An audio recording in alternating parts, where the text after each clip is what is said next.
The first attempt, on October 19 by Valenzuela to kidnap Schneider did not succeed. The next day the second attempt also failed.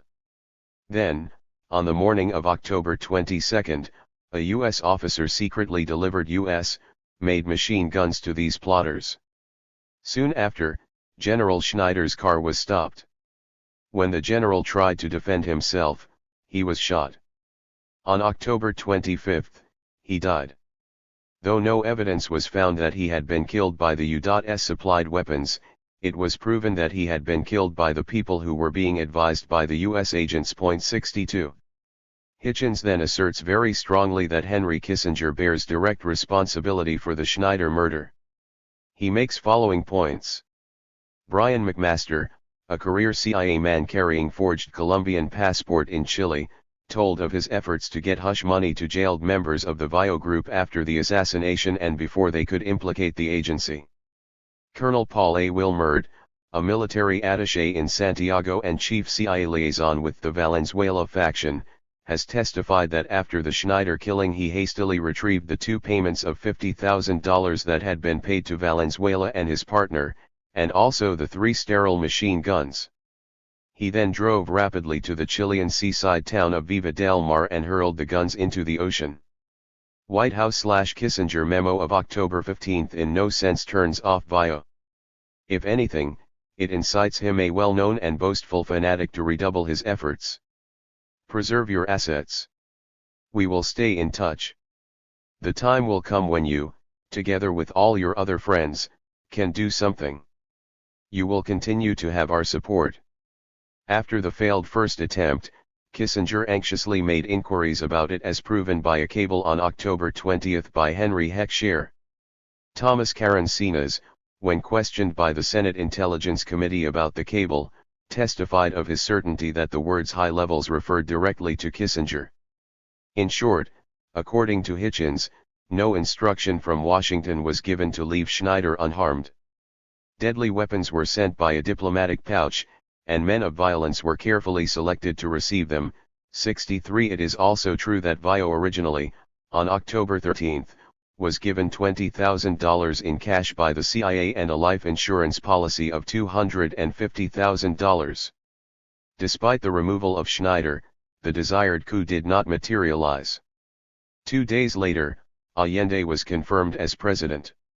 Allende's radical statements, his collaboration with the communists, opening to Cuba, and the prospect of nationalizing several U.S.-controlled industries had convinced Washington that it was not possible to work with Allende. Chile and Cuba established diplomatic relations on November 12, 1970. Castro visited Chile in 1971. To the U.S., Allende's radicalism was evidenced by his aggressive policy of expropriating private enterprise without adequate compensation, his appointments of communists to several cabinet posts, and his creation of a personal security force. Economic squeeze.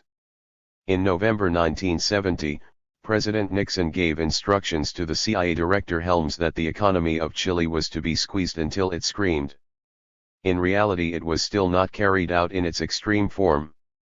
The Nixon-Kissinger response to Allende's socialist programs was on two factors: their influence on U.S. strategic position and their impact on U.S. investments. The U.S. holdings in Chile at the time were considerable, amounting to $1 billion. They consisted of ITT's total control on their telephone system, 3 copper companies, 3 iron mines, about 50 company subsidiaries such as Exxon, DuPont, Coca-Cola, plus branches of 2 major banks. 64 These companies were being considered for nationalization, and negotiations were already underway for the takeover of the copper companies, under free. As time passed, the U.S. economic squeeze was tightened. The National Security Council in November 1970 had approved plans to dry up Chile's credit. Chile's request for the purchase of jetliners on $21 million credit loan was held up. Largely as a result of U.S. pressure, after July 1971, no further international development bank loans for Chile were approved. Credit from private U.S. banks dropped from $220 million in 1970 to $32 million in 1972. The loans and credits did flow from Western Europe, Eastern Europe, China, and Russia. 65 This even increased the White House suspicions of Chile's drift toward its dependence on the communist nations. By 1972, the economic problems were mounting. Inflation was going out of control, at 163% per year. The streets of Santiago became a scene of strikes by bank employees, truckers, shopkeepers, gas workers, and bus drivers. Women were marching in the streets banging pots and pans, protesting food shortages. It seemed that Allende's love affair with the masses had ended as a result of the dire economic situation in the country. The credit squeeze imposed by the Nixon administration significantly exasperated Allende's economic problems. The coup. By the spring of 1973, the Chilean economy was in a terrible state. Political tension was running high. Allende's relations with the military had worsened and the country was near anarchy. The decision to take over the government was very likely taken on September 7, 1973, when the Navy got the support of the Army commanders, General Augusto Pinochet and General Carlos Prat, who had just resigned from the cabinet. 66. Early in the morning of September 11, 1973, the coup began when the military called for his resignation, but Allende refused to resign. The armed forces surrounded the presidential palace. After 3 hours of negotiations, the Air Force bombed the presidential palace. Soon after, the troops stormed the palace. President Allende died in the process.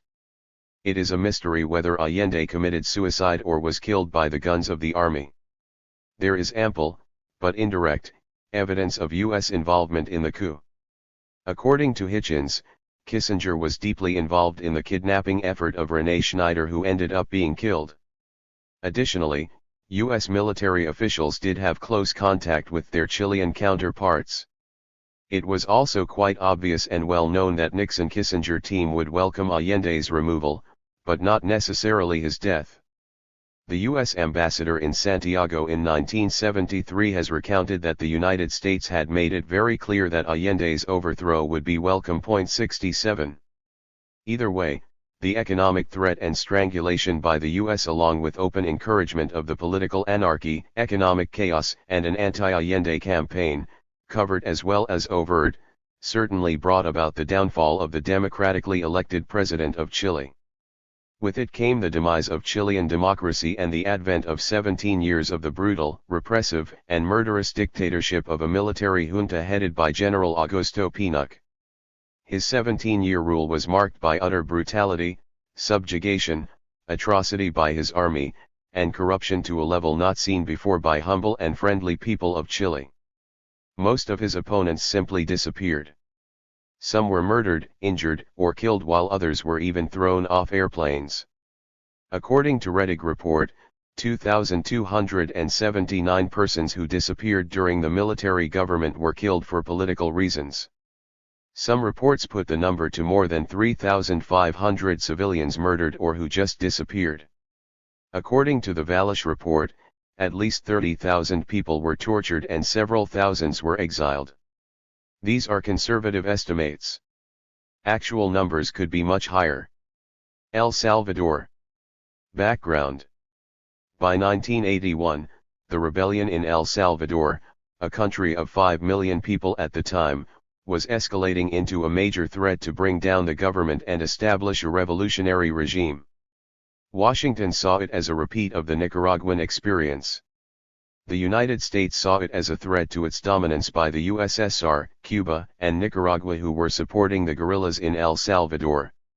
It was imperative on the part of Washington, as its thinking went, to demonstrate to these outsiders that such an effort to spread their influence would not be tolerated. El Salvador had become a test case.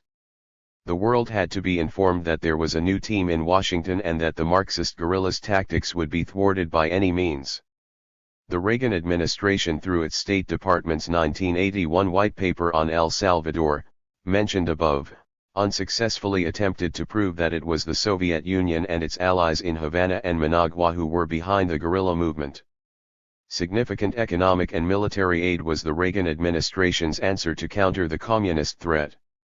To the Carter administration's $25 million already committed, Reagan added another $5 million. 1982 saw another $26 million in addition to $110 million in economic aid. In 1983 military and economic assistance were doubled.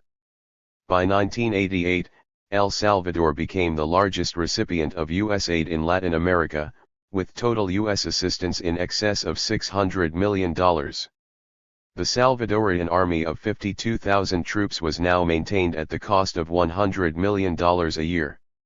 Charges of widespread corruption were reported. Despite some $6 billion in aid from 1979 to 1989, the people of El Salvador remained desperately poor. 68. El Salvadoran troops were now being trained by the United States and Honduras. There were now 55 U.S. military advisors officially in El Salvador. Also, U.S. aircrafts were now flying reconnaissance missions for the government troops. Secretary of State Alexander Haig was frustrated at the U.S. Congress's proclivity to tie aid to improvement of that government's respect for human rights. He was sure that Cuba was the source of all the trouble in El Salvador. 69. A military coup on October 15, 1979, overthrew the repressive government of General Carlos Humberto Romero, and it seemed as if the political and economic conditions which were at the root of the popular uprising were going to be addressed, but for the military and economic elites, such a reformist program was too risky. So, in just a few months, the reformers in the new government were dismissed. The revised junta now cracked down hard on people suspected of communist sympathies. Popular Archbishop Oscar Romero was assassinated on March 24, 1980. Several military officers including right-wing Roberto Davé were implicated in the murder. 70. The military started exercising tight control. Various vigilante groups started roaming the country eliminating suspected guerrillas, including large numbers of innocent people. The Salvadoran Church estimated that during 1980, some 10,000 political murders were committed, mostly by the right-wing death squads or by government troops. Civilian deaths ranged from 200 to 600 per month in 1981 as the government and its allies tried to terrorize the people into submission. The total death toll, by 1984, stood at 40,000. Then, partly due to the efforts of the newly elected centrist government and partly due to the U.S. pressure, the killings started to taper off. Now the guerrillas were as much responsible as the government forces in 1988, when the death rate stood at 30 per month.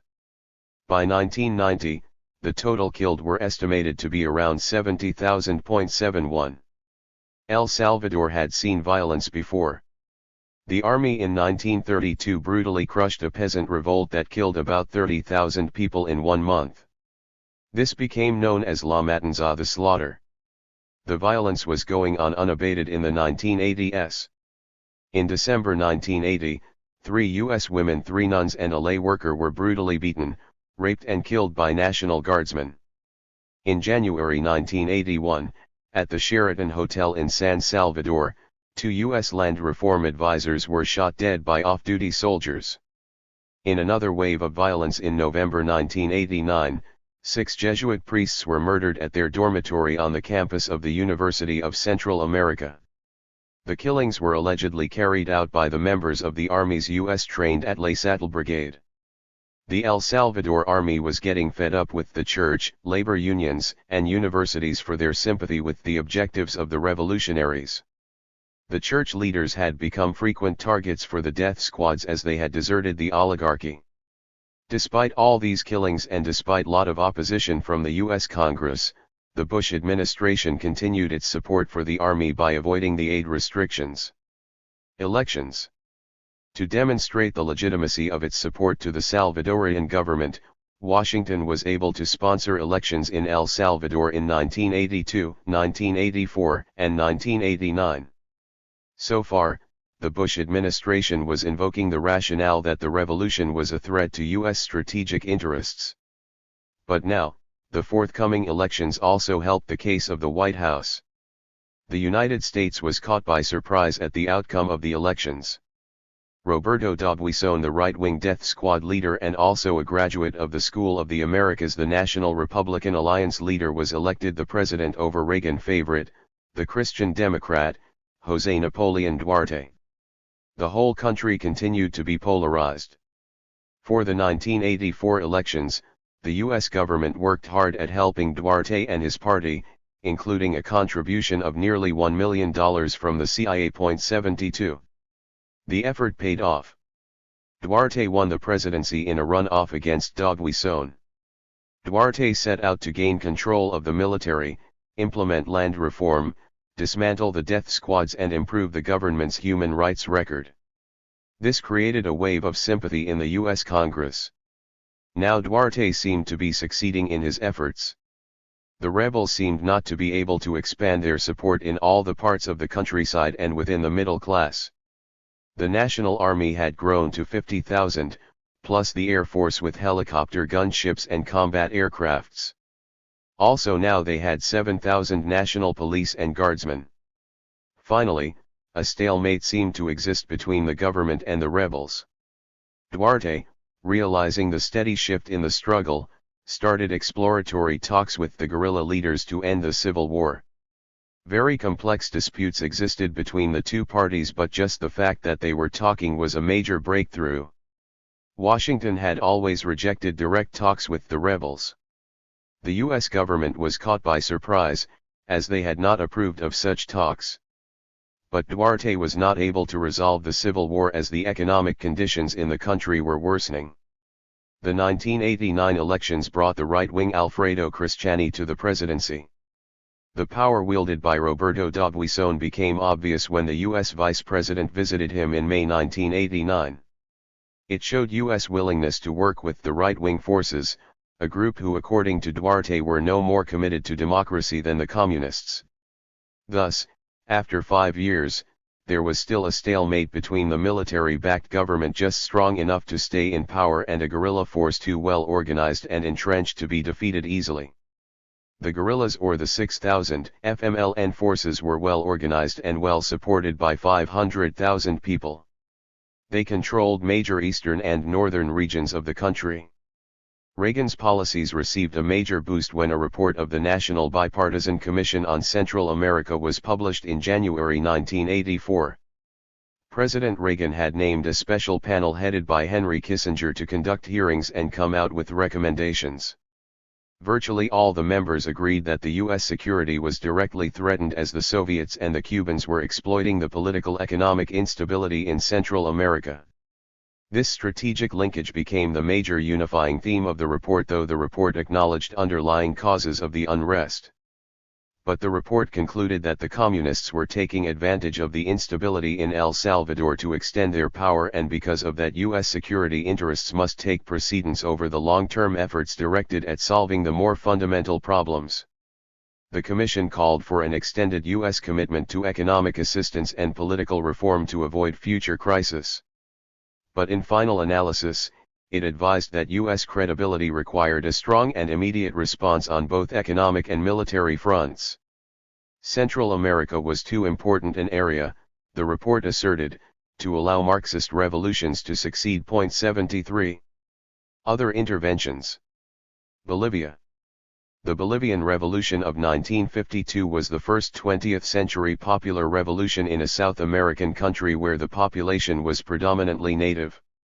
Bolivia was virtually a feudal society prior to 1952, populated mainly by mestizos and Indians. 90% of the Indians did not participate in the country's economic and political life, owned no land, and spoke no Spanish. 3 major foreign companies controlled Bolivia's main source of income, tin mines. The owners of these mines neither lived in Bolivia nor left their profits in the country. Though they made fortunes due to World War II, Bolivia remained as poor as before. One of these families was Patino family. Despite their enormous income, they paid only $145 in taxes to the Bolivian government. 74.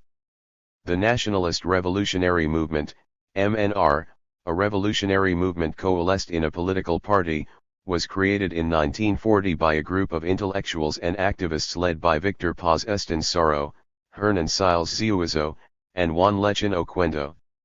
Though they constituted a variety of factions from former Nazis to Marxists, they were largely influenced by socialist ideas. They confronted the old oligarchy of landlords, mine owners, and the military. In the 1951 election, the MNR won a large number of seats and elected Victor Paz to the presidency with plurality of 45%. His confirmation as president was prevented by the military, but so much awareness amongst the poor miners and peasants was created due to resentment towards the old order that in the violent upheaval in La Paz in April 1952, the disunited junta fell. Washington's response was quite supportive after the assurances that there was no Moscow connection. Despite the world surplus, the U.S. government purchased Bolivian tin and promised to increase economic aid. Bolivia became heavily dependent on the U.S. There were no other sources of aid, so Bolivia was forced to meet U.S. conditions, compensation for the nationalized tin mines. Thus, the tin barons who had enriched themselves so much from the country's resources were reimbursed about $27 million for their losses. This amount was equal to 2/3 of Bolivia's foreign reserve. It was obviously beyond the capacity of this poor country. 75. Though U.S. aid was increased from $11 million in 1953 to $20 million in 1954 and 1955 by the Eisenhower administration, a condition was attached to it that the Bolivian government cannot fund government-owned enterprises with it. 76. Though the revolution had dramatically altered the social and political structure in the country, by such measures as land reforms, universal suffrage, and thousands of new schools built, the economic problems were getting so serious that the revolution's goals were not being realized. The U.S. government sent a team of financial advisors who insisted on stringent financial management and a rejection of socialist solutions. According to U.S. officials, if a revolution were to succeed economically, it would do so in the context of private enterprise. By 1964, the Revolutionary Party disintegrated and the government was taken over by a military coup. The U.S. government welcomed the coup and supported it. Military and security assistance also now increased. The CIA and the Bolivian Interior Ministry now cooperated closely. The coup of 1964 led by General René Barrientos Ortuño was endorsed by the U.S. military so as to bring order to the country. 77. The Barrientos government lasted for more than 4 years. It had cracked down on tin miners' union and its leaders and had a renewed emphasis on private enterprise. Military assistance had doubled and U.S. presence in Bolivia grew. The U.S. and Brazil backed the repressive military regime of Hugo Banzer Sarez, 1971 to 1978. Successive military governments and corruption along with cocaine traffic continued. Finally, by 1985, old MNR leaders Hernanciles and Victor Paz returned to power, but the democratic dream and promises of 1950 could not be brought back. 40 years had passed but no one remembered what the revolution had stood for.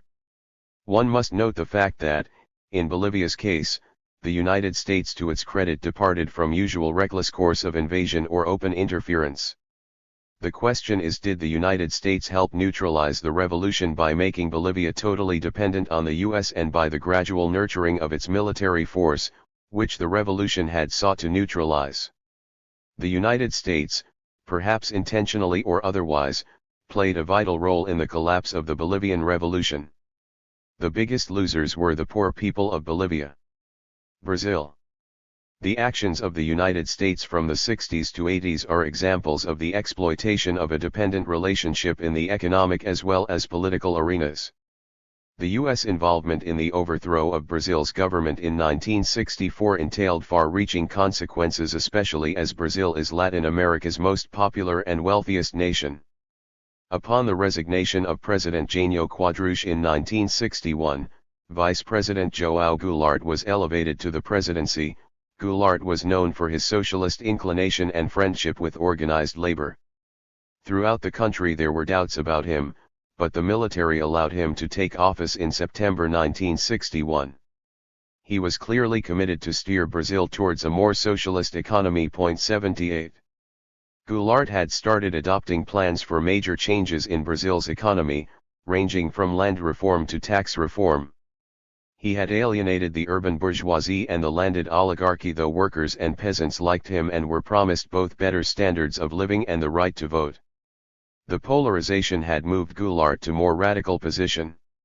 In March 13, 1964, at a mass rally, he announced that he had just signed two decrees, one for nationalizing 5 private oil refineries and the other called for the expropriation of idle and underutilized land close to federal highways. Amid growing turmoil, a coalition of opposition Brazilian state governors asked the U.S. government for help. The Johnson administration was, by now, suspicious of Goulart and was waiting for the opportunity to let it be known that it would not oppose Goulart's removal and that it might even be willing to send some U.S. troops to Brazil. For the Brazilian army, this was sufficient. The Brazilian army was pushed into action not because of Goulart's economic nationalism, but because of his constant interference in military matters. 79. The United States already had been collaborating with the Brazilian military for several weeks on ways to overthrow Goulart, when the military leaders seized power on April 1, 1964. Not only did Washington not complain, Secretary of State Dean Rusk called the coup an expression of support for constitutional government. 81. Immediately after the coup, the military junta lifted the restrictions on foreign investors and profits, to be freely exported outside the country. The military junta ruled Brazil for the next 20 years. By 1979, the military slowly began to loosen its grip on power. A Congress was elected in 1984 and in 1985, indirect elections for president were held. The Brazilians finally were able to vote directly for a president in December 1989 and elected a young conservative named Fernando Collor de Mello. In 1984, Brazil faced an enormous foreign debt of almost $100 billion. Now since January 3, 2003, with Luiz Inácio Lula da Silva, a moderate left-leaning man as president, Brazil is making rapid progress for its people. If we look at Argentina, a similarly sad story prevailed there in the 1970s. On March 24, 1976, a US-supported military dictatorship came to power there. It ruled for a decade. Its rule was marked by brutal suppression and atrocities where at least 30,000 people were reported to have disappeared. U.S. economic military support was vital for the survival of this military junta. Venezuela. When Venezuela expropriated its oil industry in 1970s, the moderate response of the U.S. government was considerably different from its reactions to expropriations in Cuba, Chile, and Peru. The reasons for the muted response were as follows. 1. Venezuela was a functioning and stable democracy, with cordial ties with the U.S. too. The nationalization was not a part of systematic attack on all foreign investment. 3. The government had a reputation for responsible regulation of and participation in the oil industry. 4. The times, 1974-75, were different as per oil bargaining, OPEC etc. 5. The development in Venezuela was not perceived as a threat to U.S. security interests or its political influence in the region. Grenada. Grenada's population in 1983 was 110,000 and its area is approximately twice the size of Washington, D.C. It is located just off the coast of Venezuela. It was former British colony and was never a threat to the United States, yet in 1983, it became a focal point of Reagan's approach to the Caribbean and to Latin America. The government of Prime Minister Eric Gary, elected just after independence in 1974, was overthrown by a coup led by Maurice Bishop and the New Jewel movement. Gary's government had become repressive, with its private army known as the Mongoose Gang. The Bishop government was socialist-oriented, progressive and identified itself with the Third World countries. It established close ties with Cuba and the Soviet Union.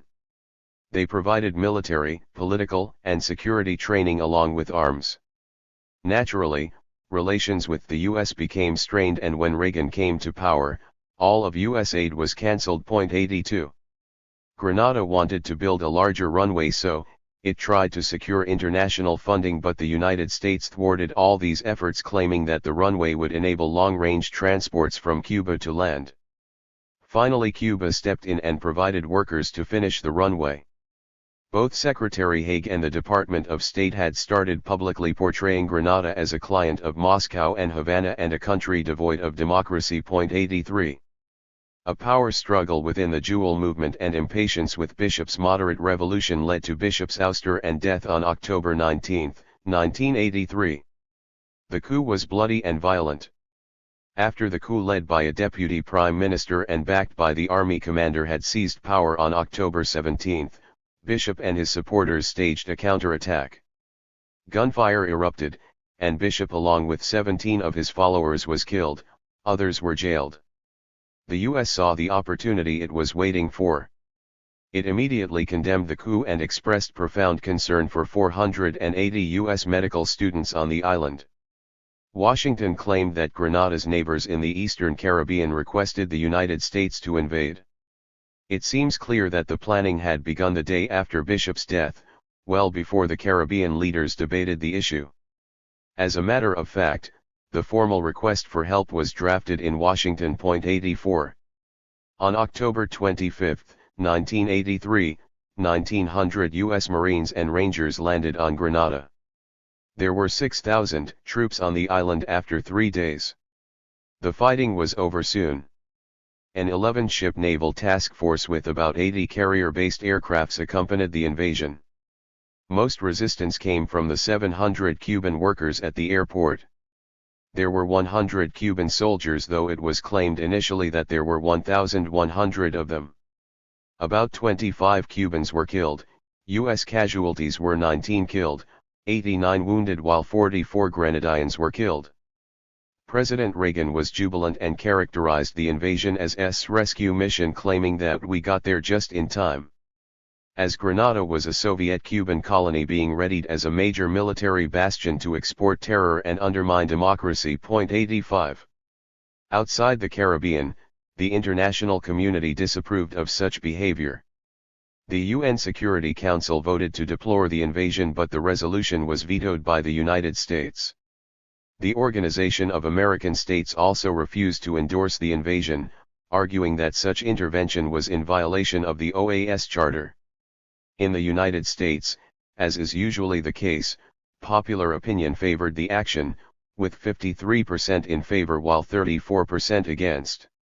A democratic government came to power in little more than a year. The U.S. provided $100 million in economic assistance in 1988, and it was used mainly to build the unfinished runway and other necessities.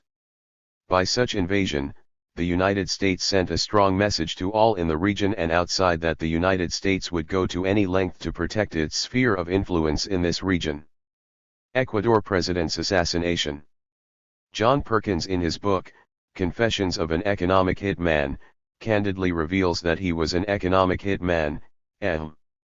Further, he writes that the U.S. intelligence agencies such as the CIA or the National Security Agency, NSA, would identify prospective AHMs who would then be hired by the international corporations. These AHMs would never be paid by the government, instead the private corporations would pay them.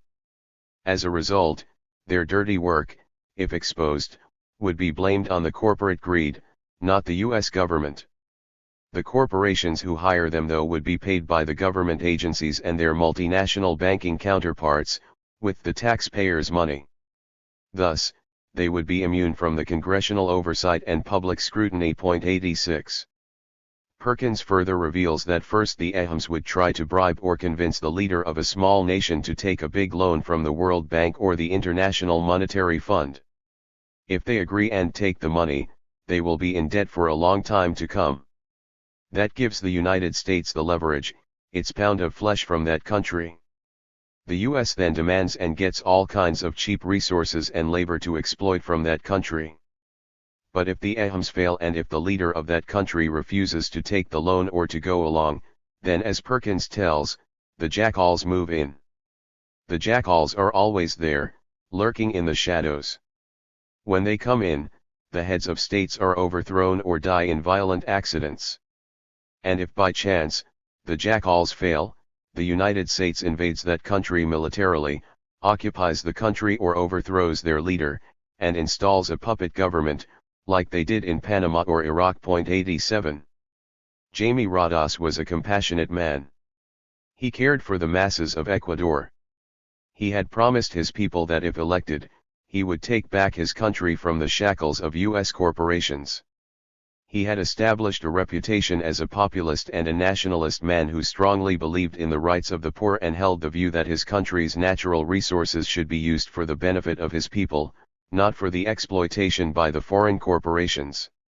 He was campaigning for the presidency of Ecuador in 1978 and caught the attention of the foreign oil interests because he promised to stop the exploitation of his country's resources by the foreign companies. An organization named Summer Institute of Linguistics, SIL, an evangelical missionary group from the United States had arrived in Ecuador, like it had in many other countries, under the pretext of studying, recording and translating indigenous languages.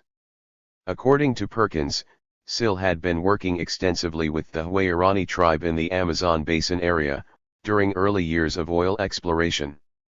But a strange and disturbing pattern had emerged. Whenever seismologists reported to corporate headquarters that a certain region showed certain characteristics that indicated a high likelihood of oil beneath the surface, SIL went in and prodded indigenous people to move from that land onto missionary reservations. There they would receive free food, shelter, clothes, medical treatment, and medical-style education. But the condition was that they had to deed their lands to the oil companies. There were rumors that SIL also used underhanded techniques to persuade the tribes to abandon their homes and move to the missions. An often repeated story was that they had donated food heavily laced with laxatives, then offered medicines to treat diarrhea epidemic. All over Huaorani territory, SIL airdropped false-bottomed food baskets containing tiny radio transmitters.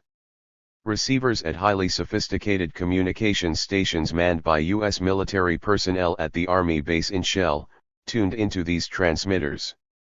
Whenever a member of the tribe was bitten by a poisonous snake or became seriously ill, a SIL representative, often in oil company helicopters, arrived with anti-venom or the other proper medicines.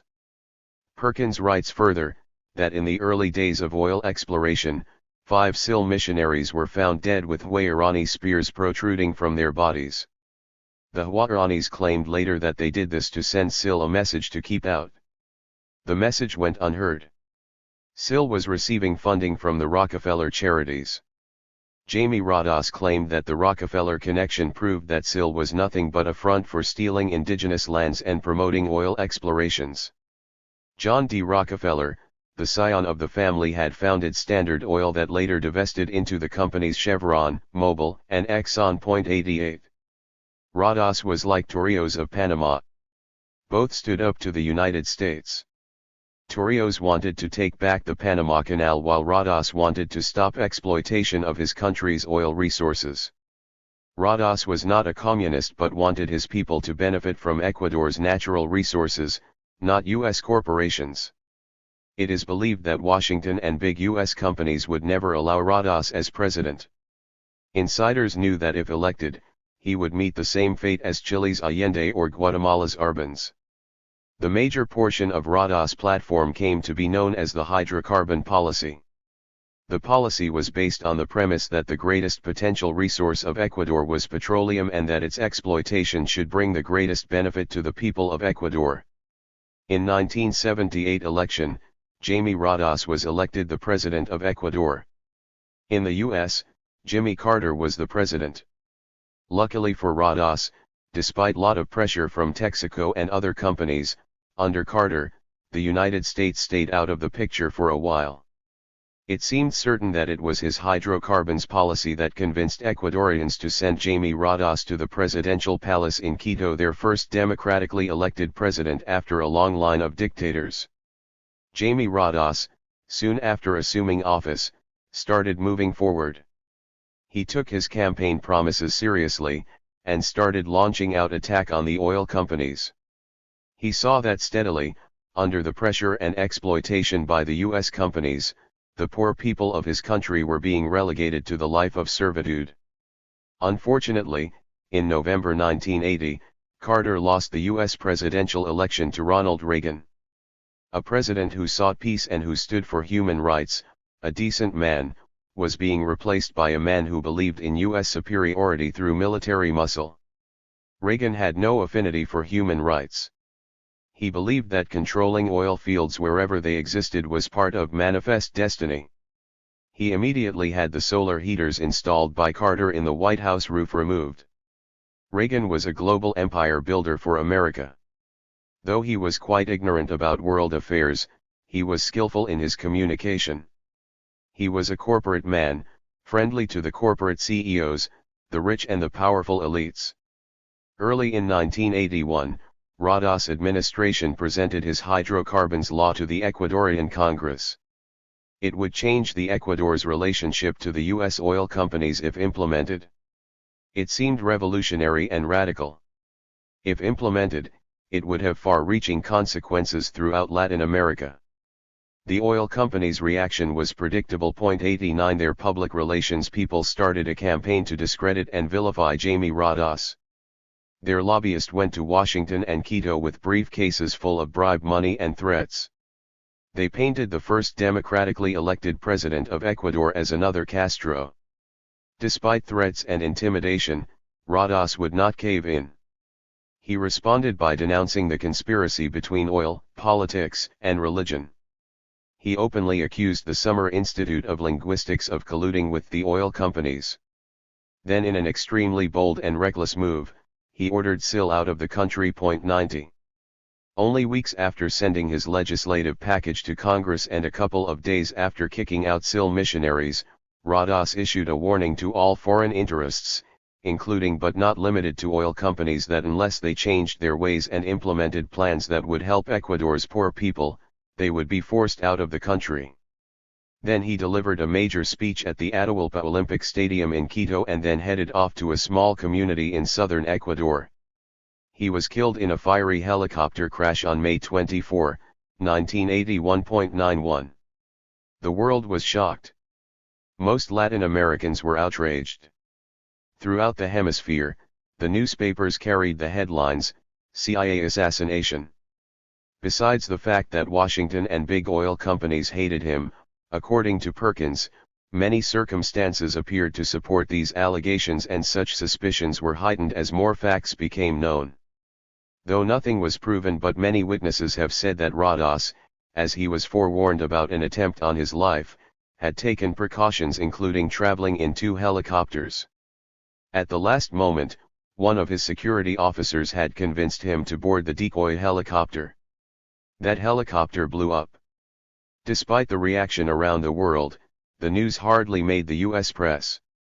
When my family and I were in Ecuador in August 2005, we were sightseeing in Quito.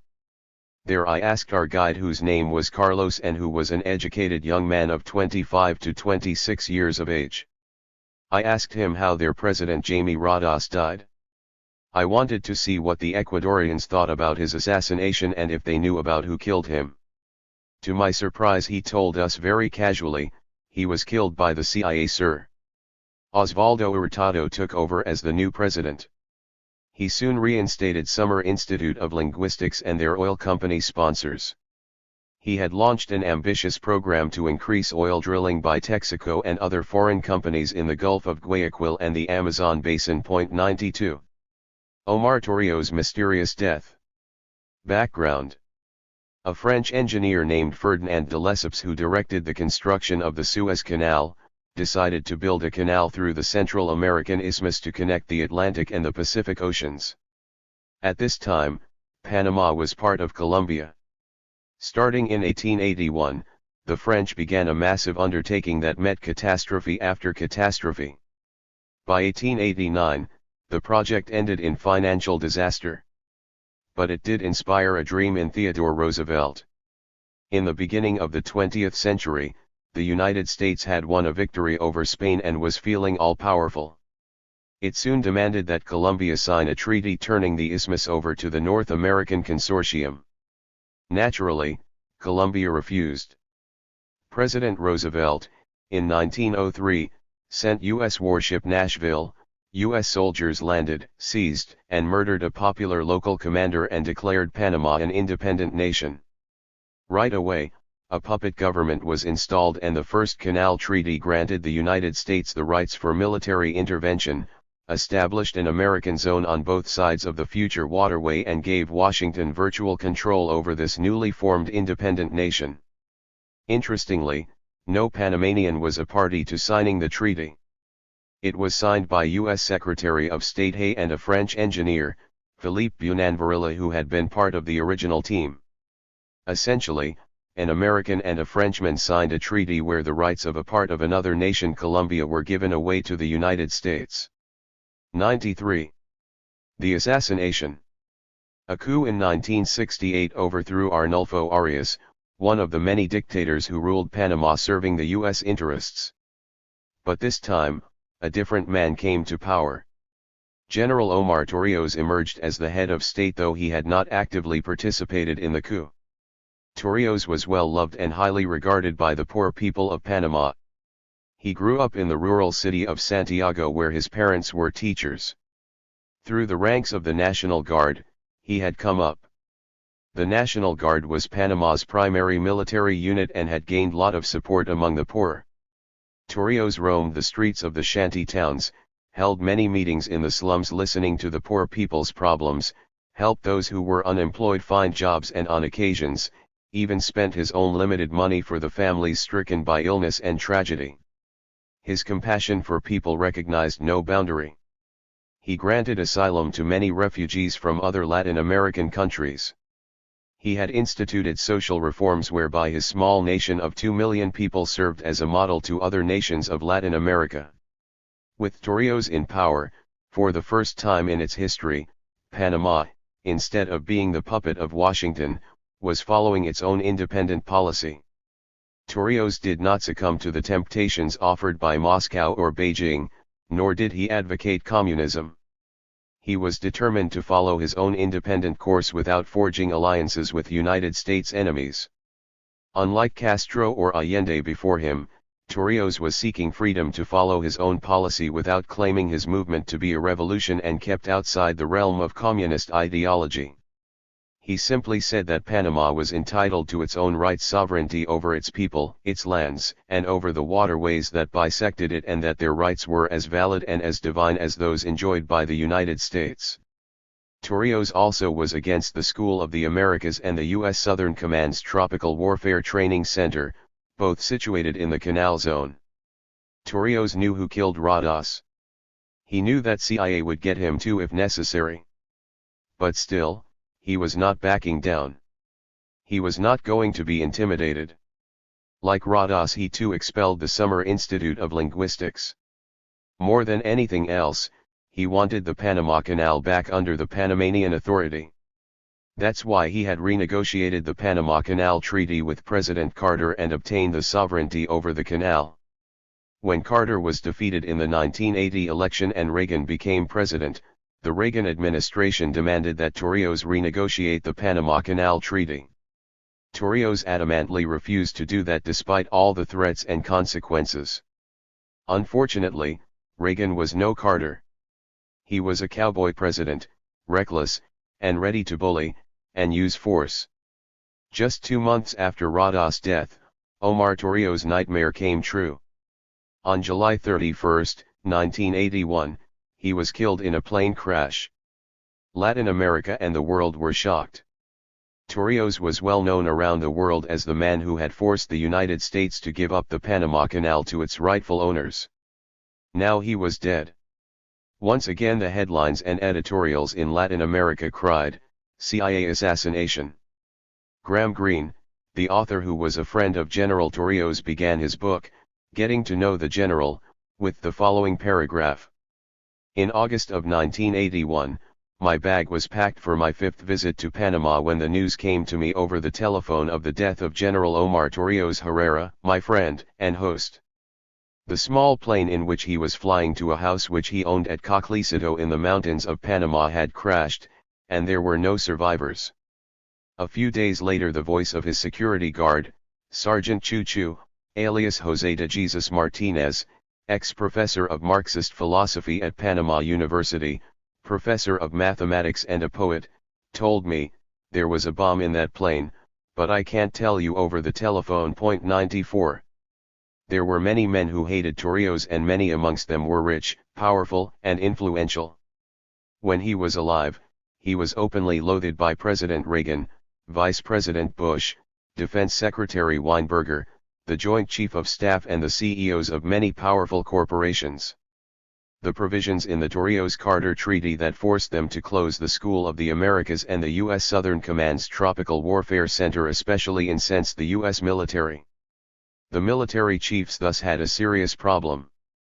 Either they find a way around the treaty, or they would have to find another country that was willing to allow these facilities there.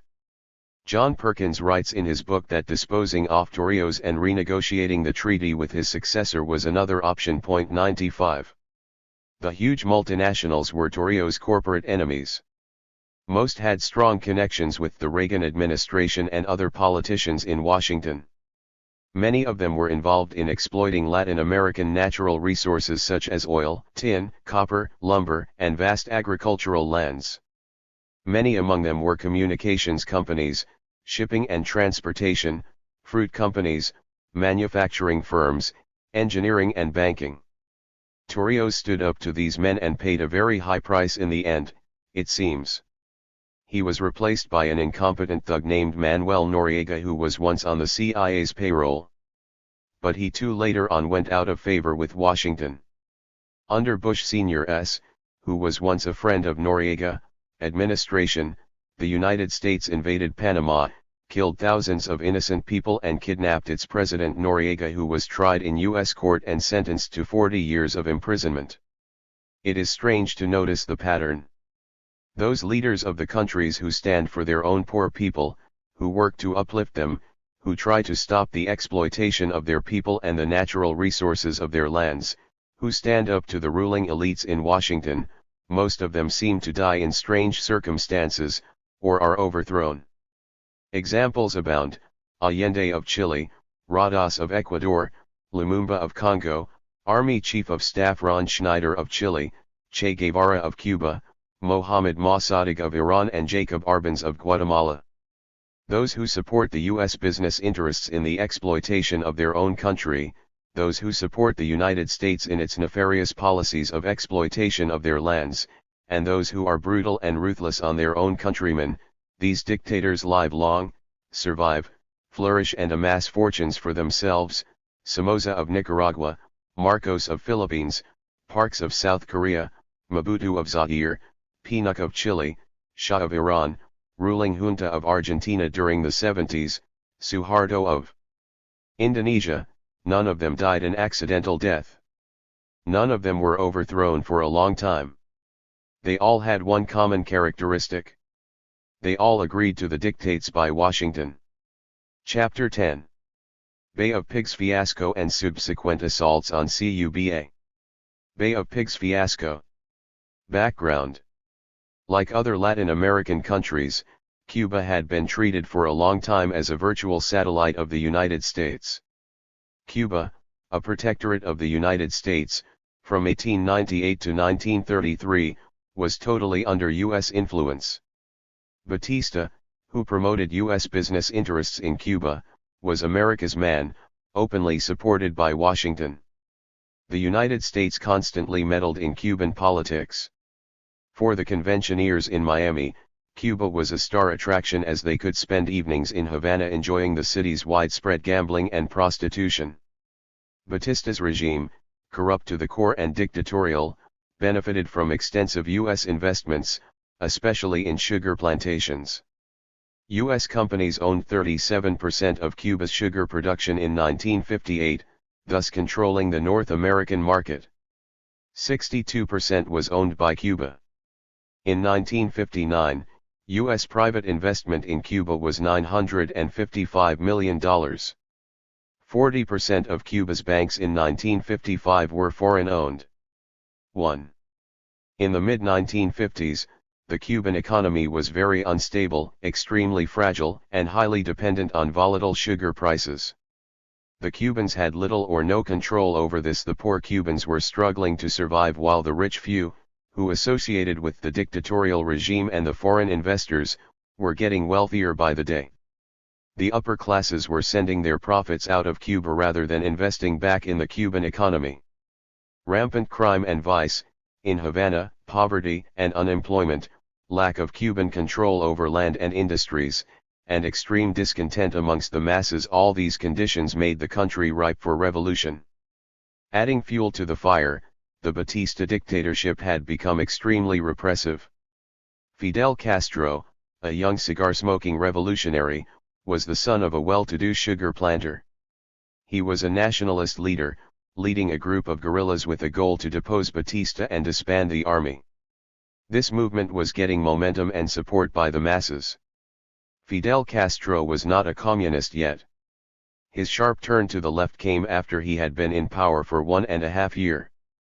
U.S. aid to Batista continued till early 1958, when Eisenhower's wait-and-see policy, as the revolution was brewing, took the unusual step of cutting arms shipments to Batista regime.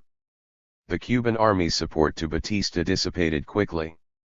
The army had already alienated the Cuban masses by its brutal efforts to control the guerrillas. The United States, at this crucial moment, exhibited a little tolerance for the revolution. It is ironic that the advice for this tolerance came from Milton Eisenhower, the brother of the president. He had gone to Latin America in 1953 and was convinced of the need to pay more attention to the popular struggle against the poverty in the region. 2. A wide range of groups who had suffered at the hands of Batista or who had been alienated from the established order by the poverty and political repression backed Castro. He finally rose to power by the end of 1958. As in many other instances throughout Latin America and other parts of the world, the United States, while the Cuban Revolution was brewing, lost the unique opportunity to side with the masses by helping Fidel Castro. Instead, by its flawed policy towards Castro, it pushed Castro in a year and a half, to move drastically towards left and join the communist camp. If the U.S., instead of alienating and pushing Castro against the wall, would have helped him, perhaps the history of Cuban-American relations would have been very friendly and cordial. Soon, because of its obvious hostility to him, Castro had realized that sooner or later, the United States was going to attack or overthrow him or kill him by direct invasion or through covert action. So he had started to establish alternatives to reliance on the U.S. for all its arms as quickly as possible. Though his behavior was perfectly normal under the circumstances, it shocked Washington. In 1959, Castro took over U.S. operated hotels and a mining company. That intensified U.S. protests and anger against him. In February and March 1960, Castro signed trade agreements with the Soviet Union. With that, Moscow agreed to buy most of Cuba's sugar and they and East Europeans would provide Cuba with industrial goods, arms, and oil. By June, the arms buildup had begun. The United States had imposed an arms embargo against Cuba since 1958 and its West European allies were also pressured not to sell the arms to Castro. So he, in May 1960, entered into diplomatic relations with the Soviet Union. This provoked a strong reaction from Washington. 3. The diplomatic relations may not have constituted a substantive threat to the United States, but the act of defiance, it seems, was beyond the threshold of the U.S. tolerance.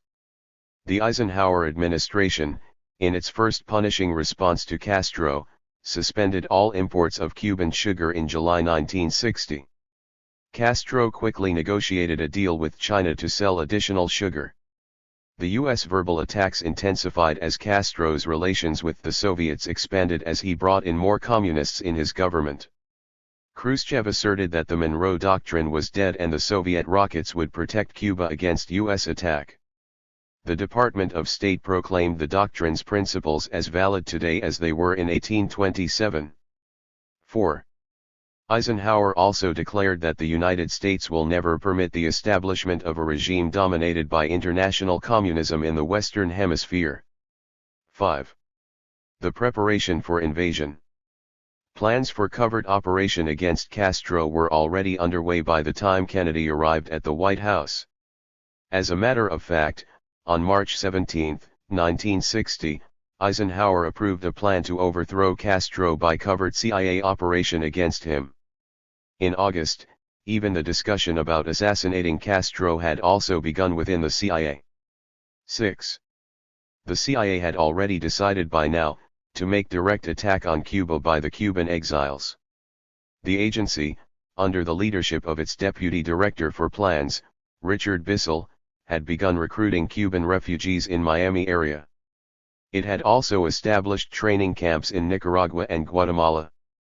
Pilots, mainly from the Alabama Air National Guard, were being assembled, trained, and instructed for this combat mission.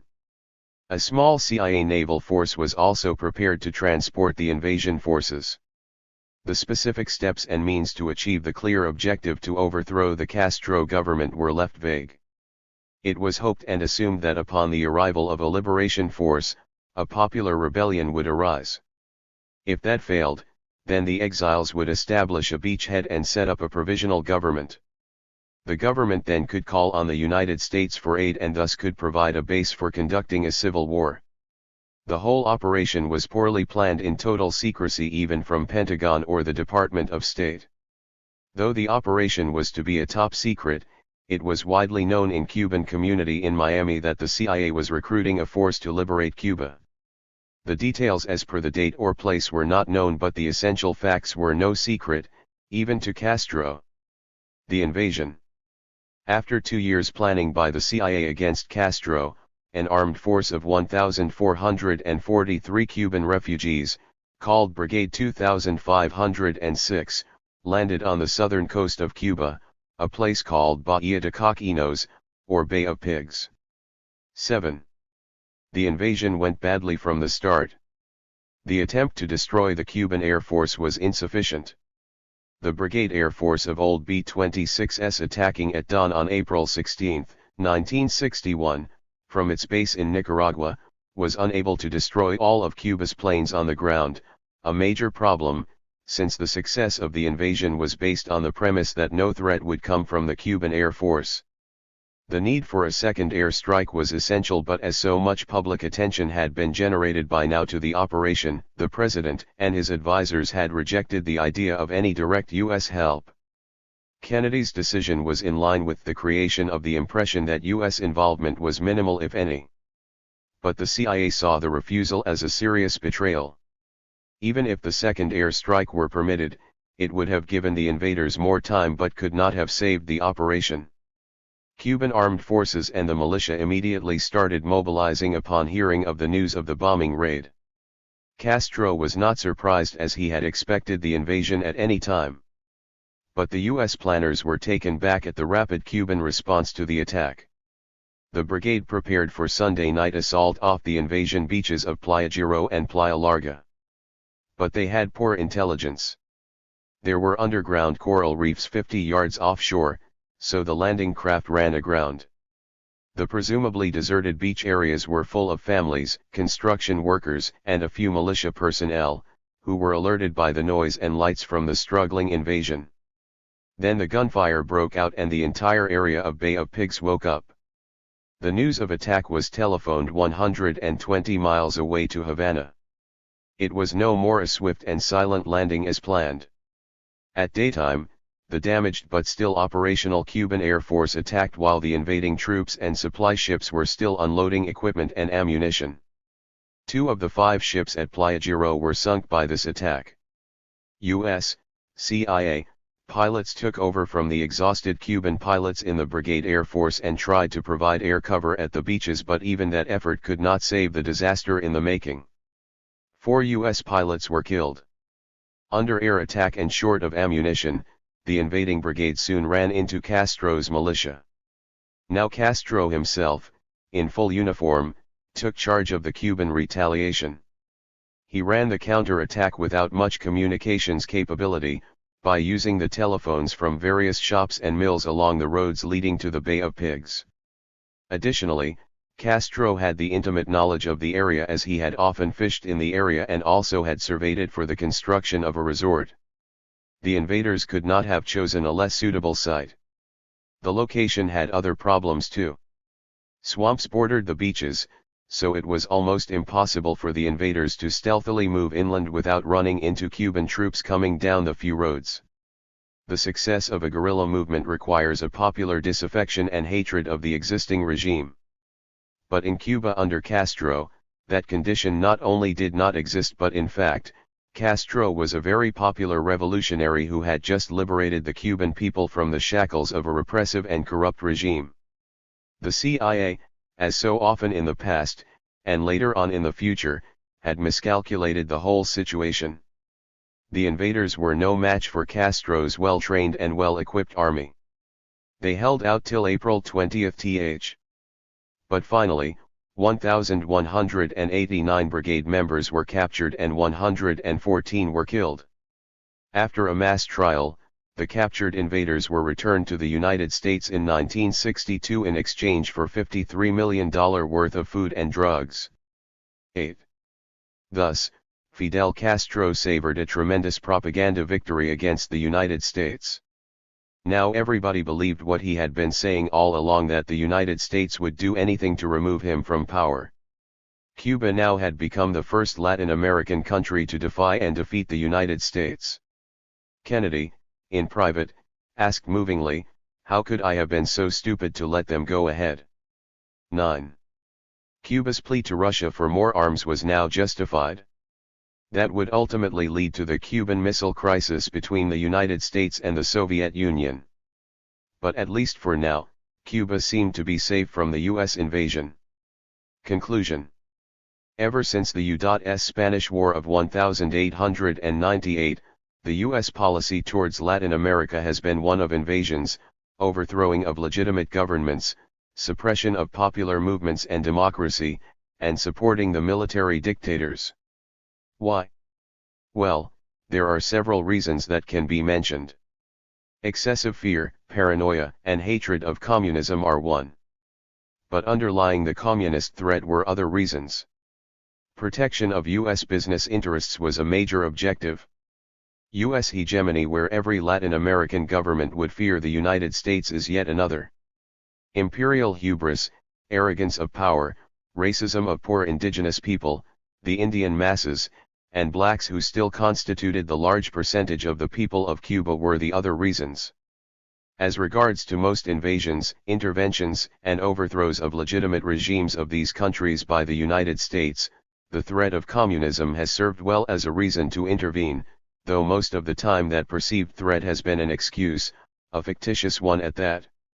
As usual, whenever a popular movement has brewed in any country, like it happened in Cuba, the United States has always sided with the dictators against the masses.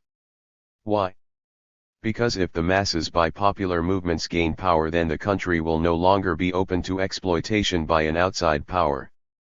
The resources of the country will be diverted for the benefit of its poor people rather than for the exploitation by the powerful U.S. corporations. In Cuba, the United States had an opportunity in 1959–60 to work out friendly relationship with the Castro government.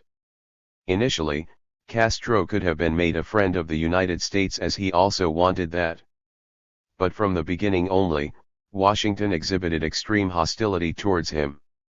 Early on, the Eisenhower administration had begun to plan Castro's removal. After a short period, Castro's revolution was so highly motivated by hostility towards the U.S. government that a cordial arrangement became unlikely by then. Tad Sulk, one of the most informed students of Castro and his revolution, argues that Washington had very much distorted Castro's connection to Moscow in 1959–1961. Moscow did not back the revolution and it was not led by communists. Castro himself was not a communist, though he was perhaps a leftist nationalist. Fidel actually had to sell the Russians the idea that his revolution really was a Marxist-Leninist socialist movement and that it stood a chance to survive. According to Sulk, Castro was driven to dependence on the USSR by Eisenhower's covert operations and economic sanctions against Cuba. These were the decisive factors that pushed Castro in the communist camp. During the revolution, Castro already had a socialist program and apparently did not see a need to establish a direct relationship with the Soviets. 10.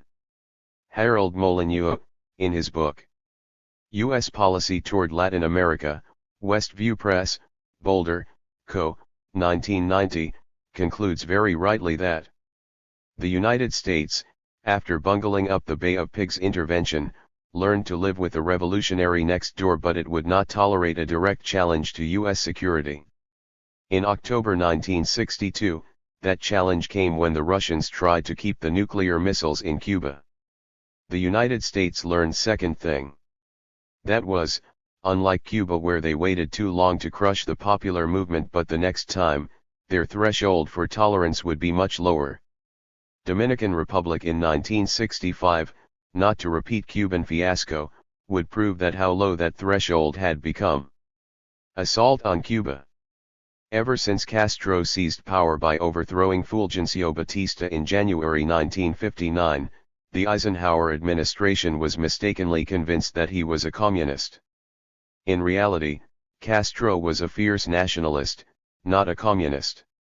After assuming power, Castro was very eager to establish good relations with the United States. But Washington leaders rebuffed him on several occasions. Castro of course nationalized several businesses, which were in the hands of private U.S. companies. He wanted to protect his poor countrymen from exploitation by powerful U.S. corporations. Also, he closed down all the gambling casinos, prostitution, and drug dealings which were going on uncontrolled under the dictator Batista. From day one of his assuming control of Cuba, the United States had started scheming about how to assassinate him or overthrow him and how to sabotage key Cuban industries to destabilize the country. From 1960 onwards, the U.S. government under various presidents continuously tried to kill Castro and sabotage key Cuban industries such as copper mines, the sugar industry etc. to hurt the fragile Cuban economy so as to destabilize the island nation. Besides imposing a brutal economic embargo, which is still in effect for more than 40 years, succeeding U.S. administrations from Kennedy brothers, Johnson and Nixon to Reagan and George Bush Sr. undertook several different schemes to destroy Cuba's leaders and its economy.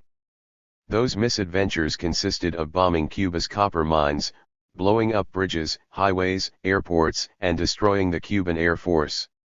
It included trying to sabotage its economy and means of production, terrorist raids on its shores, blowing up hotels, destroying Cuban ships on its shores, printing massive amount of fake Cuban money and circulating it within Cuba to hurt its economy, and throwing millions of leaflets from the sky asking its people to rebel against their government. The invasion of Cuba by CIA-trained Cuban exiles in the Bay of Pigs fiasco is well known. Yet another invasion was planned after that. Also, CIA-trained and paid right-wing Cuban exiles who bombed a Cuban airliner in 1976 when 73 innocent civilians lost their lives. Even germ warfare by releasing germs from the air to spread disease and cloud formation to create excessive rains to destroy Cuba's sugarcane crop were attempted. Perhaps no other small nation was ever subjected to such constant sabotage and harassment by its giant neighbor for so long and yet survived like Cuba has. Also, perhaps no other big nation in its paranoia of hatred towards its young tiny neighbor has ever tried so hard, so brazenly for so long to destroy its leadership and its economy. In its campaign of terror and sabotage, the U.S. government employed a large section of right-wing anti-Castro Cuban exiles that had fled Cuba after Castro had seized power. In addition, the CIA also took the help of some well-known mafia leaders in its nefarious undertakings. Millions of dollars were sanctioned and spent. Countless aircrafts, ships, destroyers, boats, cannons, machine guns, and other equipments given by the CIA were employed for these tasks.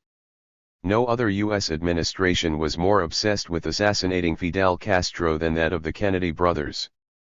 John Kennedy had narrowly won the U.S. presidential election in November 1960 by remove Castro and save Cuba from the communists' platform. Kennedy, besides approving the invasion of Cuba in the Bay of Pigs invasion, authorized the assassination of Castro by various means. He had also approved a greatly escalated program of sabotage of Cuban railroads, its electric power, and communications facilities, highway transportation, and its petroleum facilities. It was a major escalation of the secret war against Cuba. Robert Kennedy, the younger brother, the Attorney General and the second most powerful man in America during the early 60s, was obsessed with the elimination of Castro. It was the paranoia of the Kennedy brothers about the liquidation of Castro that perhaps brought about John Kennedy's own assassination. Reliable reports indicate that the combination of right-wing elements in the CIA, the angry mafia, and Fidel Castro culminated in his own assassination.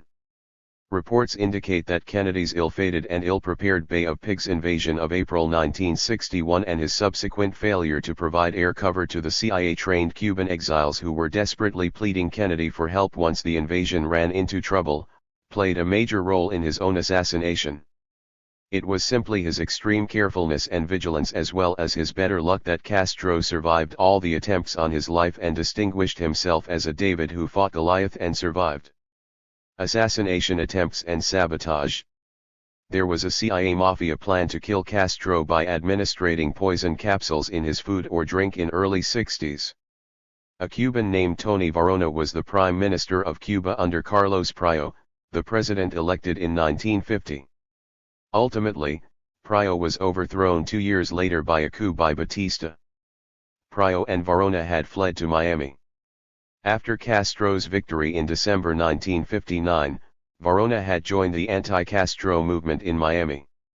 The Florida mob boss, Santos Traficante, with CIA's approval and funding, hired Varona to have the poison pill administered to Castro. Varona had told Traficante that he had a contact inside a Havana restaurant where Castro and his top aides often ate. Varona's contact should be able to administer the poison capsules to Castro, it seemed. Varona was able to get the poison capsules into the right hands in Havana. But they were all waiting for the go signal to proceed. It was intended by the CIA to synchronize the assassination with the invasion, which was in the planning stage. But when Varona was given the capsules, the invasion date was not fixed yet. Everyone knew that it was coming soon. Even Castro knew that an invasion was imminent. He was frantically preparing to repulse it. CIA's chemists had synthesized the lethal botulism, which would take, once administered, a day or two to work. The death would be attributed to natural causes, so the United States will not come under any suspicion. To the surprise of those involved, the go-ahead signal never came. The most likely explanation was that the CIA did not know that Mafia was using Tony Varona to carry out the assassination. Because the agency took measures to effectively prevent Varona from passing the go signal in the days leading to the invasion. Perhaps CIA lost its best chance to kill Castro in its desire for plausible denial protection. A fellow named Robert Maheu was the manager of the Howard Hughes Holdings in Las Vegas. He was also a CIA bagman who had hired a notorious mobster to kill Premier Fidel Castro. He had hired Johnny Rosselli, a violent mobster who worked for hire mobsters in Chicago, Las Vegas, and Los Angeles. It was September 1960. Maheu had offered Rosselli $150,000 to kill Castro. 11. The Cuban leader had come to New York to attend the annual General Assembly of the United Nations. New York Chief Inspector Michael J. Murphy was in charge of protecting Castro. A CIA man had approached Murphy and had told him that the CIA had a plan. According to this plan, a special box of cigars would be planted at a place where Castro would smoke one. The cigar would explode and kill Castro instantly. Murphy was shocked. But to his relief, the CIA man explained that the plan would not be carried out. 12. But the fact remained that the CIA was considering all kinds of plans to liquidate Castro. In the fall of 1960, the CIA was considering murdering not only Castro but also Patrice Lumumba of Congo. The agency was seriously considering putting together a mafia hit squad to carry out assignments anywhere in the world. A fellow named Charles Siragusa was a top official of the Federal Bureau of Narcotics who probably knew more about the mafia than any other lawman in the country. The CIA approached Siragusa with the idea of the hit squad. Siragusa, a World War II military intelligence officer, was the Narcotics Bureau's liaison with the CIA. He was shocked when he heard the CIA propose to him to use his knowledge and contacts in the underworld to recruit assassination bounty hunters who were to be paid $1 million drawn from clandestine funds for each murder. At first I thought he was joking, Siragusa said. But it was no joke. Siragusa rejected the proposal. In wartime it's one thing, but in peacetime, it's something different, he said. 13. Early in 1961, the CIA simply wanted to blow away Castro like the mafia hits one sees in movies. But the three mafias, Giancana, Trafficante, and Rosselli, were opposed to the standard hit. Because doing that to a head of state would give no chance to the killer to run away. Rosselli suggested to the CIA if they could make a deadly poison so powerful that a drop could be lethal though slow-acting, and that could be given to Castro. The CIA loved the idea. They gave the task to the talented Joseph Scheider of the Technical Services Division, who perfected a small quantity of pills containing botulinum toxin. The pills worked well when tested on monkeys. Scheider handed over the pills to a man named O'Connell, who delivered them to Rosselli. Rosselli reported back that they had been passed on to an official close to Castro who may have received kickbacks from gambling interests, as per 1975 Senate Intelligence Committee report. 14. A few weeks later, that official returned the pills saying that he had lost his government position. O'Connell and Rosselli concluded that the official developed cold feet. 15. Time to consider with the forthcoming invasion. There were two major plots, one through the mafia and the other with the Cuban underground. There were, it seems, some direct attempts by the agency. According to author Roy Norton, CIA assassination squads, under the direction of a WW2OSS assassination school, were trained in the Florida Everglades. The Marine officers, who were assigned to the CIA, carried out the training. 16. The CIA provided weapons to the Cuban underground umbrella organization called Unidad Revolucionaria, with whom the agency's internal Cuban assassination plot was cooperating. A World War II sub-chaser named Tejana 3 was shuttling personnel and material at night between Key West and secluded spots on Cuba's north coast. The shipment was as large as filling 2 trucks, according to a Unidad officer. Further, according to him, the shipments consisted of M1 Garand rifles, 0.30 and 0.50 caliber submachine guns, C3 and C4 plastic explosives, and incendiary materials. Some of the weapons were distributed to the underground groups while the remainder was hidden for future use. 17. A number of Castro high officials who had deserted, secretly had joined Unidad. Among them were Aldo Vera, Commandant of the Bureau of Investigation, and the wiry, pinch-faced Minister of Agriculture, Humberto Saray Marin. Frequently they secretly came to Key West, Florida for clandestine conferences with the CIA officials. The CIA counted on them to kill Castro before the Bay of Pigs invasion. The plan was as follows: the San Antonio Air Base near Havana would be seized by the mutinous Air Force officers. The Navy ships would raise the flag of rebellion and would sail from their ports. The Student Revolutionary Directorate, DRE, would take over and occupy the University of Havana. The control of Havana police stations will be taken over by Vera and his police colleagues. The public utilities, communications facilities, and other strategic targets would be seized or sabotaged by the underground. Only a handful of key conspirators knew about yet another aspect of the plan. That was, Castro and his brother Raúl would be liquidated, plunging both the military and the government into turmoil without the key leaders. Saray Marin had a good idea of how to do it. Many times he had stood with Fidel on reviewing stands as parades passed by. He told his CIA sponsors that it would be simple to plant one of the peticas, plastic bombs, which they had plenty of under the stand, and blow the key leaders including Castro. In suburban Miramar, in a home on a quiet calle once, on March 18 the final meeting was held.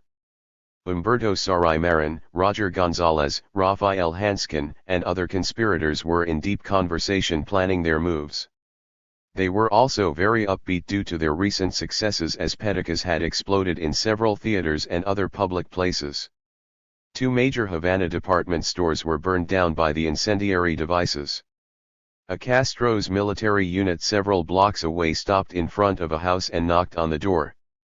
The nervous woman occupant ran out the back door and ran to the house on Calle Once which her friends owned.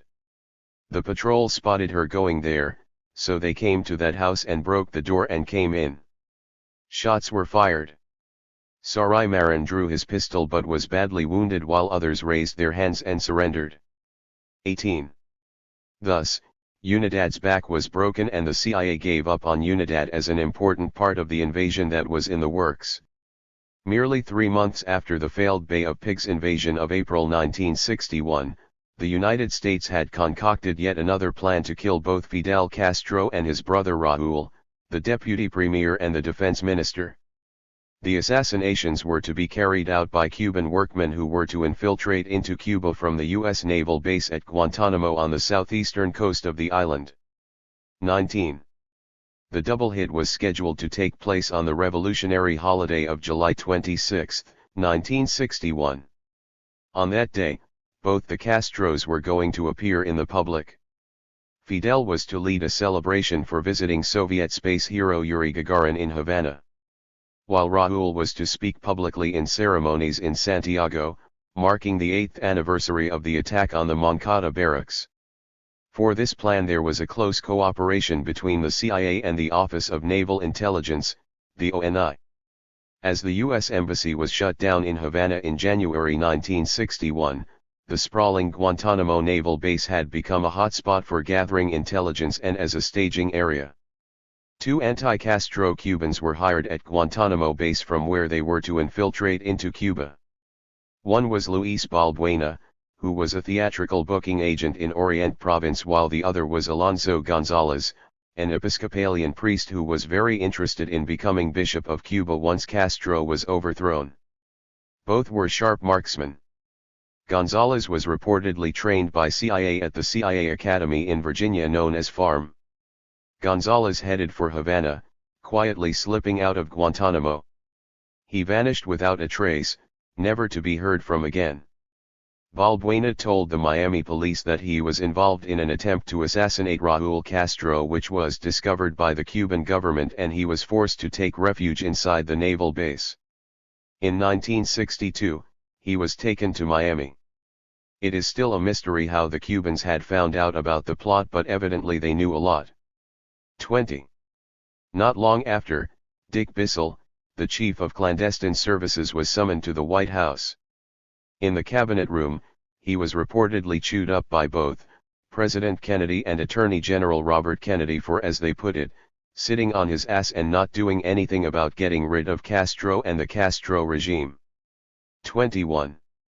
This gives one some idea of how eager the Kennedy brothers were to get rid of Castro. 2 other plots were hatched to kill Castro, shortly after Bissell was dressed down. One was under the CIA Miami station's direction and the other was done by the Cubans themselves with CIA's knowledge. The CIA-directed plot consisted of a former employee of the Cuban Treasury Ministry, one named Luis Torroella. He was brought to Florida, trained there, and was back by the time of Bay of Pigs. He infiltrated Cuba and went to Santiago in an underground network. His code name there was M-Blood. The underground was supplied by the CIA with large amounts of cash, a yacht, and enough quantity of weapons. M-Blood kept in touch with the agency through a letter drop in Quito, Ecuador. For urgent matters, he used direct radio contact with Miami station. 22. On September 24, the Cuban government announced that it had foiled the assassination plot and smashed the M-Blood ring. Nobody knows how the Cubans found out. Anyway, 12 members of the ring were charged with planning to fire bazookas at Fidel Castro from across the street from the Havana City Sports Stadium when he addressed the big rally. The list of arrested included Octavio Barroso of the Orient section of Unidad, the underground group formed by the CIA, and the Orient governor Segundo Barges. Torroella with others was later executed. 23. In October of 1961, President Kennedy, still barely recovering from the embarrassment of the Bay of Pigs fiasco, secretly ordered the Joint Chief of Staff to plan and prepare yet another invasion of Cuba to be implemented as and when needed. This plan took several months to prepare. When ready, it was estimated that U.S. warships, planes, and assault units could be on the Cuban beaches within 8 days after the green light. 24. Later on, the CIA carried out under the Mongoose scheme, an Operation Fantasma. In the scheme, Frank Sturgis and other contract pilots dropped leaflets on Camagüey, Cienfuegos, and Matanzas in central Cuba. The leaflets urged people to form phantom cells for sabotage against the regime. They were encouraged to carry matches with them all the times to burn cane fields, to take the receivers off the hooks in the telephone booth so as to tie up communications. The government was to be harassed in all possible ways, the people were told. The pamphlets were accompanied by radio broadcasts on Swan Island. As a part of Operation Mongoose, in one plan the CIA crash-trained the remnants of Brigade 2506 in all kinds of commando tactics at a base near Key West. The mission was to demolish a railroad yard and a bridge on the northern coast of Cuba. In keeping with the Mongoose plan, the commandos were to land at night so that the sabotage would be blamed on the locals. But the Cuban patrol craft spotted their boat, so the mission had to be aborted. 25. Yet another ambitious plan was undertaken. It was to demolish the huge Matahambra copper mines complex in Pina del Rio. Cuba's small economy would suffer a severe blow if this mine were to become unoperational, it was believed. They gave us good training, San Roman mentioned, with the scale models of the shafts and the way they took the minerals up from the mines. And we had big targets and demolition equipment and all that. We were in the training for 2 weeks, using rubber rafts, big ships and small ships and time clocks for the demolition. And after all that work, they put us in a ship that was good for nothing. Roman continued, at sea, the battery went dead, one engine went out, and the ship began taking water and the radio failed. Grayston Lynch, the commando supervisor, to seek help took off in a catamaran that had been towed along. A freighter picked him up and sent signals to the Coast Guard to rescue the commandos who were helplessly drifting. 26. Thus one after another, the plots continued. In 1962, another plot was hatched by the CIA for which violent young men of the Cuban Student Directorate, DRE, were hired and trained. As reported by DRE Underground, every Friday evening, newly arrived Russian, Chinese, Polish, and Czech technicians and advisors gathered at the empty Blanquita Theater, and then they walked over to nearby Hotel Icar for dinner and drinks. On many occasions, Fidel Castro and other high officials joined them. Hotel Icar was located near the water's edge in suburban Miramar. The plan was that DRE boats would slip stealthily to the coast and fire its 20mm cannon accompanied with machine gun fire. If all went well, Castro would be killed in the intense shelling and gunning. On the night of August 24, 1962, exactly at 10:30, 2 low-riding motorboats full of unruly DRE members secretly slipped under the radar screen guarding the Havana Bay and passed 2 Czech-made patrol crafts. As planned, their target was the Hotel Icar.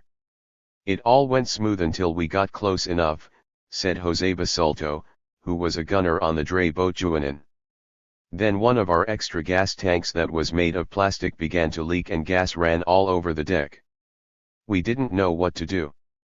The gas was right under the cannon, and I was going to shoot. We were afraid the shot might spark and cause an explosion. But there was Cuba, and we were too deep in the thing to back out. The raiders, as they moved closer to the shore and positioned themselves in hot water, they could see uniformed men moving back and forth in front of Icar's picture window. The raiders started firing. A Czech physician who was strolling on the hotel lawn saw the bullets being fired. He told the newsman that their aim was poor and the firing was pretty far out. Soon there was chaos in the hotel as a result of the pandemonium. Guests in their nightgowns were running back and forth and panic reigned supreme. The hotel car was pockmarked with shell holes while the lobby was in shambles. But there were no injuries or casualties. 27. The boats fled after a few minutes. Due to poor visibility, the Cuban jets were hampered in their pursuit. The fleeing boats made it to their base on Marathon Key in Florida. Castro vigorously denounced the United States and accused it of complicity in the murder attempt on his life. The State Department came out with a reply that the incident was a spur-of-the-moment private act carried out without government knowledge.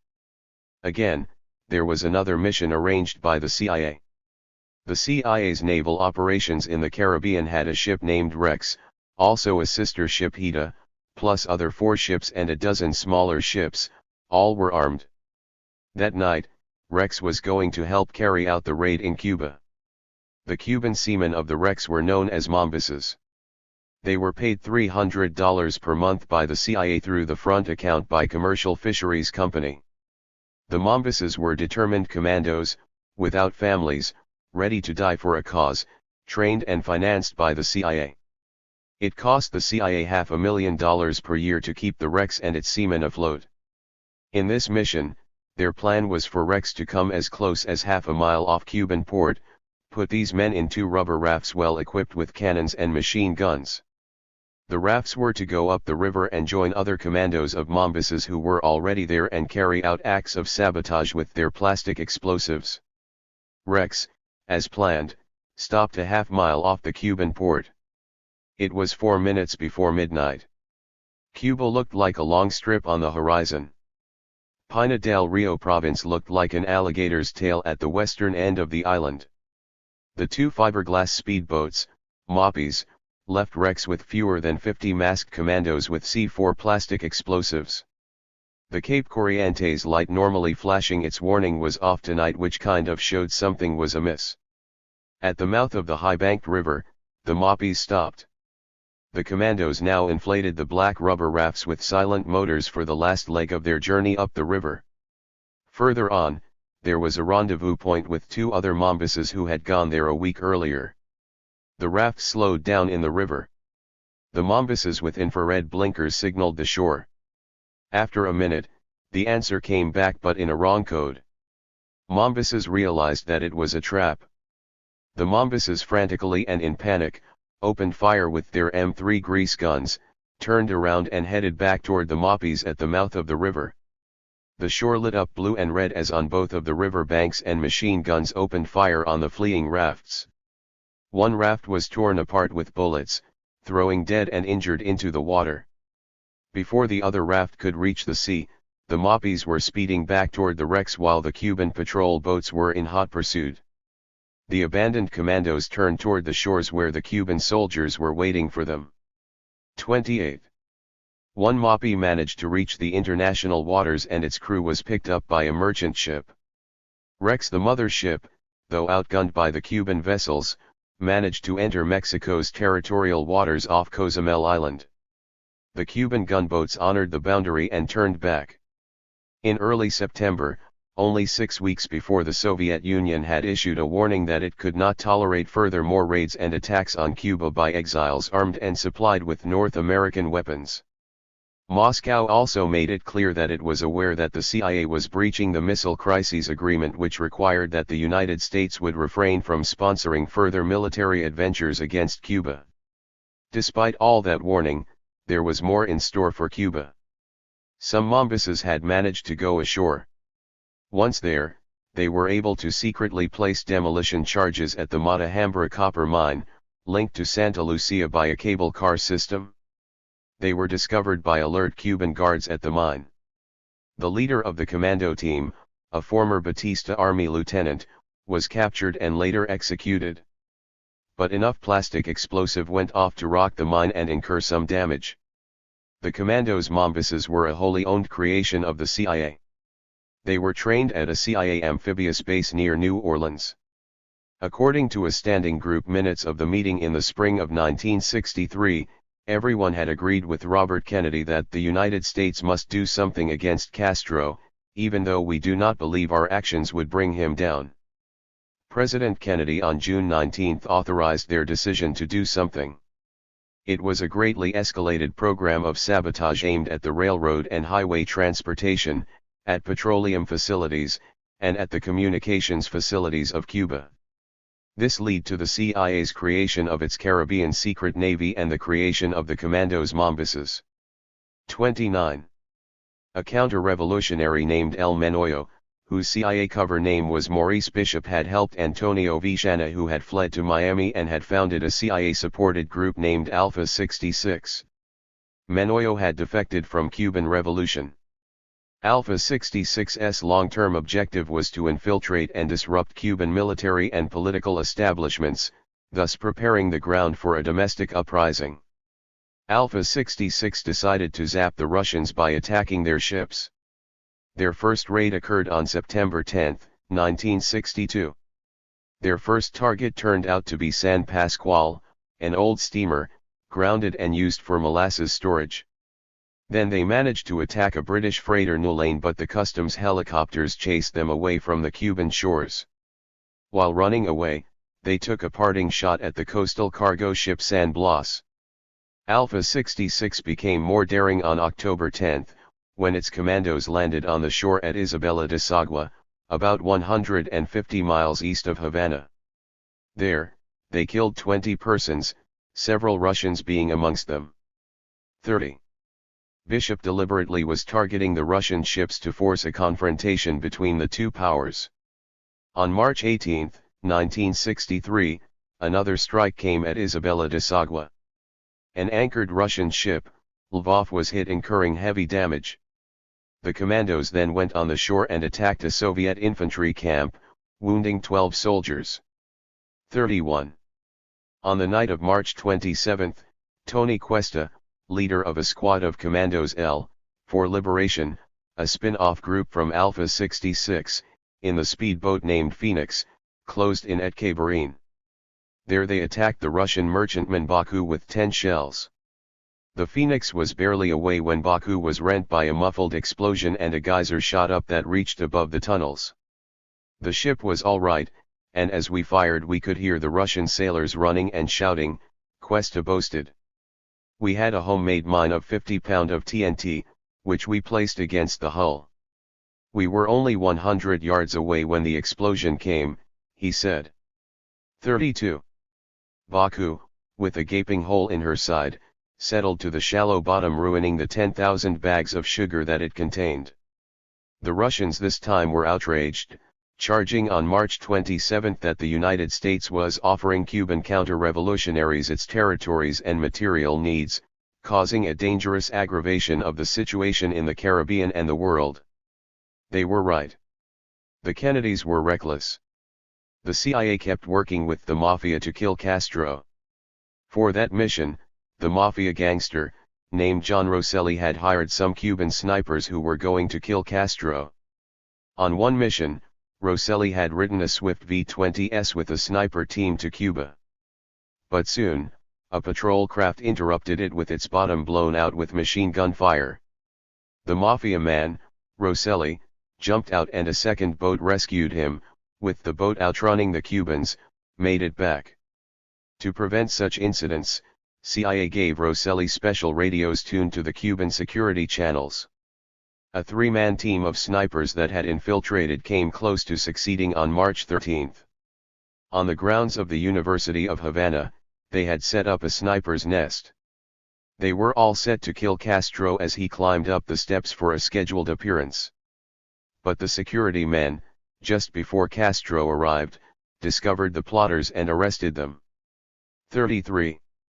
Frank Sturgis, who later on would be arrested for his part in the Watergate burglary, was constantly involved with the CIA in trying to sabotage Cuban targets. He was an extreme right-winger Cuban expediatrician who had once worked in the revolution but was one of the first one to turn against Castro. There was also a swashbuckling commando named Alex Rourke. On April 25, 11 airstrikes against Cuba took place as a result of Orlando Bosch, a right-wing Cuban exile, joining hands with Sturgis. Rourke dropped a spray of bombs on the Shell and Esso refineries near Havana. The New York Times had categorized this the first bombing raid since the Bay of Pigs. There were 2 more raids at Florida Airfield and Lake Pontchartrain. The CIA during 1969–70, employed some high-tech methods to alter Cuba's rain patterns to ravage its sugar crop and undermine its economy. Planes took off from China Lake Naval Weapons Center in the California desert where the high-tech method was developed. They flew over the island, seeded rain clouds with crystals that precipitated torrential rains over non-agricultural areas while the sugar cane fields were arid. The downpours even caused dangerous flash floods in some areas. 34. In March of 1970, a terrorist group was given by the U.S. intelligence officer a vial of African swine fever virus.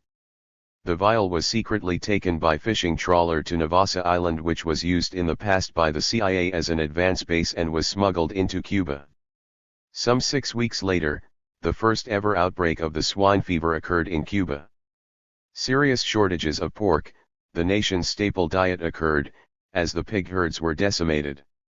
It was termed the most alarming event of the year by the United Nations Food and Agricultural Organization. It futilely tried to find out how the disease had been transmitted. 35.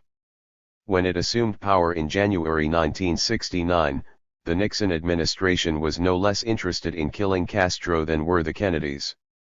With full CIA involvement, Gary Patrick Hemming's exile group had planned to execute a triple assassination play when Fidel Castro was a guest of Salvador Allende in Chile in October 1971. Tony Viciana confirmed this plot, the camera gun plot. He said he was instructed by his case officer, Maurice Bishop, to arrange the shooting. As per the plot, Castro was to be shot upon his arrival in Santiago, Chile, with a gun fitted into the camera. It was very similar to the assassination of Kennedy, Viciana said, because the person Bishop assigned to kill Castro was going to get planted with papers to make it appear he was a Moscow Castro agent who turned traitor, and then he himself would be killed. A former Batista security agent named Luis Posada Carriles, who had enlisted for the Bay of Pigs, had supplied the forged papers. He was given intelligence training at Fort Jackson. Posada by 1971 had become a high-ranking official of the Venezuelan Security Service, DISIP. 36. In 1976, the same Posada, the anti-Castro fanatic, would be involved in the bombing of a Cuban airliner where 73 innocent people would perish. According to Viciana, TV cameras with machine guns mounted inside were kept ready to kill Castro, but one agent had an appendicitis attack at the same time and they had to rush him to the hospital. The other agent, as per Viciana, refused to do it alone. The plotters still had a backup plan to finish off Castro when he undertook a tour of a copper mine up the mountain near Antofagasta in northern Chile. Again, Castro escaped a certain death by mere luck. As the premier was being driven up the winding mountainous road to the mine site, halfway up, a disabled car blocked the road. Castro's vehicle was forced to stop. The disabled car had 400 pounds of dynamite wired to an electric detonator. As the plunger was pushed, Castro's luck had it. The dynamite failed to explode. One more attempt on his life awaited Castro. On his way home from Chile, he stopped in Lima, Peru for a state dinner with President Juan Velasco Alvarado of Peru. The assassination was planned at the moment Castro appeared in the door of his Ilyushin jet upon landing at the Lima airport. A Beechcraft Baron was positioned on an apron where it could blast away at Castro with its 20mm cannon hidden behind its door, then it was to make a quick getaway. But Castro's Ilyushin unexpectedly pulled into a special area, thus blocking it from the Beechcraft. Understandably, the pilot of the Beechcraft refused to taxi his plane to another position, as that would jeopardize his chances of escaping. 37. Acts of sabotage against Cuba by the anti-Castro right-wing groups continued. In a span of 6 weeks, a bomb exploded in the Cuban United Nations mission. A bomb also exploded in the van, which was carrying luggage to a Cubana airliner in Kingston, Jamaica. The Air Panama office and the Cuban embassy in Bogotá, Colombia were attacked. A Soviet ship off the coast of Cuba was shelled. In Panama, the Cubana office was bombed. In Argentina, 2 Cubana officials were kidnapped and were never seen again, and in Mérida, Mexico, a Cuban fisheries technician was killed during an attempt to kidnap the Cuban consul there. It is not certain how much part the CIA played in all these acts of sabotage. But one can imagine knowing the CIA's track record. On October 6, 1976, a Cubana Airlines Flight 455 left Trinidad with 73 passengers aboard, including the Cuban national fencing team. It stopped over at Barbados and took off again for Cuba. The plane, on its flight, blew up in the air, killing all aboard. CORU, the Command of United Revolutionary Organizations, formed by Orlando Bosch and other right-wing Cuban exiles at the instigation of CIA and other group El Condor, claimed credit for the ghastly act by telephone calls to the media in Miami. Fidel Castro, at a mass funeral for the victims, which was attended by 1 million people, denounced the CIA for its alleged direct involvement and renounced a 1973 skyjacking treaty with the United States. Henry Kissinger denied any U.S. role in the bombing. But the evidence seemed to point the other way. 2 men named Freddie Lugo and Ricardo Lozano had deplaned the ill-fated plane in Barbados and were interrogated after being heard joking about the bombing in a taxi cab. They were employed by Luis Posada in his detective firm and had confessed that Bosch and Posada had supplied them with 2 bombs, which they had planted on the Cubana aircraft. Immediately the police in Caracas raided the residence of Posada. There, they found equipment and plans, including a map of Washington, D.C. that gave a link between the Cubana bombing and the Letelier assassination. The murder charges were dropped later on due to lack of evidence. The evidence linking the CIA in the Cubana bombing materialized a few days later. A Cuban double agent named Ignacio Rodriguez Mina met with his CIA handler in Madrid. Ike Mina, as he was known, was an official of Cubana Airline. He had missed boarding the doomed flight as his wife was late arriving at the airport. Terribly angry, he alleged that the agency, CIA, had to have been somehow involved. The CIA man trying to calm him told him that he personally hadn't known about it or hadn't participated in it. But to make sure Mina continued his cooperation with CIA, he declared, "For your peace of mind I assure you, and headquarters told me to assure you, that from now on, we will take special precautions so that you, and your wife and family will not be aboard any aircraft that may be subject to an attack like that." Mina was terribly shaken by this admission. "Yes, it's true," the handler continued, "we trained these people in explosives they used." Mina was outraged and furious, slapping the CIA man for a while, calling him and his colleagues criminals and murderers. 38. It should be noted here that at this time in 1976, George Herbert Walker Bush was the CIA director. Thus, Fidel Castro and his tiny island nation were subjected to numerous assassination attempts and acts of sabotage by its giant neighbor. The ruling elites of Washington, spanning several administrations, through its agency CIA hired thousands of right-wing Cuban exiles, cooperated with mafia gangsters and spent millions of dollars trying to kill Castro. They also attempted to destroy the Cuban economy by acts of sabotage and subjected Cuba and its people to a crippling trade embargo which is still in effect more than 40 years later. According to authors Warren Hinkle and William Turner in their interesting book, Deadly Secrets, Thunder's Mouth Press, 1992, Nixon may have felt the need to cover up Watergate because an investigation would have exposed CIA misdeeds. Such an investigation would have revealed the deadliest secrets of 20th century, the U.S. government's involvement with organized crime. The CIA mafia plots to kill Fidel Castro backfired when the mob and CIA plotters turned on President Kennedy and murdered him in Dallas. 39. Further, according to above authors, the plotters had their reasons. 4 right-wing elements in the CIA were furious on Kennedy for refusing to provide air cover when the Bay of Pigs invasion began to unravel. This, according to them, doomed the invasion. They were also very angry that JFK did not use the missile crisis as the pretext to invade Cuba and were afraid that he would pull out of Vietnam if elected to the second term. The mob had helped Kennedy in his narrow defeat of Nixon in 1960, as per famous Chicago vote count, and they felt much betrayed by Bobby Kennedy's constant harassment of mafia older statesmen such as Jimmy Hoffa. It is well known that nothing angers the mob bosses more than ingratitude. Also, the anti-Castro Cuban fanatics who were trained and paid by the CIA hated Kennedy as they mistakenly suspected that he was seeking peace with Castro. A combination of these factors doomed President Kennedy's life perhaps. According to Hinkle and Turner, Deadly Secrets, JFK was killed by the CIA mob. Castro assassination plotters run amok. They mention in their above book that in January of 1992 a poignant revelation was made by attorney Frank Ragano, the longtime lawyer and confidant for both Jimmy Hoffa and Carlos Marcello. Ragano gave an interview to Jack Newfield in the New York Post.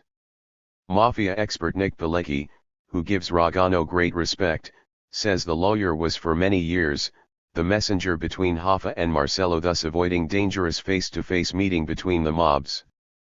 Further, Pilecki says Ragano really knows the secrets. Ragano said that he carried a message early in 1963 from Hoffa to Marcello and Santos Traficante, another mobster. Hoffa's instructions were, tell Marcello and Traficante that they had to kill the president. This has to be done. 2 weeks after the assassination, Ragano met Carlos Marcello in New Orleans. The mobster was very happy. Jimmy owes me and he owes me big, Marcello told Ragano. He had only one regret, the assassination of the president. Killing Jack Kennedy was a mistake, Traficante told the lawyer, because it had brought too much pain on Jackie and the rest of the Kennedy family, for that matter, on the entire nation. We should have killed Bobby, muttered the dying mobster. 40. Thus, the United States, from Eisenhower and Kennedy to Reagan and George Bush Sr., spent hundreds of millions of dollars trying to assassinate Castro, destroy the Cuban economy or destabilize Castro's regime and overthrow him. But it did not succeed. Of course, Castro was extremely lucky on many occasions to escape unscathed. But no leader of such a small country could survive such sinister plots after plots on his life as well as on his country without tremendous popular support from his people.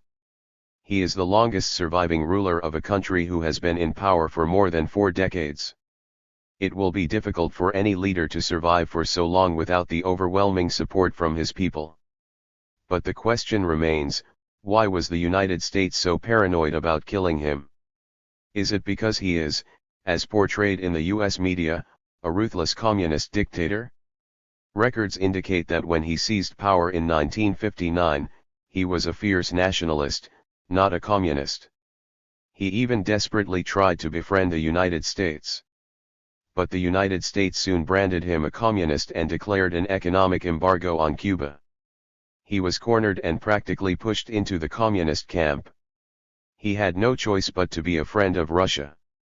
Well, as a revolutionary, Castro, in order to stop the exploitation and robbery of his people by the US corporate interests, forced them out of his country.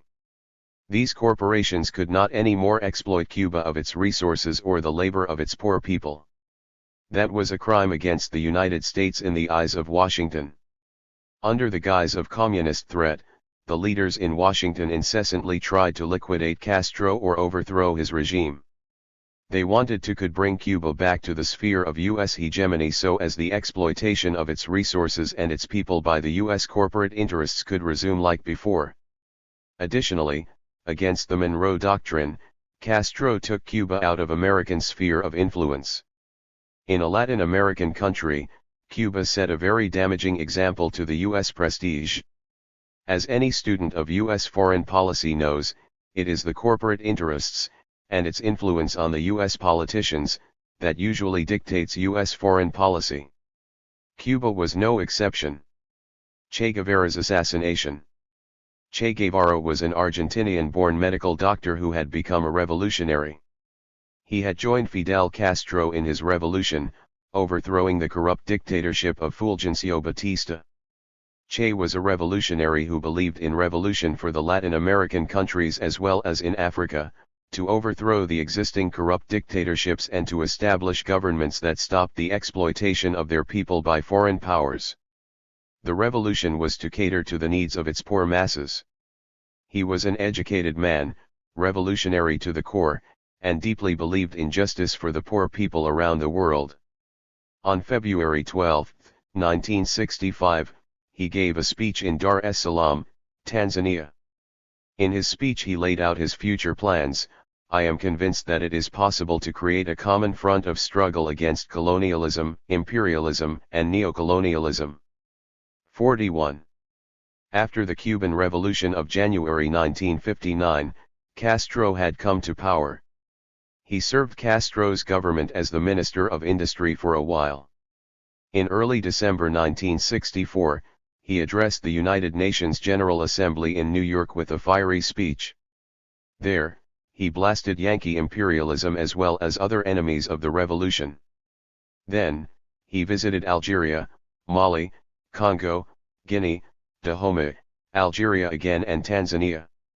There, often, he denounced American imperialism but also the Soviet Union. Afterwards, suddenly he simply disappeared from the site. 42.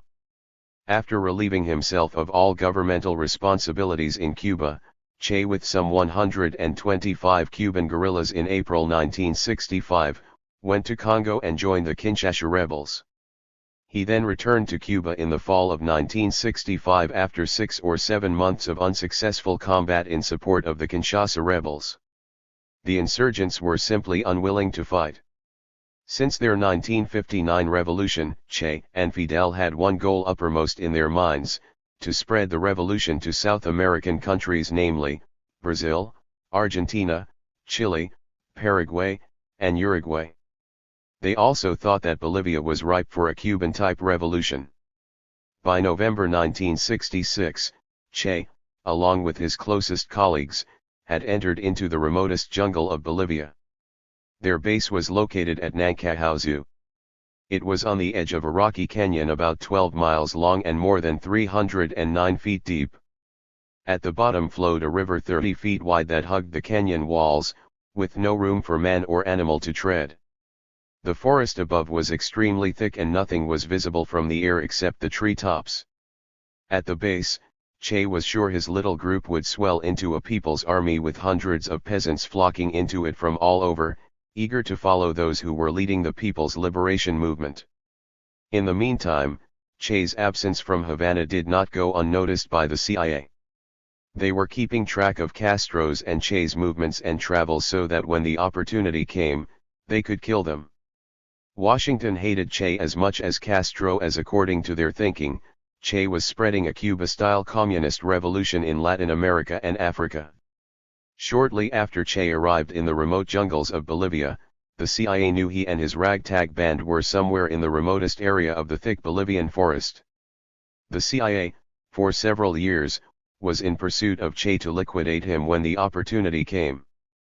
The agency was now working with the Bolivian government to hunt for Che and kill him. The Bolivian Minister of the Interior and the Chief of Intelligence, Arguelles Mendieta, was also working for the CIA. One of his duties for the agency was to infiltrate agents, mainly Cuban exiles, into the Bolivian intelligence services and into the left-wing groups. He did his job quite well. "Bolivia is filled with CIA agents," he said. 43. To make it look like all Bolivian operation, a squad of Green Berets was brought in from the Panama Canal Zone to train Bolivian Rangers in counterinsurgency. Additionally, a Che team of 2 Cubans from Operation 40 in Miami was flown in to monitor the hunt. For months, Che and his group eluded the CIA stalkers. The thick forest provided them with excellent cover.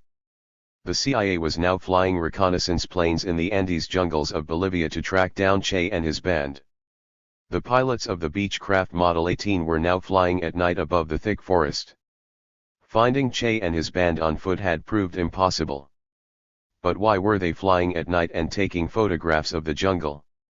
Well, the CIA scientists had developed a new state-of-the-art technology of infrared photography.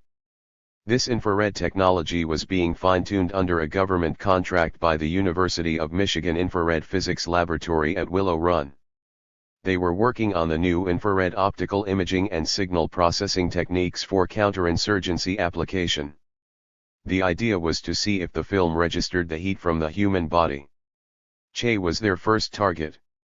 The CIA intelligence sources knew that Che transmitted at night on a shortwave radio and cooked also at night with a Dien Bien Phu oven developed by the Viet Cong. Neither emitted any light but both gave off heat. Also, when they were on the move, their closely grouped bodies, in the cool night air, created a warm pocket. The CIA, to track the Che band by their heat emissions, formed a special aerial survey team. Every night, from Howard Air Base in the Canal Zone, a high-flying plane soared high over the vast forest with its cameras unreeling. As these films were developed, the heat signatures of the radio and oven confirmed that it was Che's group. Now, their route through the jungle could be plotted. Ironically, in his diary during his doomed Bolivian campaign, in one entry on September 10, 1967, Che noted that airplanes had been flying all over the zone. He didn't know what that was all about. On October 8, 1967, in a canyon near the hamlet La Higuera, Che's hunters ambushed him and his band. Che was hit in the leg. Though the Bolivian government falsely announced that Che was killed in a firefight, he was taken to La Higuera and was locked there in a schoolhouse. The next day, the Bolivian military brass came to view their prized captive, arriving there by helicopter. With them was the CIA agent known as Gonzalez according to some eyewitnesses. The same afternoon, in the schoolhouse, Che Guevara was machine-gunned to death by a Bolivian ranger. His body was strapped to a helicopter and was flown to the bigger town of Valle Grande where the embalming process was carried out under the supervision of 2 Operation 40 agents. A Reuters dispatch from Valle Grande reported that a CIA agent was present but that news item didn't make American newspapers. Later on, it became known that the embalmers had cut off Che's hands before he was cremated so that it could be proven that he was indeed dead. This time, unlike in Castro's case, the CIA had succeeded in the assassination. Rafael Trujillo's murder. As it had for Cuba's leader Castro, the CIA had the same murderous plans to kill Rafael Trujillo, the right-wing dictator of Dominican Republic. The rationale for liquidating Generalissimo Trujillo was that, just like Batista's repressive regime had done in Cuba, Trujillo's bloodily repressive regime was paving the way for Castro-style revolution in the country. The plot was called Imoth. The Dominican conspirators planned to kill Rafael Trujillo in the apartment of his mistress when he visited her. They had asked the CIA for machine guns. Richard Bissell, on April 7, had approved shipping the weapons via diplomatic pouch. But everything had changed due to Bay of Pigs disaster. The CIA could not risk another failure in the prevailing climate. The CIA had prevailed upon the U.S. consul Henry Dearborn in Ciudad Trujillo to try to persuade the conspirators. Unfortunately, the plot had picked up momentum and now could not stop. Kennedy had ordered the CIA to get out of the conspiracy.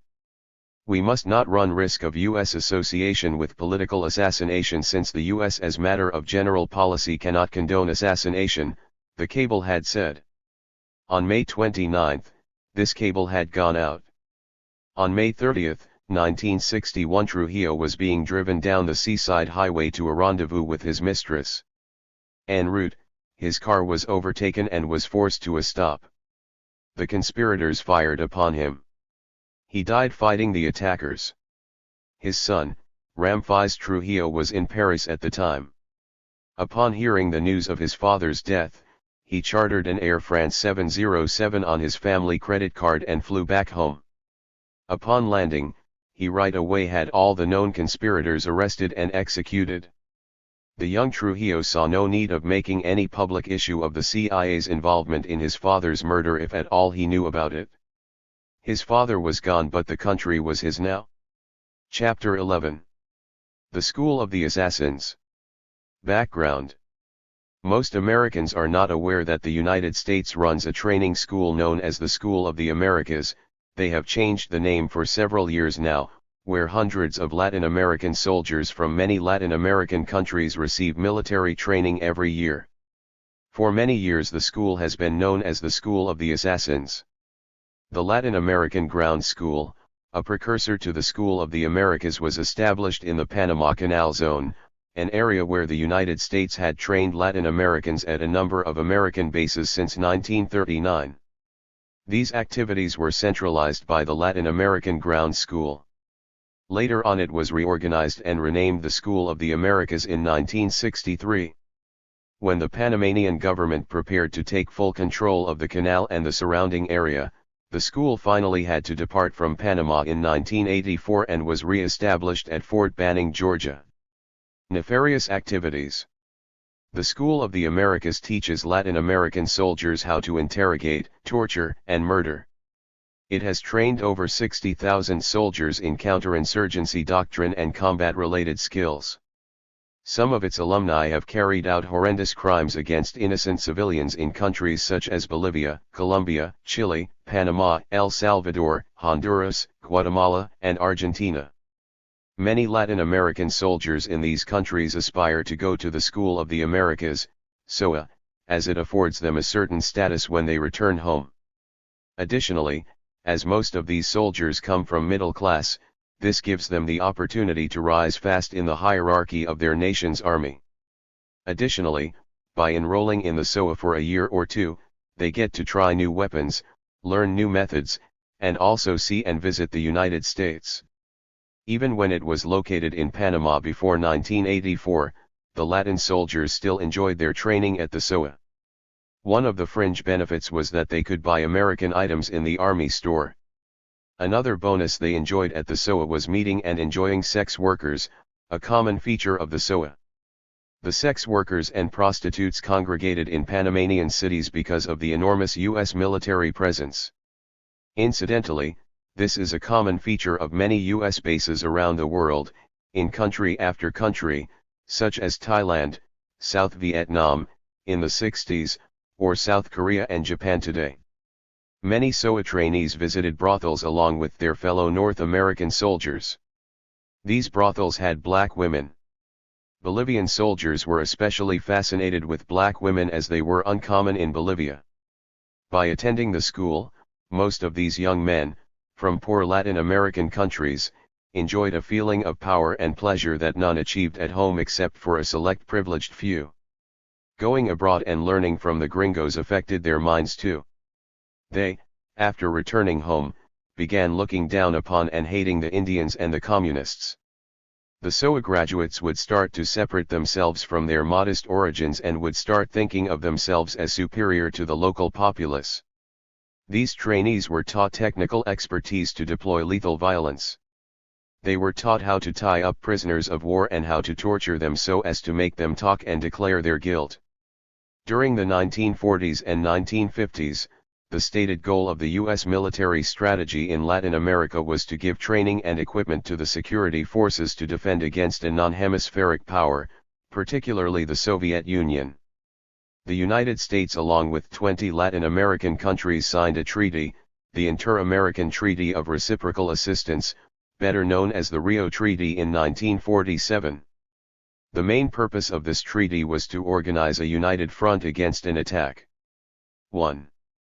But as Robert Holden writes, military grant aid was extended to Latin America not to defend it from attack but to help encourage a cooperative attitude.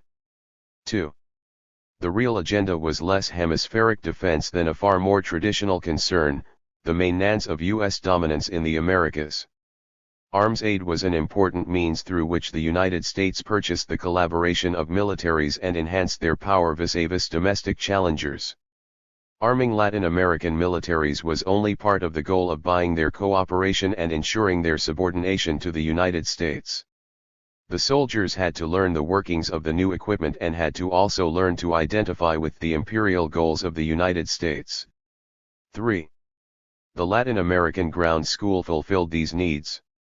The ground school did much more than training the soldiers in warfare or repression.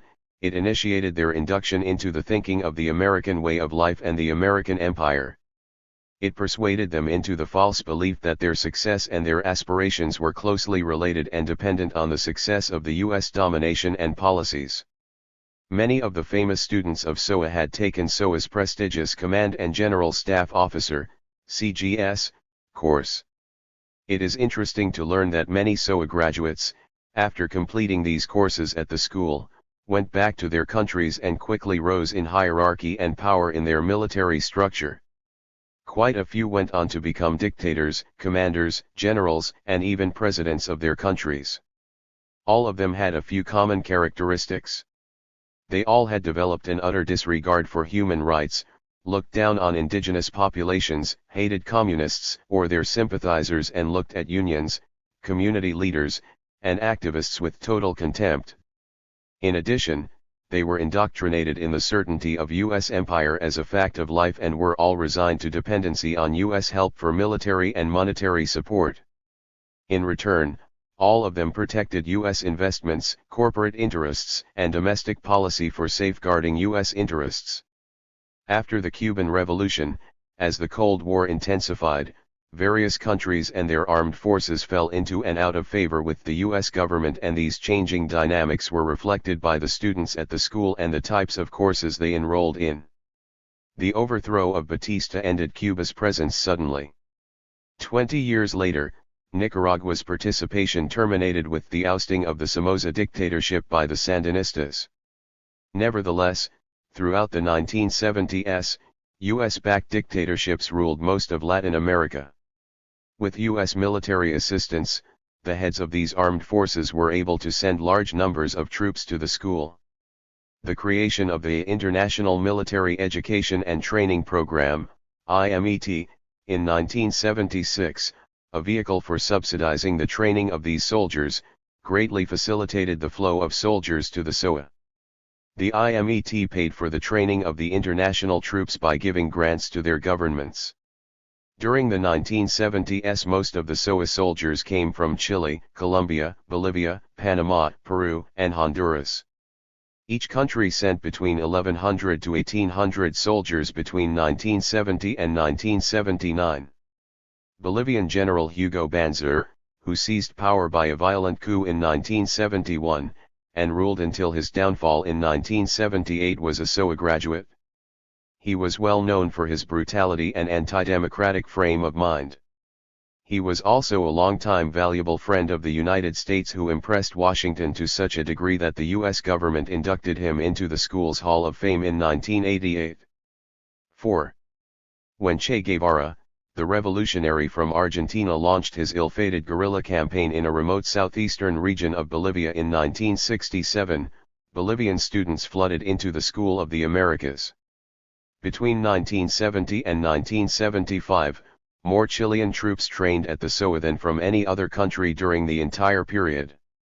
This was the period when Latin America's first democratically elected president Salvador Allende had come to power, and 3 years later was overthrown by a bloody coup, aided, abetted and funded by the CIA and carried out by the Chilean military, many of whom were former graduates of SOA.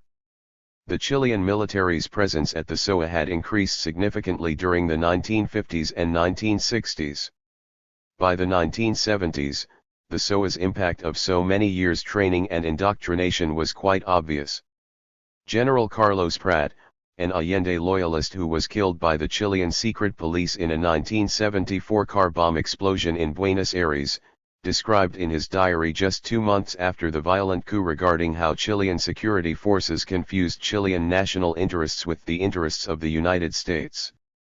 As far as the internal enemy is concerned, the opinion acquired by those who have attended courses at the School of the Americas and others organized by the Pentagon has been increasingly prevalent. Many of these soldiers have responded to the stereotypes and thoughts which were inculcated into them during these courses, and believing they were liberating the country from the internal enemy, have committed a crime which can only be explained by their ingenuousness, their ignorance, and their political short-sightedness. I used to tell the president that we should send out officers to know what it was like in the countries of Europe, Africa, and Asia, not so as to copy or imitate their armed forces, but so that they should widen their horizons and understand that the world does not begin or end in the schools of the Pentagon. 5. Following the Chilean coup and fearing a historically hostile neighbor, Peruvian dictator General Juan Velasco, who had seized power in 1968, increased its defense spending. Interestingly, Peru's participation at the SOA peaked in 1970s.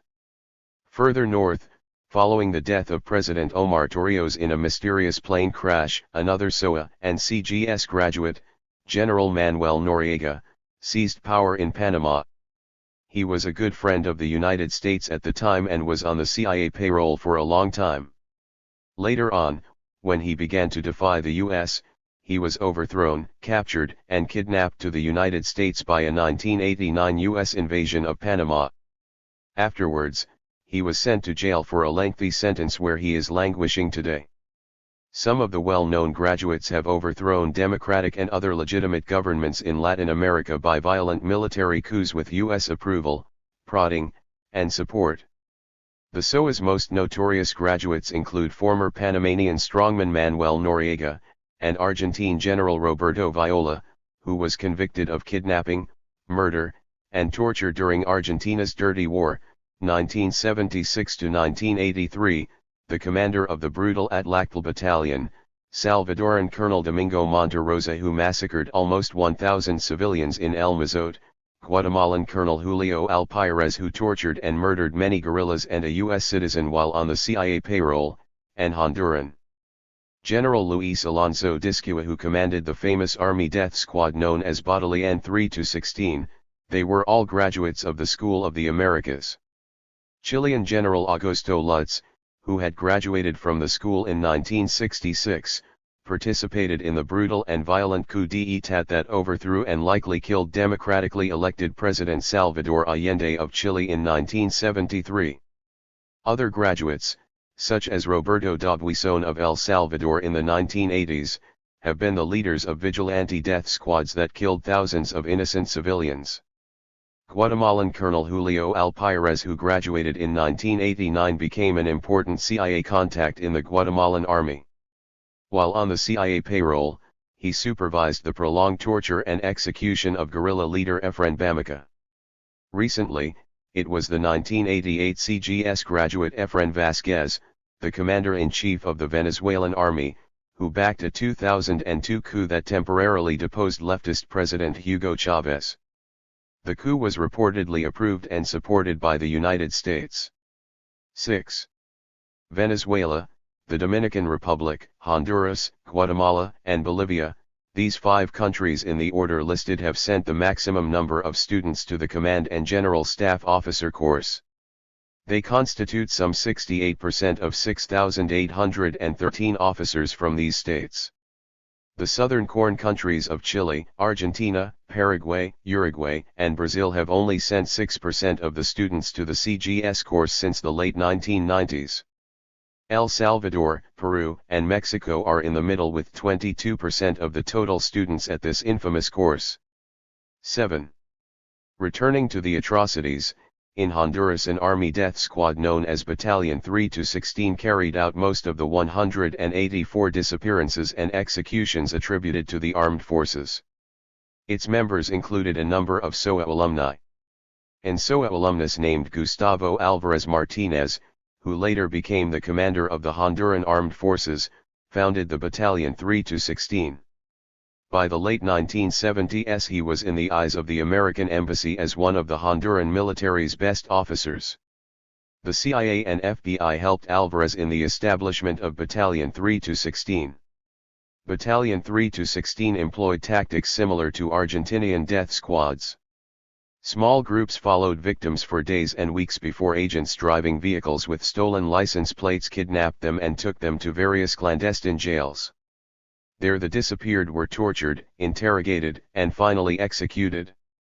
The bodies of the victims were dumped along the roadside or buried in unmarked graves. During the infamous interrogation sessions of the victims, as reported by those who survived, the participation of U.S. personnel was common. 8. General Alvarez was not the only SOA graduate involved in the Battalion 3-16. There were other high-ranking officers in the Battalion 3-16 who were SOA graduates. Juan López Grigalva, Generals Bali Castillo and Discua Elver were the other graduates who were deeply involved in the death squad of Battalion 3-16. The School of the America's sordid dark side became public when the list of some of the 60,000 SOA graduates was released in 1993. The list contained names of some of the hemisphere's most notorious dictators, assassins, and death squad operators. When these names were compared with those listed in a variety of Truth Commission reports, the results were shocking. The major figures in some of the worst human rights atrocities of the Cold War were SOA graduates.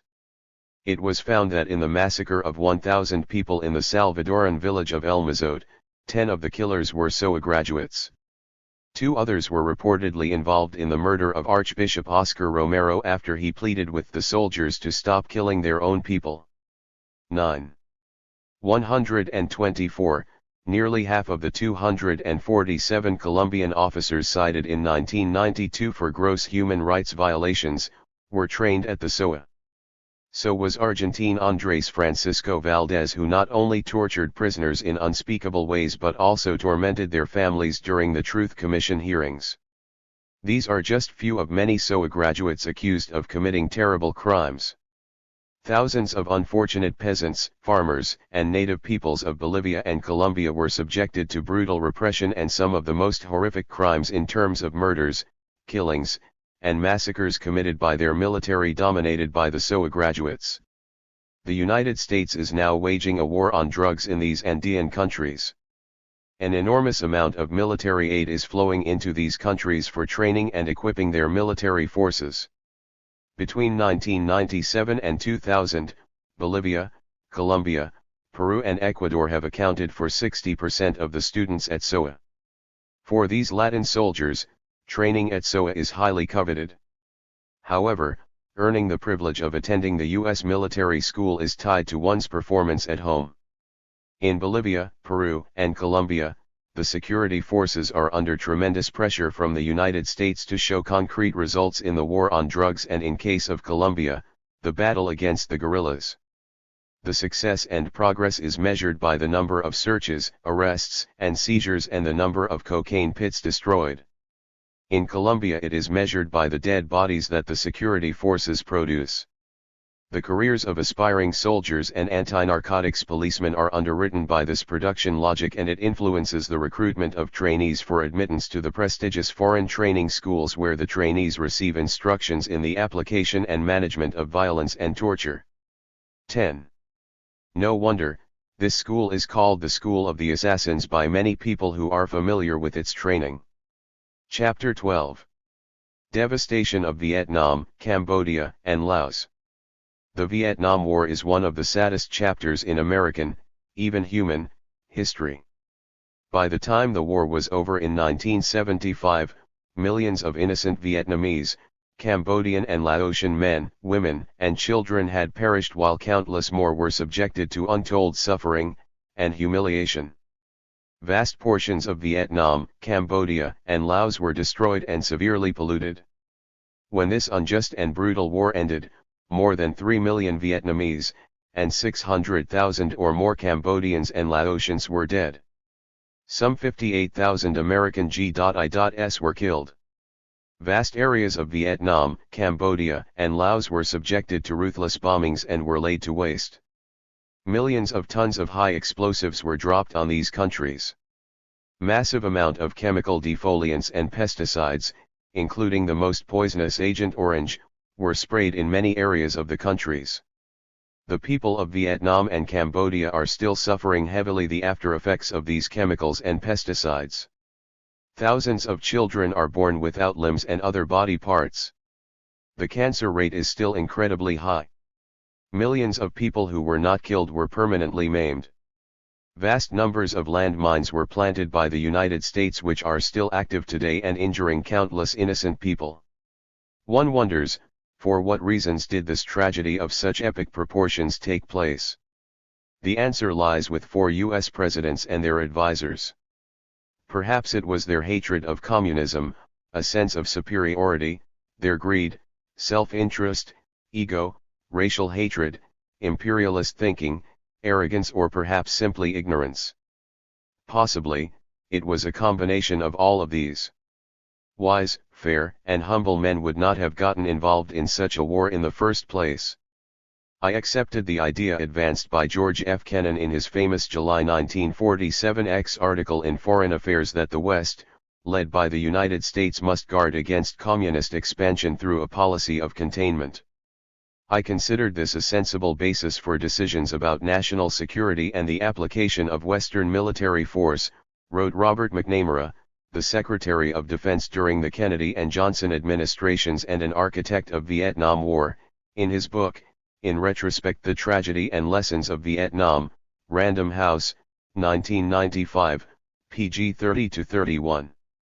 He writes further, like most Americans, I saw communism as monolithic. I believed the Soviets and Chinese were cooperating in trying to extend their hegemony. In the hindsight, of course, they had no unified strategy after the late 1950s. He elaborates further, it seemed obvious that the communist movement in Vietnam was closely related to guerrilla insurgencies in Burma, Indonesia, Malaya, and the Philippines during the 1950s. We viewed these conflicts not as nationalistic movements, as they appear in hindsight, but as signs of a unified communist drive for hegemony in Asia. This was the thinking prevalent in the U.S. ruling class. It is no surprise that this kind of thinking had prompted President Truman's Secretary of State, Dean Acheson, to call Ho Chi Minh the mortal enemy of native independence in Indochina 1.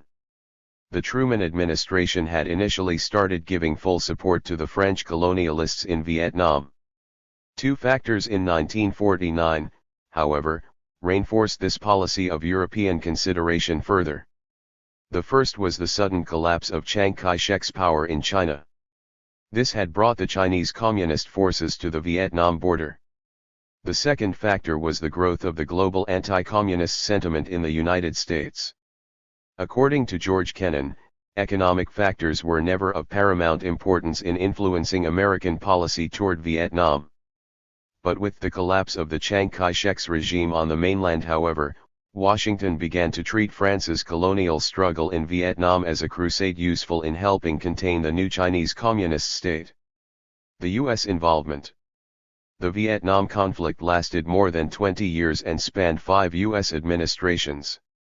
The Eisenhower administration's initial policy was to support France in its war against the nationalist Vietnamese. In the early 50s, France was having a hard time keeping control of their colony of Vietnam. The Eisenhower administration's support for France in their fight against the nationalist Vietnamese emanated from two considerations. The primary concern was the immediate need to secure the cooperation of France at the San Francisco Conference where the United Nations was being established.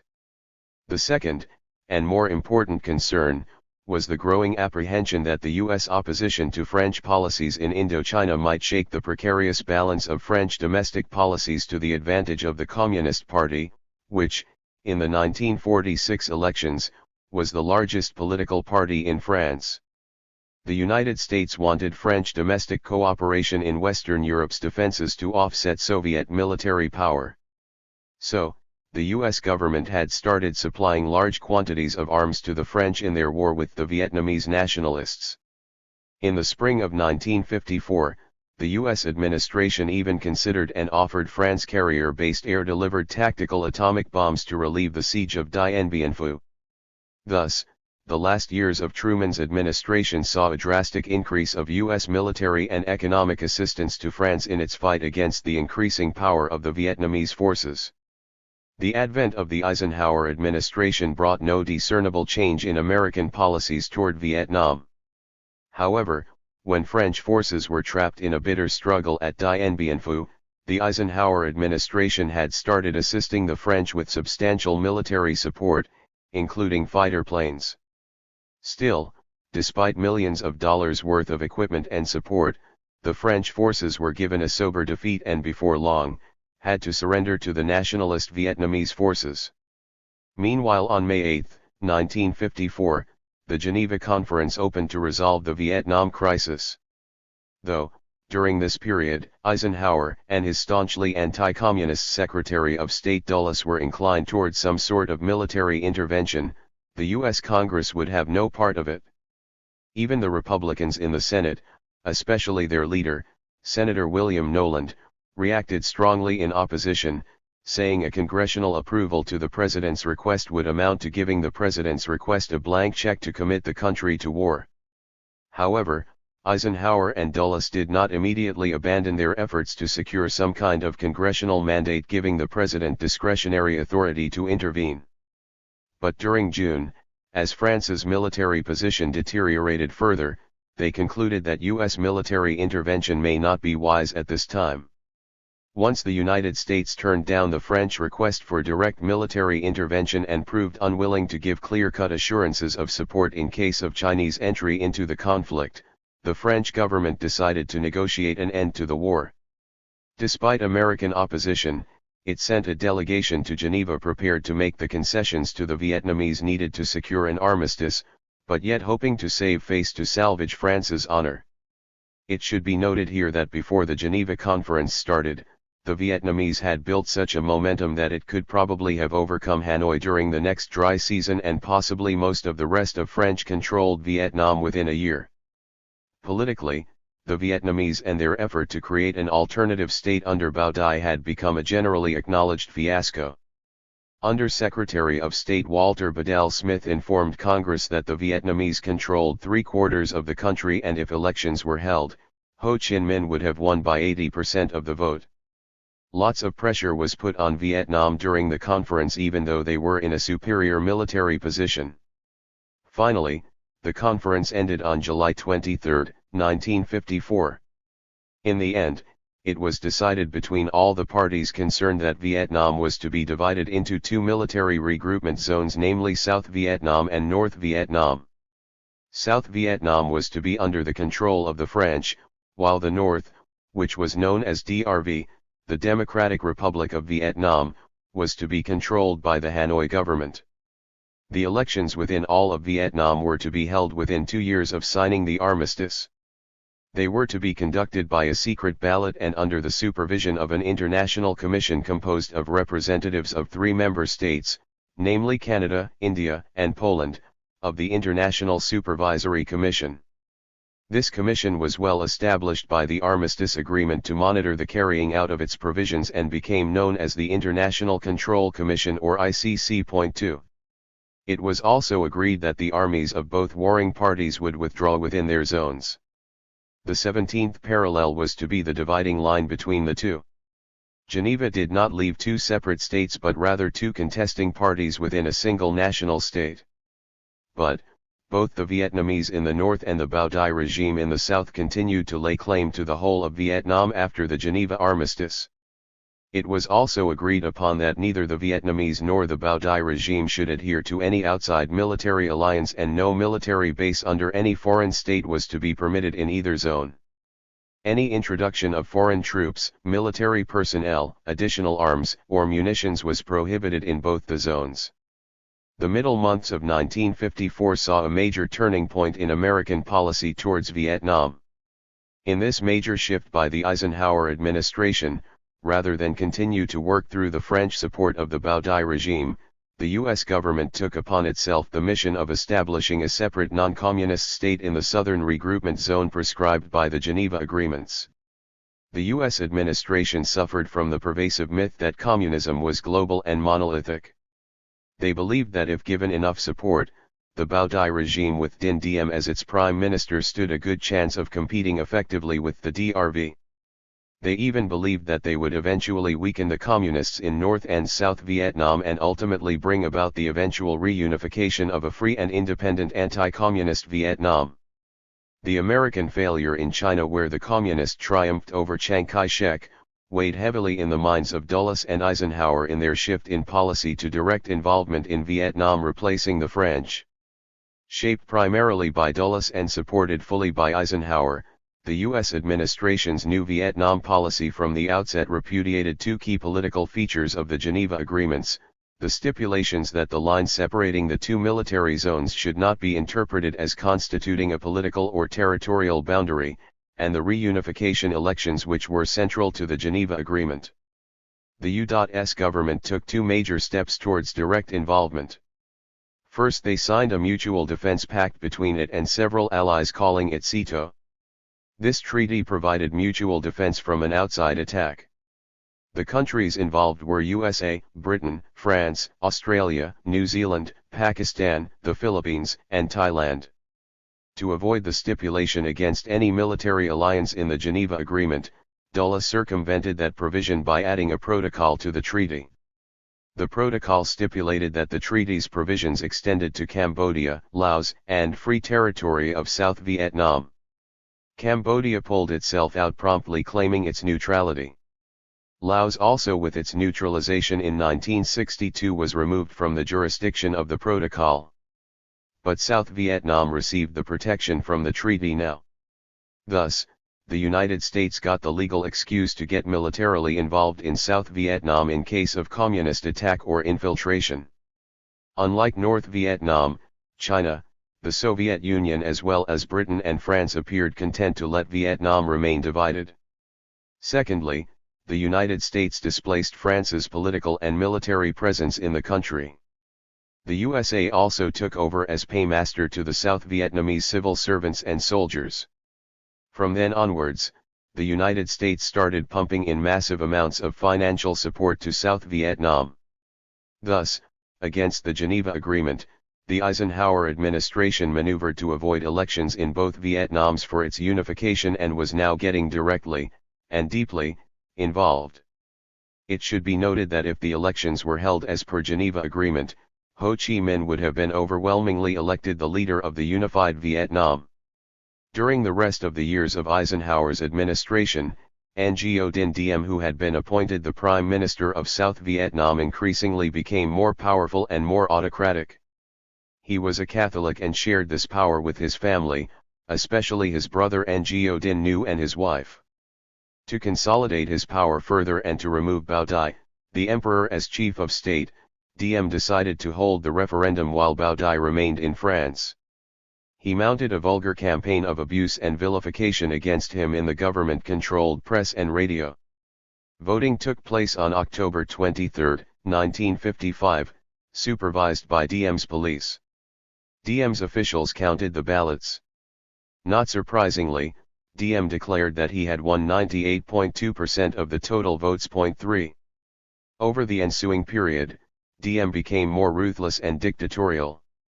His base of popularity had shrunk dramatically by now. Meanwhile, the tenure of the Eisenhower administration was coming to an end and a young senator from Massachusetts was elected the new president of the United States. The Eisenhower administration had paved the way for this new and inexperienced president to get involved deeper as his presidency proceeded from January 20, 1961 onwards. Kennedy more or less possessed the same worldview and set of assumptions as the Eisenhower administration. This was also the case with his advisors. They believed that the forces of communism emanating from Moscow and China were a threat that had to be met and thwarted by the United States on a global basis.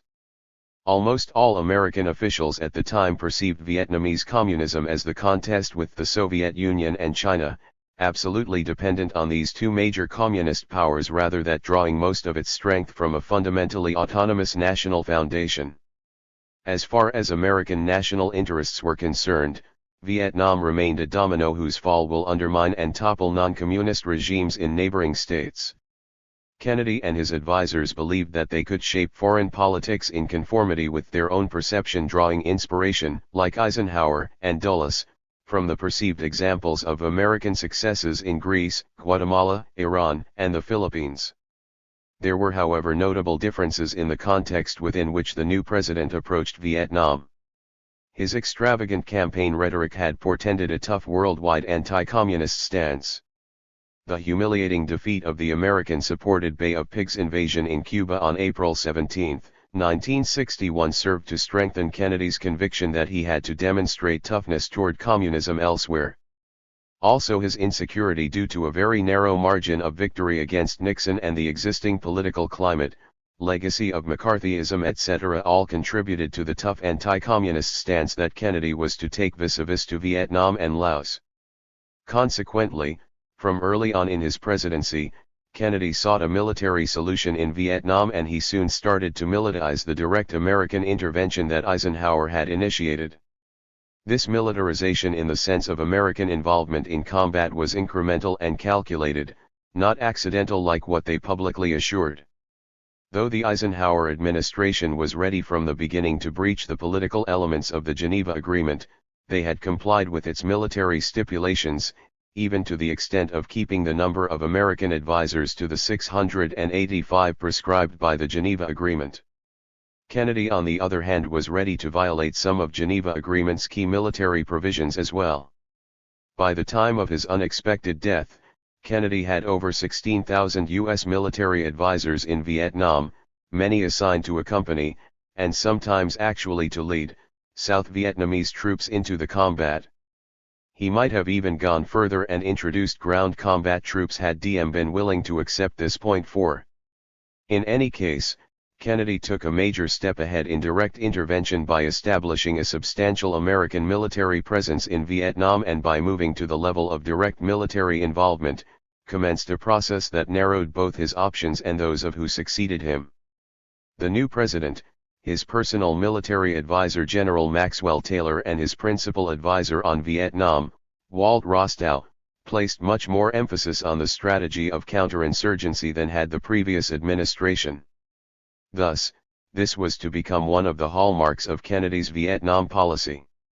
His belief in its potential significance helps explain the alacrity with which he breached the Geneva ceilings on U.S. military personnel during his first year in office and sent American military advisors in combat with Vietnamese units.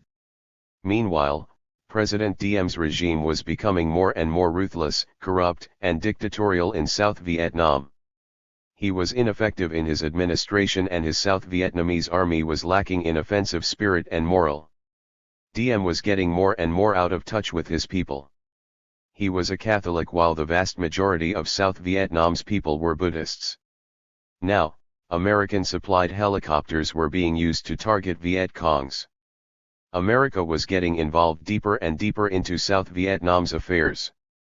Despite many attempts by the United States to convince President Diem to tone down his harsh rule, he was getting more and more suppressive. At this stage, there was no indication that either Kennedy or other senior U.S. officials were as yet considering promoting a coup against President Diem, but they were always aware of the possibility that certain elements in the armed forces might repeat their November 1960 effort. During that failed coup attempt, Diem was able to save his presidency by moving quickly against the young officers and foiled the attempt.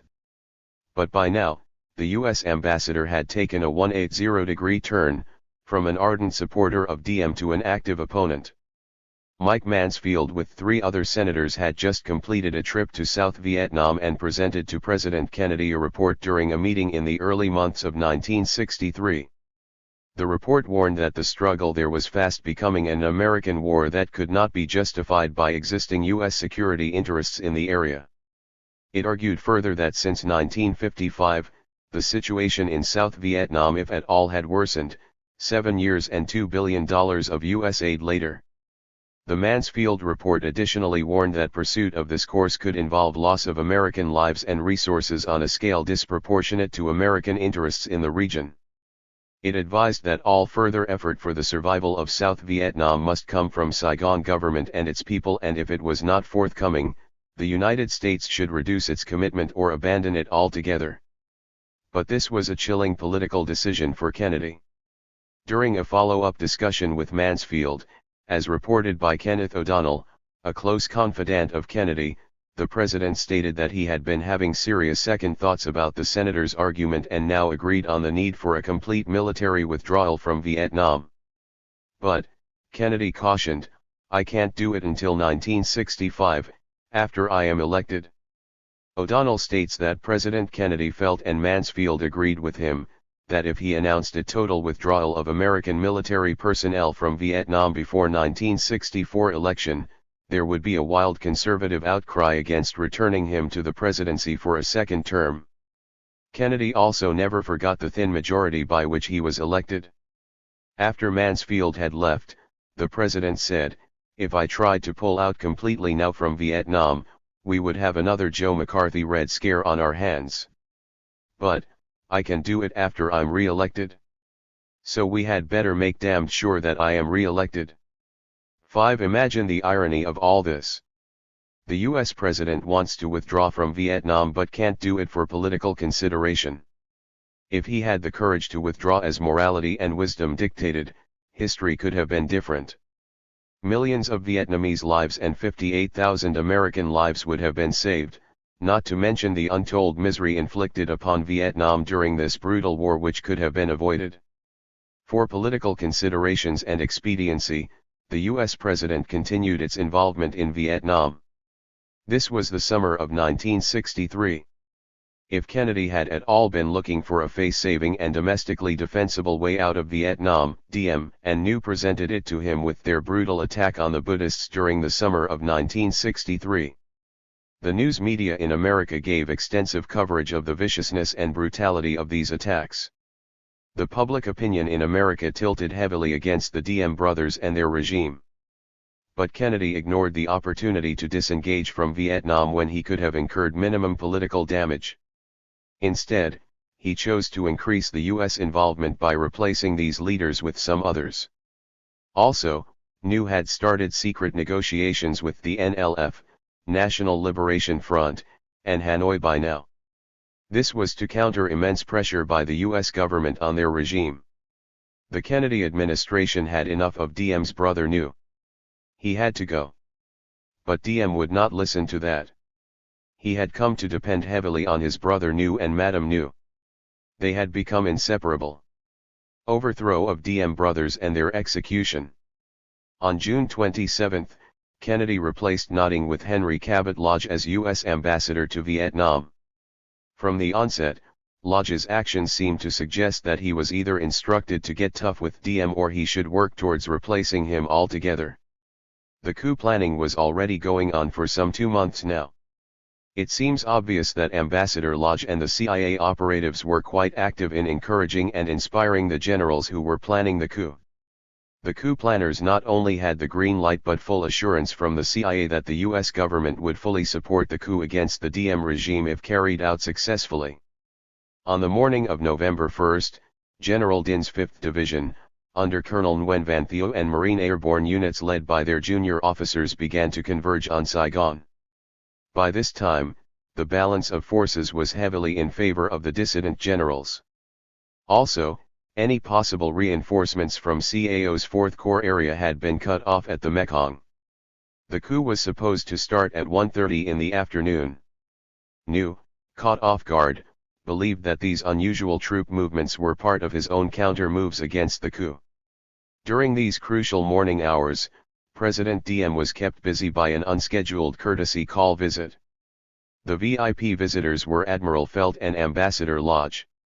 For 2.5 hours, President Diem was kept closeted with these VIPs' visit, intentionally in all likelihood. In the meantime, none of his subordinates dared to burst into the room. At the end of Felt's visit, Diem drew the ambassador aside and indicated he wanted to talk to him about what it was the US wanted him to do. They talked privately for another 20 minutes. During this crucial time, Diem was kept busy for some 2.5 hours. None of his subordinates dared to burst into the room to report to the president of many unusual troop movements taking place in Saigon. Crucial time was lost. By these distractions, President Diem was kept away from taking quick counter moves to thwart or foil the coup attempt. Diem was kept clearly preoccupied for some time during the critical period in which the coup forces were being positioned in Saigon. 6 Was this part of the design of American involvement in the coup? One can only guess. During the afternoon and evening, Colonel Nguyen Van Thieu, leading Din's 5th Division along with smaller units headed by Colonel Thao who was supported by tanks, artillery, and air power, moved against the presidential palace.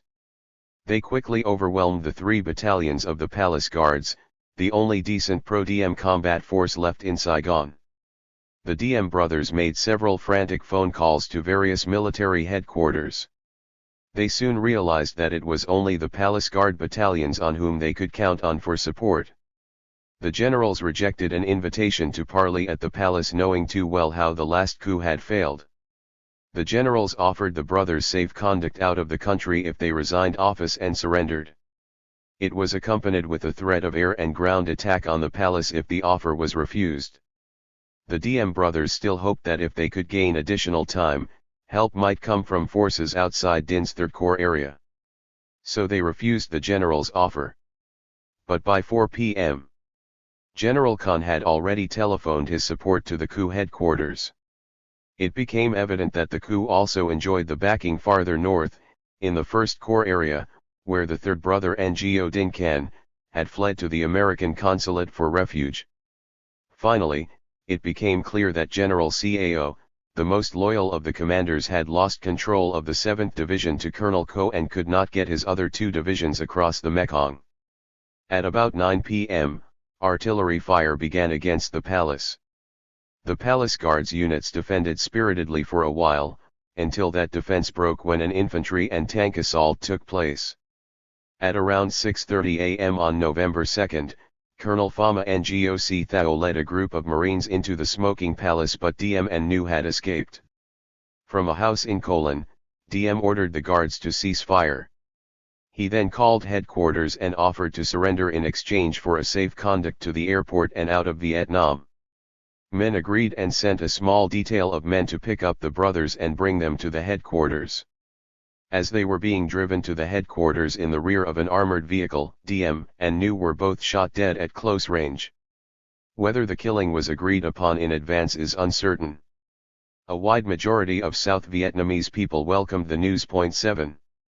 On November 6, 1963, General Duong Van Minh took over as the head of the new government. The next day, the U.S. ambassador assured the new leaders of the immediate restoration of economic aid and diplomatic recognition, which was formally extended on the 8th of November. On November 22, President Kennedy was assassinated in Dallas, Texas. Vice President Lyndon Johnson was sworn in as the new U.S. president. President Johnson inherited the same coterie of advisors from the previous administration, namely Robert McNamara as the Secretary of Defense, Dean Rusk as the Secretary of State, and McGeorge Bundy as the National Security Advisor. Also amongst his close advisors were Ambassador to South Vietnam, Henry Cabot Lodge, Assistant Secretary of Defense William P. Bundy, and Army Chief of Staff General Earl G. Wheeler, who had just succeeded Maxwell Taylor. George Ball was one of the few who had grave doubts about the U.S. involvement in Vietnam and advocated the pullout on several occasions. General Minh did not turn out to be popular either with the people of South Vietnam or with the U.S. administration. While the U.S. administration was inclined towards deeper involvement, more military and civilian advisors, bombing of North Vietnam, etc., General Minh was against all this. He refused to allow any more U.S. military advisors and opposed the direct bombing of North Vietnam by the U.S., fearing massive infiltration directly by Hanoi into South Vietnam. Now there developed tremendous anti-war pressure within South Vietnam. It was feared that Minh might yield to neutralism policy and start negotiating with the NLF and Hanoi. Opposition to the Minh government spread from the Defense Department to the CIA and to finally Ambassador Lodge himself. Finally, the U.S. government had had enough of Minh too and decided to get rid of him. On January 30, 1964, only 3 months later, Minh was overthrown by several officers who had CIA backing and guidance. This came to be known as the Pentagon's coup. The main actors on the Vietnam side, namely General Khan himself as well as Generals Minh, Don, Dinh, and Prime Minister Tho, all have testified that the United States was very much involved in the coup of January 30, 1964, and all of them agreed that it could not have taken place without American backing. 8. Khan took over as the new president and was very cooperative with the U.S. administration from the beginning. In General Khan, the Johnson administration initially seemed to have found the right man to advance its Vietnam policy. Khan's willingness to accept and implement U.S. advice was greatly welcomed by U.S. officials such as Lodge and McNamara. U.S. military and economic aid started increasing substantially now. The U.S. government now provided enough funds and equipment to expand the South Vietnamese military forces by 144,000 men. In June, the number of military advisors was increased by more than 4,000. This brought the total to 22,000. The total U.S. aid had increased to almost $2 million per day by now. 9. Unfortunately, Khan was even less popular with the public than Min. As early as February, plots against Khan were reported by U.S. intelligence. This continued intermittently throughout the year. American officials continuously discouraged this time all those involved. Despite all this help, as well as substantially increased U.S. military and economic backing, General Khan was not able to establish anything like a viable political base. His regime grew progressively weaker internally vis-a-vis the NLF. He leaned more and more upon the United States. In the U.S., meanwhile, pressure on President Johnson for escalating the U.S. military intervention in Vietnam had started mounting. The hawkish views of Republican Senator Barry Goldwater, who became the Republican candidate for president, prompted President Johnson to show some toughness in Vietnam lest he could be routed in the coming presidential election. On the other hand, General Khan also realized that bombing North Vietnam would strengthen his own hands and hold on power.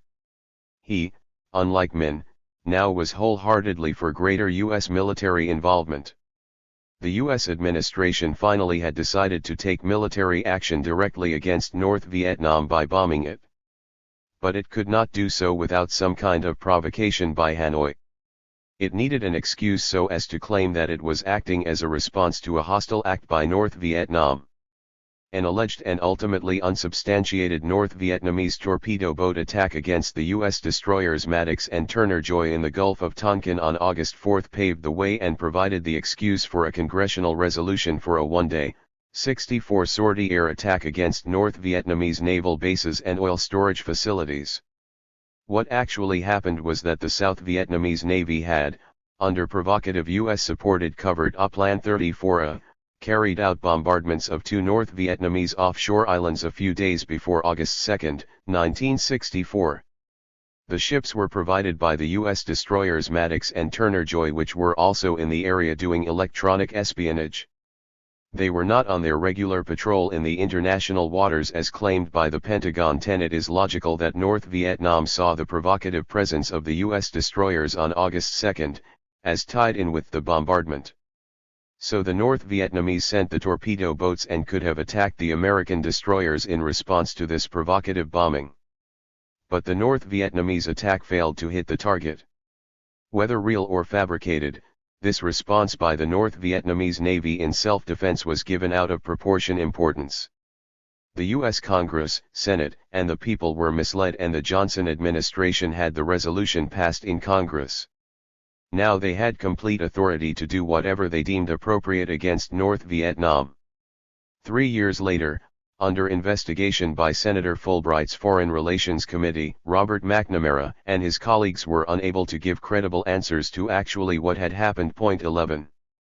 Nonetheless, American Air Force carried out heavy bombings of North Vietnam on August 4, 1964. Meanwhile, there were mounting demonstrations against the Khan government in South Vietnam. Thousands of Buddhists took to the streets in Saigon and Da Nang. Taking note of the unrest, some young Turks in South Vietnamese military tried to stage a coup, but due to U.S. opposition ultimately failed in this attempt. But President Khan was forced to change the structure of his government. General Westmoreland urgently requested and secured authority to use B-52 bombers against targets in South Vietnam. In the early weeks of 1965, the South Vietnamese military was collapsing, accompanied by deep political factionalism. The Buddhists were becoming extremely popular and politically more and more powerful. Also, the pressure on the president was mounting for sustained bombing of the North. President Khan was getting more and more unpopular, not only with the South Vietnamese people but also with the U.S. administration. Maxwell Taylor was getting restless and had mounted a major effort to oust Khan. He also convinced KY and other top generals that they now had a green light to move against Khan. America was now actively helping the coup planners in their plot to oust Khan. As per America's wish, this time the coup succeeded and the Saigon radio announced that General Khan was being replaced. Con was persuaded to leave South Vietnam. The new military leadership that American efforts helped put in place, was led by the triumvirate of KYT and THIRD. Unlike Con, who seemed not too eager to bomb the North, the new leadership was all for expanding the war in the North. Pham Huy Quat remained the prime minister, though overshadowed by the new leadership. Soon after the coup, American planes launched their first attack in the sustained bombing of the North. As a result of this bombing, Hanoi started sending combat troops into the South now. In March 1966, General Wheeler reported that there were 13,000 North Vietnamese soldiers in the South while the number of Viet Cong was 225,000. Facing them were 216,400 U.S., 690,000 South Vietnamese and 23,000 third country, mostly Korean, troops. 12. Meanwhile General Westmoreland kept asking for more and more U.S. troops. President Johnson reluctantly kept bowing to his wishes. At the home front, opponents of the war were getting more and more vocal. Steadily, demonstrations opposing the war had started on various campuses. Increasingly, the students in colleges had started realizing that it was not worth dying for a war which was unjust and immoral. The bombing of North Vietnam continued until the March of 1968. But on the ground in South Vietnam, the war was to a large degree Americanized. So as a result, American casualties had started mounting, giving rise to more and more demonstrations. American bombing was indiscriminate during the war. They were not able to distinguish too clearly between the enemy soldiers and the civilian population. In 1962, Kennedy had authorized air-delivered napalm, ignited jellied gasoline, and herbicidal defoliants. The dropping of napalm bombs was especially cruel. It incinerated houses and adhered to and burned deep into the flesh of the victims. Napalm constituted approximately 8 to 9% of the yearly bomb tonnage from 1965 on. The total napalm tonnage dropped during the war was a staggering 338,000 tons. 13. In 1967 and 1968, the protests against the war were so fierce that President Johnson realized that his re-election prospects were surely doomed. So, he went on the national TV and announced that he would neither seek nor would he accept his party's nomination for the presidency. So now the race for president was between Hubert Humphrey and Richard Nixon.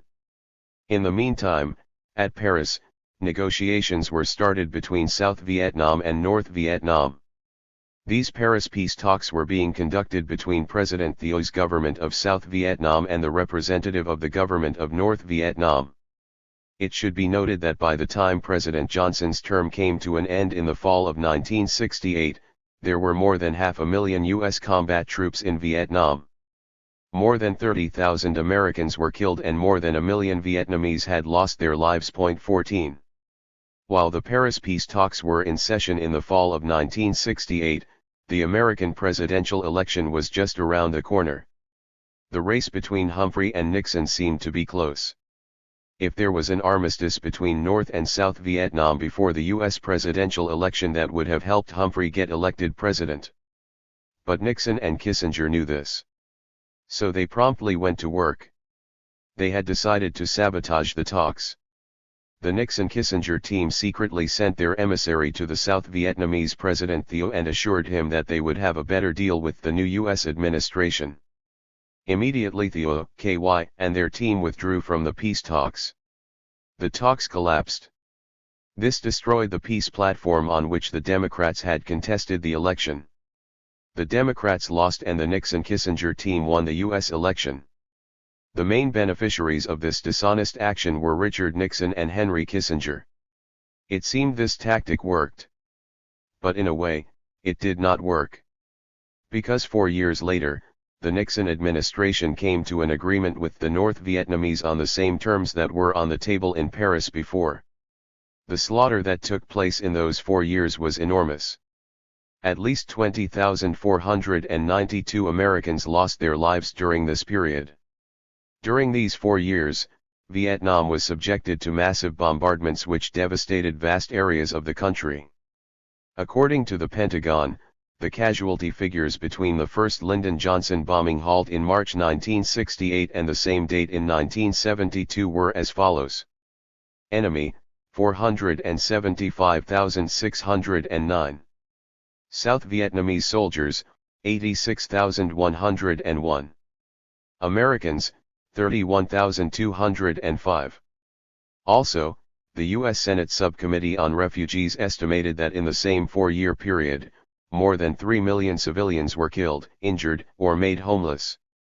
During the same period, the United States dropped 4,500,000 tons of high explosives on Indochina.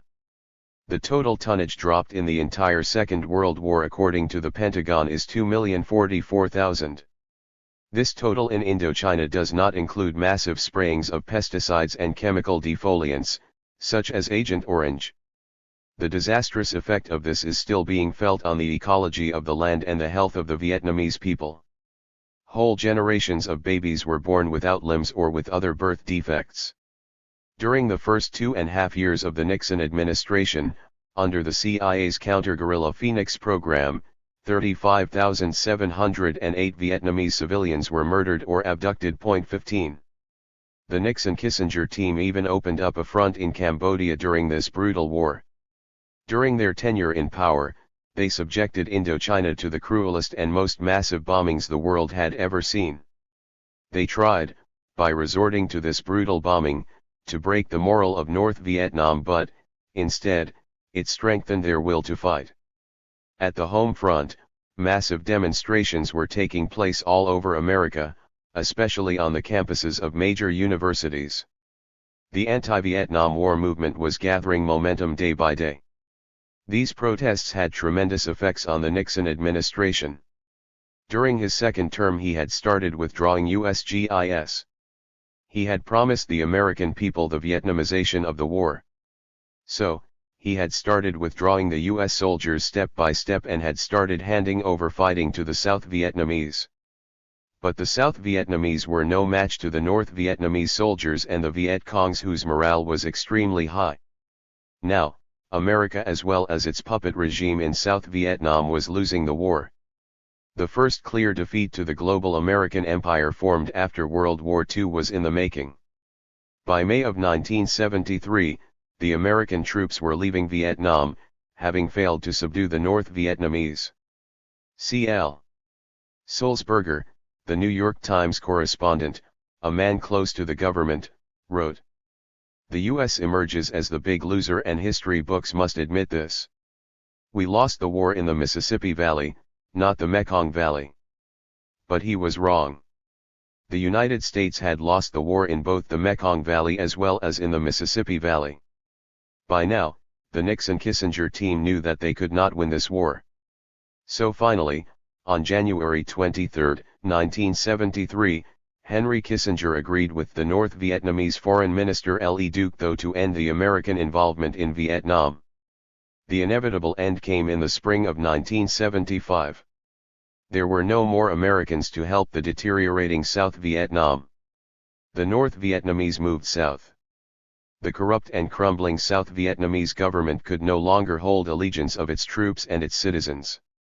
In April of 1975, the fighting was within 100 miles of Saigon. On April 30, 1975, the American ambassador had to escape from the U.S. Embassy by helicopter. Soon after, the North Vietnamese soldiers ran over and took Saigon. It was all over by now. Great responsibility for this Holocaust must be attributed to the hubris and egos of a succession of American presidents, especially John F. Kennedy, for setting in motion the involvement. President Johnson was a stubborn victim. He could not give up. President Nixon tried to intimidate the Hanoi government by massive bombings but failed. He finally realized that he could not win the war. By 1973, the United States bought its way out of the war, promising the North Vietnamese $3.25 billion in reparations as part of the agreement that North and South Vietnam would stop fighting. 16.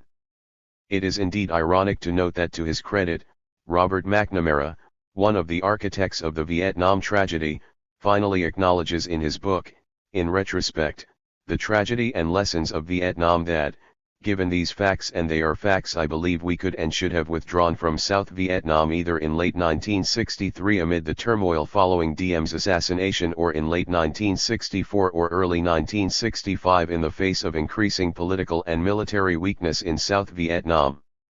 And, there were at least 3 other occasions when withdrawal could have been justified. By the time this immoral war ended, more than 58,000 American troops were killed.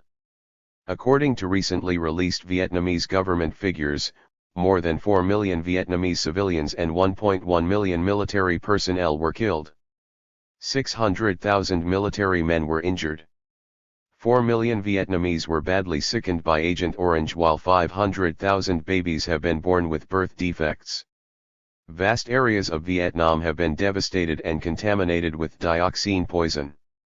When I and my family visited Vietnam and Cambodia in December 2005, we found the people of these countries very polite and friendly. They seemed to hold no enmity towards the Americans.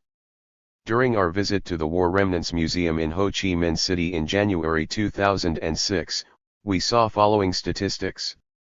Between 1964 and 1973, 21 million gallons of deadly defoliant Agent Orange, also known as dioxin, were sprayed in many areas of Vietnam, destroying the ecology and harming the health of millions of Vietnamese men, women, and children. According to the Vietnamese government sources, there are over 4 million victims of dioxin poisoning in Vietnam. This herbicide was sprayed over 6 million acres of crops and trees, affecting approximately 13% of South Vietnam's lands. It was the Kennedy administration who in 1961-62 had first authorized the use of these herbicides to destroy Vietnam's rice crops. In some areas of Vietnam, dioxin levels even today remain over 100 times the accepted international levels. Many affected Vietnamese have paid heavy price for this crime by having thousands of newborn babies born deformed or without limbs or other organs. More than 500,000 children have been affected by Agent Orange. 17. Many are still suffering more than 30 years after. Dioxin is linked to cancer, blood disease, and birth defects. Vietnam has the largest quantity of dioxin, Agent Orange, in the world. My Lai Massacre. At 5:30 a.m., more than 100 young men, belonging to the Charlie Company, woke up. They were given several tons of fighting gear including machine guns, grenades, and other equipment. It was March 16, 1968 morning. Troop-carrying helicopters took these young men 11 miles away in an operation, which was to be a surprise for the Vietnamese villagers. The helicopters took them to the outskirts of a hamlet called My Lai 4. My Lai was a small village in the Quang Ngai province of South Vietnam known to Americans as My Lai 4. The Vietnamese called it Thuan Yen. It was part of a hamlet called Tu Kung, which was a part of a bigger village called Sun Mai.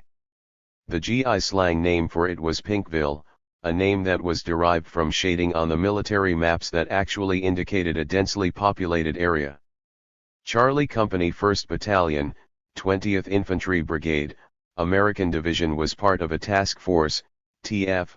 Barker, commanded by Lieutenant Colonel Frank Barker. T.F. Barker's mission was to locate and destroy the Viet Cong main force combat units in an area that was suspected of being a political military stronghold of the enemy. The Charlie Company's commander was Captain Ernest L. Medina. 2nd Lieutenant William L. Rusty Calley commanded the company's 1st platoon. The members of Charlie Company, later the Killers of My Lai, were young Americans with an average age of just 20 years. They had been either drafted or drawn and enlisted from all over America.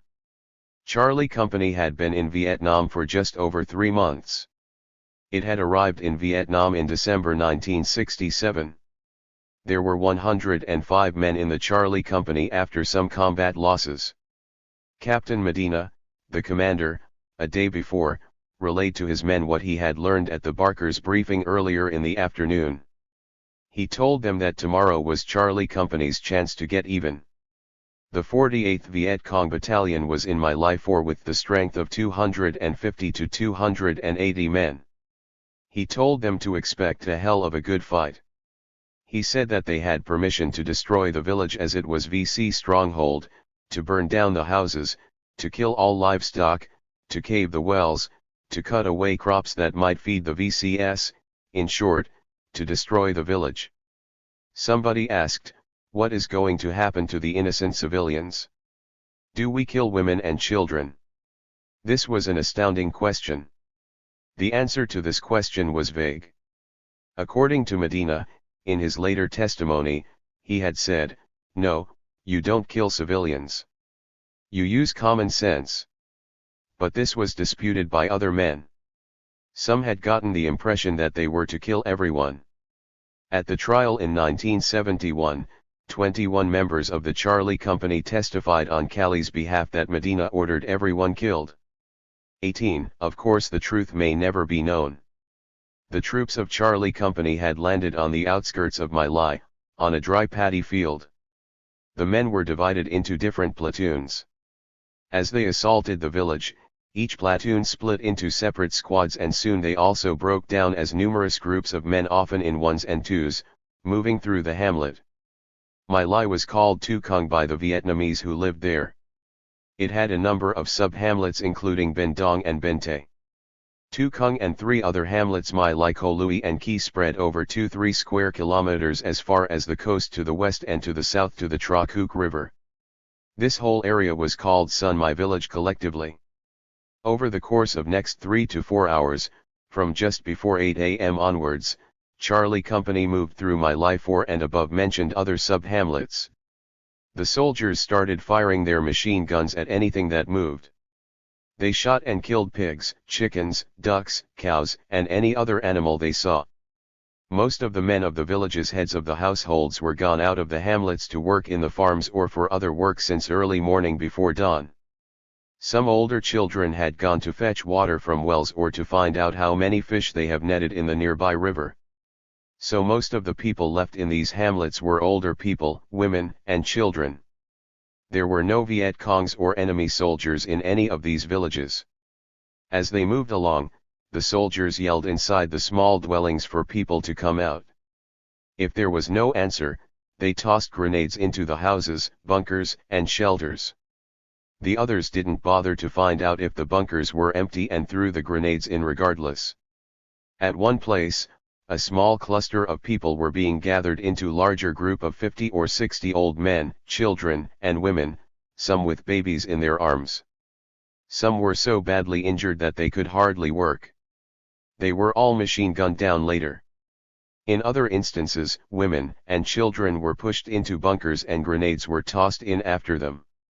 Many families had huddled together in the dwellings, yards, and bunkers for safety but were mowed down with guns or were blown apart by fragmentation grenades. Many of the girls, some as young as 10 to 15, many 16 to 20 and women up to 35 years old were either forced to perform sex acts or were brutally raped, sometimes in front of their siblings and children. Then they were all mercilessly shot dead. Many women were sodomized, raped, mutilated and had their vaginas ripped open with knives or bayonets. One GI inserted the muzzle of a rifle barrel into a girl's vagina after raping her, and then pulled the trigger. She was killed instantly. Several GIs thus became double veterans, a GI slang for the dubious honor of raping a woman and then killing her. Many soldiers repeatedly stabbed their victims, cut off their limbs and in some instances beheaded them. Some were scalped while others had their tongues cut out or their throats slit. Some Vietnamese came out to greet the Americans by placing their hands together only to be beaten with fists, clubbed with rifles, tortured and stabbed in the back with bayonets. Some victims were shot in the head at point-blank range, blowing their skulls and forcing their brains out. Thus, all 3 platoons carried out mindless and wanton acts of brutality. Only the cruelest men devoid of any sense of civility could carry out such bestial acts. Often some women were encouraged to give their babies to small children to take care of while they took the mother to a hutch to rape her or gang rape her. In one village, 11 men raped a girl and when another squad heard of this, they immediately came across to join in. Sometimes, girls as young as 17 were violated by the soldiers while fellow GIs held her pants down. When finished, the helpless victims were shot dead. 19. In one gruesome incident, the first platoon collected a group of about 60 Vietnamese men, women, and children. They were forced to squat down. Lieutenant Cali, their commander, wanted them all killed. So Cali and a soldier named Meadlo were only 10 feet away from their victims when with their M16 they fired onto them continuously until no one was left alive. The victims screamed, yelled, and tried to get up. Their heads were shot off along with their limbs. Their body parts, which were fleshy, were ripped to shreds. Now Meadlo could not continue. Tears were flooding down his cheeks. There were still a few children left standing. Their mothers, in a last desperate attempt to protect them, had thrown themselves on top of their little ones. The children were trying to stand up. Cali opened fire again and killed each one by one. When it appeared to be all over, Cali calmly turned around and said, "OK, let's go 20. In yet another grotesque incident, several Vietnamese who were hiding in bunkers, their fragile homes, and shelters were gathered in groups and were forced to march to the far side of the village towards the paddy fields and the irrigation ditch. There were about 40 or 50 Vietnamese women, children, and some old men now standing near the edge of the ditch. They were being guarded by a few soldiers who were sitting there taking rest. Cali was also there seated. "We've got another job to do," he told the other soldiers who had gathered there. More Vietnamese were arriving on the scene, shepherded by soldiers. Cali told other soldiers, Meadlo and Boyce, that he wanted everyone killed. He started pushing the villagers down the irrigation channel. Others joined in, using their rifle butts to shove the crying Vietnamese down the steep slope. Some soldiers refused to take part in this carnage and moved away. A peasant woman tried to show a bullet wound in her left arm to Robert Maples, a soldier standing there. He felt helpless. Cali pushed her in the ditch and told Maples, "Load your machine gun and shoot these people." Maples replied, shaking his head, "I am not going to do that." Seconds later, Cali and Meadlo started firing their M16. One of the squad leaders tried to usher the men into a single line so that they could all fire simultaneously. Machine gun fire continued for a while. Some refused to take part in these mass killings and just saw the remnants of shredded human beings. Hundreds of pieces of flesh and bone were flying up in the air as the shallow ravine was sprayed with bullets repeatedly. Suddenly a child, about 2 years old, separated from his mother, managed to crawl up the top of the ditch. Cali picked the child up, threw it face down the slope and shot it. 21. In just a few minutes, all these poor Vietnamese women, children, and men were dead or dying. Some children were as young as 2 years old. One could hear moans and cries coming from the ditch as all these people lay there dead or dying. There were perhaps as many as 100 of them in the ditch.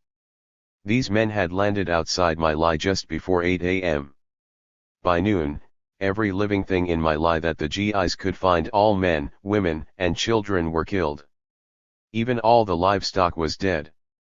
According to North and South Vietnamese sources, the total of Vietnamese civilians killed numbered 504. While the casualties of the Charlie Company were just one self-inflicted gunshot wound in the foot. The report to the division commander, Major General Samuel W. Coster, listed 128 enemies were killed in action and 3 weapons were captured. 22. It was a lie. There were no Viet Cong enemies in these villages. The Charlie Company encountered not an instance of single enemy fire during its entire stay at My Lai. All this horrendous atrocity committed by the U.S. soldiers was one-sided and without encountering a single enemy soldier. There were several people, young and old, who survived the massacre and lived to tell the story with its foul details.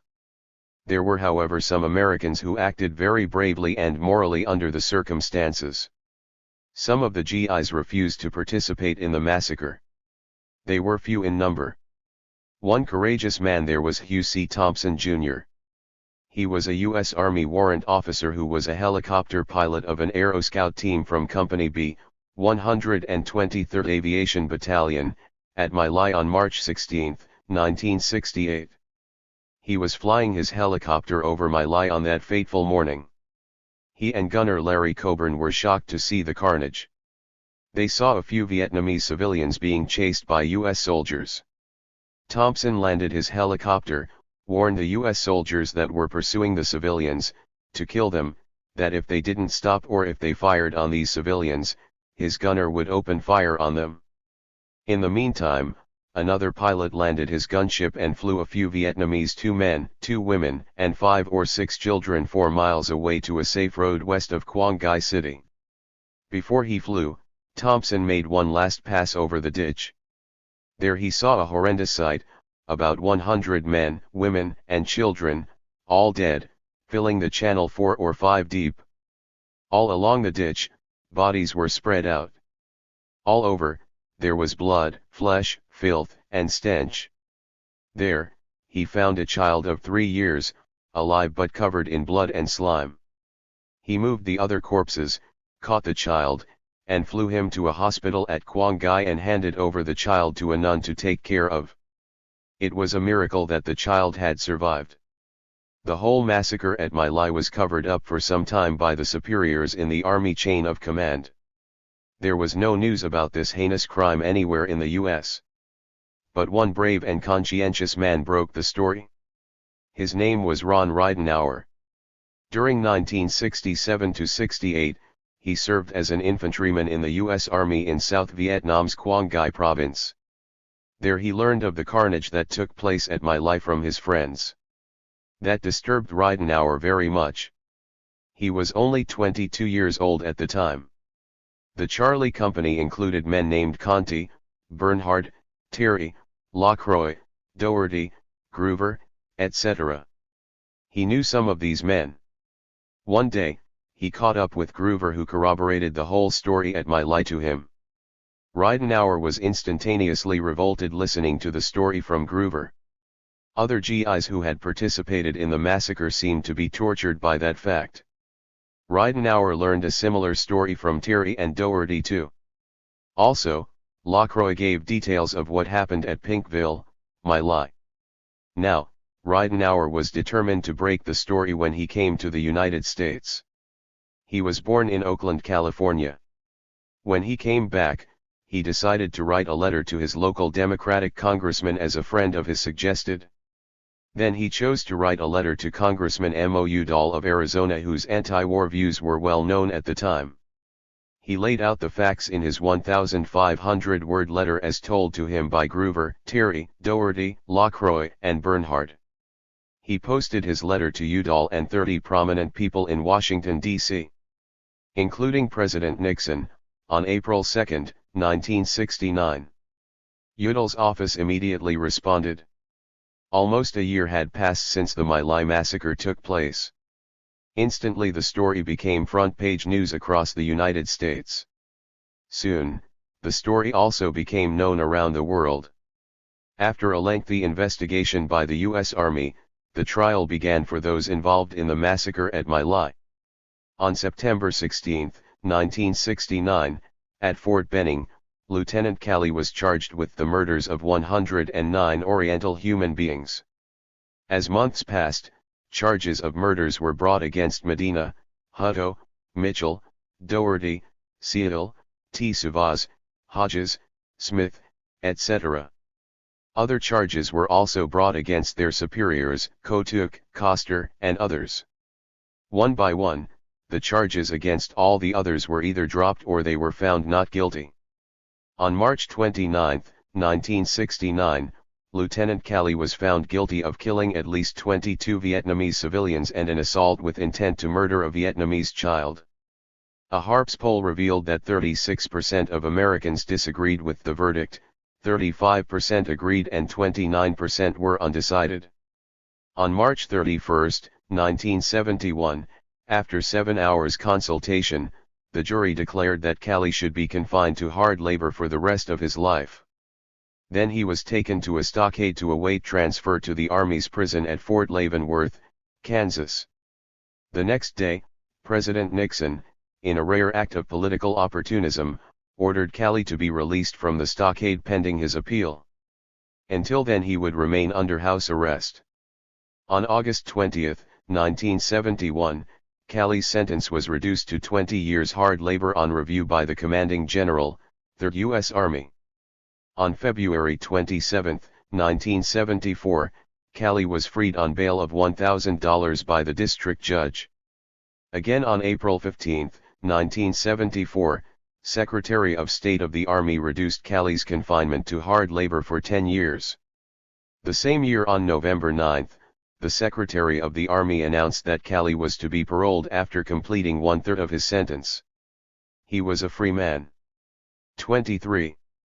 Thus, except for a short time for Calley, practically no one out of the 105 men, most of whom had committed such horrendous crimes against innocent Vietnamese peasants, was punished.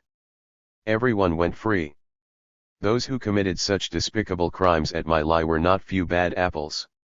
They were a large number of men gone wild. Within the U.S. forces, such a culture of violence, hatred, and racism existed then. It existed before in Philippines and Cuba. It was prevalent in Korea, and in recent times, such culture was seen in Iraq when on many occasions innocent civilians were humiliated and massacred by U.S. forces.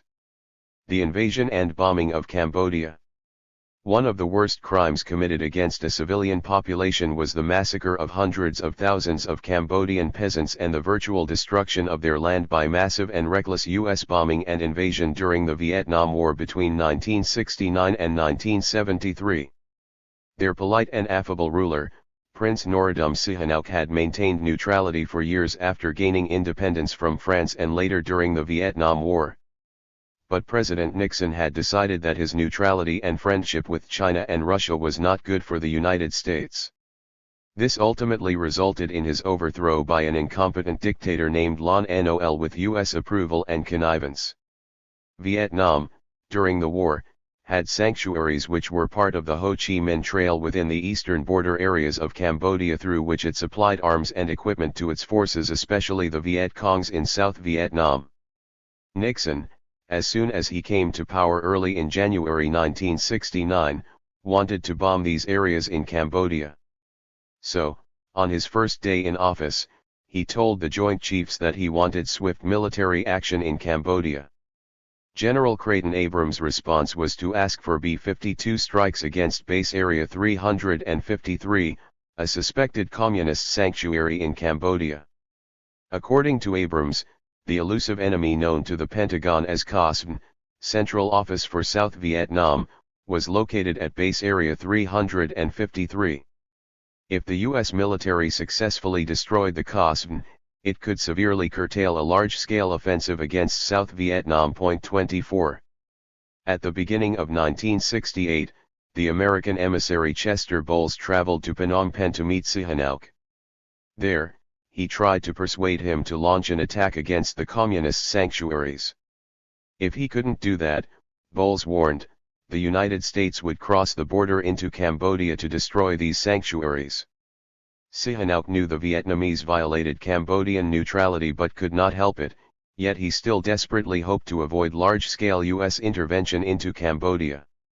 Henry Kissinger 4 years later, under oath, declared that Sihanouk asked for U.S. military action against the sanctuaries. This was a lie. 25. There were already massive protests by now throughout the United States.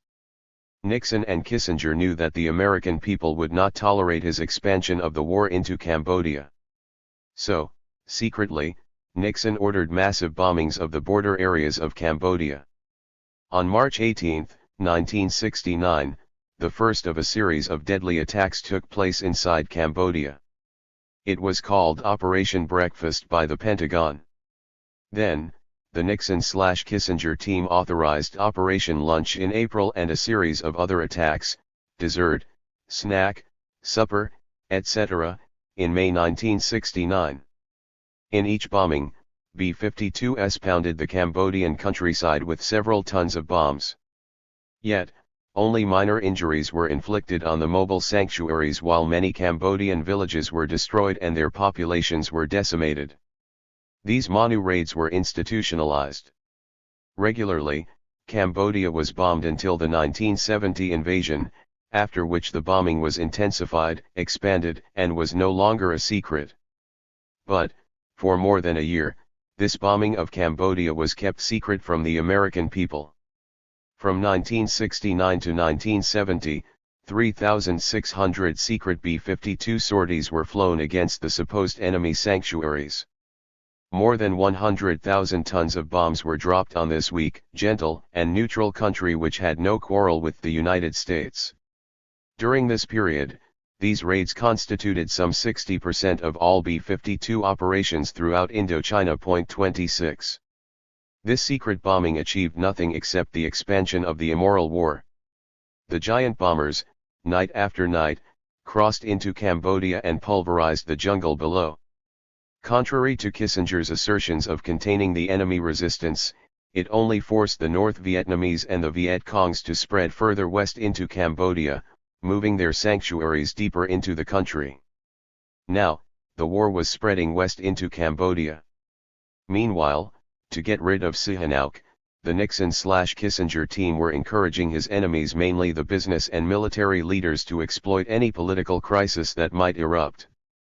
They did not have to wait long. On January 7, 1970, Sihanouk left Phnom Penh for Paris and then to Moscow and Beijing to discuss the presence of the North Vietnamese in his country. Taking advantage of his absence, General Lon Nol, the Prime Minister, and Sirik Matok, a business leader and a cabinet minister, ousted Sihanouk on March 18 in a coup d'état. Prince Sihanouk, in a televised address in Paris, accused the CIA of involvement in the coup. Nixon and Kissinger both denied any involvement in the coup in their memoirs. It is uncertain if the CIA gave any direct help to Lon Nol and his cronies, but it is beyond any doubt that the CIA, operating in Cambodia since 1954 Geneva Agreement, contributed to the idea of the coup. For years, especially in the months before March 1970, the agency was fomenting anti-Sihanouk subversion with the aim of replacing his neutral regime with a more pro-Western compliant government. According to one source, Lon Nol received funds for the coup against Sihanouk from a Cambodian banker supposedly in the service of the CIA. 27 Other evidence gives credence to the theory that despite Kissinger's claims, Washington knew of and even encouraged the coup plans of Lon Nol and Sirik Matok. 28. Prince Sihanouk narrates in his memoir that the CIA had been involved in the pre-planning stage of the coup as per his book, My War with the CIA, Pantheon Books, New York. He mentions that from sources in the United States, he learned later that the CIA had drawn up a directive a month earlier. It recommended its support for such a coup, which a CIA contact on Lon Nol's staff had promised would take place in the near future. By the time he flew off to Hanoi, Sihanouk narrates further, the CIA had already assured Lon Nol of their support. Lon Nol and Sirik Matok had to work out the details of the coup. In part of the scenario, Sihanouk mentions, he was to be assassinated if he happened to be in the country at the time. Further, according to Sihanouk, a meeting took place between the CIA agents and Lon Nol when Lon Nol suddenly found it necessary to go to France for the treatment of a shoulder injury. There, he admitted himself at Neuilly-sur-Seine Hospital in Paris. By some strange coincidence, some American patients also were admitted to the same hospital at the time. These patients showed no visible signs of injury or evidence of any malady. Sihanouk asserts that they were, in fact, American CIA advisors, experts on coup-making. 29. As a small group of pro-American army officers, aristocrats, and businessmen replaced the independent neutralist Sihanouk, the United States happily nodded its approval and started establishing close ties with the new regime. The new government right away issued a call to arms against the communists. Some 70,000 volunteers enlisted by mid-April, 1970, in Lon Nol's makeshift army. As fighting intensified, villagers still loyal to Sihanouk joined the growing non-communist rebel movement. Others began to resist the new military government. Those who were communist or leftists joined the left-wing Khmer Rouge. This group remained fiercely independent though it received aid from North Vietnam. The majority of them were nationalist Cambodians who opposed the autocratic and harsh Lon Nol regime. Now, 5 separate wars were going on in Cambodia. U.S. warplanes continued to bomb a narrow strip of territory containing enemy sanctuaries, thick forest, and Cambodian villages. South Vietnamese armies, when U.S. bombing pace slowed down, crossed the border into Cambodia and engaged in the burning, looting, and raping of any Cambodian community they came across.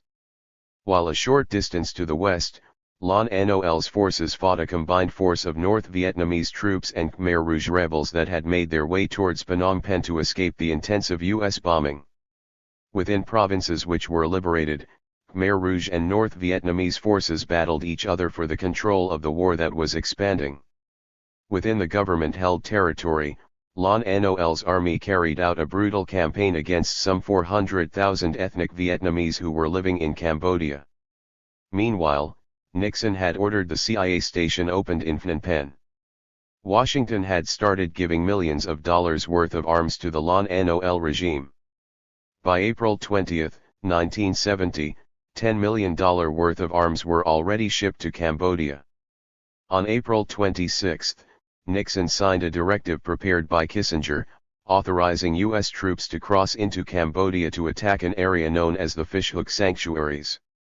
On April 28, 1970, South Vietnamese forces, ARVN, crossed the Cambodian border to attack Parrot's Beak Sanctuary.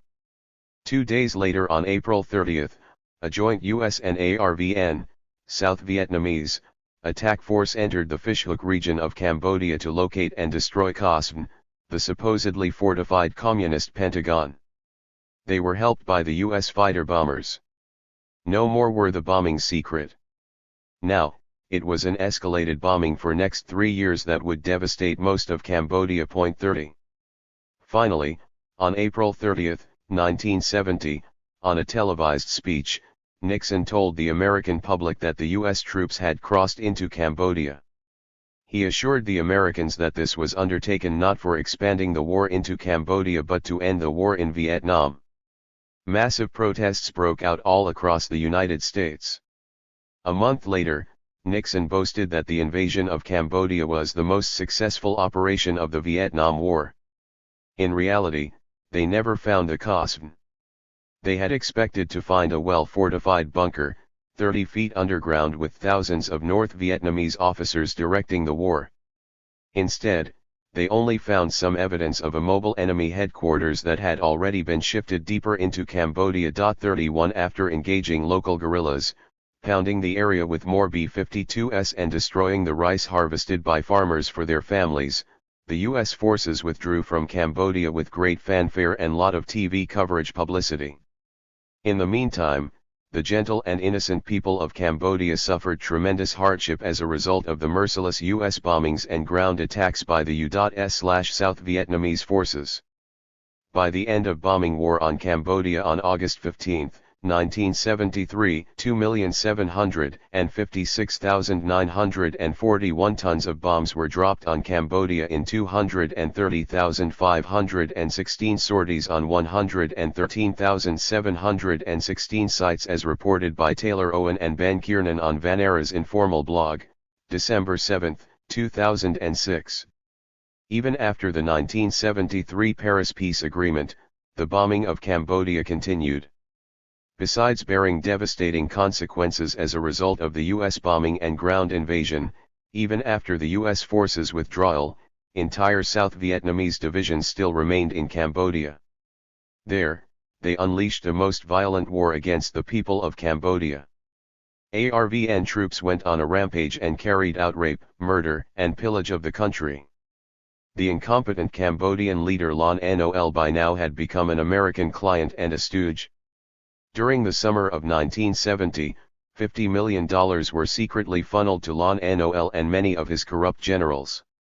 At the same time, the United States, with tactical aircraft and B-52s, was bombing deeper into Cambodia. The U.S. pilots had a free hand and chose whatever target they liked. Washington also encouraged the South Vietnamese attacks inside Cambodia.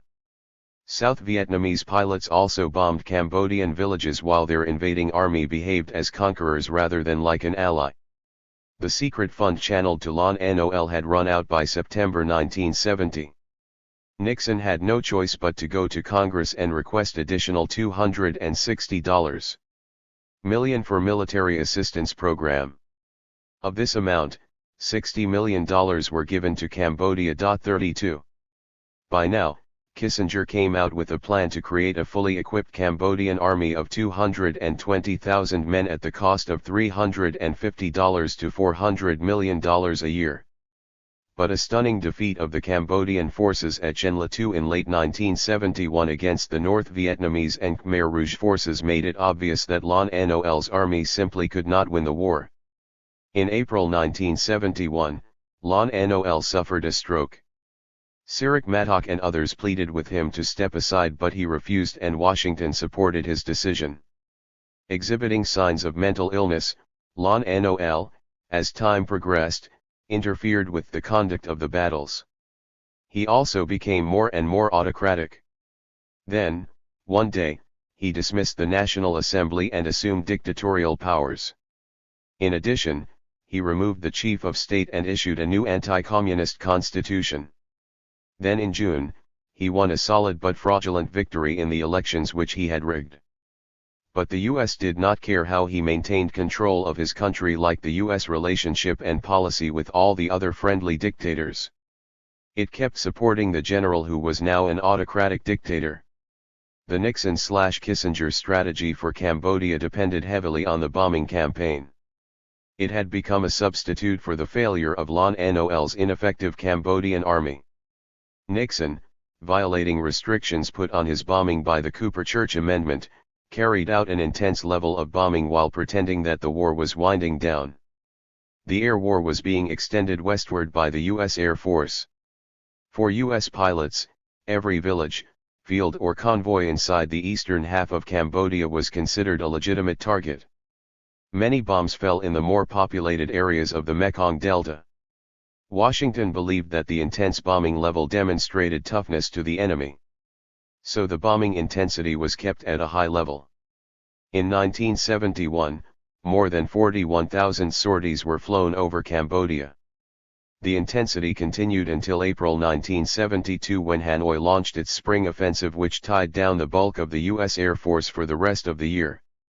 Surprisingly, after Washington and Hanoi signed the Paris Peace Agreement in January 1973, the bombing of Cambodia resumed with extra fury. During March 1973, 24,000 tons of bombs were dropped on Cambodia by B-52 bombers. That figure climbed to 35,000 during April, and it went up to 36,000 during May. 33. Continuous air war and the Watergate scandal had generated widespread unrest across the United States. That provoked a congressional debate in May 1973. On June 25, 1973, both houses of Congress passed an amendment to stop the bombing of Cambodia by the end of that month. Nixon, true to his nature, right away vetoed the amendment, claiming that the air raids were the only means to enforcing the Paris Peace Agreement. Conservatives helped Nixon sustain his veto. But Mike Mansfield warned that similar amendments would be passed again and again and again until the will of the people prevails. 34. Nixon finally had to come to a compromise with Congress.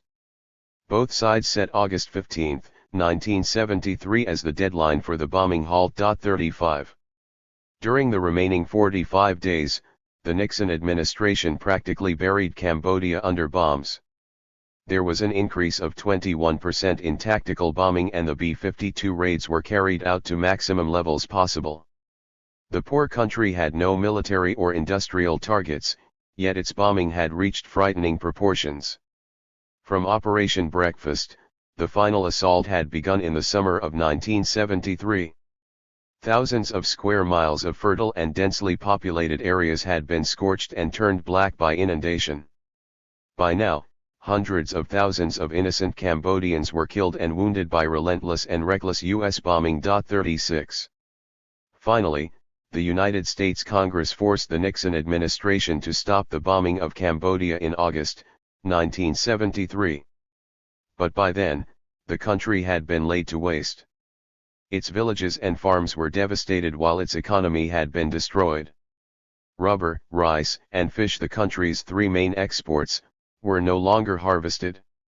The inflation had reached a staggering 250% a year. From all over its countryside, the peasants and poor Cambodians, to escape the brutal bombing, had gathered in shanty towns and run-down slums where there was little food, no health care, no sanitation, and rampant prostitution. Phnom Penh, once a charming city of 600,000, had now swollen to a wretched slum of 3 million. Most of them were the refugees from the countryside. The corrupt military regime of Lon Nol did little to help its people. The huge U.S. aid went directly into the pockets of Lon Nol's officer corps. Meanwhile, the Khmer Rouge watched and waited for the right time. They were a well-disciplined force of 60,000 and had a clear, well-planned strategy. They destroyed vital roads, bridges, and attacked government outposts everywhere. They undertook offensives where they could win and ultimately sought to surround Phnom Penh and force Lon Nol to surrender. In the meantime, Washington continued its unwise policy of rejecting any compromise settlement. Sihanouk was still willing to meet Kissinger for negotiations, but Kissinger was not interested. He even sabotaged the proposal by revealing it to the press when French President Giscard d'Estaing brought about the possibility of bringing Sihanouk to Phnom Penh before the Khmer Rouge radicals claimed total victory. The Khmer Rouge, on the New Year's Day, 1975, launched the major final offensive of the war. All across Cambodia, they severed transportation and communications networks, shelled government enclaves, and engaged what remained of Lon Nol's forces.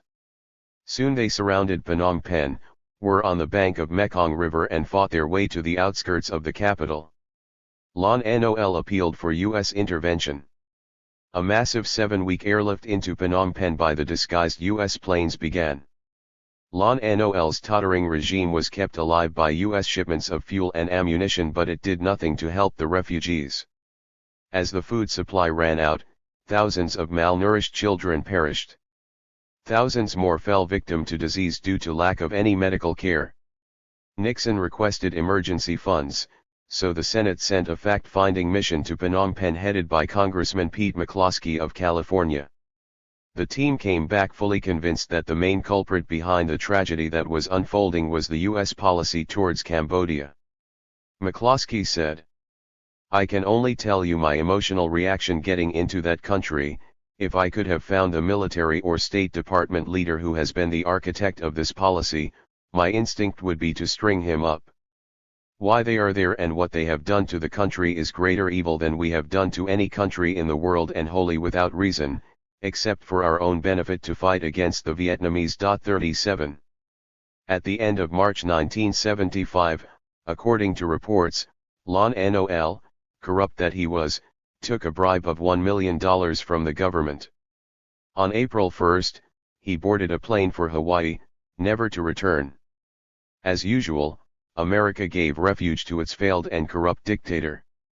According to Nixon's white paper, the invasion of Cambodia had cost the United States $2 billion. By April 11, the last government defenses were broken through by Khmer Rouge forces and threatened to seize the city.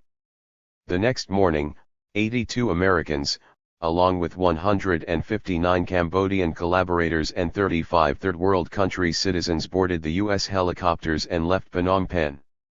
For all it's worth, the war was over. 38. Victorious, the Khmer Rouge marched into Phnom Penh on April 17, 1975. Dressed in black and stern-faced, the victorious rebels wasted little time implementing their sinister plans. By the end of U.S. rule in Cambodia, most of the food sources were gone. From U.S. Embassy reports, it seems that in the 3-week period after the U.S. evacuation, at least 1 million Cambodians might have perished from starvation. Pol Pot and his regime had one solution. That was to move the vast majority of people in Phnom Penh to the countryside. It was Pol Pot's belief that modernization was the enemy. So he forced people to return to the land. Hence millions of Phnom Penh people were given just few hours to pack up their possessions and evacuate the city. Many unwilling were dragged families from their homes and sick from hospitals by the soldiers. A long march began, consisting of women, children, the sick, and the lame, just about everyone. Those who were not able to keep up were killed. Those who survived were herded into the collectivized work camps to produce food for the population. Teachers, workers, government employees, all were considered a drain on those who worked the land. So they were killed. The unfit, the sick, and the infirm were liquidated. It is estimated that perhaps as many as 2 million Cambodians were killed by the brutal Pol Pot regime. The poor people of Cambodia had suffered so much. First at the hands of the US government's massive bombing campaigns, and then at the brutality of the Pol Pot regime. Even the rise to power of a regime like Pol Pot's was a result of the horrific bombings, the invasion of the country, and the coup which was supported and encouraged by the US government, which had no regard for the fate of millions of Cambodians.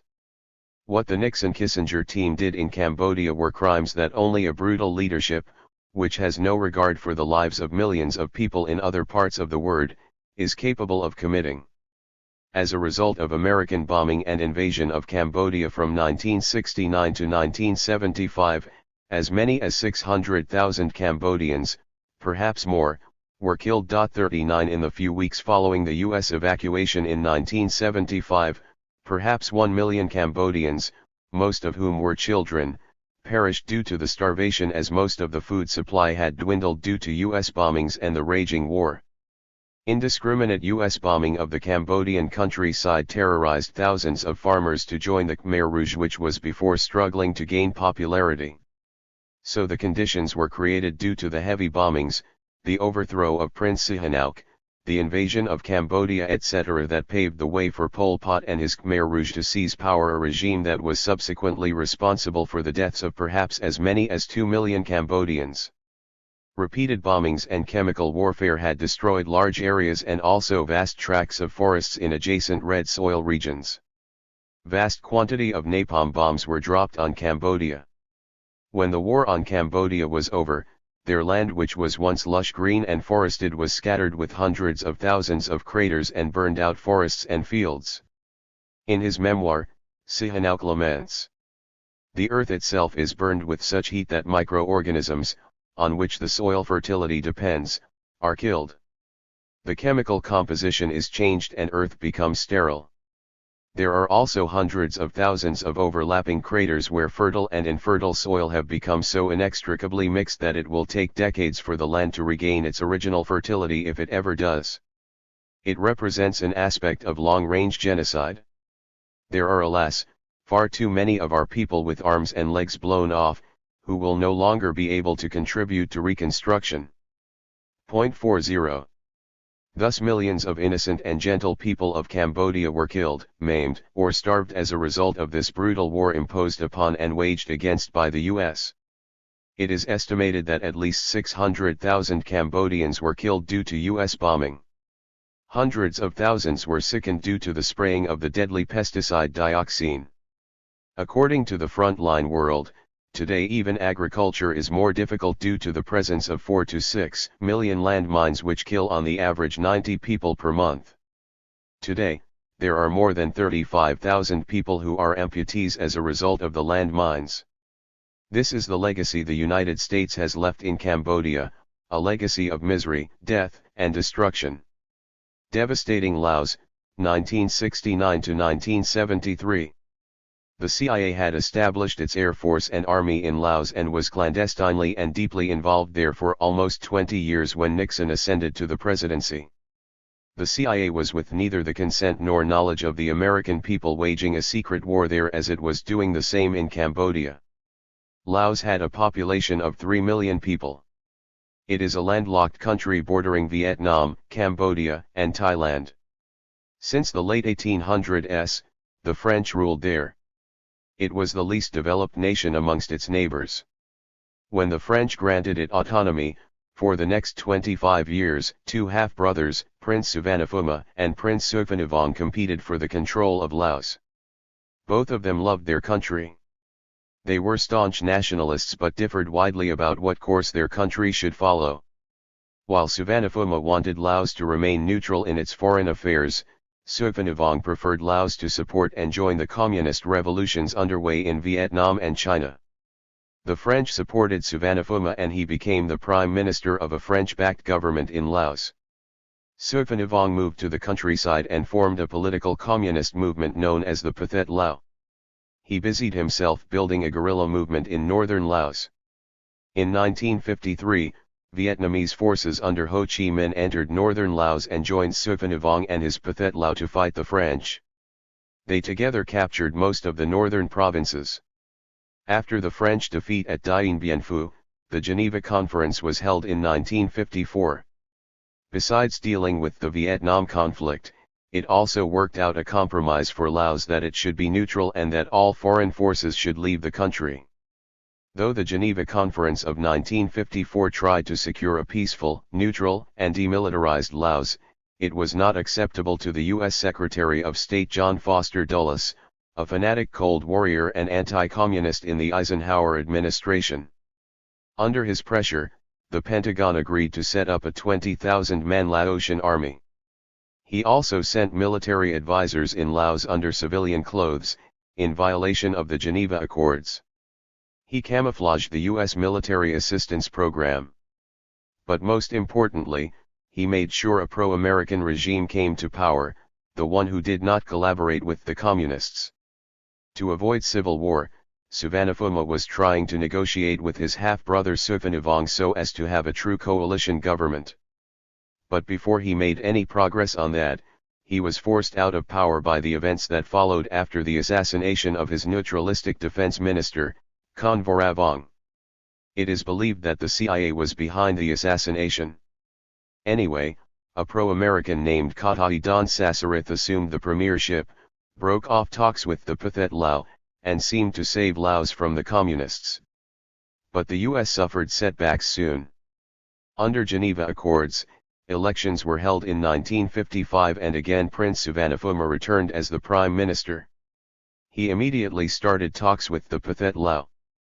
Finally, the two half-brothers reached an agreement to integrate the Pathet Lao into the royal government. All Pathet Lao military forces were disbanded or merged into the Royal Laotian Army. A new government of national union was formed. New elections were set for 1958. The Geneva Accords had envisioned such a neutralist coalition government. These elections were designed to finish the merger of the royal government and the Pathet Lao. But the rulers in Washington were afraid of free elections in Laos just as they were afraid of the free elections in Vietnam. They were afraid of a communist-leaning government winning the elections. So the US flooded rural Laos with food and other items to buy votes. But they failed and the Pathet Lao and their allies won a majority of the seats. 41. Worried by the election results, the United States set out to overthrow the newly elected government in Laos. It made it quite difficult for the new government to function by withholding aid payments. The CIA helped form a political bloc from a group of young National Assembly members. This bloc, a right-wing entity, toppled Suvarnabhumi out of office on July 23, 1958 and installed a pro-Western prime minister named Phoai Sananakon. The new prime minister right away formed a new government and ousted Suvarnabhumi and the other Pathet Lao members from the cabinet. Prime Minister Sananakon assumed the right to rule by decree by doing away with the democratic rule. He went on an anti-communist crusade. The government agents started persecuting the Pathet Lao soldiers who were integrated in the Royal Army. So several battalions escaped to their former jungle headquarters and waited for Prince Suvarnabhumu's arrival. But before he could join them, the prince and other Pathet Lao leaders were arrested by Sananakon in Vientiane. The Pathet Lao forces, during the summer of 1959 went on the offensive in the north. With the CIA's encouragement, the Laotian government falsely claimed it to be the North Vietnamese invasion. From all over the world, the journalists were invited to cover the invasion. Big propaganda was underway about the North Vietnamese invasion. But when the UN investigated the situation, they found no evidence of any invasion by the North Vietnamese. 42. America already had its private airline named Air America active in Laos. So were the US Air Force pilots operating there. The CIA had a lot of control in Laos at the time of the death of Dulles. But now it was in an awkward position. Now, with no communist invasion, there was no reason for the US build-up there. The agency found a scapegoat. On Christmas Day 1959, a violent coup overthrew Sananakon. The new dictator, a general named Fumi Nasovan whom the CIA called our boy, seized power. New elections were already scheduled for April 1960. The elections were rigged with the CIA's help and Nasovan was elected. Soon after Kennedy came to power, Washington and Moscow settled for a ceasefire and convened a new Geneva conference to settle the conflict in Laos.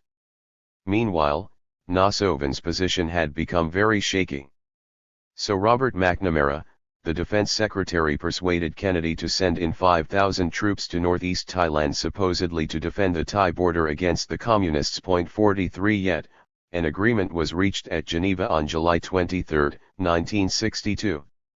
A neutral coalition government was to rule Laos. In few weeks' time, a new coalition government was formed in Vientiane with Suvarnabhumi as the new prime minister. Prince Suphanavong of Pathet Lao and General Fumi Nasovan were designated as deputy prime ministers. 44. The State Department right away reorganized the coalition government and resumed aid. Washington also reasserted its role in the Royal Laotian Army and put Nasovan in charge of defense. Suvarnabhumi became very dependent on the United States. As a result, by April 1963, the Pathet Lao started rebelling again and the civil war resumed. 45. The CIA's involvement in the Laotian Civil War continued covertly for more than 5 years. The CIA recruited tribal people known as Hmong by giving them food and goods, delivered by their private airline Air America. The CIA relocated these tribesmen into the mountains, trained and armed them, and made them into a formidable fighting force. These tribesmen lived in the mountain fortresses as the territory was controlled by the Pathet Lao. This large guerrilla army repeatedly attacked the communist positions in northern Laos. The CIA also brought Thai forces into the war to fly bombing missions against the Pathet Lao. Many U.S. military advisors came into Laos to lead the Royal Laotian Army into battle. The Hmong tribesmen continued to fight the Pathet Lao for more than 8 years. By 1968, entire generations of Hmong tribesmen were killed. Most men between the ages of 18 and 35 were gone. The tribes were forced to use the small boys for the war. America had simply used these naive tribal people for its own purpose. Years after the war in Laos was over, these tribal people had nowhere to go. They were simply abandoned by the United States. During the Johnson administration, the CIA continued its clandestine activity in Laos while the Johnson administration was busy with Vietnam. Near the closing month of his term, Johnson authorized the intensive bombing of Laos. When the bombing in North Vietnam was halted in March 1968, the Air Force began to bomb Laos. The war there was kept secret. There were no military targets of any value there, but according to the U.S. Deputy Chief of Missions, we had all these planes sitting around and couldn't just let them stay there with nothing to do. 46. The devastation in Laos was extensive and certainly equaled that inflicted upon Vietnam from 1965 to 1972. U.S. bombers bombed countless villages and farms. Hundreds of thousands of villagers were forced to flee into the jungle or seek shelter in caves. The government camps were swollen with some 600,000 refugees. During 1969, while there was a bombing halt in North Vietnam, the jets flew over Laos daily. Day and night, the U.S. planes dropped 600-pound bombs, napalm bombs, delayed action bombs, phosphorus bombs, and anti-personnel bombs.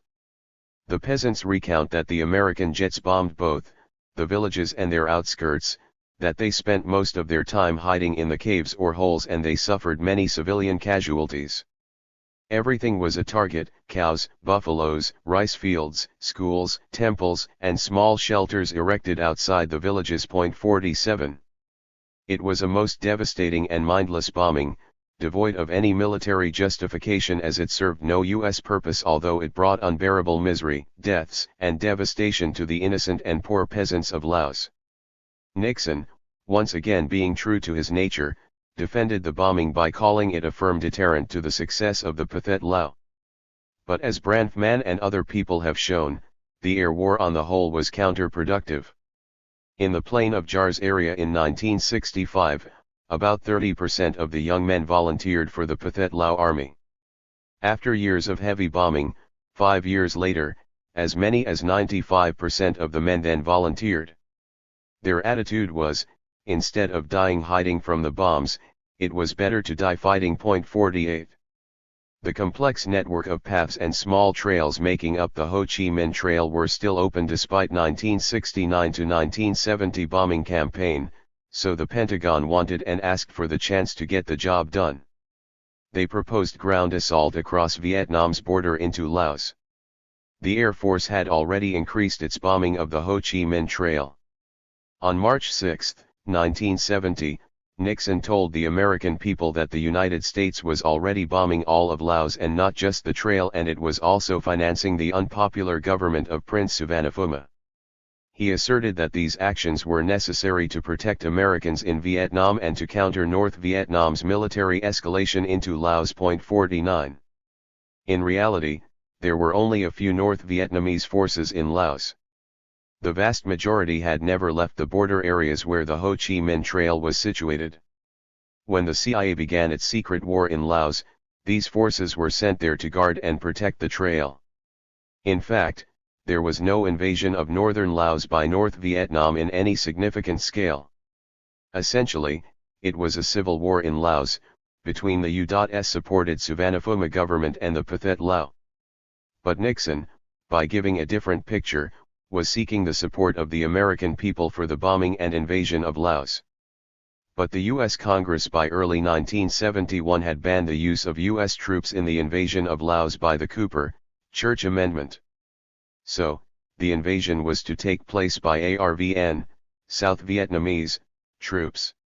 The ARVN invasion of Laos began on February 9, 1971, about 20,000 South Vietnamese forces crossed the border into Laos. American bombers supported the ARVN by massive bombings of eastern Laos. ARVN made little headway being bogged down in rain, mud, and fog. On February 17, when the weather cleared, the Viet Cong surprised the American rear guard in South Vietnam by cutting off the main supply line behind ARVN forces. Then the North Vietnamese troops, using tanks counter-attacked and overran the newly established ARVN posts. Faced with certain defeat, the ARVN had to be evacuated by its U.S. protectors at the end of February 1971. The second phase of the ARVN attack also failed. The U.S. helicopters leapfrogged the enemy positions and landed the invaders near their target of the town called Chapone. 4 days later on March 8, 1971, some units from Hanoi's army attacked and forced the ARVN to evacuate Chapone. 50.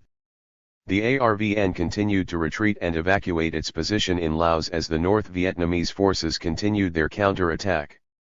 Thus, despite heavy U.S. air support, the ARVN were soundly defeated. The invasion was a total failure and the ARVN were routed. Millions of Americans saw on TV the 25,000-strong ARVN forces being soundly defeated by the North Vietnamese. In his memoirs, Nixon distorts the truth by calling both the invasion of Cambodia in 1970 and the invasion of Laos a success. In reality, both the invasions did not serve any purpose and were quite counterproductive. 51. It was all over by the spring of 1971. The invasion of Laos was history now. Up to 1971, it was the second largest ground operation of the entire war, second only to the 1970 invasion of Cambodia. By this invasion, the North Vietnamese were pushed further away from the Ho Chi Minh Trail and deeper into Laos. The civil war intensified as the North Vietnamese joined forces with the Pathet Lao guerrillas. Thousands of innocent peasants were killed by the invasion. The hope that there would be a compromise between Prince Savanafuma's government and the Pathet Lao in their civil war were dashed by this intensified fighting. In January 1971, such a compromise had seemed likely. Thus, Laos was ravaged, destroyed, and consumed by war, America's war. According to Andrew Wells Dang, 419,850 gallons of poison Agent Orange were sprayed over Laos during this war, terribly affecting hundreds of thousands of Laotians and devastating vast areas of this poor country. The U.S. supported regimes in all three countries. The South Vietnam, Cambodia, and Laos had troops whose morale was desperately low. Compared to that, the morale of the Viet Congs and the North Vietnamese army was very high, as their soldiers felt that they were fighting for the freedom of their country against the American invaders. No wonder these soldiers, though poorly equipped, beat the mightiest power in the world and humbled it. Was the United States really humbled? Did it truly learn a lesson from this brutal war? It does not seem like it did. Just within a few years after suffering this humiliating defeat, the United States was ready again to start a proxy war, in Nicaragua. It was ready again to bomb and invade other smaller, weaker nations, and was on its way to wage a brutal war with Iraq some 15 years later. Chapter 13. Partners in Crimes: Arab-Israeli Conflict and U.S.A. Background. It is estimated that Palestine, in ancient times, had from 750,000 to 6 million inhabitants, though most scholars give the figure of 2.5 million at around 50 AD. 1. By the second millennium BC, a collection of pagan tribes such as the Canaanites, Jebusites, and others inhabited it, jostling for the control of different areas there. The Hebrews invaded the land at the end of the millennium. For the most of the next millennium, they constituted the majority of the population and governed the bulk of the country. The hill country of Judea, Samaria, and Galilee constituted the core of the Jewish state. For the most part of this period, the minority consisted of the Philistines, and later, the Hellenistic and the Romanized pagans were concentrated in the coastal plains in such towns as Jaffa, Gaza, Caesarea, and Ashkelon. The Jewish sovereignty ended when the Romans invaded the country and crushed two revolts in AD 66 to 73 and 132 to 35. They exiled much of the Jewish population. Then, many invasions took place by Persians, Arabs, Turks, Crusaders, Mongols, Mamluks, and again the Turks. In the beginning of the 19th century, under Imperial Ottoman rule, the country had a population of about 275,000 to 300,000 people. 90% of them were Muslim Arabs, 7,000 to 10,000 Jews, and 20,000 to 30,000 Christian Arabs. On the eve of the beginning of the Zionist Jewish influx in 1881, the population of Palestine was 457,000, of which 400,000 were Muslims, 13,000 to 20,000 were Jews, and 42,000 were Christians, mostly Greek Orthodox. Additionally, there were several thousand more Jews who were not Ottoman citizens but were permanent residents of Palestine. According to other sources, there were about 500,000 Arabs in Palestine in 1880, about 700,000 in 1914, and 1.25 million in 1947. 2. This pre-Zionist Jewish population of Palestine was largely poor. Many survived on charity from other Jews living abroad. Most of them, Ashkenazim, European Jews, and Sephardim, Spanish, North African and Middle Eastern origin Jews, were almost exclusively Orthodox and were concentrated in separate areas of Judaism's four holy towns, namely Hebron, Jerusalem, Safed, and Tiberias.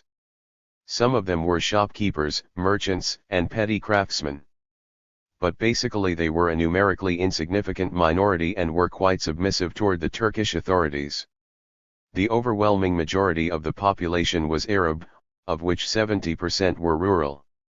They were dispersed in 700 to 800 hamlets and villages ranging from a few hundred to nearly 1,000 inhabitants. 3. The Ottoman Empire ruled Palestine from 1517 to 1917 to 18. It was aware of the land's significance as the cradle of Christianity and Judaism, but it never made it a separate distinctive district. Palestine, in the 1870s, was part of the province of Syria that was ruled by a governor stationed in Damascus. Some sources estimate that by 1888, the population of Palestine in the three districts that it was divided into was approximately 600,000. Of these, 10% were Christians, 4% were Jews, and the rest were Sunni Muslims. There existed peace between all these different communities, with each following its own way of life. 4. The Balfour Declaration. The Allies were in a sorry state in 1917, their armies bogged down on the Western Front. This sorry state was a major factor in forcing Britain to issue what became a crucial international warrant for Zionism, the Balfour Declaration. The negotiations were going on between the British government and the Zionists. As a result, the British Foreign Secretary Arthur Balfour wrote a letter to Lord Rothschild, dated November 2, 1917, in which he said that the British government was committed to assisting the Jews in acquiring a homeland and that this homeland would be in Palestine. 5. This was before the First World War ended and came as a great shock to the Arabs. The Arabs wondered on what basis the British believed that they were entitled to promise the Zionists a land that belonged to others.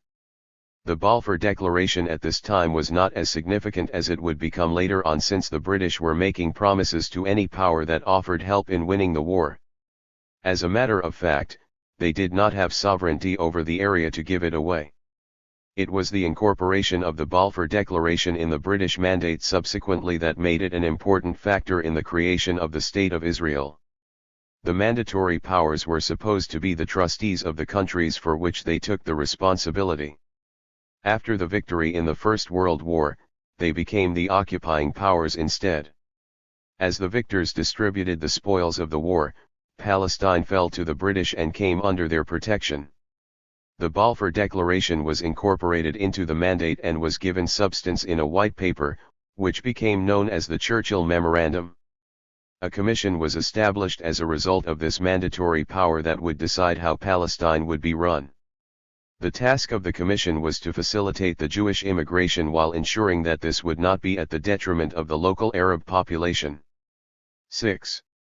Despite the fact that the basis of the Balfour Declaration was dubious, its subsequent British mandate was confirmed by the League of Nations, the precursor of the United Nations.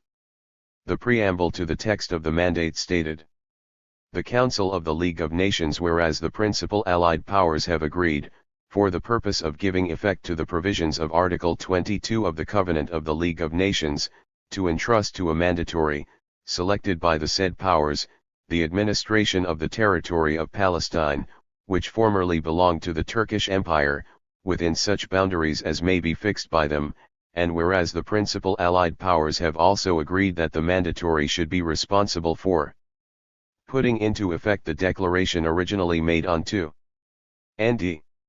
November, 1917 by the government of His Majesty, and adopted by the said powers, in favor of the establishment in Palestine of a national home for the Jewish people, it being clearly understood that nothing should be done which might prejudice the civil and religious rights of existing non-Jewish communities in Palestine, or the rights and political status enjoyed by Jews in any other country." 7.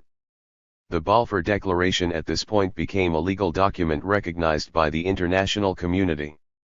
The Jewish immigration to Palestine. There was already a worldwide movement for the creation of a Jewish state in Palestine. Zionist leaders such as Theodor Herzl and others had started working relentlessly for the creation of Israel in Palestine. The Balfour Declaration and its subsequent mandate gave them great impetus to advance their efforts. Large numbers of Jews began immigrating to Palestine and started buying lands from the poor Arabs. The Jewish settlements started springing up in certain areas. Year after year, thousands of Jews had started arriving in Palestine.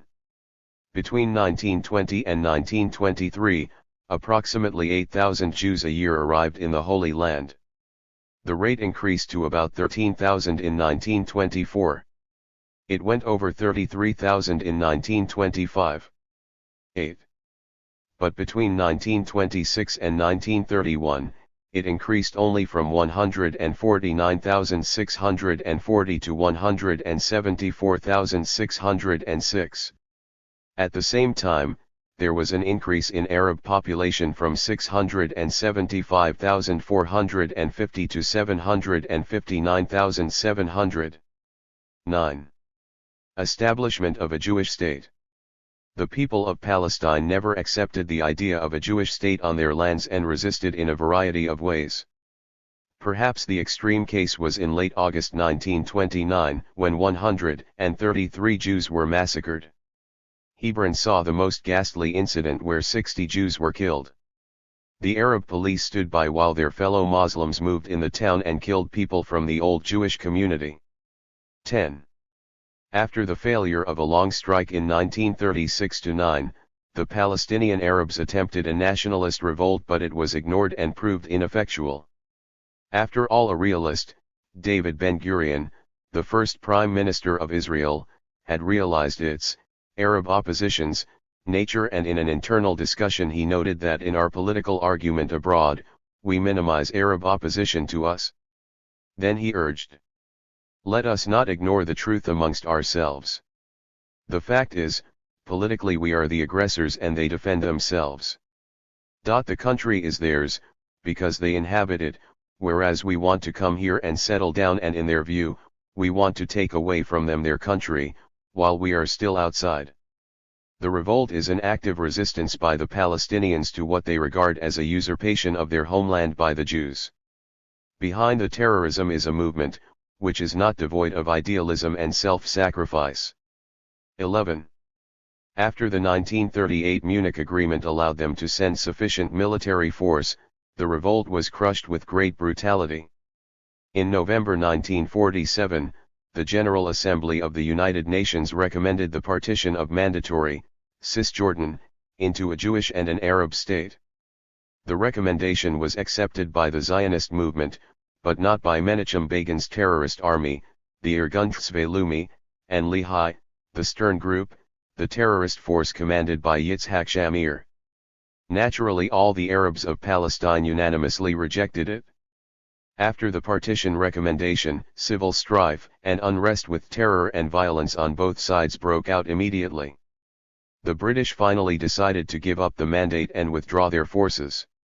The popular stories abound about Arab brutality, but that does not reflect the whole story. On December 18, the PAL matched the kibbutz-based strike force of the Haganah, the defense force of the Jewish settlement in Palestine, IDF's precursor, carried out an operation against the village of Kisses, where 10 Arabs were murdered, including 1 woman and 4 children. The operation was commanded by Moshe Dayan, the hero of the 1967 war and once Israel's defense minister. The Jewish community enjoyed a clear advantage in the military conflict with the Palestinian Arabs as it was better organized. Part of the territories assigned to the Palestinian state, by May, were taken over by the Jewish armies. Before that, on the 9th April, 1948, a branch of Irgun led by the terrorist commander Menachem Begin, who would later become the prime minister, carried out a brutal massacre of men, women, and children in the village of Deir Yassin. Begin took pride in the operation, in which 250 defenseless people were slaughtered. This included more than 100 women and children, while the attacking forces lost 4. Even the captured and the wounded were murdered, according to the personal testimonies of the leaders of the operation. The calculated hidden purpose of this was to cause mass panic in the Arab population of the surrounding areas, and, in this respect, it achieved its objective. Entire villages fled in the fear that the same fate awaited them. By May, about 300,000 Arabs, fearing for their lives, had fled, including 1/3 of them from the territories assigned to the Palestinian state. 12. The Jewish forces also carried out 2 notorious acts of terrorism against the British. 2 British officers were hanged and the King David Hotel in Jerusalem was bombed. These were the final events which led the British to decide to give up the mandate and withdraw their forces. On the day after the final withdrawal, May 14, 1948, Ben-Gurion declared the founding of the State of Israel. On the 15th May, President Truman extended U.S. recognition. The Soviet decision to recognize Israel was also based on self-interest. It had a large number of Jews living there and all over Eastern Europe. The Soviets were interested in getting rid of the Jews from their country and Eastern Europe by way of immigration to Israel. Immediately upon the founding of the State of Israel in May 1948, the armed forces of neighboring Arab states entered into war with Israel. The fighting continued, but almost all of it within the territories assigned to the Palestinian state. This led to further partition, with about half of the designated Palestinian state incorporated within Israel and the rest being taken over by Transjordan, now Jordan, and Egypt. This arrangement lasted till 1967, when the remainder was also conquered by Israel along with the Sinai and the Syrian Golan Heights. Almost 700,000 Palestinians were expelled or fled in the 1948 conflict. So these events led to a situation whereby Israel and Jordan became the successor states. The Gaza region was divided between Egypt and Israel, and the rest of the territory assigned to the Palestinian state was divided between Israel and Jordan. Israel and Jordan annexed the territory they occupied, but not Egypt. Thus, about half the Palestinian state became part of Israel. Israel and Jordan were acting in accord with a secret agreement to partition Palestine in 1947-8. Both of them regarded the Palestinian leadership as a primary enemy.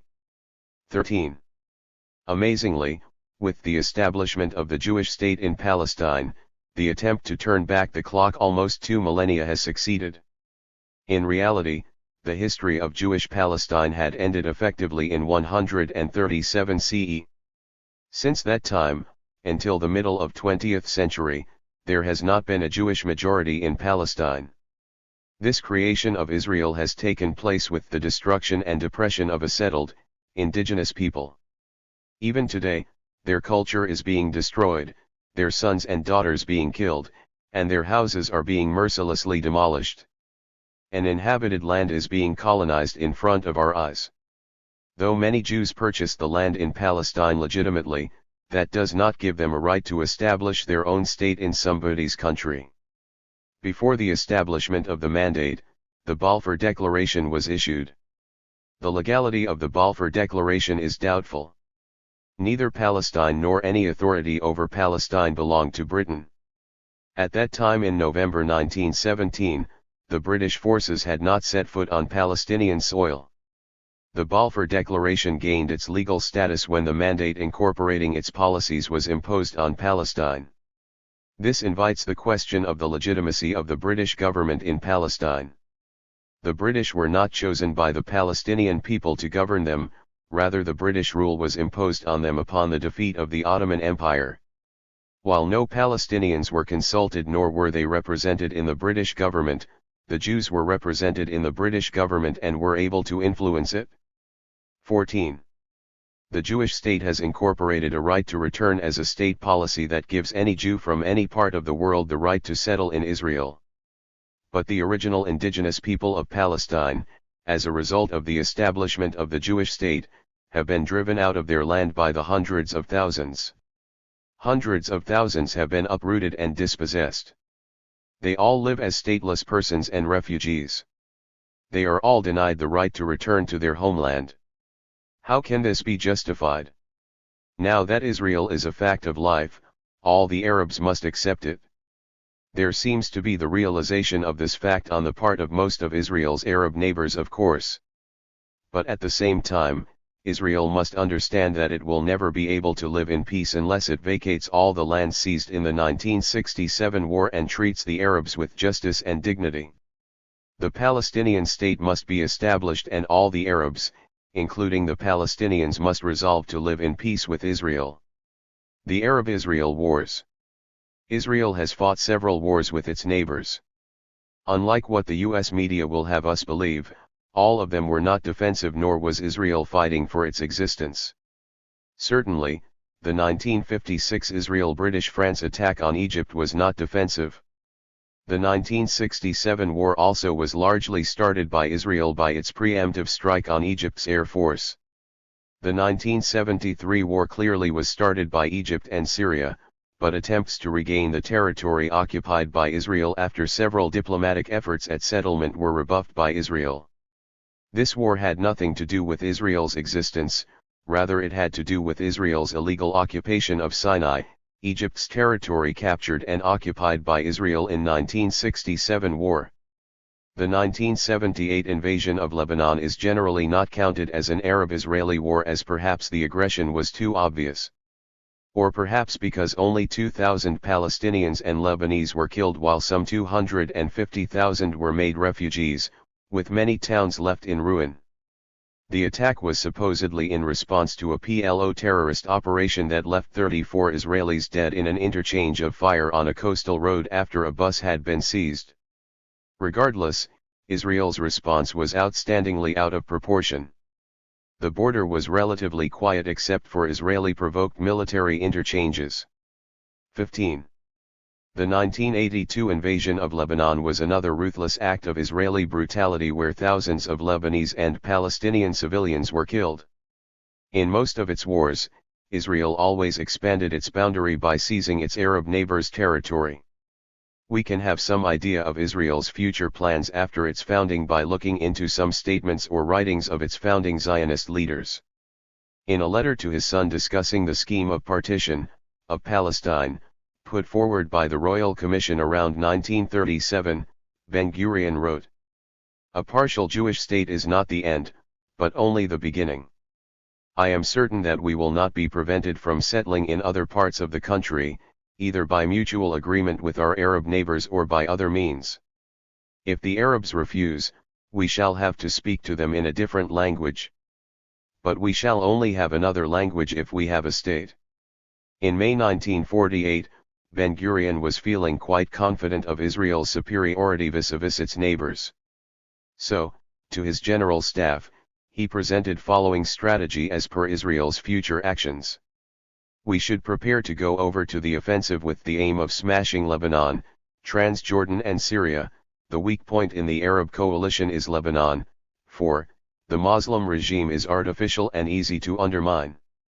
A Christian state should be established, with its southern border on the Litani River, within Lebanon. We will eliminate Transjordan too, and then Syria will fall. If Egypt still dares to fight on, we shall bomb Port Said, Alexandria and Cairo.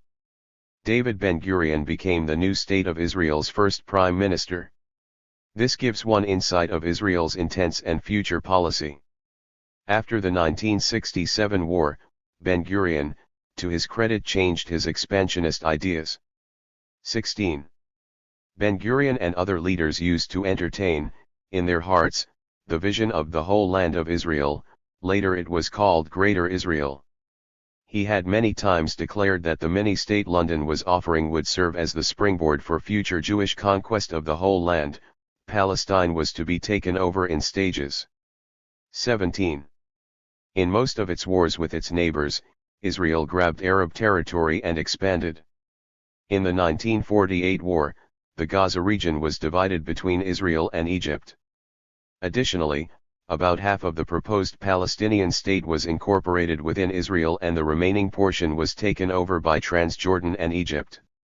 By the 1967 war, even this remaining portion too was conquered by Israel along with the Sinai and the Syrian Golan Heights. In 1954, Gamal Abdel Nasser and other generals had staged a coup in Egypt, overthrew King Farouk and seized power. Nasser became a very popular leader in the Arab world thereafter. Nasser soon nationalized the Suez Canal and closed the Strait of Tiran to Israeli shipping, claiming it to be the internal waterway. In the autumn of 1956, Ben-Gurion, Army Chief of Staff Moshe Dayan, and Shimon Peres flew to a military airfield southwest of Paris for a meeting with Guy Mollet, the French Prime Minister. In the afternoon, the British Foreign Secretary, Selwyn Lloyd, also joined the meeting. At this meeting, all three governments, French, British, and Israeli, conspired to a plan of action to seize control of the Suez Canal and the Sinai Peninsula from Egypt. As per the plan, Israel launched an attack deep inside the Sinai, landing its paratroops. Israel's attack under Moshe Dayan forced out all the Egyptian forces from all of Sinai. This did not go well with the Eisenhower administration in Washington. At this time, America's policy in the Middle East was still independent of Israel's influence. President Eisenhower warned Ben-Gurion in a message that if Israel did not withdraw to the original border, the United States will stop all aid to Israel. Today, no U.S. president would dare say this to Israel. He also went to the Security Council of the United Nations and had a resolution passed that Israel must withdraw its forces. 18. Part of the Three Powers Plan was to oust Nasser from power. Britain and France were supposedly going to act as if to separate the two warring countries, but in reality were part of the aggressor with Israel. Some 50,000 British and 30,000 French troops and hundreds of aircrafts and ships were involved, with troops assembled at Malta and Cyprus. Egypt rejected the Anglo-French ultimatum. The Israel invasion began on November 5 with paratroop drops at Port Said. On November 6, the British and the French amphibious units landed and swept through Port Said, at the northern entrance to the Suez Canal. It was not the Egyptian resistance, but rather the Soviet and American diplomacy and threats that stopped the crisis from escalating further. The Allied thrusts southward came to a halt as to obey the UN resolution to cease fire at 0200 hours on November 7, about 100 miles short of their objective of capturing the Suez City.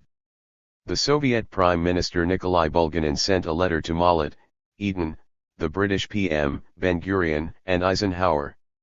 The letter to Israel was especially menacing. Israel's attack on Egypt was sowing hatred for the state of Israel among the peoples of the East, such as cannot but make itself felt with regard to the future of Israel and puts in jeopardy the very existence of Israel as a state. 19. Israel gained nothing from this ill-fated attack, while Britain and France suffered irreparable damage to their prestige. This paved the way for the US to replace them as the dominant power in the region. The 1967 war in American media was widely portrayed as Israel's self-defense war, as if Egypt, Syria, and Jordan forced the war on Israel and Israel was simply defending itself. This is far from the truth. It was claimed that Egypt was concentrating troops in the Sinai, and all three of them, Egypt, Syria, and Jordan, were planning an attack on Israel. Menachem Begin's statement sheds some light on this matter. In June 1967, we again had a choice. The Egyptian army concentrations in the Sinai approaches do not prove that Nasser was really about to attack us. We must be honest with ourselves. We decided to attack him. Yet, he regarded Israeli attack justified and in self-defense. This was a war of self-defense in noblest sense of the term, he said. 20. The 1967 war, known as the Six-Day War, was carried out by IDF like clockwork against three relatively ineffective and passive armies. In fact, the Israeli army proceeded much faster than its planners had envisaged. The initiative throughout lay with the IDF. Occasionally the Arabs reacted to the Israeli moves. Mostly, they were being beaten everywhere by the highly trained and heavily equipped Israeli army. Before the Egyptians realized, their air force was totally destroyed by Israeli jets in preemptive strikes. On the morning of June 5, the Israeli planes avoided radar detection by flying low across Egypt, and found most Egyptian planes on the ground. In about 500 sorties, the Israeli planes destroyed 309 out of Egypt's 340 planes. 21. The war that followed was over in 6 days. Israel captured Sinai from Egypt, Golan Heights from Syria, and the West Bank and Gaza Strip from Jordan, the share of the Palestinian half that Jordan had taken over in the 1948 war, in those 6 days. The Labour government, right after the 1967 war, began to integrate the conquered territories within Israel. East Jerusalem was outright annexed. The city's borders were significantly extended into the Arab West Bank, while the Arabs were expelled from certain sections of the Old City. Also, a harsh military occupation was now instituted and was to continue for many years to come. When the Camp David Accord was reached between Egypt and Israel, the Sinai with Yamit and its new Jewish settlers were forced to leave this Egyptian land, but only after handsome compensation. The 1973 war, known as the Yom Kippur War, regained the lost respect that the Arabs had suffered in 1967. In that war, neither the Egyptian nor the Syrian armies had been routed. The war had ended without any decisive outcome. The Egyptian president Anwar Sadat's gamble paid off in this war. What Israel was unwilling to contemplate in 1971, a partial withdrawal from the canal in exchange for partial non-belligerency with Egypt, it realized and acceded to after this Yom Kippur War. The interim accords of 1974-75 set the stage for the final accord, the Camp David Accord of 1979, where Israel exchanged Sinai for peace with Egypt. But, by this accord, Egypt was taken out of the equation. Israel now didn't have to worry about fighting the Egyptians. They were practically bought out by the highest economic aid paid for by the United States, second only to Israel for years to come. Atrocities in Lebanon. Irene Beeson, in the London Guardian, reported that 150 or more towns and villages in South Lebanon have been repeatedly savaged by the Israeli armed forces since 1968. According to her account of the history of Qayyam, bombed since 1968 when Israel invaded Lebanon 10 years later, only 32 of its 30,000 inhabitants remained. They were massacred in cold blood by the Haddad forces that Israel had established in the south, she reported. 22. Judith Coburn wrote a rare article in the New York Times of March 7, 1975 on the bombing of Lebanon in the early 1970s. After 5 straight days of bombing in May 1974, one Christian Arab village was near a ghost town. In her investigation, she found scores of villages like it, bombed since 1968. According to her, they were attacked almost daily by airplanes, tanks, artillery, and gunboats, and were invaded by the Israeli commandos who blew up houses, killed villagers and took prisoners. She writes further, "The Israelis are using full range of sophisticated savagery known to our own military in Indochina: shells, bombs, phosphorus, incendiary bombs, CBUs and napalm. Much of it was supplied by the Americans."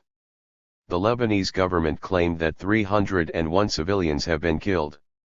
Diplomats in Beirut and the UN officials estimate 3,500 killed in Lebanon, Syria, and Jordan in Israeli raids. There are no figures for the Palestinian civilians, but observers estimate they must be at least twice as high as for the Lebanese. Thus Israel kept fighting its wars, killing thousands of Arabs, including civilians. Wherever they could, the Arabs fought back, occasionally carrying out raids, sabotage or shelling into Israel, killing some Israeli civilians. But the Arabs were no match for Israel, a country now supported by a superpower, the United States. Especially since 1967, the U.S. support for Israel solidified, partly because Washington saw Israel as a strategic ally in the turbulent Middle East. If need be, in case of utter chaos in the region, America could count on its ally, as the thinking goes. From here onwards, every Israeli adventure, war, or its illegal settlements was being paid for by the U.S. taxpayers, most of whom seemingly unaware of the fact. Thanks to the U.S. mainstream news media that has cleverly succeeded in keeping the harmful news about Israel from the American public and have managed to keep them in dark. The 1978 invasion of Lebanon. The Lebanese army had disintegrated in 1976. Before that, it had recorded a figure of 1.4 violations of Lebanese territory by Israel per day since 1968-74, with 17 violations per day in 1975. It is estimated that by October 1977, the total number of refugees from the south, mainly poor Lebanese Shiite Muslims, had reached 300,000. 23.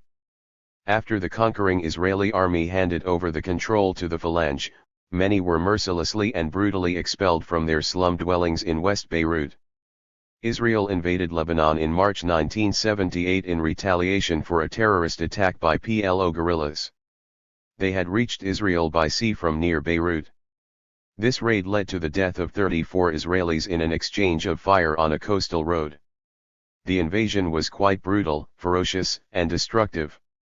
It created some 250,000 refugees, 2,000 deaths, and left many areas in ruins. 24. When Menachem Begin was re-elected, he appointed Ariel Sharon as the defense minister. Right away, Sharon began to plan the invasion of Lebanon. Through 1982, Israel tried to provoke the PLO into some response that could be used as a pretext for the forthcoming planned invasion. Those provocations included sinking Lebanese fishing boats in Lebanese territorial waters, provocative training exercises in southern Lebanon, etc. From August 1981 to May 1982, Israel committed 2,125 violations of Lebanese airspace and 652 violations of Lebanese territorial waters. 25. But PLO did not oblige by responding and supplied no suitable pretext. In January, Ariel Sharon had met with the commander of the Christian Phalange forces Bashir Gemayel in an Israeli gunboat off the Lebanese coast to plan the invasion. It would bring Israeli forces as north as at the edge of Beirut International Airport. On June 3, a terrorist group who was no ally of PLO, tried to assassinate the Israeli ambassador in London. Heavy bombardment of Palestinian and Lebanese targets in Lebanon followed. This time, PLO responded by shelling the northern settlements. So now, Israel, after much planning and waiting, launched its full-scale invasion called Operation Peace for Galilee, to protect the northern border. One of the obvious purposes of Israeli invasion was to disperse the refugees, Palestinian, once again, and to destroy the organization that represented Palestinian nationalism, to ensure that the PLO is dead politically. It was hoped that with the Palestinian organized force gone, Israel could proceed with its plans to suppress any meaningful form of Palestinian self-determination within the occupied territories without any concern for the Palestinian opposition in the international sphere. Other reasons were, Israel wanted Phalange to rule over Lebanon, or as an alternative, some kind of partition with Maronite domination of at least the regions in the center and portions of South Lebanon to be associated some way with Israel, preferably under its client Haddad's rule. In other words, Israel wanted to impose a new order in Lebanon. Israel had become very powerful militarily by then, and more so now. Israel may indeed be the world's fourth strongest military power, as the experts claim. However, the fact remains that it can only remain this way as long as Israel remains a client or an appendage of the United States. Some people claim that Israel is the 51st state of the United States. This comparison is not true. Because, as Noam Chomsky so rightly points out, no other state of America receives as much benefit from the United States federal government as Israel. 26. It is interesting to note that General Sharon visited Washington, where, according to him, he informed the Secretary of Defense Weinberger that Israel must act in Lebanon. Pentagon figures reveal a massive surge of military supplies from the United States to Israel in the first 3 months of 1982 as Israel planned the invasion of Lebanon. The plans were quite evident. There was a 50% increase in the delivery of the goods compared to previous year. This included equipment effectively used in Lebanon. Pentagon spokesman had confirmed that these deliveries continued through June at a very high level, including smart bombs which had a devastating effect in Beirut. In one incident, such a bomb was used to destroy an entire building to kill Yasser Arafat, who was thought to be there. He wasn't there, but the 100 innocent residents of that building were instantly killed. 27. This indicates that Israel was given a green light by the United States for the brutal invasion of Lebanon in 1982. Clearly, partners in crime, one can say. The 1982 invasion of Lebanon. There were indications that the United States gave reasonable political support to the 1982 Israeli invasion of Lebanon. As mentioned above, even the military hardware needed for the continuation of the invasion had started flowing in massive quantities from the United States. 28. In this brutal invasion, which was in violation of all the international laws and Geneva Conventions, the laws of human decency were abandoned and Israel committed horrible crimes against humanity. Israeli Defense Forces went on killing, injuring, arresting and deporting thousands of people, men, women, and children alike. In the merciless bombardment, their houses were demolished and vast areas of the country lay in ruins. The Israeli brutality and crimes committed during their invasion, long planned and commanded by the Defense Minister Ariel Sharon, are too numerous to mention here. Only a fraction of what happened will be covered in this chapter. With Egypt silenced by the provisions of its treaty with Israel, the Begin government was now free to plan a major attack on the PLO in Lebanon, relatively unopposed by other Arab enemies. It was quite unlikely that Jordan would interfere. With Egypt and Jordan out, Syria would not dare to open a second front on the Golan Heights. There were deep historical roots behind IDF's invasion of Lebanon in June 1982. At the 1919 Versailles Peace Conference, the map of the future Jewish state presented by the Zionist organization included southern Lebanon up to the Litani River. Two of the three main headwaters of the Jordan Hasbani and Wazani rivers, Bani as the 3rd lies in the Golan, are located in this area as well. Litani itself is another large source of water. The Zionists wanted future Israel to border on the Lebanese Christian heartland north of the Litani, which they wanted as a Maronite-controlled state. The Zionist Christian alliance for a long time had captured the imagination of the Zionists and Maronites. On June 6, 1982, a huge Israeli expeditionary force began the long-expected invasion of Lebanon, called Peace of Galilee. All excuses such as the border settlements, the Argof assassination attempt, the 25-mile limit were pushed aside, and in fact, the IDF headed straight for Beirut and the Beirut-Lebanese highway, in line with the plans that were prepared a long time ago in advance. Israel's strategy consisted of forcing Palestinians to largely Muslim West Beirut. Those who were not killed, dispersed, or imprisoned. Then the city was to be besieged with all its water supply, food, electricity, and medical supply cut off and subjected to heavy bombardment. The Palestinian camp of Rashidiyah, south of Tyre, was the first target. By the second day of the invasion, the camp had become a field of rubble. The 9,000 residents of the camp, who for years had been subjected to bombing and shelling from land, air, and sea, either escaped or headed to the beach. There they watched the total destruction of their camp by the IDF. All the teenage to adult men were blindfolded, bound, and taken to the camps. Since then, little has been heard about them. 29. Throughout Lebanon, this was typical of what happened. All the Palestinian camps were demolished, mostly bulldozed to the ground, some destroyed by bombardment, the population was dispersed and all the males were imprisoned. Reporters were banned from these camps, especially the Palestinian camps where the destruction was horrible, so as to avoid the bad publicity. When somebody asked an army officer why bulldozers were knocking down houses in which women and children were living, he replied by saying, "They are all terrorists." 30. This shows the mindset under which the IDF officers were behaving. Reporter Tom Segev of Haaretz toured Lebanon after the conquest in mid-June. He saw refugees wandering amidst swarms of the flies, dressed in rags, their faces expressing terror and their eyes showing bewilderment, the women wailing and the children sobbing. According to another reporter, people were walking, as in a nightmare, a terrible smell of decomposed bodies filled the air. Archbishop Georges Haddad told this other reporter that many had been killed as more were still buried beneath the ruins. In Sidon, the destruction was worst. Half the inhabitants, totaling 100,000 people, remained without shelter. Mounds of ruins lay there. Countless young men were seen blindfolded, hands tied with plastic straps, terrified and confused.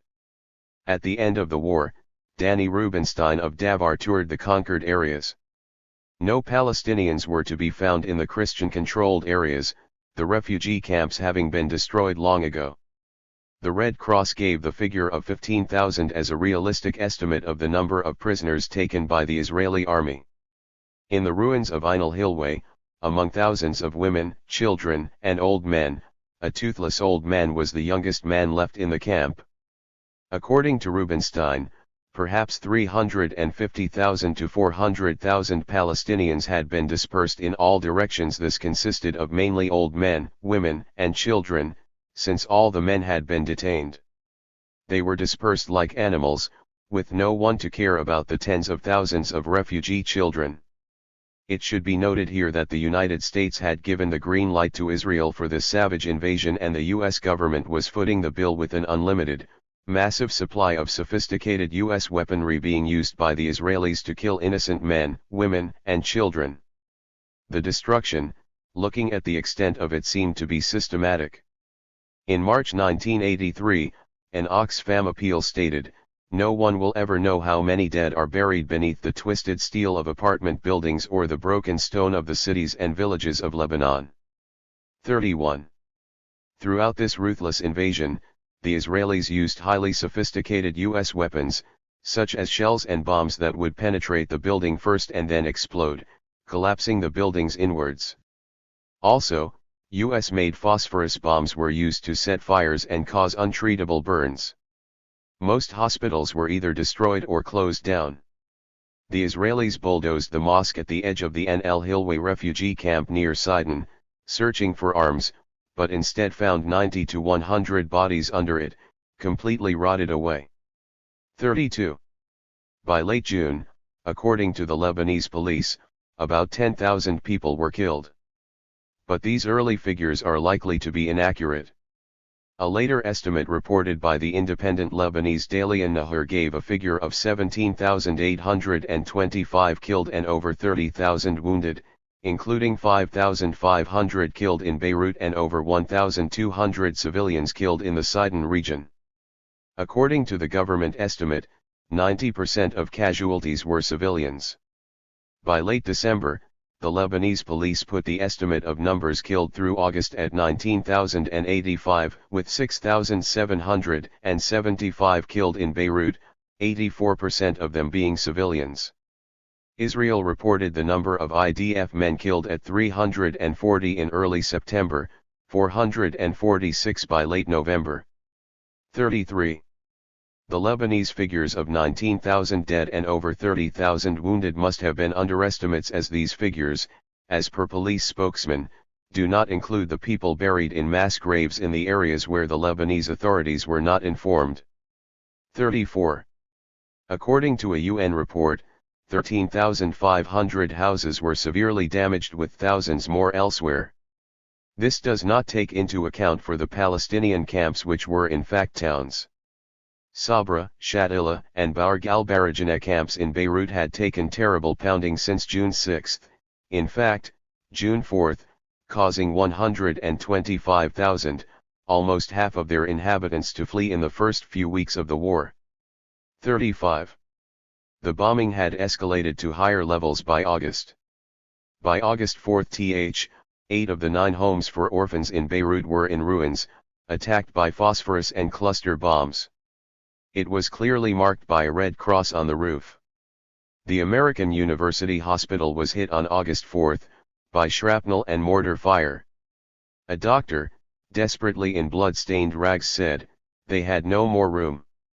The director there reported, "It is carnage. There is nothing military anywhere near the hospital." 36. The Israeli military reportedly blocked the international relief efforts and prevented any medical supplies from reaching the victims.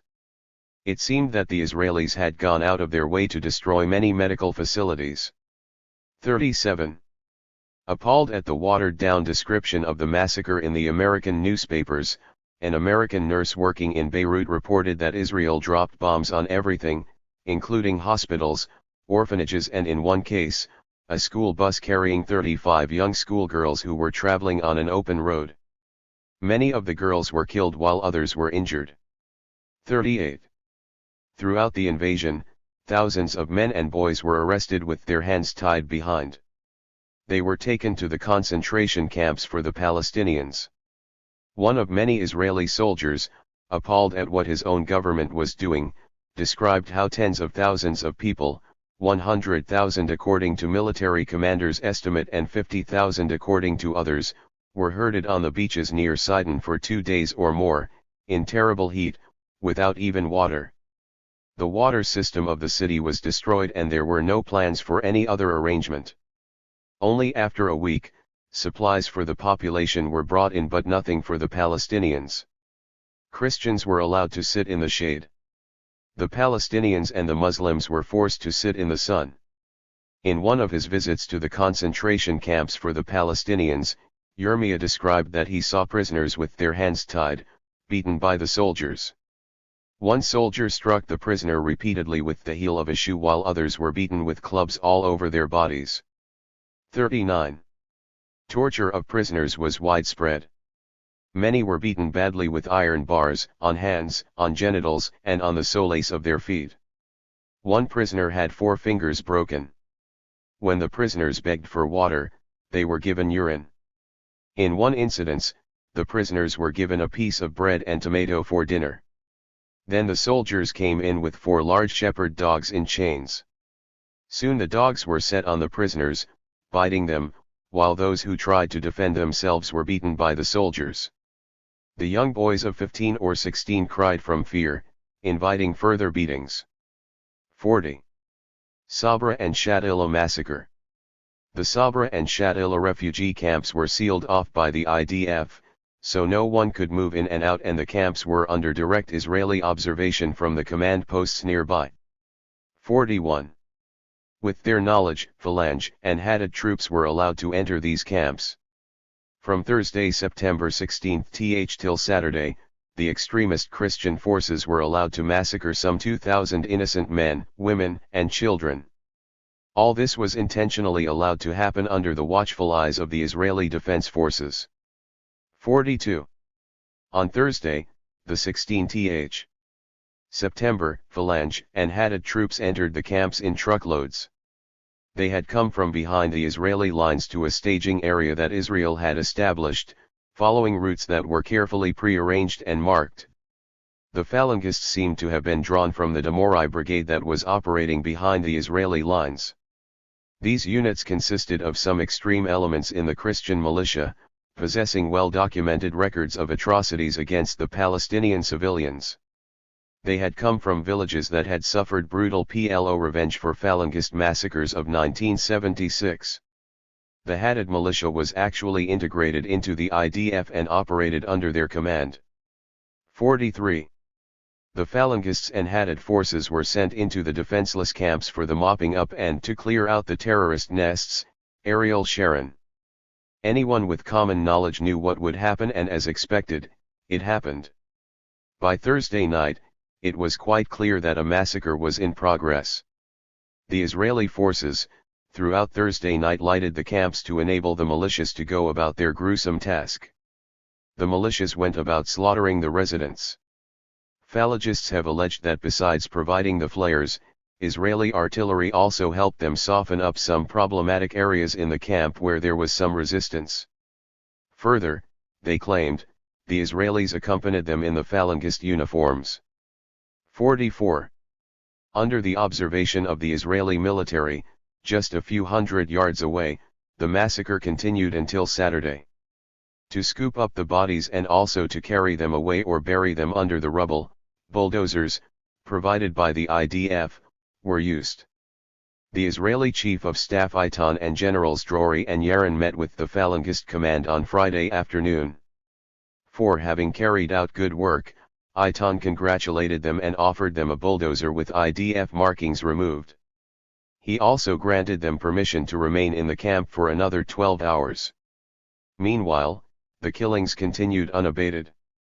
Saturday morning at 5 a.m., the Phalangist killers began to leave the camps, and after 36 hours, the slaughter finally ended. On Saturday morning, long before the Israeli soldiers did, the reporters entered the camp. Horrific details of the massacre now began to leak out to the outside world. 45. From the circumstances and the troop deployment, it was obvious that the Israeli army was quite aware of the fact that the massacre of the civilians was in progress in the camps. Hirsch Goodman, the military correspondent of the Jerusalem Post, reported that the senior command of the IDF knew on Thursday night that civilians were being killed by the Phalange troops in the Shatila refugee camp.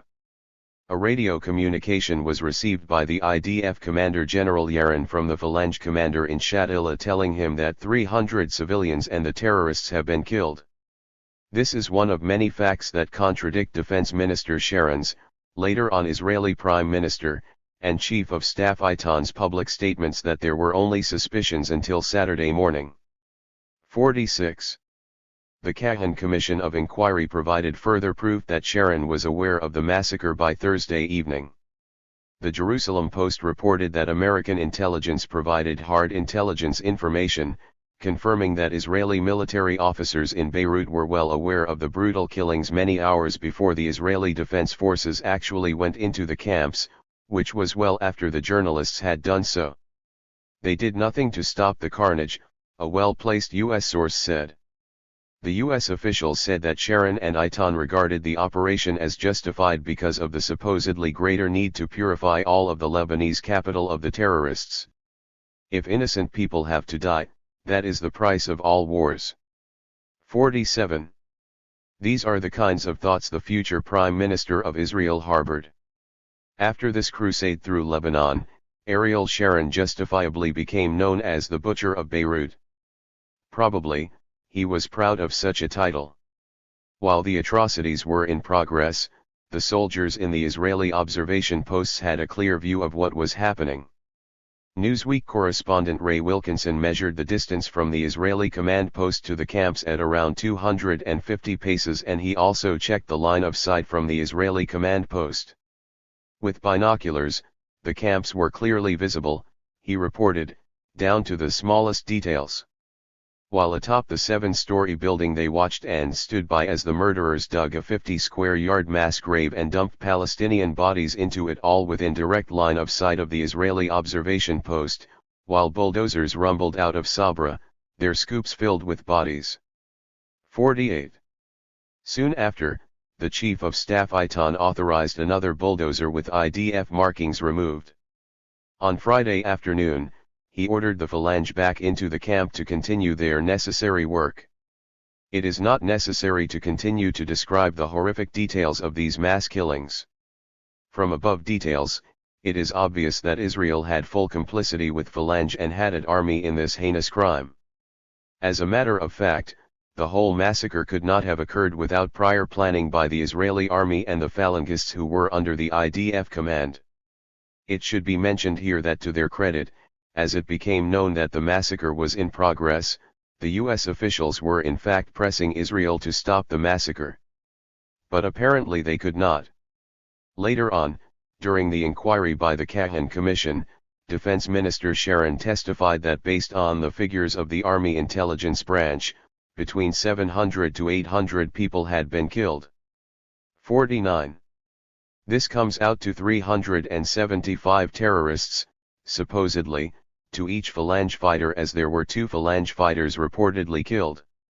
The Kahan Commission accepted this figure as the most probable estimate, relying on the Israeli intelligence while ignoring the Lebanese sources. The Lebanese government on the other hand alleges that 762 bodies were actually recovered and that 1,200 more were buried by the relatives. So the real death toll comes to about 2,000. 50.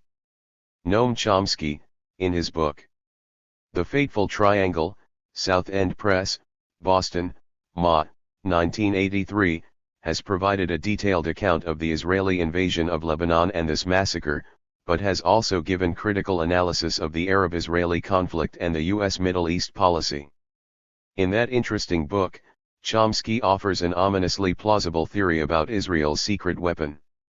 According to this theory, by late 1970s, some U.S. military analysts began to fear that Israel's military prowess has reached such a level that it no longer can be controlled. This could pose a major national security problem to the United States. Israel has given disguised hints to the world, but especially to Washington, that if pressured to give up its seized Arab territories and forced into a compromised peace plan where it will have to evacuate to pre-1967 borders, then it will behave like a wild, irrational country and might use its nuclear weapon.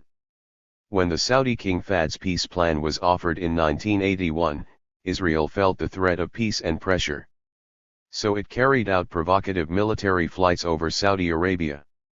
According to Daniel Block, who wrote above scenario in Labour Party journal Davé, this was to tell the world and the United States that Jerusalem believes that if rational arguments fail, we must threaten irrational behavior in order to discourage the world, especially Washington, from putting any pressure on us.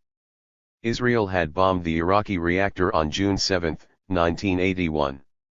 By undertaking the military flights over Saudi Arabia, Israel was telling the US and the world that we are capable of and might even undertake the bombing of Saudi oil fields.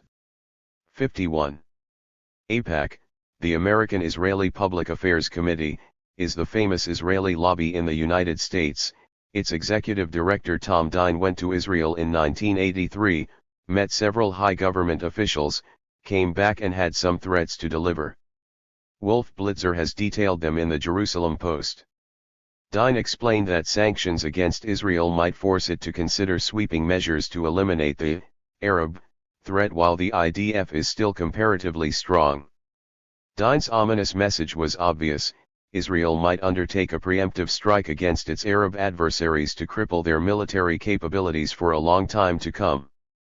Don't make Israel too nervous, Dine warned. Bombing the Saudi oilfields or preemptive strikes against Arab friends could seriously damage U.S. interests in the area and may even threaten a global conflict. Nuclear threats, according to Noam Chomsky, are not to be dismissed. He refers in the same book, The Fateful Triangle, to a study of Israel's nuclear strategies and capabilities by a group of Israeli-American specialists. In that study, they allege that Israel threatened to use nuclear weapons and in fact, prepared to do so in the initial stages of the October 1973 war, in order to compel the United States to supply a massive shipment of conventional weapons to Israel. The threat essentially was directed against the United States. The Israeli signals would make it clear to the decision-makers in the White House, the Pentagon, and the State Department that any more delays might bring catastrophe to the Middle East. 52. These experts then reviewed the nuclear capabilities that Israel has developed in cooperation with Taiwan and South Africa, former apartheid regime. They cite reports that they believe are accurate, that Israel possesses about 200 operational nuclear warheads, attributed to CIA, including a tactical and strategic arsenal, and is working to make a neutron bomb. American and Soviet spy satellites had detected in September 1979, an incident, a suspected nuclear explosion over the Indian Ocean. It was in fact the explosion of a nuclear shell launched from Cannon in a joint experiment of Israel and South Africa involving one of the most advanced tactical nuclear systems anywhere in the world. With South Africa and Taiwan, the cruise missiles were under development with a 1,500 miles range, sufficient to reach many targets in southern USSR. A variety of launching systems are available to Israel, including surface-to-surface missiles, American Israeli-made planes and perhaps nuclear guns and cruise missiles. The incidents are designed to warn not only Russia but Washington too that if pressured, Israel could create real problems, a confrontation of the superpowers. From all of the above, it is clear that nuclear weapons in the hands of such an aggressive nation are a dangerous development. If any time, threatened with peace or pressured to give up the occupied territory by signing a peace treaty with its Arab neighbors, Israel could actually act on its threat by using 1 or 2 atomic bombs in the Middle East, from its arsenal of 200, throwing the world in the abyss of global turmoil and tragedy from which none of us could escape. Nobody seems to be worried about it. Chomsky rightly warns further in his book that as long as the United States remains committed to an Israeli Sparta as a strategic asset, blocking the international consensus on a political settlement, the prospects for further tragedy remains: repression, terrorism, war, and possibly even a conflict that will engage the superpowers, eventuating in a final solution from which few will escape. Unfortunately, most of his predictions are coming true. United States, Israel, and the Jewish lobby. AIPAC, the Israeli lobby. The lobby can just tell the president what to do when it comes to Israel. Its influence in Congress is pervasive and, I think, profoundly harmful, to us and ultimately to Israel itself. Former Senator J. William Fulbright. The Price of Empire, Pantheon Books, 1989. The Israel lobby in the United States has found the political erogenous zone of most congressional candidates' money, and applies pressure on that zone very effectively. Because most politicians care very little about Arabs or Jews, it becomes for them simply a matter of who can contribute the most money to their campaigns. Former Senator James G. Aburesk. Advice and Dissent, Lawrence Hill. Books, 1989. What is so startling, so dangerous and so sad is that the United States Middle East policy is so much influenced by Israel and its powerful lobby AIPAC that it will not be an exaggeration to say that it, the Middle East policy, is formulated not in Washington but in Tel Aviv, Israel. From the U.S. President down to all the senators and congressmen, all of them seem to have found themselves in a box. They all have to toe the pro-Israel line formulated by Israel and given to them by AIPAC. If any of them ceases to follow the anti-Arab, pro-Israel guideline given and expected of them to follow by this lobby, they will likely be committing political suicide, as in the next election, they will surely be targeted by this powerful Jewish lobby for a defeat. In the process, the powerful Jewish forces will join hands with this lobby to defeat those who are identified as anti-Israel or pro-Arab. These forces will include the vast network of Jewish-owned and controlled major TV and broadcasting news medias, major national newspapers, radio networks, the Jewish CEOs of many Jewish-owned companies and rich Jewish donors. Typically, a congressman might be invited to a luncheon or a banquet. AIPAC will relay the invitation. If the congressman is too busy to prepare a speech, an AIPAC representative will offer to prepare the speech. If the congressman is too busy to deliver the speech, an AIPAC member might offer to do that too. Amazingly, there were occasions when members of U.S. Congress were paid for the speeches they did not write nor did they deliver to audiences that might or might not have gathered. The AIPAC-prepared pro-Israel speech will be introduced in the congressional record, and the congressman will earn a $1,000 or $2,000 honorarium. The congressman will pocket the money. At election time, the congressman will mail the speech to remind the pro-Israel voters to send in their personal campaign contributions. 53. Generally speaking, the congressman or the senator could care less either for the Jews or for the Arabs, but they do care about the campaign donations and their chances of re-election. Unless they follow a highly biased pro-Israel policy guideline, they could be branded as anti-Semitic or anti-Israel, which would generate very damaging media coverage for their campaigns. Also, the targeted candidate will not receive much money or support from the Jewish voters and the other Jewish lobbies. In addition, his or her opponent who would have succumbed to AIPAC's pro-Israel guidelines will receive large sums of political donations, favorable news coverage and the Jewish vote, if it is a Jewish-dominated community such as New York or Los Angeles, en masse. Very likely, the targeted candidate ends up losing the election and ending his political life. Many U.S. politicians have been victims of this phenomenon. Such tactics by AIPAC has created a culture of fear amongst most congressmen, senators, and the presidential candidates. Thus, they dare not speak out a single word against Israel even if they know in their heart that some particular Israeli action may be illegal, immoral, or might be harmful even to the interests of the United States. Thus, during the 2004 elections, both John Kerry and George Bush supported the Israeli actions of building the wall in the occupied territory, though the whole world including the United Nations condemned the action as illegal and immoral.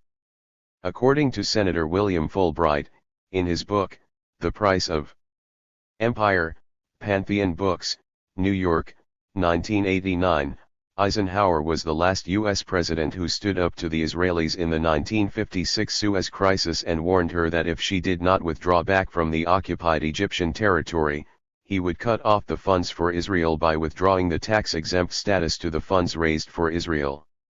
It worked. Israel was forced to withdraw, so did France and Britain. Of course, the Russian threat to all three of them also played a major part then. During all these years, several American politicians have tried to speak out in defiance to the AIPAC and its dictates. Unfortunately, many of them ended up losing at the polls, and being targeted viciously by the Israeli lobbies, especially the AIPAC. Congressman Paul Findley of Illinois in 1980, President Nixon, during the Watergate scandal, Congressman McCloskey of California during the Senate race in 1982, Senator Charles Percy of Illinois in 1984 and Senator John Chafee of Rhode Island, were some of many politicians who were targeted by AIPAC for defeat during the elections. Paul Findley of Illinois, who served in the U.S. Congress from 1961 to 83, was targeted by the Israeli lobby in his 1980 re-election bid. Though he won the election, his high margin had dropped from 70% to 53% as a result of the onslaught. Nixon had armed Israel to the teeth, but in his second term he had realized the necessity of peace settlement in the Middle East. So he had decided to pressure Israel to come to terms with the Palestinians. Many Arab leaders think that there was a connection between the Watergate revelations and Nixon's second-term plans for the Middle East. Bob Woodward, Carl Bernstein and Washington Post editor Howard Simon know for sure.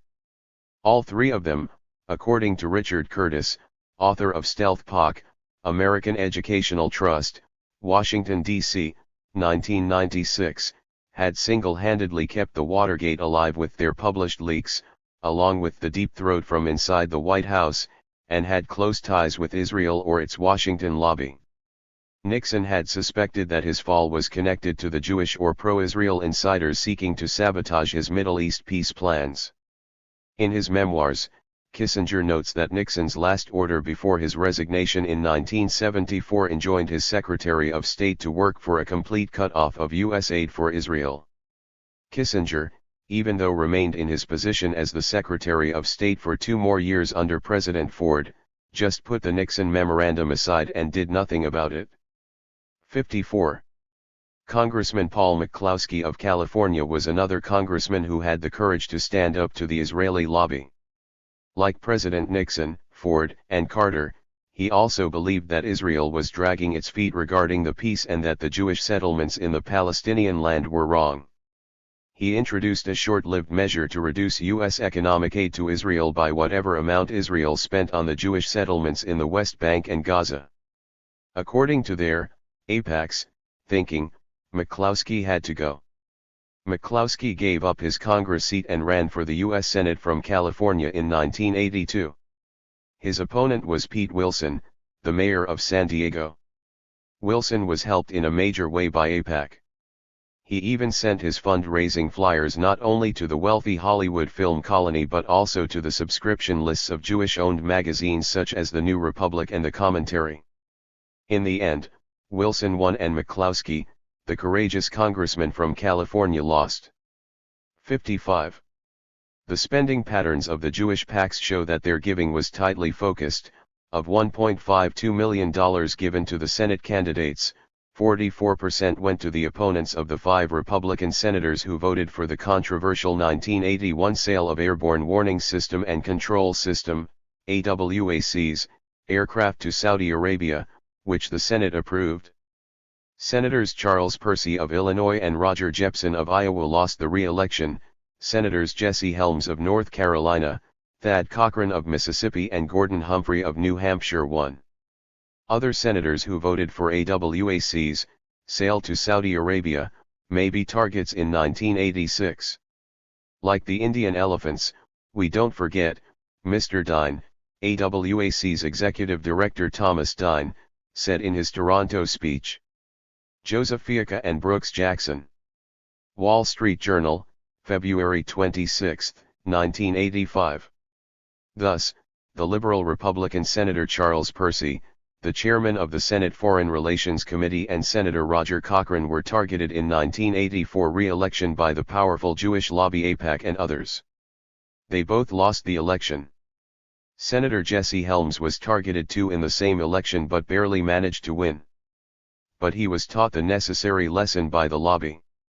From then onwards, he was a changed man. From his worst anti-Israel record, in AIPAC's opinion, he never voted against Israel's interests then on. He always voted heavily in favor of Israel.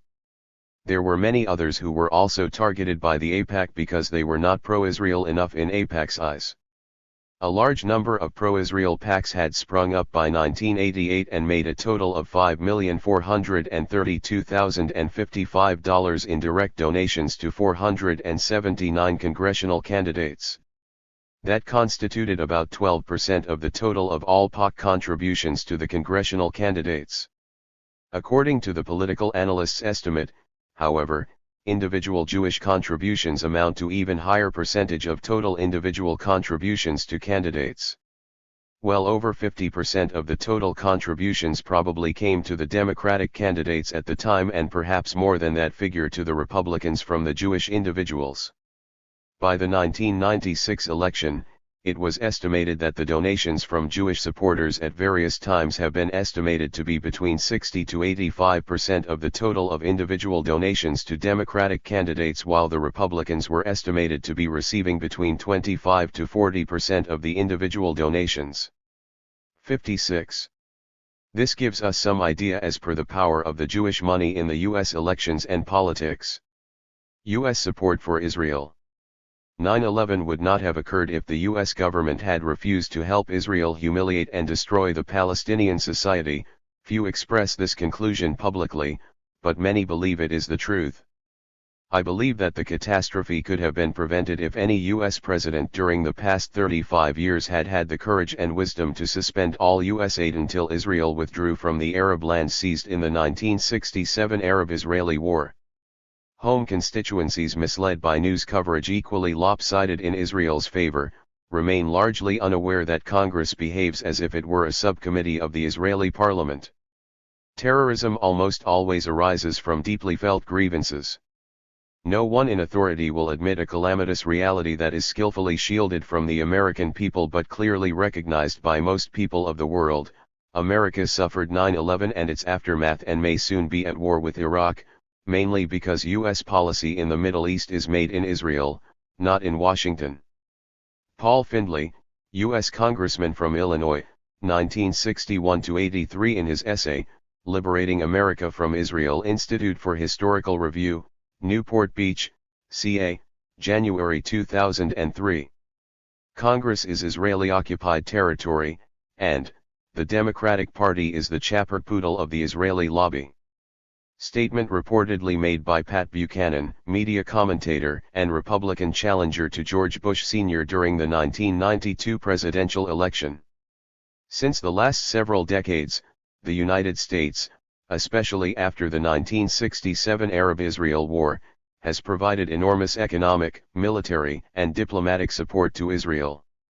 Andrew Kilgore, a career Foreign Service officer, a former U.S. ambassador to the state of Qatar, the publisher of the Washington Report on the Middle East Affairs, and president of the American Educational Trust, writes in his foreword to the book, Stealth PACs, 1996. Not one American in 10,000 understands how successfully the Israel lobby has subverted the American political process to take control of U.S. Middle East policy and provide huge amount of military and economic aid for Israel. When, after it first was reported in the Washington Report on Middle East Affairs, 60 Minutes, the TV series revealed in the fall of 1988 that AIPAC had targeted Republican Senator John Chafee of Rhode Island for defeat, the voters of that state reacted negatively. They decisively defeated his challenger, Lieutenant Governor Richard Licht, a former Jewish appeal fundraiser who had received $241,600 from the deceptively named pro-Israel PACs.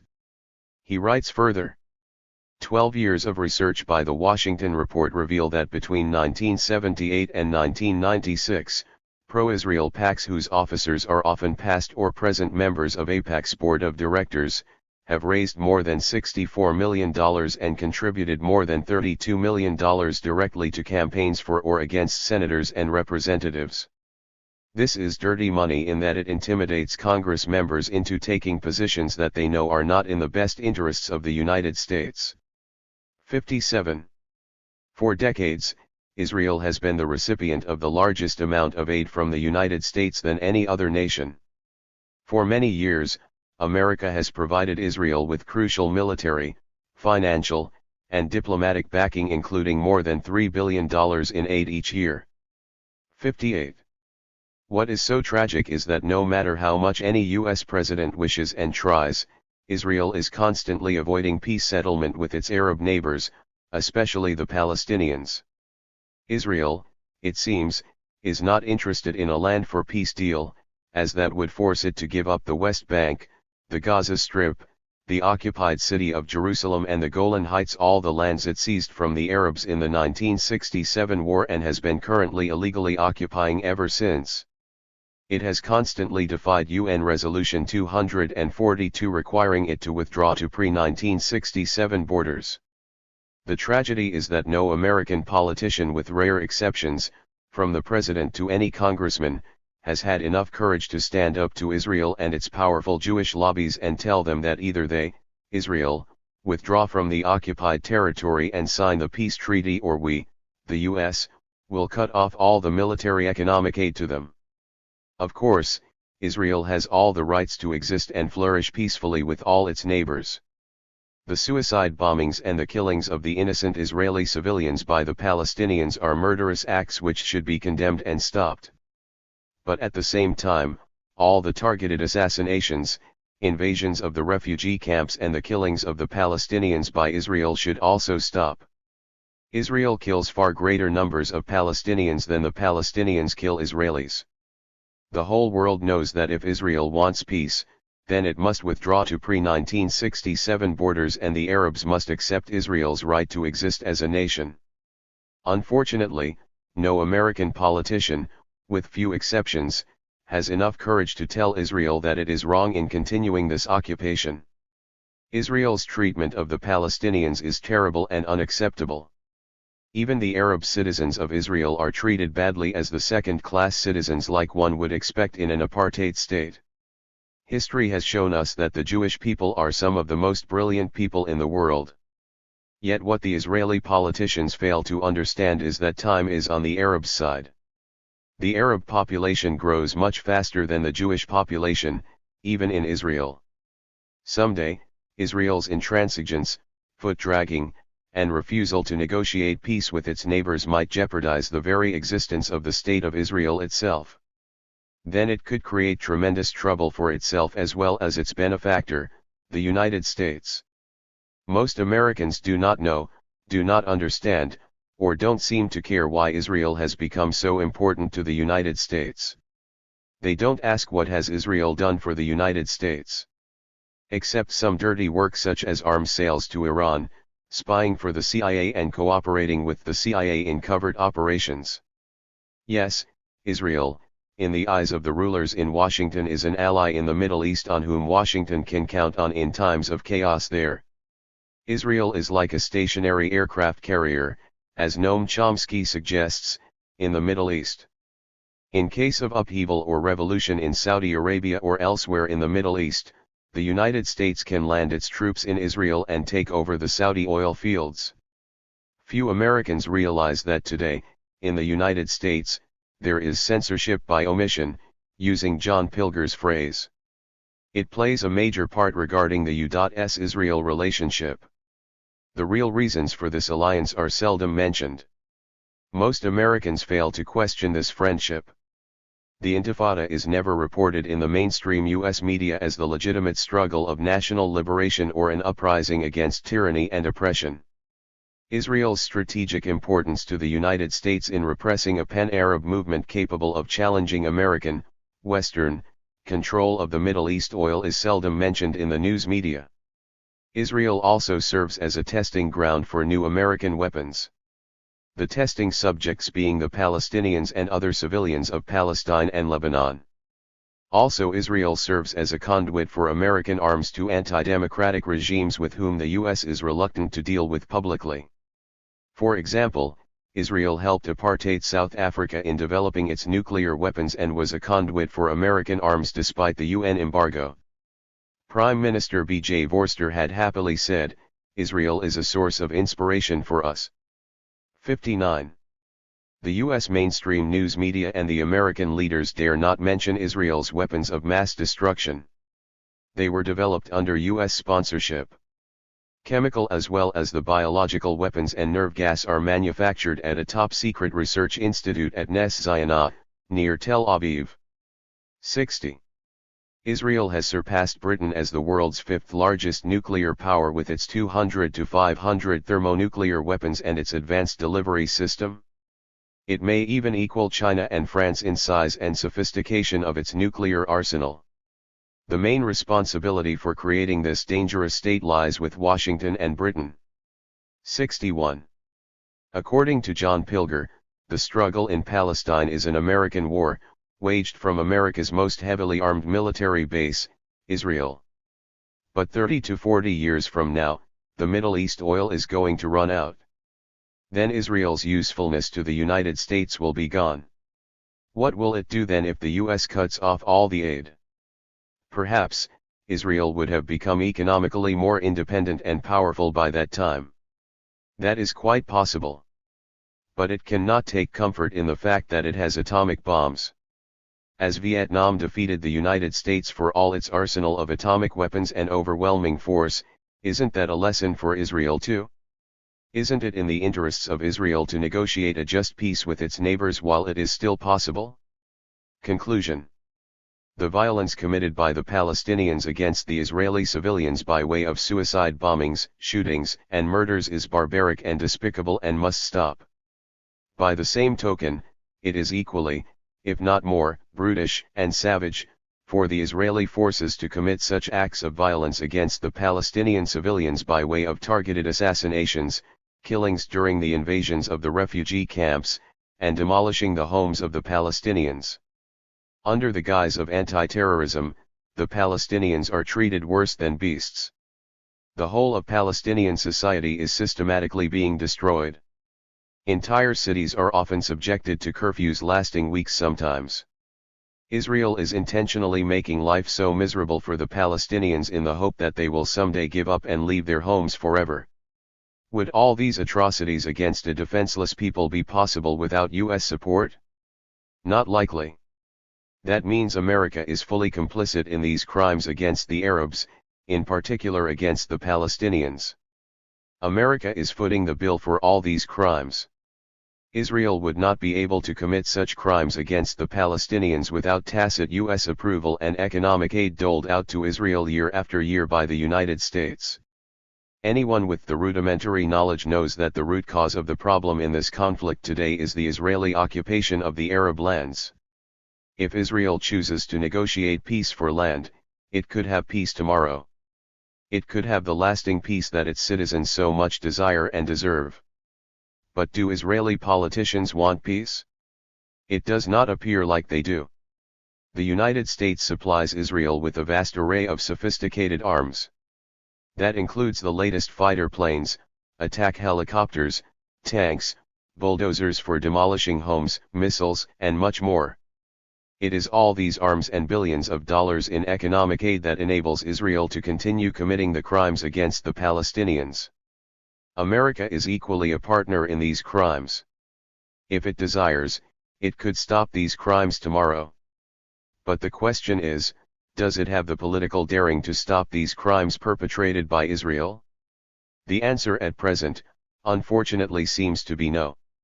Most Americans don't realize that there is a reason for all this hatred of the Americans in the Muslim world. It is not that they hate our freedom like our President George Bush claims. To be told this is an insult to our intelligence. It is beyond doubt that the blind support that Israel receives from the United States has earned us the wrath and anger of the Arab and the Muslim world. Very likely, the 9/11 is the blowback of this blind support to Israel. The United States is reaping the bitter fruits of what it has been sowing for many years. It seems most American politicians today don't have the courage to stand up to Israel and tell her that she is wrong and that she must vacate all the occupied Arab lands and sign a peace treaty with its Arab neighbors. By opposing Israel's disastrous policies, the US politician who dares to do that will render great service not only to America but also to Israel itself. No power in this time and age can continue illegal occupation of other people's land and live in peace. Sooner or later, after much bloodshed, it will have to give up that land. History has taught us these lessons. The recent example of Indonesia should be a lesson for Israel. Despite its huge population of close to 200 million people and its powerful army, armed with US-made weapons, compared to the tiny island of East Timor's population of less than 8,00,000 and with very little military power, Indonesia still could not continue its occupation nor could it annex this island of East Timor. After more than 25 years, Indonesia finally had to give up and grant the independence to this small island nation. Perhaps, Israel could learn something from Indonesia's example. It is indeed very unfortunate that the U.S. Middle East policy is so deeply influenced by Israel through its powerful lobbies such as AIPAC and others. The Jewish-controlled U.S. mainstream news media has succeeded in creating the grand illusion that what is in the interest of Israel is also in America's interests. Yet, this is not necessarily so. Our Middle East policy for last 3 decades seems to be pursued for the benefit of Israel while it is highly detrimental to the long-term U.S. interests. Most Americans do not realize the fact that what is in Israel's interest is not automatically in America's interest. Our Middle East policy should be molded keeping in mind the long-standing U.S. interests, not those of Israel. Chapter 14. The Manufactured War, the Desert Storm. What was visible was a nation with thousands of civilian dead, without water, hospitals, or health care, with no electricity, communications, or public transportation, without gasoline, road and bridge repair capacity, or parts for essential equipment, and with a growing food crisis. Because of the nature of the American weapons, Iraq was being crippled from afar and left to a painful struggle for survival. The bombing, as visible from the ground, was hardly surgical, but was clearly designed to break a whole country and its population for a long time to come. Thus describes Ramsey Clark, the former U.S. Attorney General. He is a well-known opponent of U.S. foreign policy and an anti-war activist who had, along with few others, visited Iraq shortly after the St. Gulf War had started. He witnessed the United States indiscriminately bombing the country. He questions the war with Iraq, The Fire This Time, Thunder's Mouth Press, 1992, and writes further. The question arises, why was Iraq, a fourth-grade power, just out of an 8-year devastating war with its neighbor Iran, exhausted and tired, being so brutally and mercilessly attacked by a superpower the type of which the world has not seen before? Well. Background. The British had taken control of Iraq, especially its southern provinces, after the St. World War ended in 1918. 4 days after the Turkish surrender in October 1918, they had occupied Mosul. Iraq was now a British colony. Mass revolts broke out in many parts of the Middle East, especially in Iraq, against the British rule. The British repression of the rebellion was brutal in the extreme. In 1925, the British dropped poison gas on the Kurdish town of Sulaymaniyah in Iraq, the first time that gas was deployed from warplanes. 1. Britain had separated a desert area of Iraq around and including the town of Kuwait to create the country of Kuwait. The islands of Warba and Bubayan, which dominated Iraq's access to the Persian Gulf, were part of this. In 1921 and 1923, Sir Percy Cox of the British Colonial Office had drawn the borders between Kuwait, Iraq, and Saudi Arabia. This occurred despite the fact that Iraq historically had controlled the coastal territory. Facing constant rebellions in 1932, Iraq was granted nominal independence, though the monarch who sat on the throne was a British-appointed puppet. Iraq's oil fields were owned by the Iraq Petroleum Company, a consortium of British, US, and French companies. As the British maintained a permanent naval base as well as the British-appointed royal family, Kuwait remained essentially a British protectorate. This was an insurance against Iraq challenging Western ownership of its oil wealth. 2. In 1936, oil fields were discovered in Kuwait. That meant huge profits for Gulf Oil, which held Kuwait concession. By 1958, the British influence in the region began to wane. On July 14, 1958, a popular nationalist revolution led by Abdel Karim Qasim overthrew the Hashemite monarchy, which was installed by the British since 1921. Qasim was a nationalist leader who believed in the industrialization of his country, and minimizing dependence on the sale of crude oil by the Western powers. 3. He helped found the Organization of Petroleum Exporting Countries, OPEC, which was formed in 1960 to counter the power of the Western monopoly over oil. Washington had long-term plans to succeed colonial Britain and France as the dominant power in the Middle East. It had little tolerance for such defiance. From then onwards, the United States started planning to weaken Iraq so as to control its oil. Shortly after the 1958 revolution, the CIA had begun the clandestine planning for Qasim's assassination. U.S. generals devised a military plan in Turkey, codenamed Cannon Bone. The plan was to invade Iraq and seize its oil fields. 4. In 1963, in a bloody CIA-backed coup, Qasim and thousands of his supporters were massacred. In 1968, the Ba'athist Party came to power in Iraq. After it nationalized the U.S. British-owned Iraq Petroleum Company in 1972, again the CIA started its covert operations against the Ba'athist regime. The Kurds were supplied arms by the Shah of Iran to fight the regime. The idea was to maintain a level of hostilities high enough to drain its resources and weaken the regime. In 1975, Iraq agreed to share the control of the disputed Shatt al-Arab waterway with Iran. The US and the Shah abruptly cut off their support to the Kurds now, whose leaders had to abandon their struggle and fled the country. In 1979, after a long struggle, the Iranian people succeeded in overthrowing the US puppet, the Shah. Now, its main ally thus ousted, and replaced by an unfriendly regime of mullahs, the US policy took another radical turn. Adapting a supportive stance toward Iraq, the U.S. National Security Advisor Zbigniew Brzezinski publicly encouraged Iraq to attack Iran and take back the Shatt al-Arab waterway. Only 4 years earlier, the U.S. had forced Iraq to share it with Iran. 5. Soon after the 1979 overthrow of the Shah by the Iranian people, Saddam Hussein was led to believe that with the good offices of friends like Saudi Arabia, Kuwait, and other friendly Arab countries and the intelligence reports they provided, if attacked, the Iranian forces would quickly collapse. With Anwar Sadat of Egypt, the Emir of Kuwait and other US-backed rulers urging him, Saddam Hussein followed Brzezinski's advice in late 1980 and unleashed a brutal war with Iran in which 1 million died and both countries were totally exhausted in the 8 years that the war lasted. 6. One wonders where the moral outrage of the United States was at the time of Iraq's attack on Iran in 1980, unlike the one expressed at the time of Iraq's invasion of Kuwait 10 years later. Was it okay for Iraq to invade Iran because Iran was perceived as an enemy at the time? Is Kuwait's sovereignty, a country whose population was but a fraction of that of Iran, more important than that of Iran? Undoubtedly, Washington wanted both sides to wear each other down in this brutal war.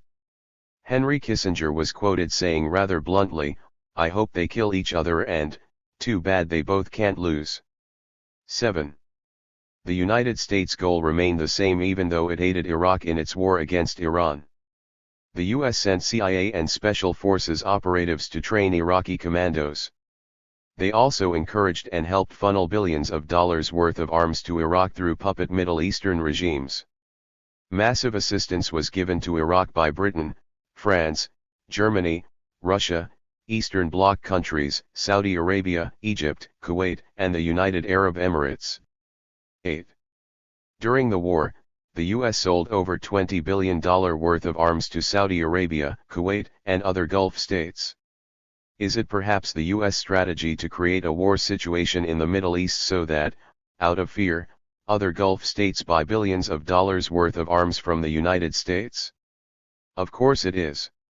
Illegally, the Reagan administration allowed Saudi Arabia, a major U.S. arms purchaser, to transfer huge quantities of U.S. arms to Iraq during the war. Also, the Saudi government and Kuwait contributed tens of billions of dollars to Iraq's war effort. Kuwait alone contributed over $30 billion. In 1984, by increasing its support for Iraq, the United States became its major trading partner by purchasing its oil. Also, the United States started sharing intelligence with Iraq. The same year, Vice President George Bush, Sr., the CIA and the State Department started lobbying the Export-Import Bank, telling them to finance large-scale U.S. exports to Iraq. In 1986, the U.S. sent in a high-level CIA team to Baghdad to advise the Iraqi military. 9. In 1987, the United States directly sided with Iraq by protecting Kuwaiti oil tankers transporting Iraqi oil through the Gulf. While Iraq's oil was being exported under U.S. protection, Iraq was attacking Iranian tankers. Also, the United States destroyed Iran's oil platforms and sank their patrol ships. Yet the U.S. could not realize its goal of a permanent military presence in the Gulf. So when Iraq and Iran agreed in August 1988 to end their bloody war, the U.S. changed its tactics again. Creating the war. The United States had been planning military action in the Middle East since the 1970s. The main goal being to establish some kind of permanent military presence there so that if the Middle East oil flow were disrupted due to rogue regimes or unwise popular people's uprising, it could seize the oil fields of Iraq, Saudi Arabia, and Kuwait. Even the shamelessly brazen and unjustified support of Israel proves the U.S. desire to have its agent in the area in case of trouble. By 1973, the Pentagon had started annual training exercises in a Mojave Desert region called Alkali Canyon, where Marines and Army Rangers were fighting soldiers in Iraqi and Libyan uniforms. 10. Openly, the Pentagon strategists were discussing an invasion of the Gulf to seize its oil fields. A few obstacles kept the United States from direct intervention in the region. One was the fear of Russia, the other was the anti-war feeling prevalent from the recent Vietnam debacle. So, Iran and Israel were propped up to safeguard the U.S. interests. But the Shah was overthrown in 1979, so again the planning had changed. Carter had come up with the idea of Rapid Deployment Task Force, RDTF. In 1983, RDTF became CENTCOM, U.S. Central Command, during Reagan's time. Anyway, during the 8 years brutal war with Iran, Iraq had incurred a huge debt. At the end of the war, it was almost broke. Chief among Iraq's creditors was Kuwait. Being directly threatened by Iran during the war, it had provided $30 billion to Iraq. Now, Kuwait's rulers demanded Iraq to pay back their money. But the war had cost Iraq over $80 billion. Due to Kuwait's action of increasing oil production, the oil prices were falling. Iraq didn't like this as it made it impossible for Iraq to pay its debt. Iraq, from 1988 to 1990, tried to resolve its differences with Kuwait amicably. But time and again they were rebuffed. Kuwait surprisingly was arrogant and inflexible. Even Jordan's King Hussein was perplexed at Kuwait's intransigence. Was it a mere coincidence that Kuwait had taken such a tough and belligerent stance against its much larger and stronger neighbor while the U.S. was planning war with Iraq? Few Middle Eastern experts think so. Most experts thought that Kuwait would not dare to take such a position against Iraq if not pushed by the United States. Mussam al-Mubarak, a political science professor at Kuwait University, reportedly told the New Yorker's Middle East expert Milton Vierst, "I don't know what the government was thinking, but it adopted an extremely hard line, which makes me think that the decisions were not Kuwait's alone. It is my assumption that, as a matter of course, Kuwait would have consulted on such matters with Saudi Arabia and Britain, as well as the United States." 11. Vierst had interviewed Kuwaiti and U.S. officials. The foreign minister of Kuwait Sheikh Salem al-Sabah told him that General Schwarzkopf was a regular visitor to Kuwait after the Iran-Iraq war. Vierst was told by Sheikh al-Sabah that Schwarzkopf had gone to Kuwait a few times, meeting the Crown Prince and the defense minister. The visits had become routine discussions of military cooperation. He further said that by the time the crisis with Iraq began, they knew that they could rely on the Americans. 12. Kuwait had an ongoing border dispute with Iraq for some time now. When they occupied Kuwait in August 1990, the Iraqis found a memo copy of which they later submitted to the UN Secretary-General Javier Pérez de Cuellar. The memo was dated November 22, 1989. It recounted a meeting between a Kuwaiti brigadier Fad Ahmed al-Fad, Director General of Kuwait's Department of State Security, and the CIA Director William Webster. The memo, besides discussing the training of 128 bodyguards for the royal family and intelligence exchanges about Iraq and Iran between Kuwait and the CIA, also covered the following. We agreed with the American side that it was important to take advantage of deteriorating economic situation in Iraq in order to put pressure on that country's government to delineate our common border. The Central Intelligence Agency gave us its view of appropriate means of pressure, saying that broad cooperation should be initiated between us on condition that such activities are coordinated at a high level. 13. As is obvious, this important evidence shows how the United States was colluding with Kuwait to provoke Iraq by mounting economic warfare against it. What was Washington's purpose behind it? As the story advanced, it became obvious. By 1990, the Iraqi economy had deteriorated to a level worse than that at the end of its war with Iran 2 years earlier. Dinner was plummeting and inflation was at 40%. Saddam Hussein, in a speech to an Arab League summit meeting in Amman, Jordan in February 1990, asked the US to withdraw its fleet and said, "If the Gulf people, along with all Arabs, are not careful, the Arab Gulf region will be governed by the United States will. If the Arabs are not alerted and the weakness persists, the situation could develop to the extent desired by the United States, that is, it would fix the amount of oil and gas produced in each country and sold to this or that country in the world. Prices would also be fixed in line with a special perspective benefiting U.S. interests and ignoring the interests of others." 14. For strange reasons, Kuwait was defying other OPEC oil producers and violating its quota by increasing oil productions, thus bringing down the oil prices. At a March 1990 OPEC meeting, new production quotas were set. But Kuwait and the UAE refused to follow them and increased their production.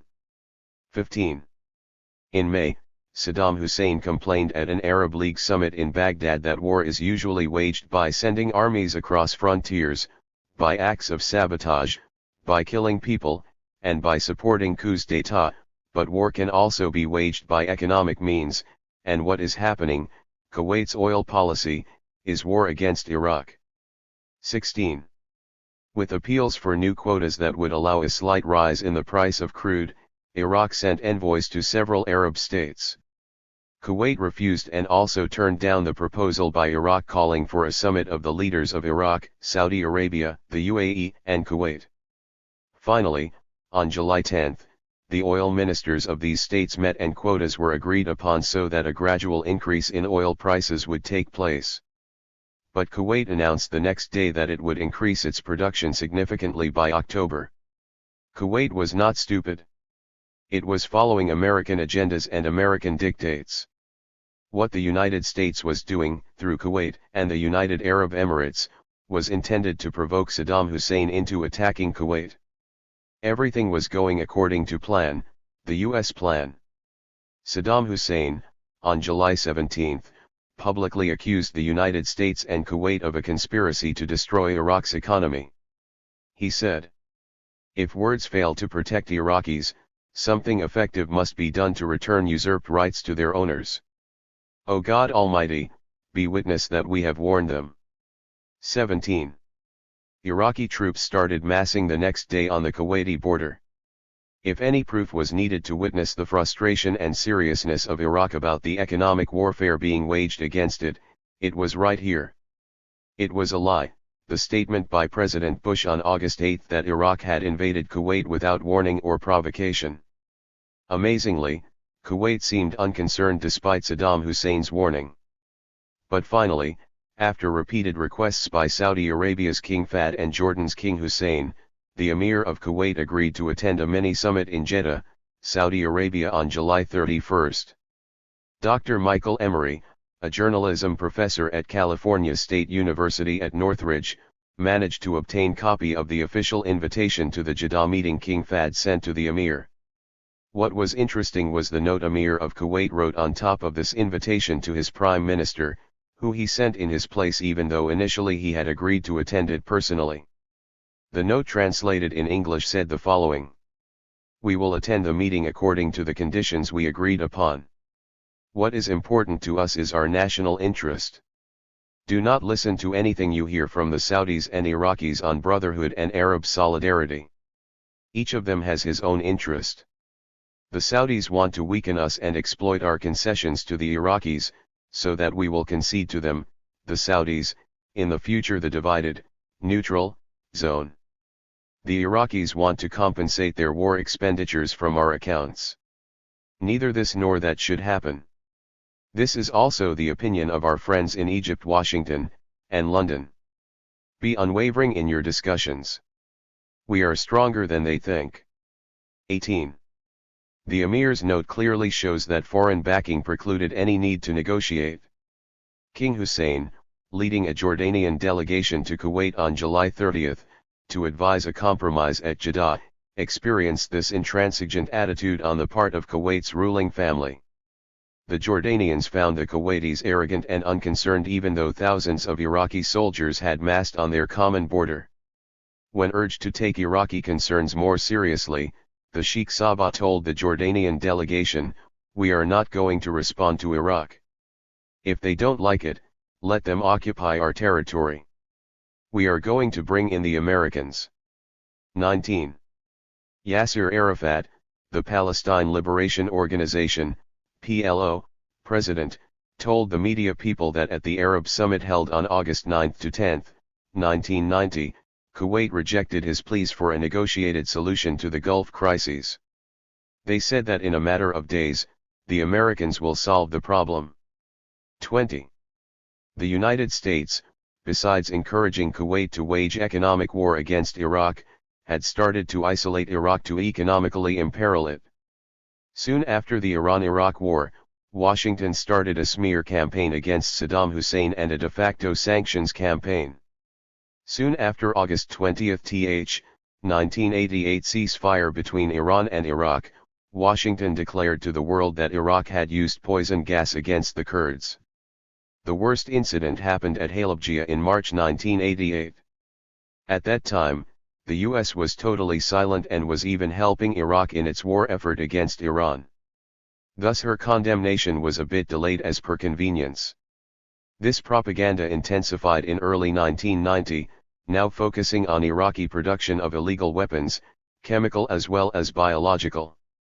But while this propaganda against Iraq was carried out in the international media, the U.S. Department of Commerce was approving billions of dollars worth of shipments of dual-use equipment to Iraq.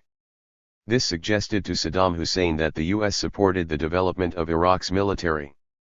Washington, in the first 7 months of 1990, sent confusing signals to Iraq. Privately, it told Iraq of its desire to have better relations with it. Publicly, it was carrying out hostile propaganda against it. The U.S. military planning strategy had since 1988 identified Iraq as a major threat to the Gulf region. After doing that, the United States falsely assured Iraq that it considered Iraq's dispute with Kuwait a regional matter. Meanwhile, the United States, along with other Western countries and Kuwait, was working to undermine Iraq through economic pressure and propaganda while being overtly consolatory. Since 1970, the United States seemed to search for some kind of justification to intervene in the Gulf to control its oil. The United States was playing a dangerous game. On the one hand, it was carrying out a smear campaign against Saddam Hussein, painting him to be a ruthless killer, a monster. On the other, it was coaxing him to invade Kuwait. Only this can explain the seemingly amicable tone and false assurances of Ambassador Glaspie and Assistant Secretary of State John Kelly. What Washington was planning, in reality, was a military intervention for which the plans were already in motion by now. The Pentagon, on July 24, 1990, announced that 6 U.S. warships were beginning short-notice maneuvers with United Arab Emirates, UAE, forces in the southern Gulf. This move was directly related to the tensions between Iraq and Kuwait, according to the Wall Street Journal of July 25. 21. The Iraqi troops were massing on the border with Kuwait at this time. In a final attempt to clarify the United States' position on his dispute with Kuwait, on July 25, Saddam Hussein summoned the U.S. ambassador to Iraq, April Glaspie, to his office. Glaspie assured him, "We have no opinion on Arab-Arab conflicts, like your border disagreement with Kuwait." Secretary of State James Baker has directed our official spokesman to emphasize this instruction. 22. April was telling the official policy. On July 24, she had just received a cable from the State Department explicitly directing her to emphasize that the United States had no proposition on Arab-Arab conflicts. 23. On March 21, 1991, after the war, Glaspie denied this version of her meeting with Hussein.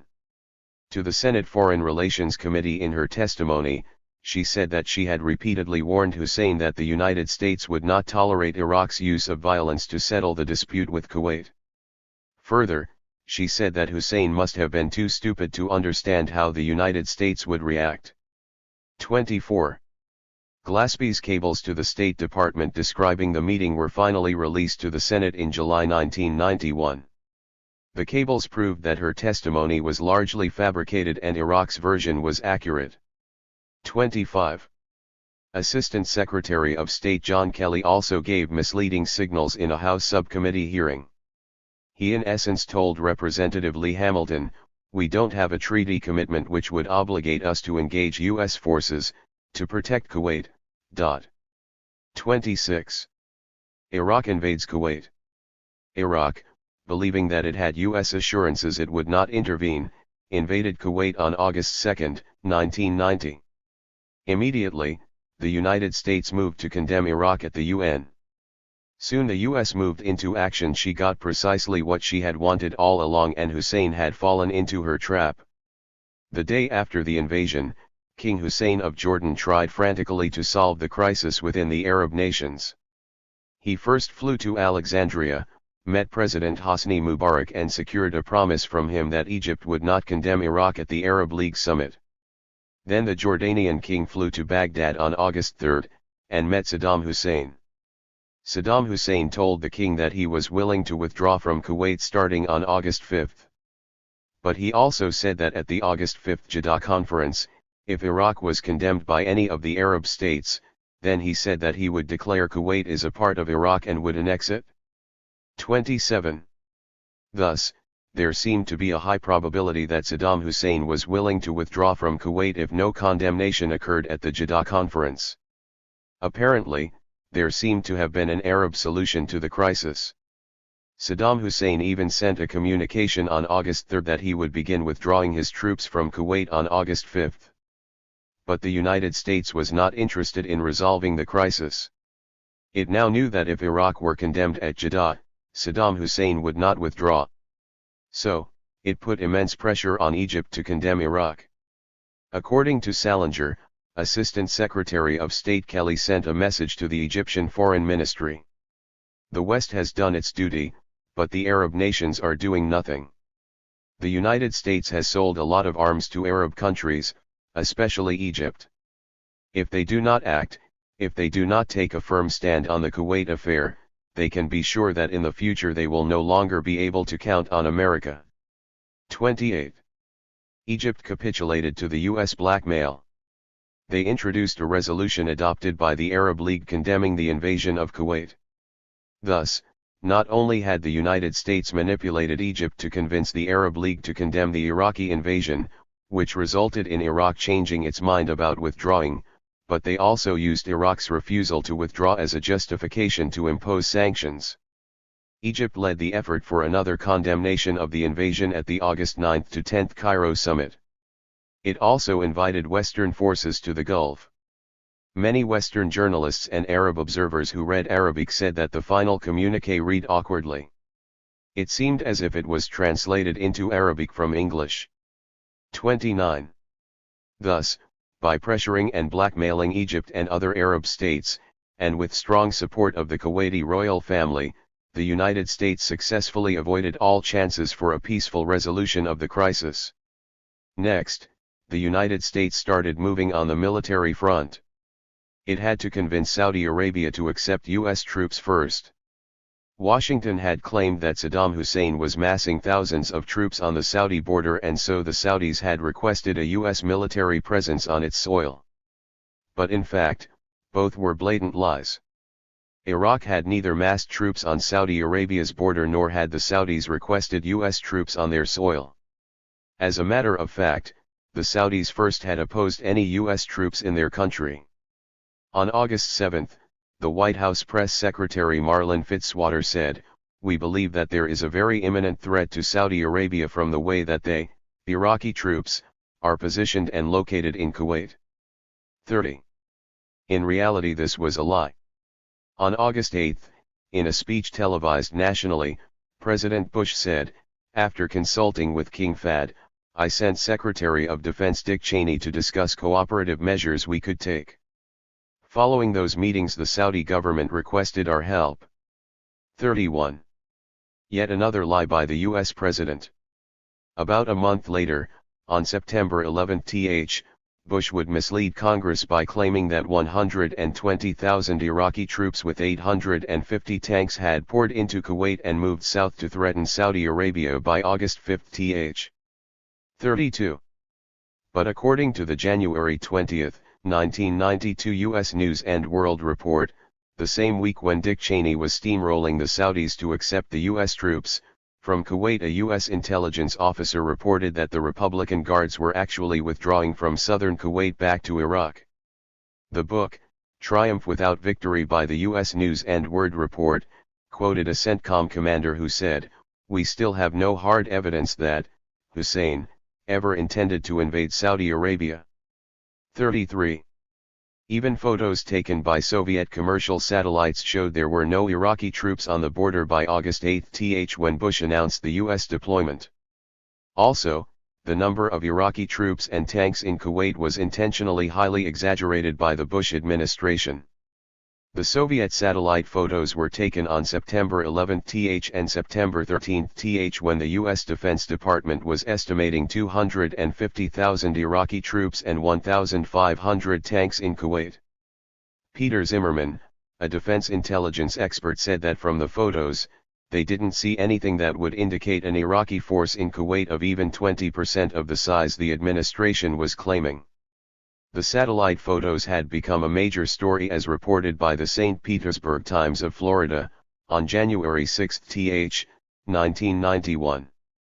They clearly showed that to justify placing 540,000 troops in Saudi Arabia to attack Iraq, the U.S. government ignored the story and, the major media almost unanimously refused to cover it. Saddam Hussein demonized.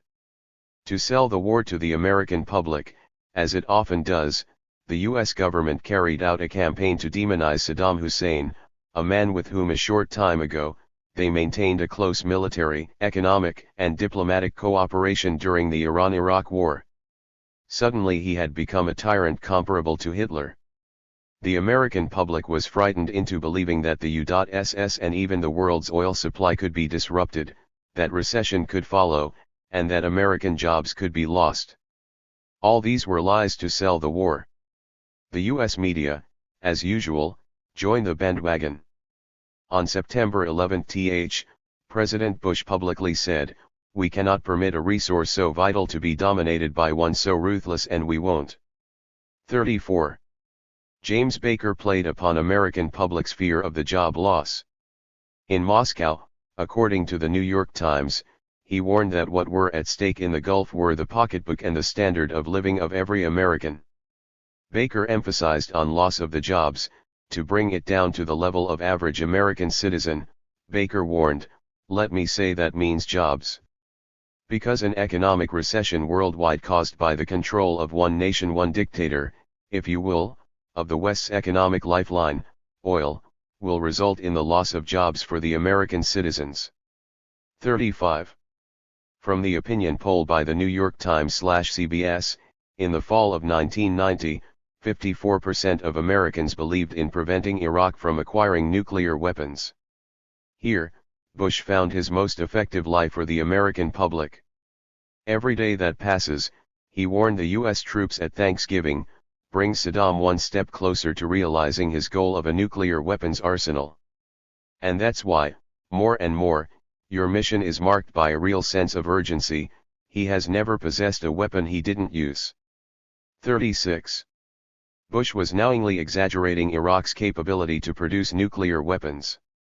It is indeed ironic that his son, some 11 to 12 years later, would resort to the same type of lies to sell his own war with Iraq to the American people. On both the occasions, the mainstream U.S. news media would join hands with the government and toe the government line.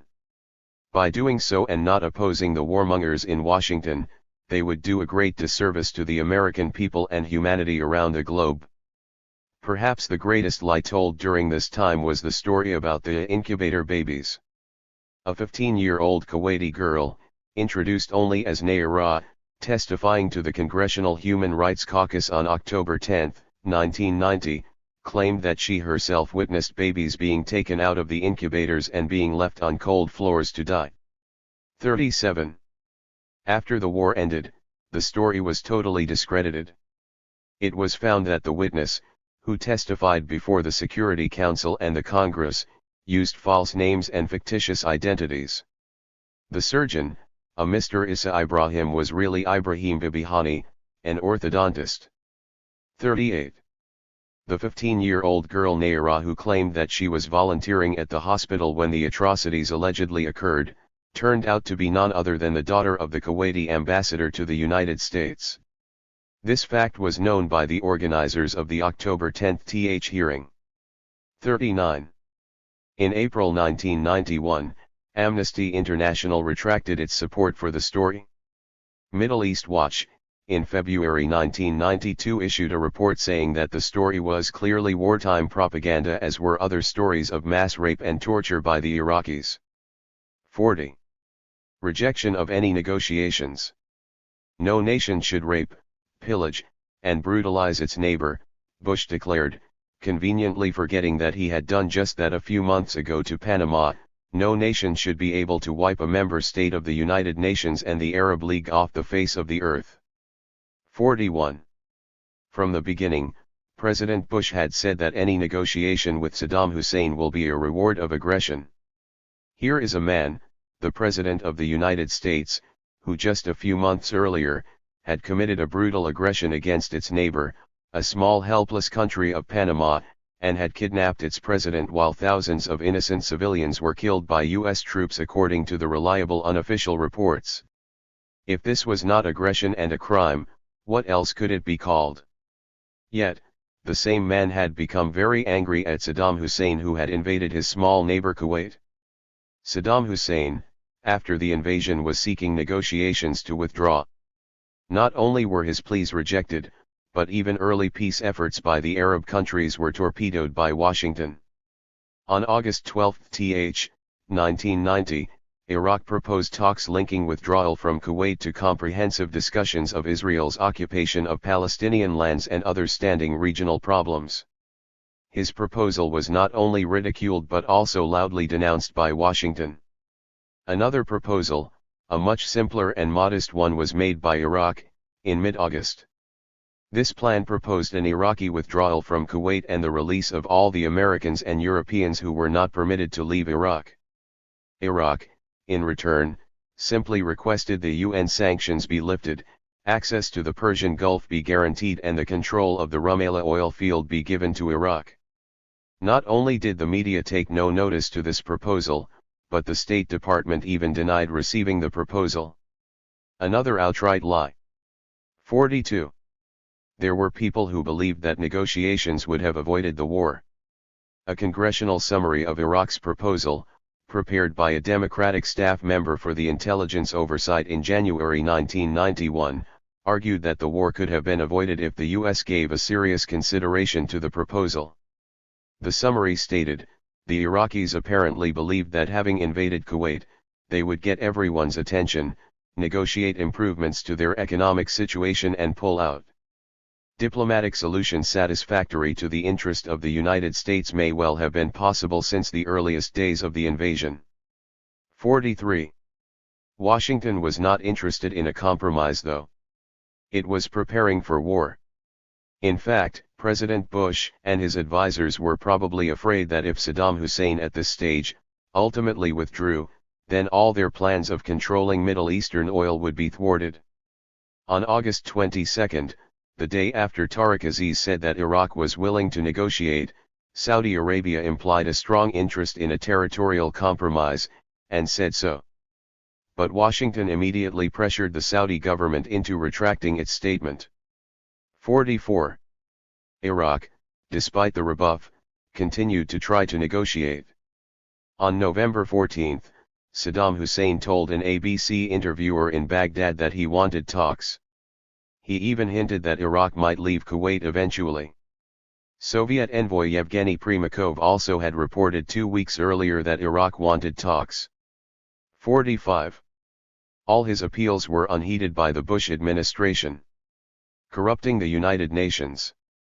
On the diplomatic front, the United States worked hard to get the United Nations support to legitimize its planned attack on Iraq. So it engaged in open bribery, blackmail, and coercion when necessary in order to obtain votes on November 29 for the crucial Resolution 678. The resolution authorized member states to use all necessary means to force Iraq to withdraw from Kuwait if it failed to do so by January 15, 1991. The Soviet Union, traditionally a friend and supporter of Iraq, but now in a dire economic condition, was provided $4 billion in loans and emergency aid by Saudi Arabia, Kuwait, and the UAE after it voted yes for the resolution. It is likely the USSR was also promised that a real effort for a negotiated settlement would be made as it was a good friend of Iraq. China, after it abstained from the vote on Resolution 678, was awarded $114 million in deferred aid by the US-controlled World Bank in less than a week. Enormous pressure was also applied on Malaysia. Being predominantly Muslim, its vote for the resolution was criticized widely by its people. Egypt was an economic basket case, very much dependent on US aid. It supported the United States with votes and troops.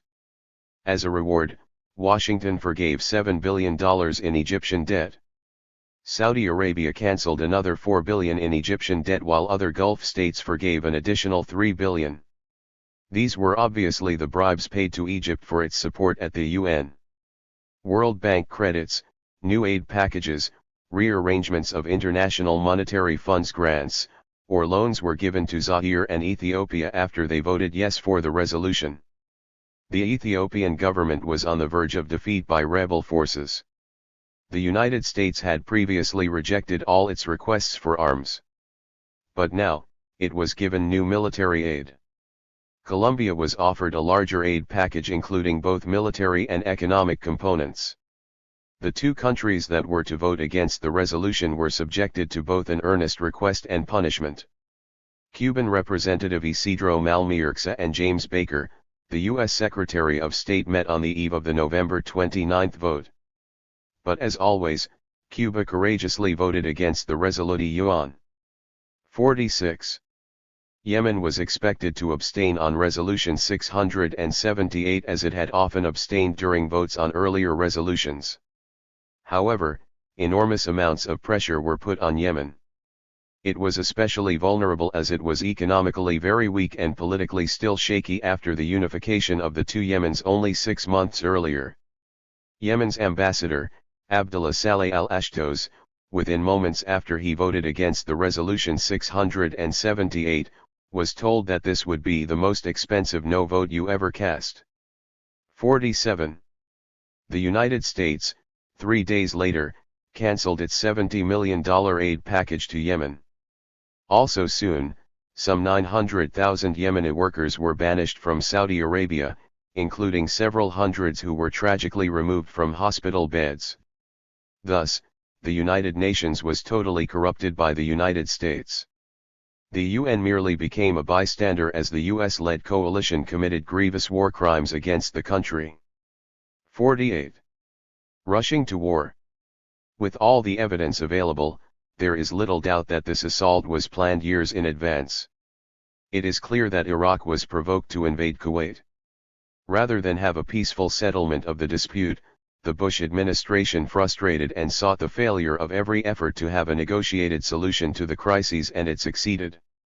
The United Nations, it seems, became a tool in the hands of the United States and failed miserably to uphold peace.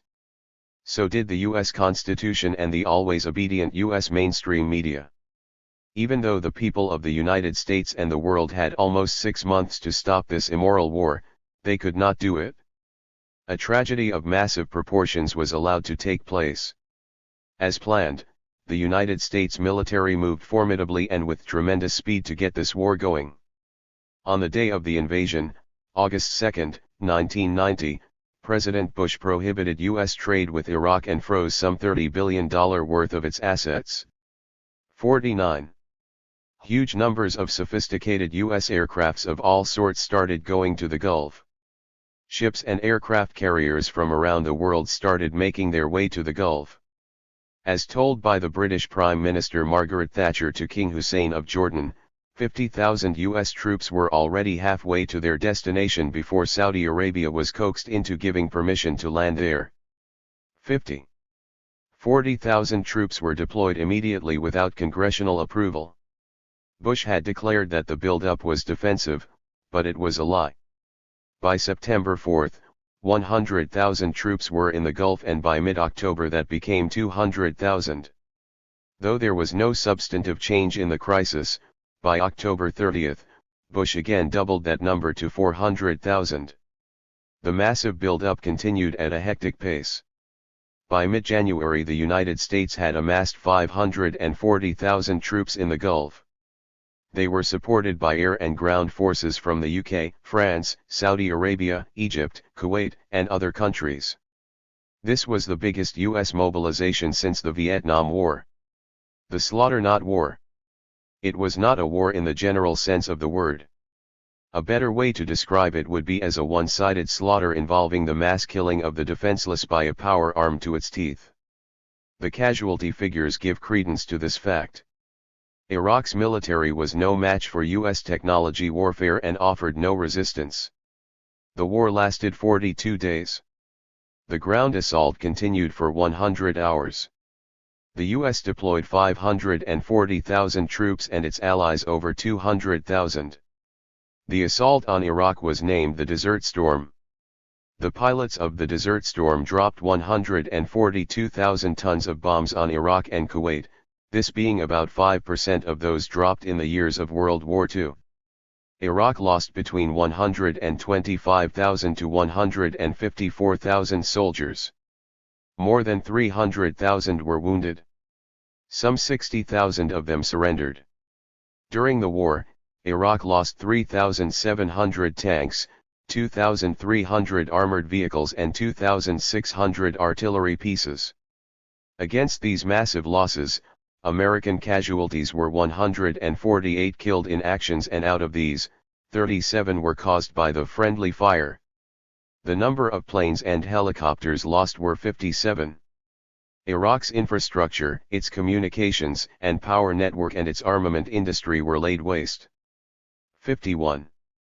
Seldom has there been a war so one-sided. That is why it was rather a massacre. Some rightly called it the turkey shoot.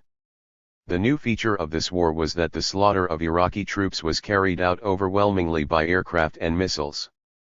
As real ground combat did not occur, there was very little risk to the U.S. forces. This kind of war and its planning required years of preparation. Saudi Arabia has spent billions of dollars installing the network of bases from which the United States mounted the awesome attack. Some 109,876 sorties were flown during the war. Only 38 aircrafts were lost. That is the rate lower than the normal accident rate in combat training. The Iraqi forces could not target stealth bombers, the low-flying attack planes, let alone the B-52s flying above 40,000 feet altitude. 52. U.S. pilots killed Iraqi troops wherever they could find them. The aerial bombardment also consisted of guided missiles launched from sea, air, and land. F-111s and F-117s attacked from Turkey at the rate of one each hour throughout the war. B-52s in each sortie carpet-bombed battlefield sectors without any warning with up to 40,000 pounds of bombs. Tomahawk cruise missiles were fired from the USS Pittsburgh. General Powell so arrogantly called the war a party on the television. A party where thousands were being killed by the American bombs. For 42 days, a constant roar of bombers continued at an average of one every 30 seconds. Over Iraqi military targets, more than 80 million pounds of bombs were dropped. In the beginning, the lifeline of Iraqi troops in Kuwait and southern Iraq was cut off, thus depriving them of military supplies, food, reinforcements, water, and medical supplies. Their communication systems were badly damaged, so the troops didn't know the fate of supporting units or even their own fellow soldiers. Around the clock they were battered by an enemy they could not even see. 53. The Washington Post reported that Iraqi troops were suffering horrendous casualties as the U.S. and Allied forces pounded them with airstrikes and artillery barrages. 54. The Los Angeles Times of February 5 reported that according to the calculations of a British defense consultant in Iran, the tonnage of high-explosive bombs already released had exceeded the combined Allied air offensive of World War II. 55. According to an intelligence expert quoted in the Los Angeles Times, the air war alone caused 100,000 deaths. 56. The treatment of the wounded soldiers was further impaired as the U.S. bombs hit at least 5 Iraqi hospitals. 57. Using horrific weapons.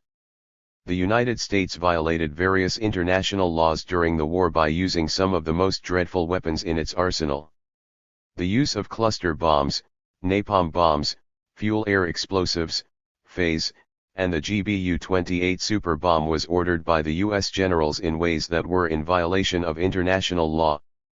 These highly destructive weapons, claimed by Pentagon for being used to clear minefields, were also used against human beings.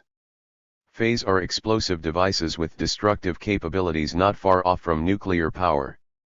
They release highly volatile vapors upon impact that mix with air and detonate. The United States freely used these weapons against the Iraqi troops. Napalm bombs also were used against the Iraqi troops just like they were widely used in Vietnam. They were especially able to reach the entrenched troops. Also, the use of cluster bombs was widespread during this war. Both Iraqi troops and civilians were bombed with cluster bombs by the Americans and the British. The Rock-I-2 Mk-20 was a typical cluster bomb weighing 222 kilograms that spreads 247 bomblets over an acre, spewing 500,000 high-velocity shrapnel fragments. It was reported by the Aviation Week and Space Technology in February 1991 that F-16s carried 4 Rock-I cluster bombs per sortie. 58. Other cluster bombs used are called gut rippers or bouncing betties, which when they hit the ground, jump into the air and explode at the stomach level. The U.S. government tried to assassinate Saddam Hussein by dropping 2 5,000-pound GBU-28 super bombs, one after another, onto a hard bunker at Al-Taji Air Base. The Americans had false intelligence that Saddam Hussein was in this bunker. According to the defense officials, President Bush ordered Colin Powell, chairman of the Joint Chiefs of Staff, to target Saddam Hussein for attack, shortly after Iraq's invasion of Kuwait on August 2. 59. This shows how low the U.S. president and his close advisors would stoop in a war they themselves desperately wanted. The ground war. After consistently refusing to consider any ceasefire or to acknowledge any Iraqi offer to withdraw, the United States began its ground assault on Iraq. Saddam Hussein's February 15 proposal, though never mentioned by the press to the American people, was called a cruel hoax, while the U.S. Air Force continued to slaughter Iraqi troops and civilians. The U.S. showed utter indifference to the last-ditched efforts by international negotiators. The Soviet Middle East envoy Yevgeny Primakov, on February 23 announced on U.S. television that Saddam Hussein had agreed to withdraw on February 22 ND, a day before, and that within a day or two, the situation could be resolved. President Bush retorted by saying that the chance for Saddam Hussein to withdraw was his own February 22 ND ultimatum, but that the leader of Iraq was redoubling his efforts to destroy completely Kuwait and its people. 60. Apparently, fearing that Saddam Hussein might withdraw anytime, President Bush ordered the ground attack immediately. When the ground action began, there was little or no resistance. Thousands of Iraqi troops were already burned by Fays or buried by bulldozers. Thousands who had survived started surrendering en masse. In one gruesome incident, according to a testimony by Mike Ehrlich of the Military Counseling Network at the March-April 1991 European Parliament hearings on the Gulf War, hundreds, possibly thousands of Iraqi soldiers began walking toward U.S. position unarmed, with their arms raised in an attempt to surrender. However, the orders for this unit were not to take any prisoners. The commander of the unit began the firing by shooting an anti-tank missile through one of the Iraqi soldiers. This is a missile designed to destroy tanks, but it was used against one man. At that point, everybody in the unit began shooting. Quite simply, it was a slaughter. 61. Retreating Iraqi troops, northward out of Kuwait, were attacked by U.S. troops with anti-tank missiles and mortars. Iraqi troops had no combat capability and did not fire on the U.S. troops. They were being pounded by relentless air assaults. The U.S. troops on the way, attacking with missiles and mortars, destroyed their vehicles by the hundreds. The same story was repeated all over the battle zones.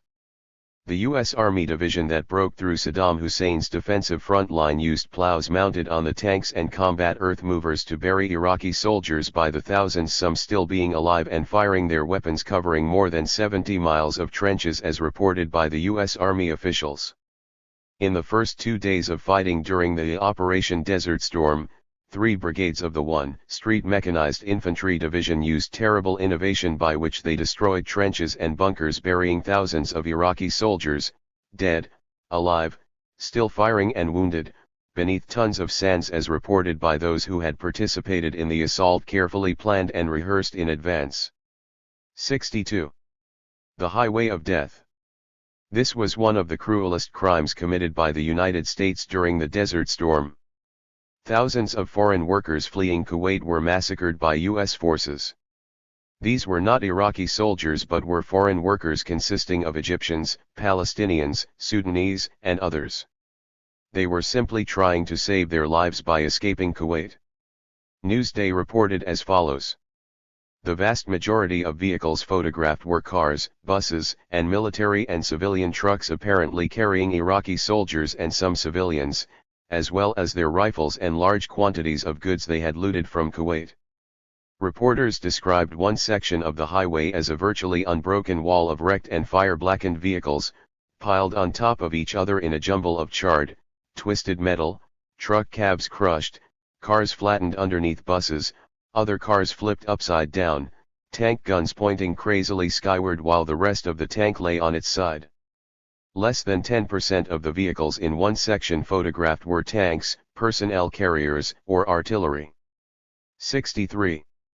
An Air Force analyst proclaimed, "This was an outrage." But Washington insisted in justifying the slaughter. "These were the torturers, the looters, the rapists," it said about the dead along the highway. 64. The Pentagon continuously tried to portray the slaughter as militarily justified.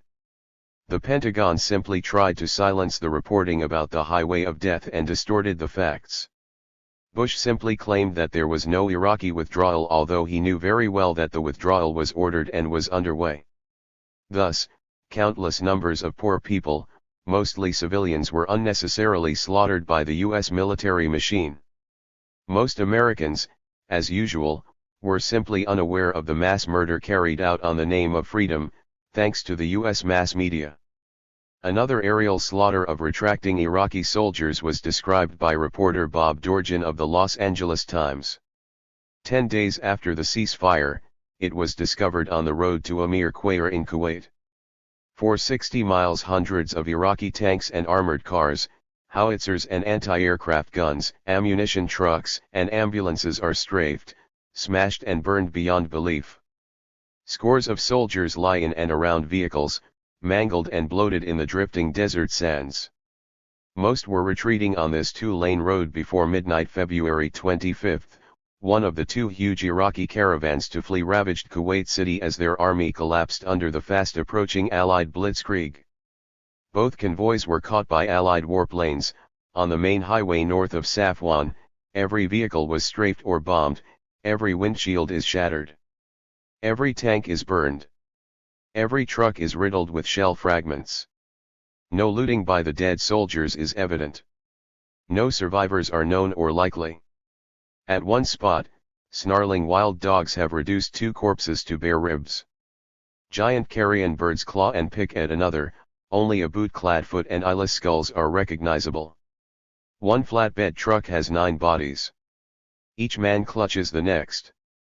Their hair and clothes are burned off, skin incinerated by heat so intense, it melted the windshield onto the dashboard. 65. This slaughter has been largely ignored. This is probably the tip of the iceberg. Only the cruelest minds, devoid of any humanity, can commit such acts, of killing thousands of innocent civilians as well as soldiers fleeing for their lives. What crimes have these Iraqi soldiers committed?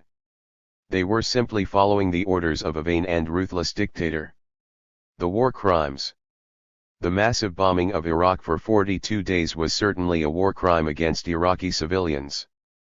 The United States, starting early on January 17, 1991, carried out a relentless missile and bombing campaign against Iraq. With 2,000 sorties a day, more than 109,000 overflights were carried out in these 42 days of assault. Most of them were bombing runs.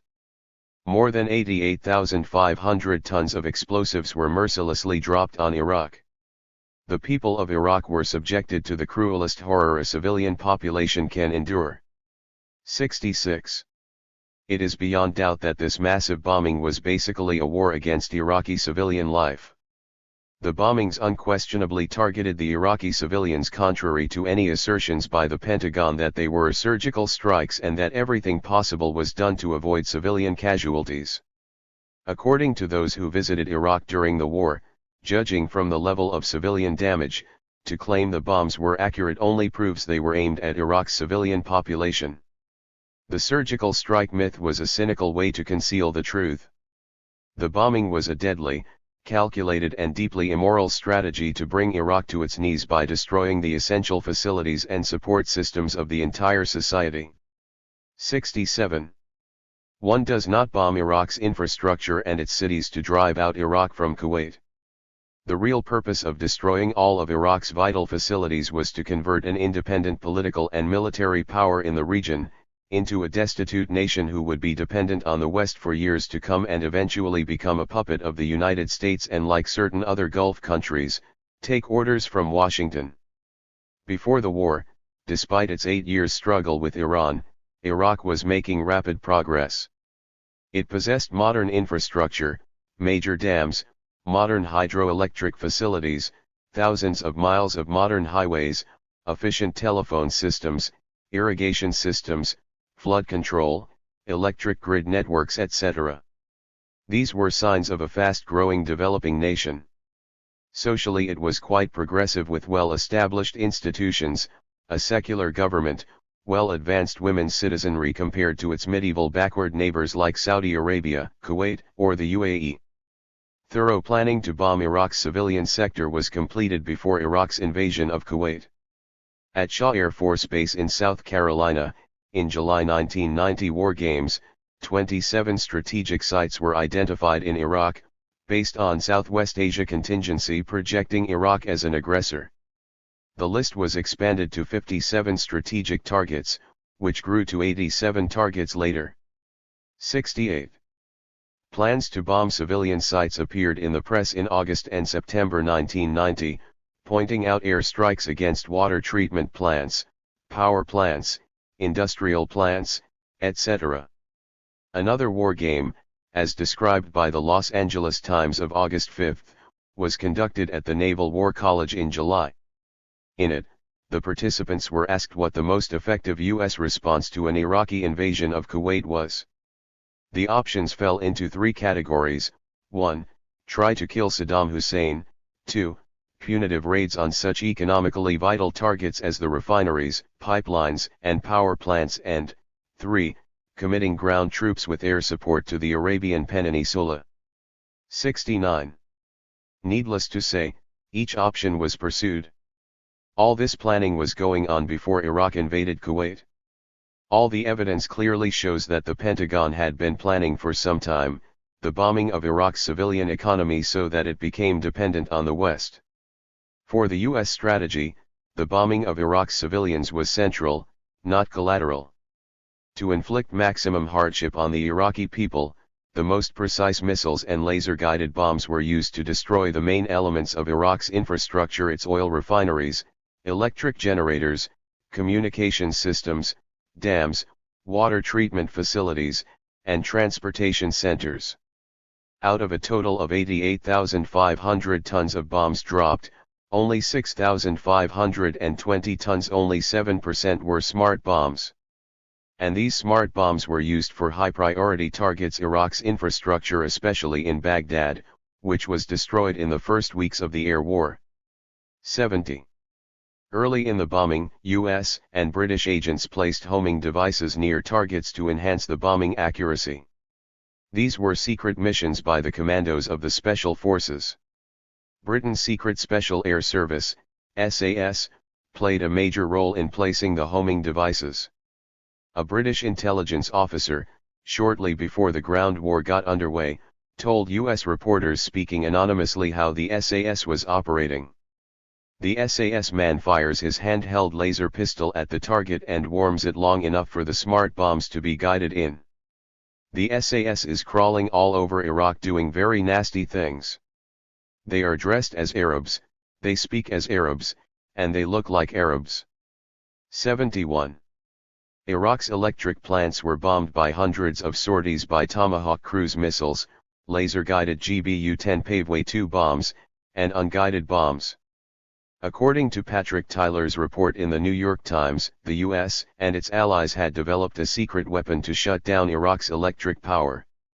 He reported that the weapon dropped thousands of metallic filaments onto the electrical network key points to create huge short circuits and blackouts on the night of January 17, 1991, when the war started. Even unexploded fragmentation mines were dropped over the same area to make the repairs hazardous. 72. Within the first hours, 90% of Iraq's electrical capacity was taken out. U.S. air attacks destroyed the country's 11 major electrical power plants along with 119 substations. To destroy such civilian facilities as electrical power plants is a war crime. The United States and its allies mercilessly bombed and destroyed all civilian facilities by which people can survive and get by. Dams, highways, water storage facilities, water pumping stations, sewage facilities, hydroelectric power stations, and telecommunications facilities were bombed several times to ensure their total destruction.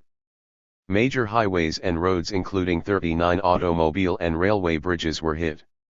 The War Crimes Commission members Gemma and Abed reported as follows.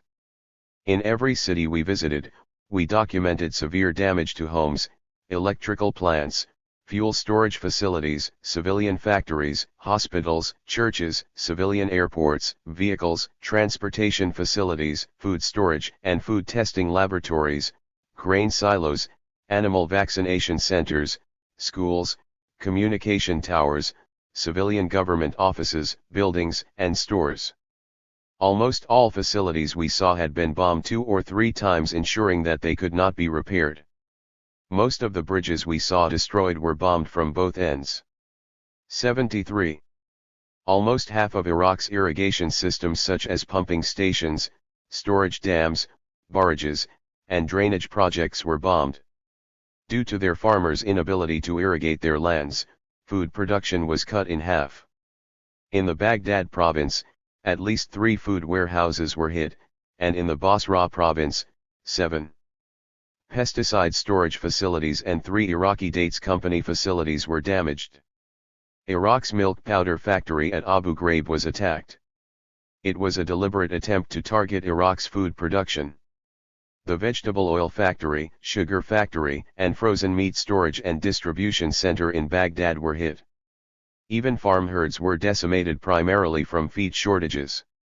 About 90% of Iraq's poultry production was destroyed. More than a year after Iraq had been forced out of Kuwait, in June 1992, the U.S. bombed grain and wheat fields with incendiary bombs near Mosul in northern Iraq. According to James Ridgway, in the introduction, Why Did We Go to War with Iraq in March to War?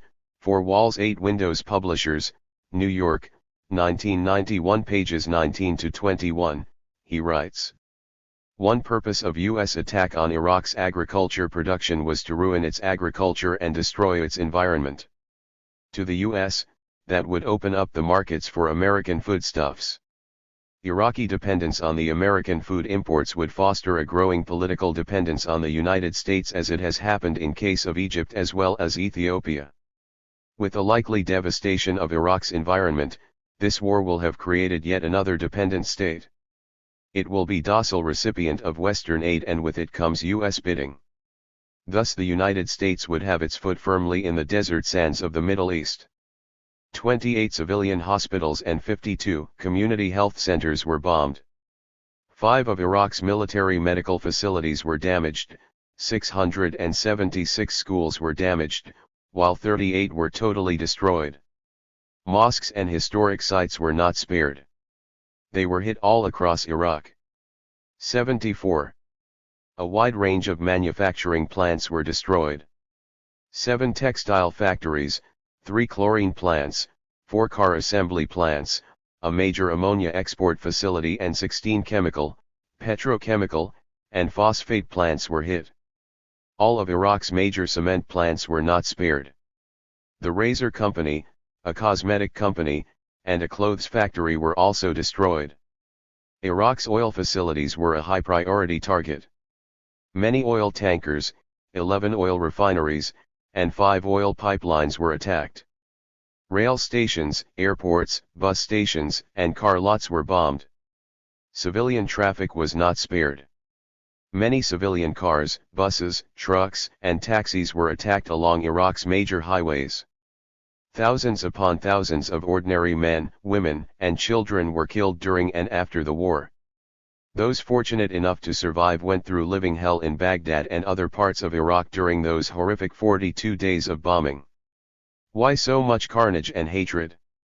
Yes, Saddam Hussein was a terrible dictator to be despised by all. But what had the innocent people of Iraq done to the United States? Why subject them to the hell they went through during and after the war?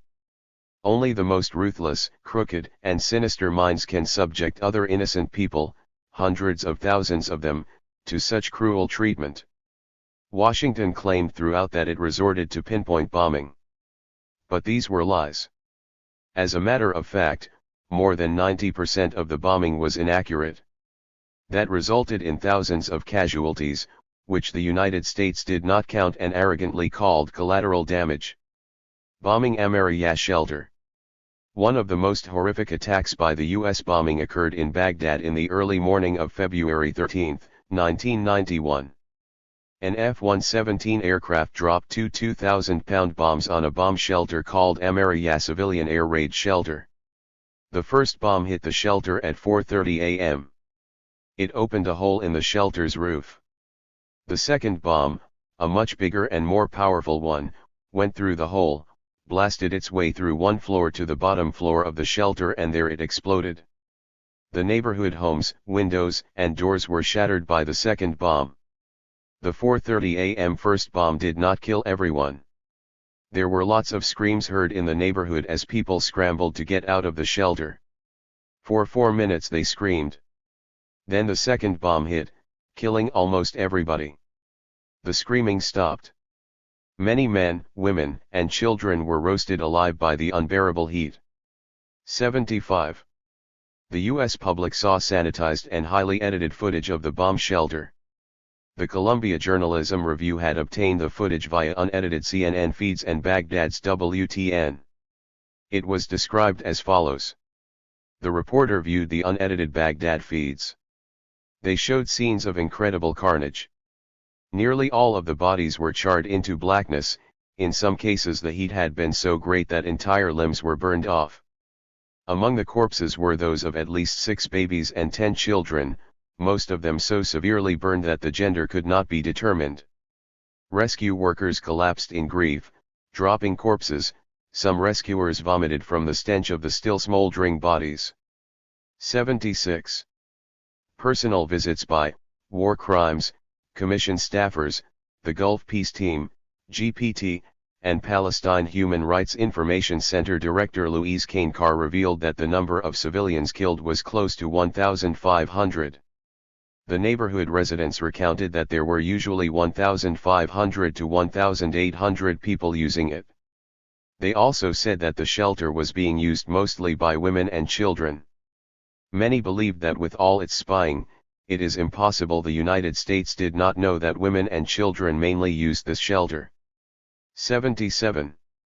Needless to say, this was yet another brutal crime committed against the civilians of Iraq. Other illegal bombings. The U.S. planes engaged into regular search and destroy missions against civilian traffic. Thus, Amman-Baghdad highway was relentlessly subjected to these attacks, which received less news coverage than Amariyah bombing. The civilian vehicles on this road were intentionally strafed. All along the highway, one could see destroyed civilian vehicles such as trucks, vans, buses, taxis, and cars. Even truckers transporting humanitarian shipments were not spared. Many vehicles and ships carrying food and medicine which were exempt from the US and UN embargoes were either bombed or boarded and prevented from entering Iraq.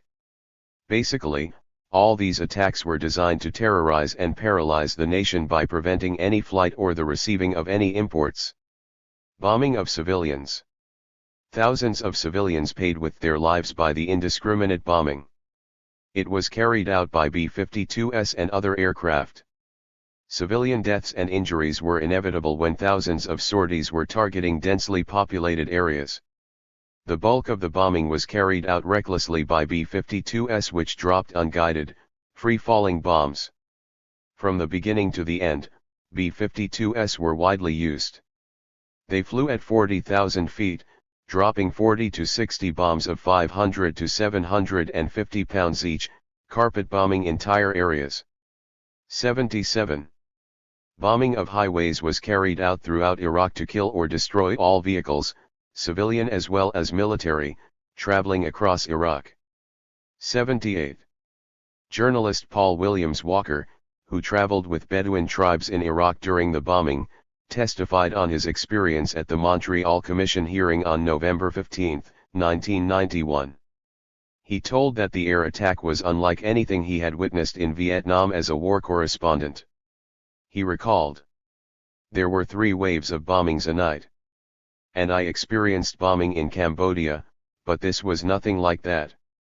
After 20 minutes of this carpet bombing, there would be a silence and you would hear a screaming of children and people and then the wounded would be dragged out. I found myself with everyone else trying to treat injuries, but the state of people generally was one of pure shock. They were walking around like zombies and I was too, because the disorienting effects of the blasts themselves formed a psychological warfare if you like, but if you've been kept awake every night for the past 10 days as everyone had, you begin to lose your perspective on reality." 79. Inhumanity of sanctions. Sanctions were the cruelest weapon the United States used against the people of Iraq. Though it was meant to destabilize Saddam Hussein's government or to bring his regime to its knees, it was the ordinary people of Iraq who suffered the most, especially the young and the elderly. Before a single bomb was dropped, the war against the Iraqi people had already started with the sanctions. And those inhumane sanctions would continue for more than 12 years, until 2003 when the United States would wage a second war against Iraq, invade and occupy it. The United States, soon after Iraq's invasion of Kuwait, manipulated the UN Security Council to impose worldwide sanctions against Iraq. They seem to have been meant for no purpose other than as war strategy. Before the bombing and the sanctions, Iraqis enjoyed a relatively good life with ample food, water, medical care, sanitation, good education, etc. The bombing had destroyed all these essential services. The sanctions added further misery to the Iraqi people. By February 1992, the sewage and sanitation systems were destroyed, and potable water was delivered by trucks in Basra. Most of the communication systems were non-functional. The transportation was limited. Healthcare facilities were not functioning, with hospitals operating at 25% of their capacity. Airports were closed. Each day, hundreds of people were dying. 80. Iraq used to import 70% of its food through foreign exchange generated from the sale of oil, which accounted for 90% of its exports. But with sanctions, foreign ports rejected Iraqi ships and foreign tankers now stopped filling up on Iraqi oil. So its oil revenue dwindled, with it its food supply.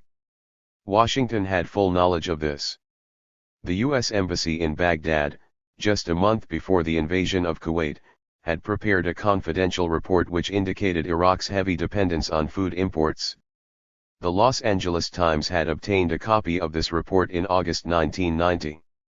According to its estimate, Iraq had stockpiles of 2 months' worth of wheat, 9 days' worth of corn and 38 days' worth of barley. 81. As farm feed, barley, and corn were vitally important, Iraq requested Turkey, once one of its main food suppliers, to provide emergency food aid, but Turkey refused the request. Also, it stopped the flow of Iraqi oil through its pipeline. By late August, there were long bread lines in Iraq, and now it was forced to ration food. By October 1990, according to the Washington Post, there was no feed left for farm animals. Iraqis started slaughtering the dairy cows because they would die anyway from starvation. Food prices started to double, triple, and quadruple. Between August 6, 1990 and March 22, 1991, any food shipment going to Iraq through the Persian Gulf was militarily blocked. This was a violation of international law, which provides the right of free passage for medical and humanitarian foodstuffs to countries at war, regardless of any sanction, by UN, or blockade. Despite being exempt from the sanctions, medical supplies were blocked too. Hospitals all across Iraq were experiencing acute shortages by December 1990. The infant mortality rate had started increasing drastically now. Essential medicines like insulin, gamma globulin, pediatric vaccines, intravenous penicillin, and potassium chloride for intravenous use had been depleted as they were not allowed. What amounted to an act tantamount to letting them die, older patients were being taken off hemodialysis, as reported by EPNW. 82. By February 1991, according to the Iraqi Red Crescent, Iraq needed 2,500 tons a month of infant formula, but it had been able to import only 17 tons since November 1990. Also, it had by now no raw milk to domestically produce infant formula.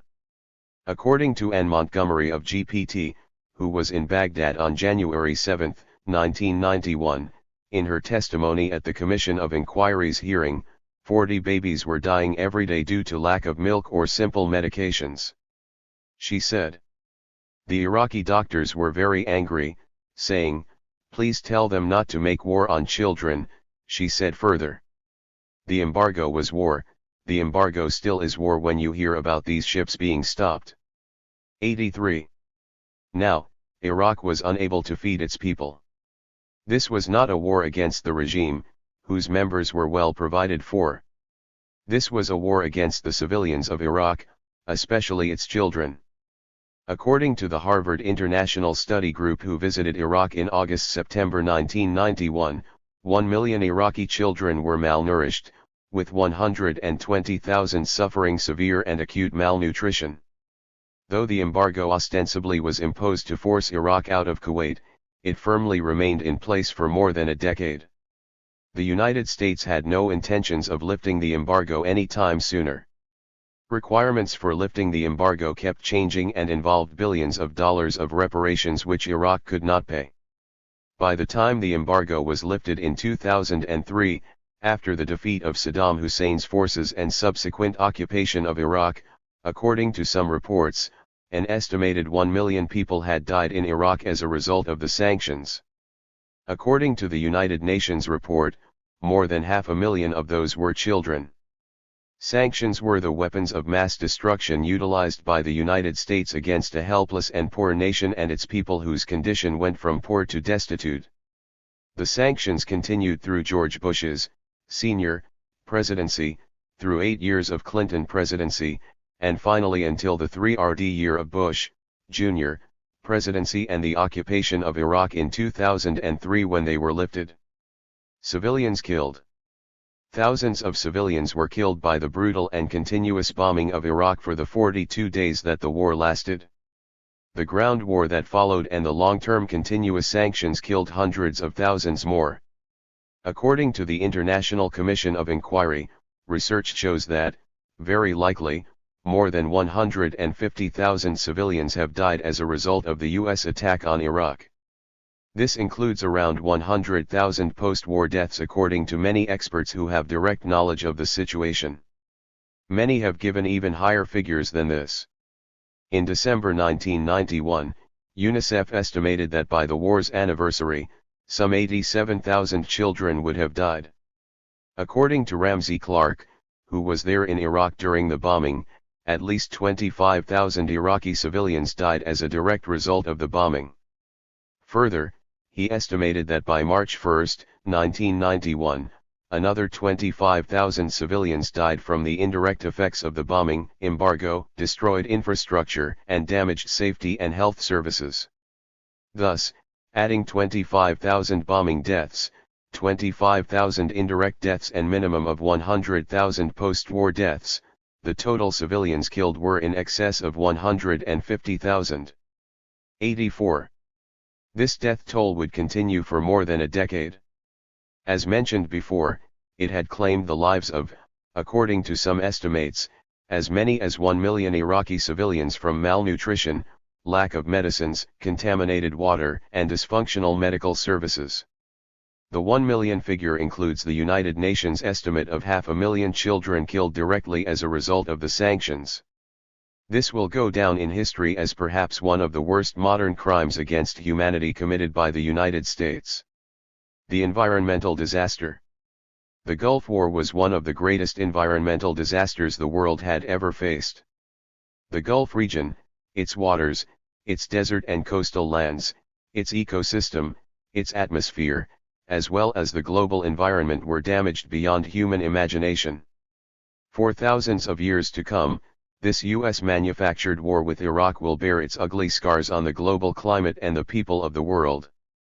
In particular, those in the Middle East will pay a heavy price for it.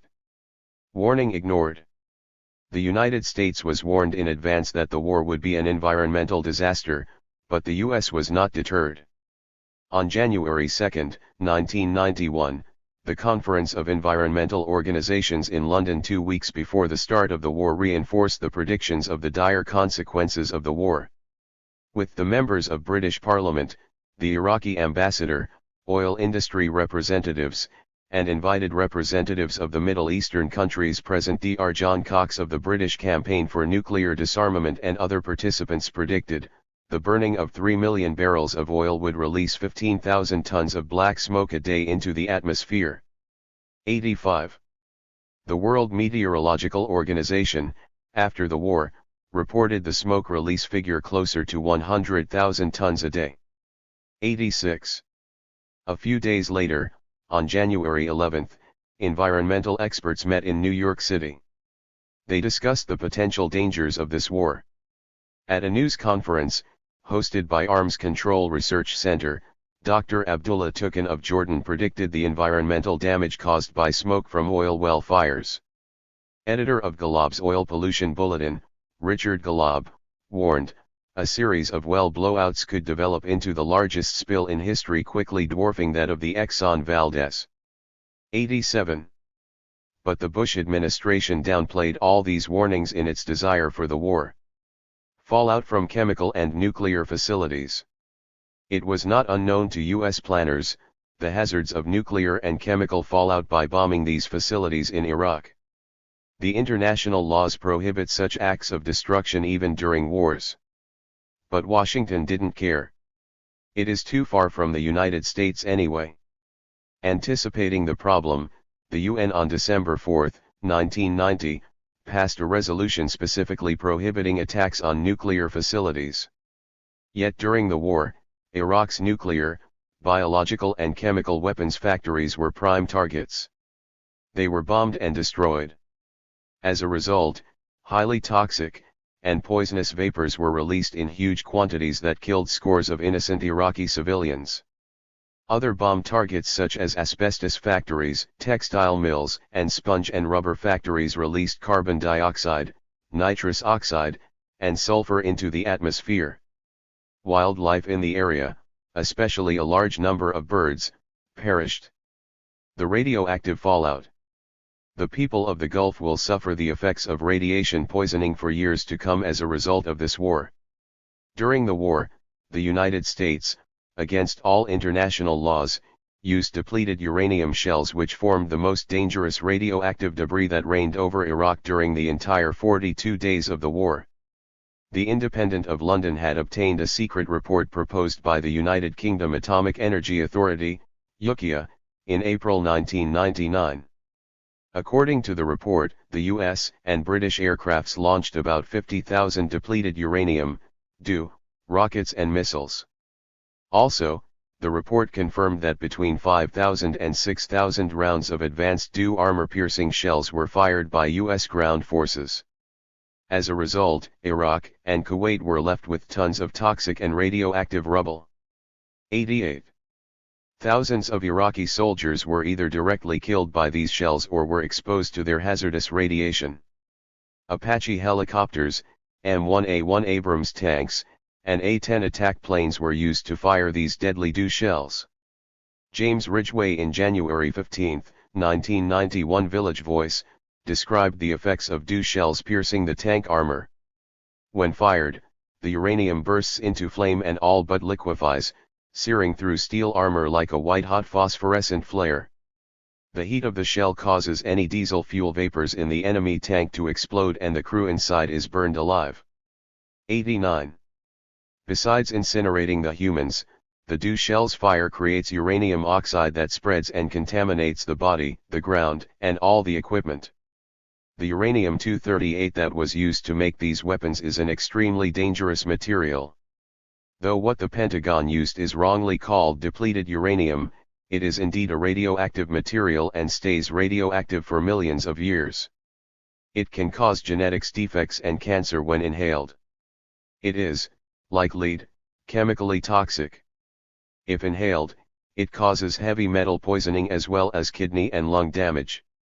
The uranium-tipped shell's dangerous effects are well known to the United States military. The DU weapons testing grounds in New Mexico and Minnesota have been rendered permanently radioactive. George C., a radiation expert, says depleted uranium ammunitions have caused serious contamination problems in every community in which they have been used. 90. As many as 500,000 people could die as a result of 40 tons of debris in the desert, according to the UKIA. As uranium-238 stays radioactive for millions of years, entire regions in Iraq and Kuwait may be uninhabitable and deadly forever. Huge oil spills. The Pentagon had reported on January 25, 1991, an alarming oil slick spreading in the Gulf. President Bush blamed it on Saddam Hussein, calling it, kind of sick. Saddam Hussein was accused by Washington, who claimed that Iraq had caused the newly discovered oil slick by opening spigots at the Sea Island terminal and on nearby tankers at Mina al-Amadi. Shock and outrage was expressed by American officials. The truth, however, is different than Bush's accusations of Saddam Hussein deliberately releasing the oil in the Gulf. According to the Baghdad radio, the U.S. aircrafts had hit 2 Iraqi oil tankers in the Persian Gulf. 91. Saudi scientists had estimated that 30% of the oil spill was due to U.S. bombing. The United States had intentionally targeted oil tankers and storage facilities in the Gulf without any regard to the enormous environmental damage it was going to create in the Gulf region. Most of the U.S. news media were busy blaming Iraq for all these oil spills, though, in reality, it was the untied states which was responsible for the spillage. Friends of the Earth International have given the following report. The oil spilled into the Gulf was at least 20 times greater than the Exxon Valdez spill. Although about 1/6 of the oil was recovered, the remainder has contaminated mangrove and wetlands areas along 200 miles of coast. The spill is estimated at 68 million barrels, the largest in history. 92. T.M. Hawley in his book Against the Fires of Hell, Harcourt Brace Javanesh, p. 42, describes it as follows. During most of 1991, the Gulf was transformed into a striking sea of death, fouling its own shores, bed, and even the air above it.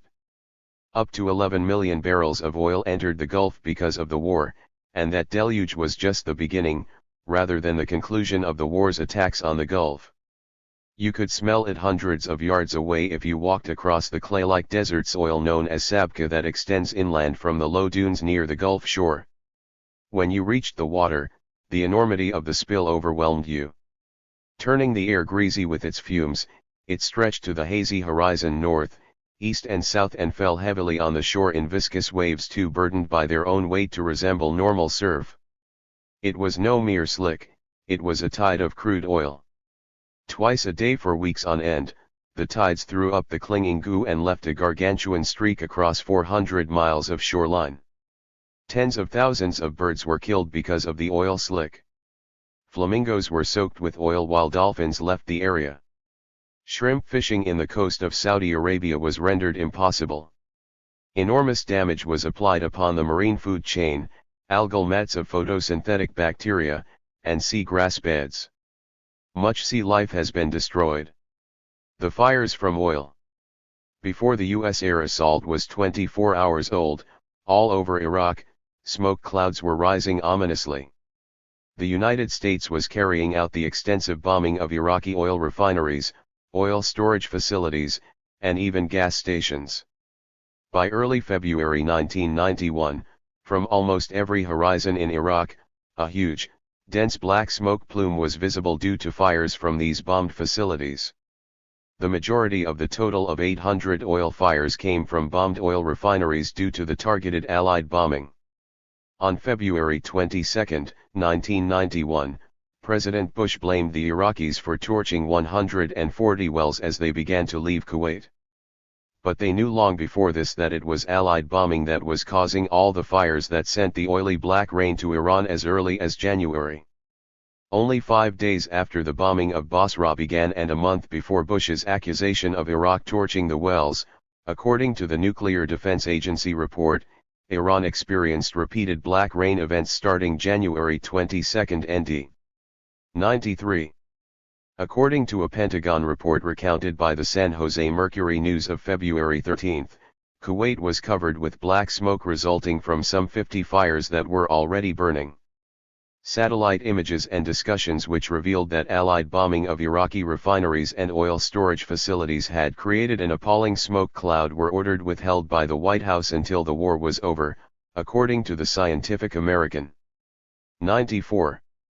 Iraqi soldiers were blamed by Washington to have torched oil wells in Kuwait, between the 16th of February and the 22 ND, but that was not possible as they were being relentlessly pounded from the air by U.S. bombing for 4 weeks.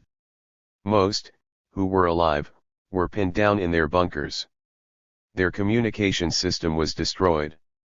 They had no air defense from the beginning. It was impossible for Iraq to drop napalm from the air because to torch the wells, one needed to raise the temperature very high. Only fire from napalm bombs could raise the temperature to 5,500 degrees. Then the small bore pipes would burst due to internal pressure of the napalm igniting the oil. 95. Australian author and oil consultant, O.J. Viles wrote in the Australian Guardian in March 1992 that in a minimum of 66 known cases in Kuwait, Allied strikes blew the wellheads off oil wells. 96. The fact remains that the U.S. forces had used napalm. They used it to bomb Iraqi soldiers in trenches.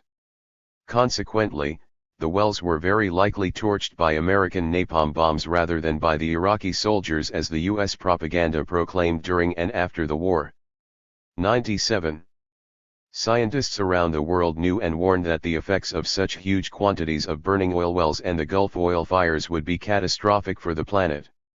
According to the American scientist Richard Turrio, who told a British scientific journal that, Gulf oil fires burning for 1 month could release 3 million tons of black smoke into the upper atmosphere, shading up to 100 million square kilometers, more than the fifth of the planet's surface. Another harmful effect of the burning oil wells would be the production of acid rains as the smoke eventually returns to Earth combined with rainfall. Kuwaiti crude oil contains 2.44% sulfur and 0.14% nitrogen. Accordingly, it is estimated that daily sulfur dioxide and nitrous oxide emissions could be between 750 and 10,000 tons per day. The effect of the acid rain upon agriculture could be devastating.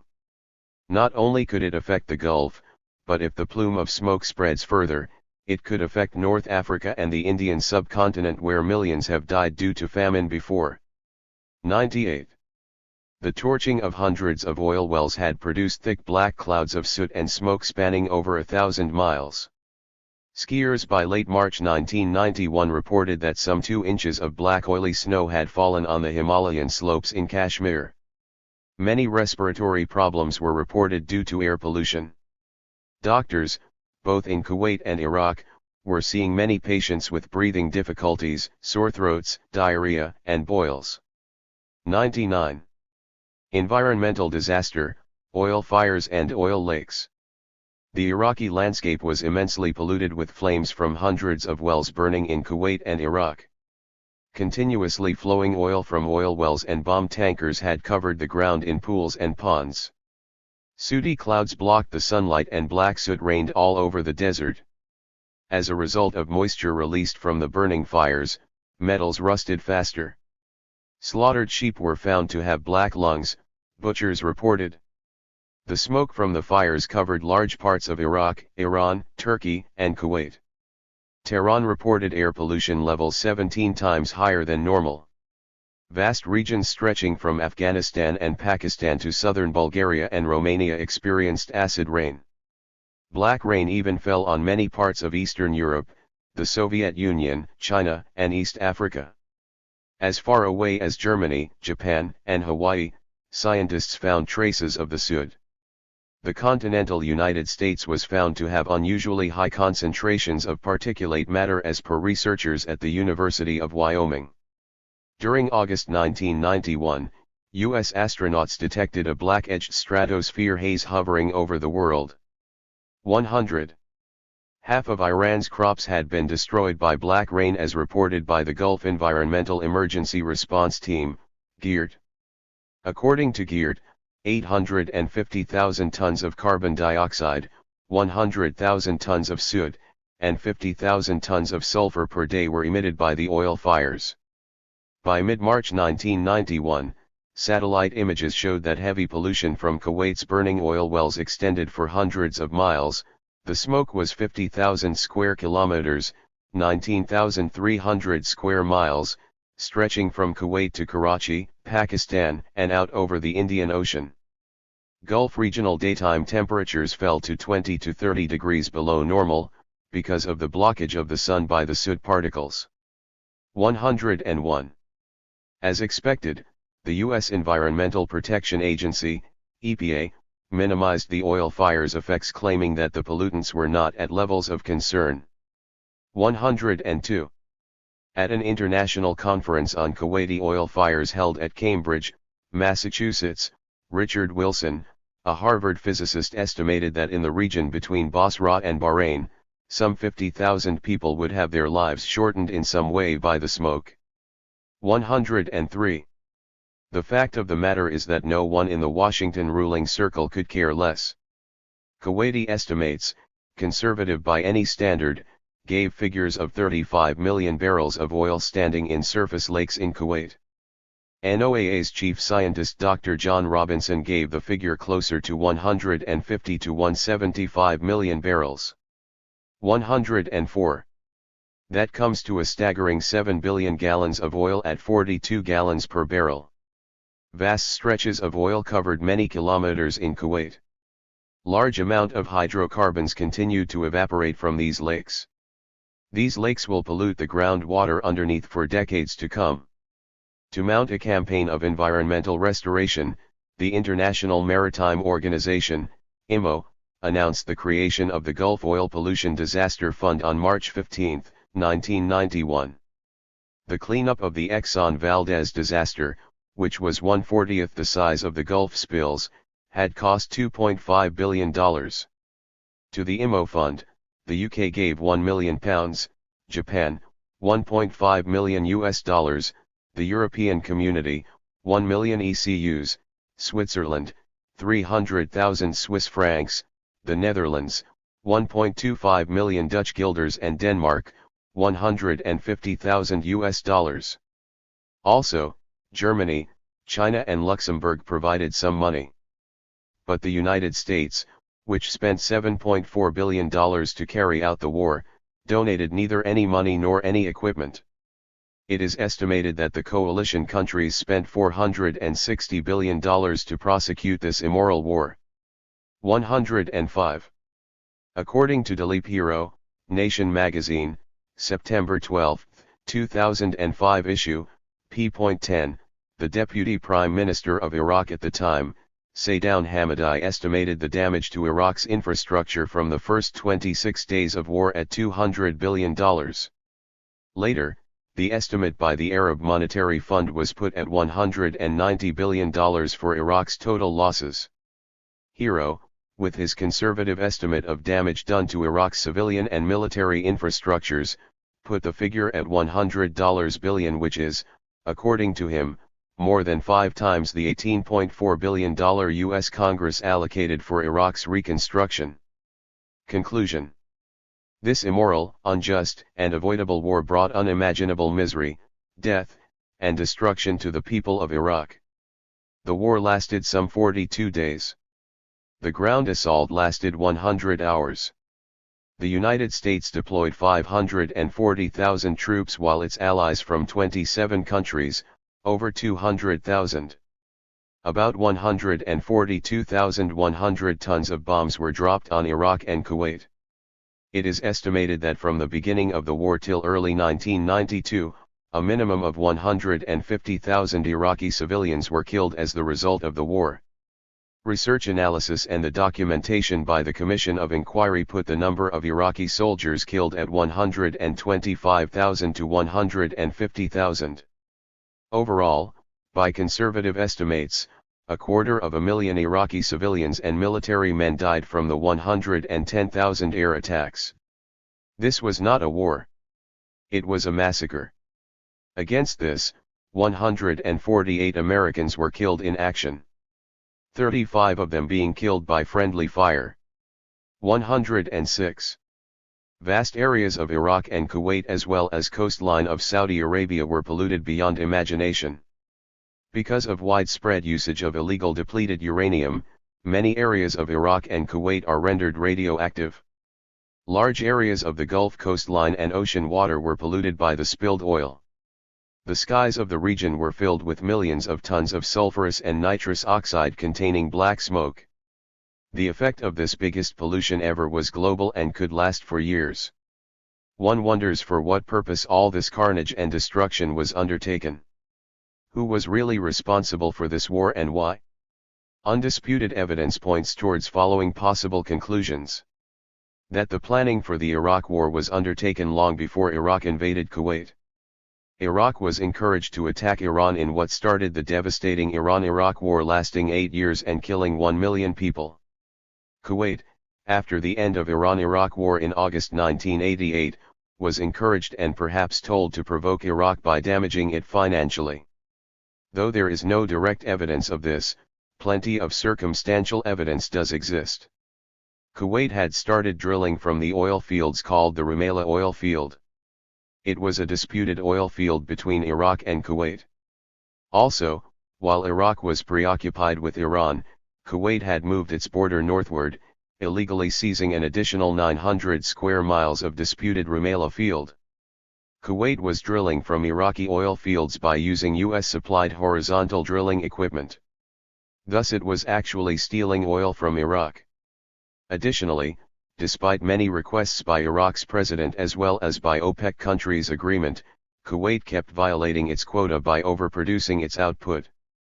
Thus it was deliberately bringing oil prices down, hurting Iraq, which was in dire financial situation. To top this off, Kuwait's Emir and his team were rude and arrogant towards Iraq throughout this period. How could they behave like that and not be afraid of their big neighbors who were more than 15 to 20 millions compared to just 700,000 Kuwaitis? It was a case of David vs. Goliath. Yet, despite many warnings from Iraq, Kuwait was unperturbed, arrogant, and reckless. Such behavior could only have occurred if Kuwait had specific secret guarantees from the United States that in case of Iraqi attack, the US would stand by Kuwait and protect it.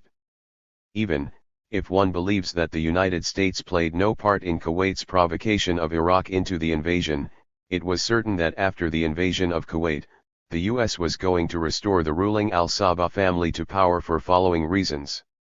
According to Peter Dale Scott in U.S. Hungry for Kuwaiti Petrodollars Not Just Oil, Pacific News Services, James Ridgways. The March to War. Sad face. Besides oil in Kuwait, another reason for U.S.'s concern about Iraq's invasion of Kuwait was the protection of Kuwait's Al-Sabah ruling family and the restoration of their rule in Kuwait. The United States didn't want some other government, say People's Government, to come to power in Kuwait. Because Al-Sabah family's overseas investments especially in the West has been substantial. They have been estimated to be $100 billion, but Middle Eastern experts believe that over $250 billion have been invested by Kuwait in the economies of the United States and Britain alone. This kind of prudent investments by the Al-Sabahs has bought them considerable political influence in Washington and London. According to the Manchester Guardian, Kuwait owned substantial stocks in almost all the top 70 firms on the New York Stock Exchange. The Kuwait Petroleum Company by 1981 had invested some $250 billion in other U.S. oil companies. These petrodollars of Kuwait's ruling family, along with those by Saudi Arabia and other Gulf oil sheikdoms, were a significant factor in the deficit economies of the US and Britain. Thus, the rulers of Kuwait, the Al-Sabahs, had to be protected and restored back to power in Kuwait by any means. 107. Saddam Hussein was falsely assured by the U.S. Ambassador April Glaspie on July 25, 1990 that the U.S. had taken no side in Iraq's dispute with Kuwait. In other words, the Iraqi president was deliberately misled to believe that he could do whatever he wanted with Kuwait. Thus, he was practically lured into attacking Kuwait. Once Iraq invaded Kuwait, the United States rejected all attempts by Iraq, Russia, France, and other Middle Eastern countries at compromise. Iraq was given the choice of vacate and capitulate or face war with the United States. On August 3, 1990, the day after the invasion, the Arab League summit was called. Saddam Hussein had told Jordan's king that he would withdraw from Kuwait soon. But if the Arab League condemned Iraq, he would not withdraw but also would annex Kuwait. Knowing this, the United States applied tremendous pressure on Egypt to condemn Iraq. Egypt finally capitulated to U.S. arm twisting, moved the resolution, and the Arab League condemned Iraq for the invasion. Thus, the United States made it difficult for Iraq to withdraw its troops from Kuwait. Washington did everything in its power to block any negotiation or compromise. A compromise was quite possible for avoiding the war. But it becomes quite clear from U.S. actions at the time that it was not compromise that Washington wanted. Quite the contrary, the U.S. seemed to want the war so that Iraq could be destroyed and the U.S. could establish its presence in the Middle East. The U.S. tradition of double standard and utter hypocrisy was also clearly evident in this war. President Bush was very angry at the invasion of a small neighboring country by Iraq. He often said, selling his forthcoming war with Iraq, that such aggression cannot be rewarded and cannot go unpunished. Yet, a few months before Iraq's invasion of Kuwait, the United States, in violation of all international laws, carried out a shameless invasion of a tiny neighbor Panama in December, 1989. According to some reports, about 4,000 civilians were killed. 108. Panama's president, though a corrupt thug who was, a short time ago, a good friend of George Bush and America and on the CIA payroll, was kidnapped and brought to Miami, Florida. There he was tried and sentenced to 40 years imprisonment. In 1986, the United States bombed Libya and killed several people. 3 years before that, the United States invaded Grenada on October 25, 1983. A few months before that, even, on June 4, 1982, Israel invaded Lebanon and reportedly killed 20,000 civilians, while the United States kept supporting a friend by footing the bill then and ever since. Israel, still after more than 40 years since 1967 Arab-Israeli war, illegally occupies the West Bank, the Golan Heights and the Gaza it captured in that war. And yet, Israel has gotten away with it. This would not be possible without the unwavering U.S. support, of course. The United States may not realize or care, but people in most countries, but not in the U.S. itself, do notice such hypocrisy. How can all these invasions of or attacks on other weaker nations by the United States and Israel be different from the invasion of Kuwait by Iraq? The United States wanted this war so that it could first destroy Iraq and later control it. With control of Saudi Arabia, Egypt, Kuwait, Jordan, the UAE, and adding Iraq to the list along with the client state Israel in its lap, the Washington rulers could and would control the Middle East and its oil for years to come. That was the motive behind the war. The U.S. hypocrisy and the question of double standard were rightly raised by Congressman Stokes of Ohio who, in a January 12, 1990 debate, said, on the use of force resolution prior to the war, "There is no question that the outrageous violations of human rights reported by Amnesty International defy all standards of human decency. But I have to wonder where was the outcry from the administration when 3 United States servicemen were recently murdered in El Salvador, in Guatemala, China, Kenya, and South America. Pervasive human rights violations have occurred and continue to occur. I venture to say that if Kuwait produced bananas instead of oil, we would not have 400,000 American troops there today." 109. In short, all along, long before Iraq's invasion of Kuwait, the United States was setting up traps for Iraq. Saddam Hussein was not only a ruthless murderer, but was also stupid. He fell for this trap, got caught in the web and could not untangle himself. While he and his unfortunate countrymen, including women and children, were suffering unbearable death, destruction, and hardship as a result of George Bush's war, back in Washington and New York, there were celebrations of this great American victory, the celebration not of a triumphant victory in a war against a powerful enemy but a shameful rejoicing of a massacre of a weak nation whose poor people had done no harm to the United States. Edward Said, who was a well-known author and professor of humanities at Columbia University, in his article Ignorant Armies Clash by Night, in the February 11, 1991 issue of The Nation, wrote, "Since 1973, the United States wanted a physical presence in the Persian Gulf, to control oil supply, to project power and above all, recently to refurbish and refinance its military. With his crude brutality no match for the US and Israeli propaganda, Saddam became the perfect target, and the best excuse to go in. The United States will not soon leave Middle East. Desert Storm, as this war against Iraq was called, has created thousands of war veterans joining the ranks of the homeless in America, as did Vietnam, and other wars. In addition, according to some reports, thousands of Gulf War veterans are now suffering from a mysterious disease called the Gulf War Syndrome, which the U.S. military has refused to even recognize. The lives of these thousands of young men are ruined forever. Just a few months after the bombing had ceased, one of the benefits of the destruction of Iraq was proclaimed in front-page stories across the United States. Gulf War gives boost to U.S. self-confidence, one such headline boasted, "Americans have new faith in themselves," said another. Perhaps more than anybody else, Ramsey Clark, who had worked so hard to prevent this war, summed it up so nicely when he wrote in the same book, "The fire this time." The moral impoverishment of finding benefit from such appalling human cost cannot be laid at the feet of leadership alone. The people deprived of historical knowledge, contemporary facts, democratic power, and political wisdom, victimized by a culture that glorifies violence and worships mammon, accept the equation. Therein lies the problem. Presidential popularity reached new heights in the polls after vicious assaults on Grenada, Libya, Panama, and Iraq.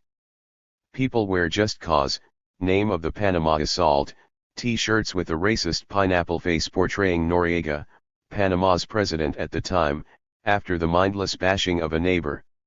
Orwell's doublespeak has become the official language of the Pentagon. The media was more adept and equally committed to the doublespeak and glorification of the war. It was largely responsible for the mauling of truth that enabled the American people to celebrate a slaughter and make heroes of those who ordered and committed it. The apparent popular approval by the American people of the destruction of Iraq is the greatest threat to the future. 110. History will never forget nor pardon such crimes as committed by the United States against the innocent civilians of Iraq. Chapter 15. War for the Empire, Iraq War II. Background. When the First Gulf War was over in the spring of 1991, the United States and the coalition forces did not go far enough as the thinking went. They didn't march on to Baghdad to oust Saddam Hussein. The concern about possible significant casualties and the breakup of coalition forces had probably stopped George Bush Sr. from marching on to Baghdad. By manipulating the United Nations, however, Washington succeeded in having the UN impose brutal sanctions on Iraq as part of the conditions of ceasefire. The sanctions didn't harm Saddam Hussein or his regime, but had devastating impacts on the citizens of Iraq. These brutal sanctions, the handiwork of the rulers in Washington, lasted for some 12 years. Under these sanctions, vast varieties of drugs, disinfectants, water-purifying chlorine, medical equipment, hospital supplies, air conditioners, papers, pencils, and a host of other items were banned from entering Iraq. The deprivation of vital health-related and other supplies had devastating effects on the ordinary people, especially children and the elderly. The sanctions proved to be the actual weapons of mass destruction, ruthlessly imposed and enforced by the United States against the Iraqi people. As a result, according to the UN report, more than 500,000 children had perished. According to George Galloway, the British Member of Parliament, it had claimed more than 1 million lives, with the vast majority being the children. According to him, every 6 minutes, a child was dying in Iraq for more than a decade. 1. Those in power in Washington could not have been unaware of this.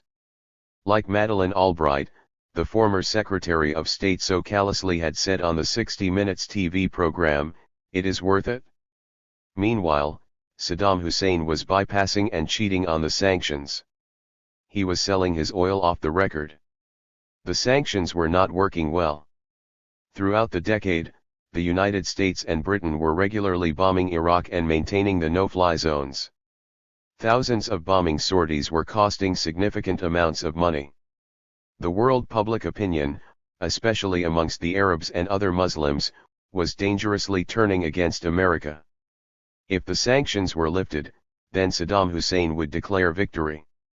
Additionally, he would ban any American or British company from getting lucrative contracts worth billions of dollars for the reconstruction of his country. Consequently, there was much pressure from the U.S. corporations too. So, Washington now had a dilemma. On the one hand, it could not go on indefinitely continuing the sanctions which it knew were killing thousands of Iraqi children. Nor could it lift the sanctions just like that, leaving Saddam Hussein in power. Something needed to be done, that was for sure. Movement for war on Iraq and greater global empire had its roots in the 1990s. After the collapse of the Soviet Union around 1991, America emerged alone as the singular imperial superpower. The high officials in George Bush Sr.'s administration had already begun planning for the New World Order of unparalleled U.S. global dominance. The 1991 Desert Storm War on Iraq was intended to initiate this defining event of U.S. global hegemony. 2. The Defense Department's 1992 Defense Guidance articulated this grandiose vision perfectly. This document was written by Paul Wolfowitz, Zalmay Khalilzad, and Louis Libby, under the supervision of then Secretary of Defense Dick Cheney.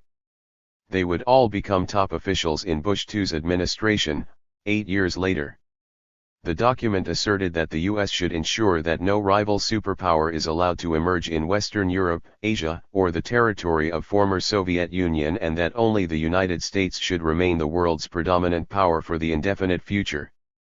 The document envisioned these far-reaching goals by preemptively attacking rival states seeking weapons of mass destruction, fortifying the U.S. control of the Persian Gulf and its oil, and refusing to permit international law or any coalitions to come in the way of U.S. freedom of action. 3. Unfortunately for U.S. imperialists, the Desert Storm had failed to usher in the era of U.S. global preeminence and supremacy. The Clinton regime did not implement the grandiose visions of the Defense Guidance's architects. Saddam Hussein remained in power and the United States was helpless vis-a-vis Iraq. Hence, the thinking of regime change in Iraq and establishing a puppet regime was gaining momentum. The Clinton administration officials were frustrated. The Reagan and Bush Sr. officials as well as the U.S. corporate political elites were outraged that Clinton was squandering the global control and dominance due to the United States. In the meantime, the neocons, the right-wing strategists and the think tanks such as American Enterprise Institute, the Washington Institute for Near East Policy, the Wall Street Journal and the Rupert Murdoch-funded Weekly Standard, were actively promoting their agenda of total control of Middle East oil by the United States.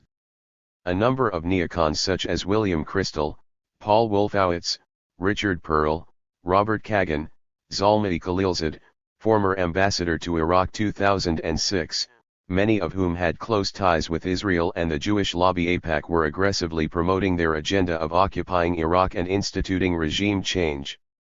Then Iran was next, followed by Syria, and the ultimate plan was the total control of the Gulf oil flow. This thinking, by the way, was not limited to right-wing neocons. It is the current thinking of a large number of ruling elites in Washington as well as CEOs of many major corporations, especially the giant oil companies. The idea is that, if the United States controlled the flow of oil from the Middle East Persian Gulf region, then it will wield enormous power and influence over Europe, Japan, China, and India for the next 40 or 50 years until the Middle East oil runs out, because all these countries heavily depend on Middle East oil. Upon his being selected, President, George W. Bush brought in all these neocons and other right-wingers into powerful positions in his administration in 2000. They all believed in an extended and more hegemonic U.S. empire. As veteran Senator Robert Byrd so rightly points out in his book, Losing America, Confronting a Reckless and Arrogant Presidency, W. W. Norton and Company, New York, 2004. George W. Bush entered the White House with fewer tools than most. He had virtually no experience in foreign policy and a little more in domestic policy. The son has quite skimpy hands-on public service credentials. George W. Bush served only 4-year term and only half of a second term as a governor of Texas before moving into the White House. Prior to that, he could claim as his own only a mediocre academic record, a raucous youth, a failed run for the U.S. House of Representatives, less than stellar stints in the oil business and part ownership of a Texas baseball team. In short, George W. Bush, a child of wealth and privilege and heir to an American political dynasty, did not pay his dues. 4. But he had a few things going for him: a father, a former president with his vast network of contacts in the U.S. political establishment, his father's corporate connections, and the knowledge of how to raise enormous amounts of money for a political campaign. It is indeed a major drawback of U.S. democracy that such an inexperienced man is able to rise to the presidency of the United States, and that also by dubious means. Unfortunately, it is the powerful U.S. corporate elites who decide who gets elected to the presidency by pumping millions of dollars into campaigns. These corporate elites knew well that this man, George W. Bush, could be counted on for doing their bidding, once elected to the presidency. Not surprisingly, Bush was able to raise $191 millions for the 2000 election, compared to Al Gore's $133 millions. Hence, quoting Senator Robert Byrd again, George W. Bush, a man of formidable political skills but with little grounding in substance or experience, became our 43rd president. 5. It is interesting to quote others about George W. Bush, the 43rd U.S. president. T.D. Allman, in his book, Rogue State, America at War with the World, Nation Books, New York, 2004, starts his book with the following statement. The reasons this unelected president has given us to cry are as numberless as the sands of the Iraqi desert. He has done more than Osama bin Laden or Saddam Hussein to endanger America. All by himself, he's destabilized the fragile emerging world order. He's poisoned alliances, he has torn up treaties. He has convinced foes they had better get nuclear weapons and get them quick. He's made America the global enemy of law and order. No enemy of human rights, or of the environment, or of a realistic approach to dealing with the problems of living sanely on this planet is friendless so long as George W. Bush is in the White House. 6. Quite an accurate indictment of the U.S. president who is perhaps the most hated person on the globe today. Here is another opinion of a well-known U.S. journalist, David Corn, the Washington editor of The Nation magazine.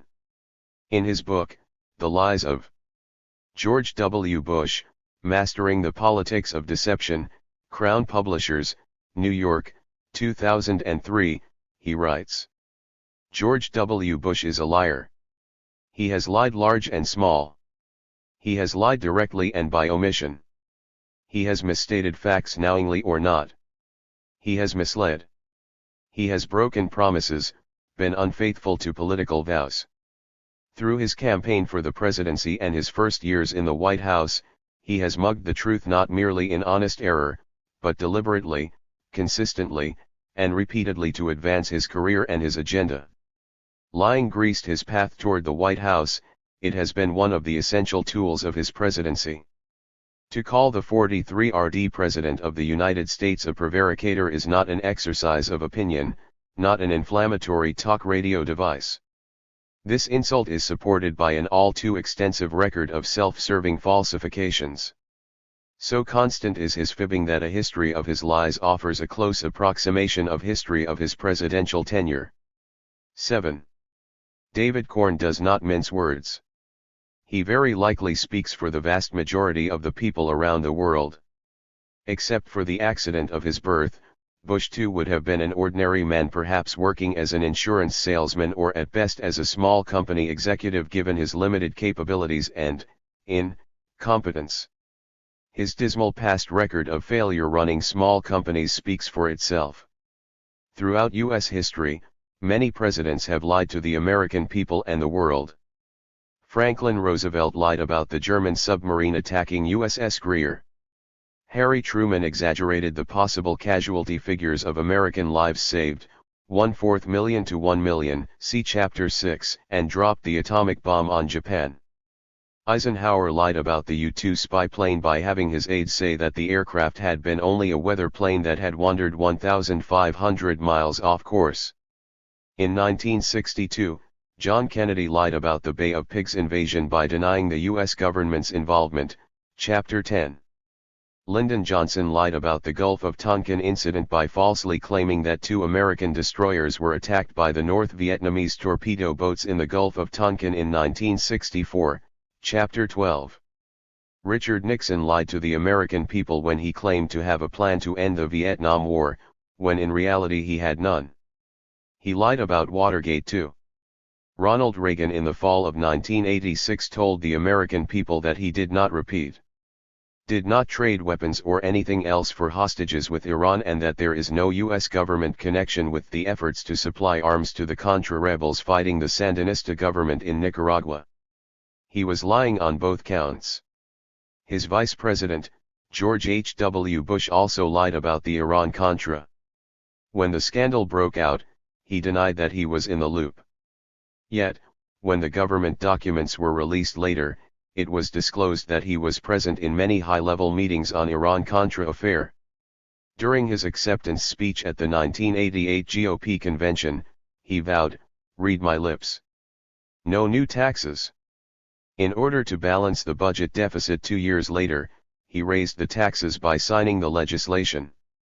Bill Clinton tried to avoid the scandal by lying, "I did not have sexual relations with that woman." This became a famous lie by him, which became the basis for the Republican attempt to impeach him. He also lied while visiting Rwanda in 1998. 4 years earlier, a horrific genocide had occurred, but he had disingenuously remarked, "All over the world, there were people like me sitting in offices who did not fully appreciate the depth and speed with which you were being engulfed by this unimaginable terror." The fact was that the White House knew all along that the horrific massacre was taking place in Rwanda. 8. Yet, all these lies fade into insignificance when compared to the litany of lies perpetrated by George W. Bush. Not only he, but all his cronies, Vice President Dick Cheney, Donald Rumsfeld, Colin Powell, and Condoleezza Rice, all resorted to outright lies to prepare the American people and the world for an illegal and immoral invasion of a sovereign nation, Iraq, which had done no harm to the United States and posed no threat to its security. Selling the war by lies. Why, of course, the people don't want war. Why would some poor slob on a farm want to risk his life in a war when the best that he can get out of it is to come back to his farm in one piece? Naturally, the common people don't want war, neither in Russia nor in England nor in America nor for that matter in Germany. That is understood. But after all, it is the leaders of a country who determine the policy, and it is always a simple matter to drag them along, whether it is a democracy or a fascist dictatorship. Voice or no voice, the people can always be brought to the bidding of the leaders. That is easy. All you have to do is tell them they are being attacked and denounce the pacifists for the lack of patriotism and exposing the country to danger. It works the same way in any country. Hermann Goering. Nuremberg Diary, 1947, quoted by G.M. Gilbert. Bush too managed to survive the 2000 election by lying about his past and ultimately getting selected in an election which was fraught with irregularities and deceits. He became the first unelected president of the United States. Then in 2004, despite many irregularities and questionable tactics, he managed to get re-elected. Soon after assuming the office for the first time, the Bush National Security Team assembled in the Situation Room, down the stairs from the Oval Office.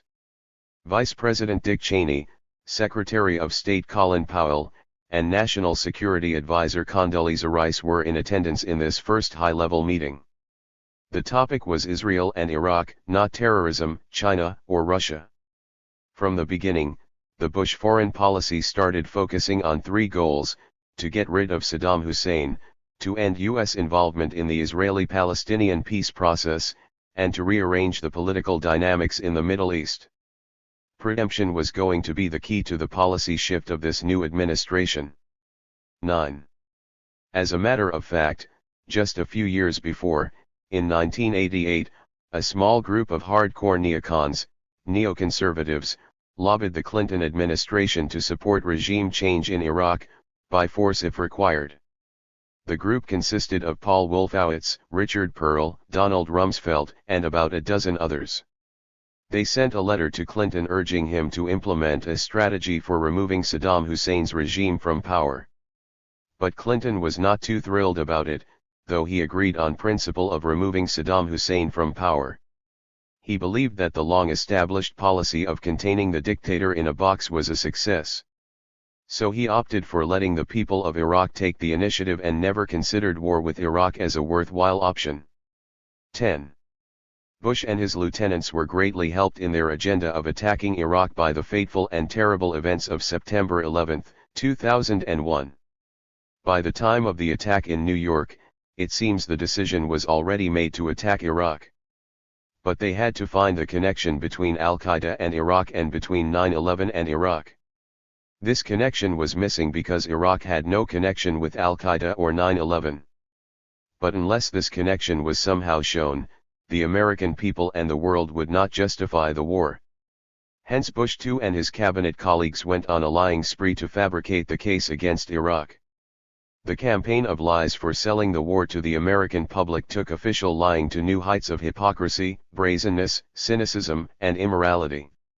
The case against Iraq by the Bush team rested on two lies, repeated time and again. The first was that Saddam Hussein had connections with Al-Qaeda and 9/11, and the second was that his possession of biological, chemical, and possibly nuclear weapons posed a grave and growing threat to the United States and the Middle East region. The case was made by creating the fear in the minds of Americans that Saddam Hussein could pass on some of these weapons to terrorists who could strike at America anytime. Indifference to this threat could be catastrophic, they claimed. Additional links were fabricated by the Bush II team members and the president by their mentioning of 9/11 and Saddam Hussein in one breath. Long before September 11, U.S. intelligence agencies were well aware of the absence of any link between Al-Qaeda and Saddam Hussein. The Congressional Commission set up in 2002 to investigate the 9/11 attacks found absolutely no Iraqi connection but a Saudi connection. The Bush administration, according to Max Cleland, DGA, intentionally delayed the release of their report until after Iraq was invaded and occupied due to their fear of undermining their rationale for the war. 11.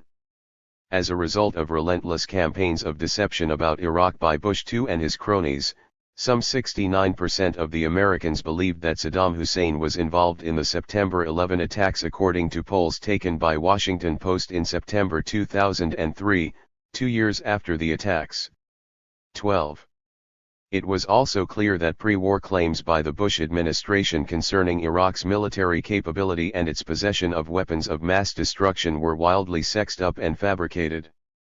Bush, in his January 2003 State of the Union speech, warned that Saddam Hussein had or could have biological weapons materials sufficient to produce over 25,000 liters of anthrax, enough doses to kill several million people, materials sufficient to produce more than 38,000 liters of botulinum toxin, enough to subject millions of people to death by respiratory failure, materials to produce as much as 500 tons of sarin, mustard and VX nerve agent, upwards of 30,000 munitions capable of delivering chemical agents.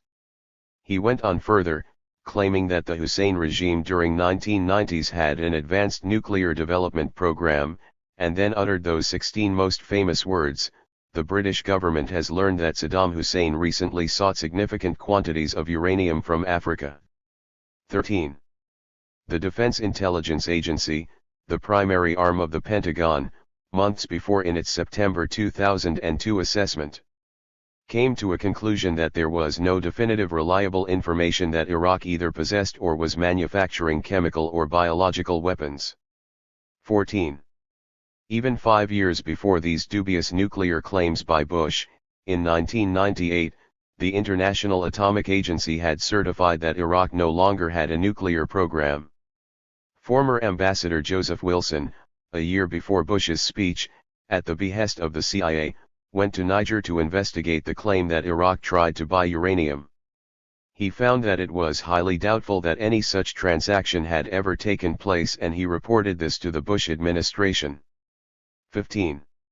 Soon after Iraq's invasion in 2003, some 1,400 American and British experts searched all over Iraq for months. But they failed to find any biological, chemical, or nuclear weapons or banned missiles. Hence, culpability of the Bush regime was obvious. Most arms experts believe that all these weapons were destroyed in early 1990s. The U.S. had no legitimate evidence or intelligence that Iraq did possess biological, chemical, let alone nuclear weapons. The Bush administration was fully aware that Iraq was not a grave or growing threat. All these charges by the Bush team were either outright lies or fabrications, or were deliberate distortions and exaggerations. For many years, the U.S. government was lying about Iraq's dangerous weapons to the world.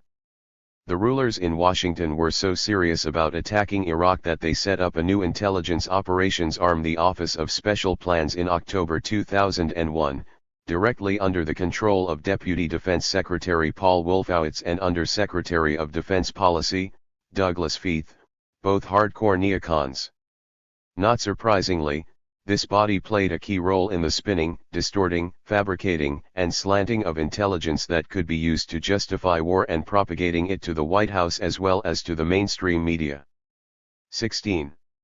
Iraq is about the size of California with 25 million people.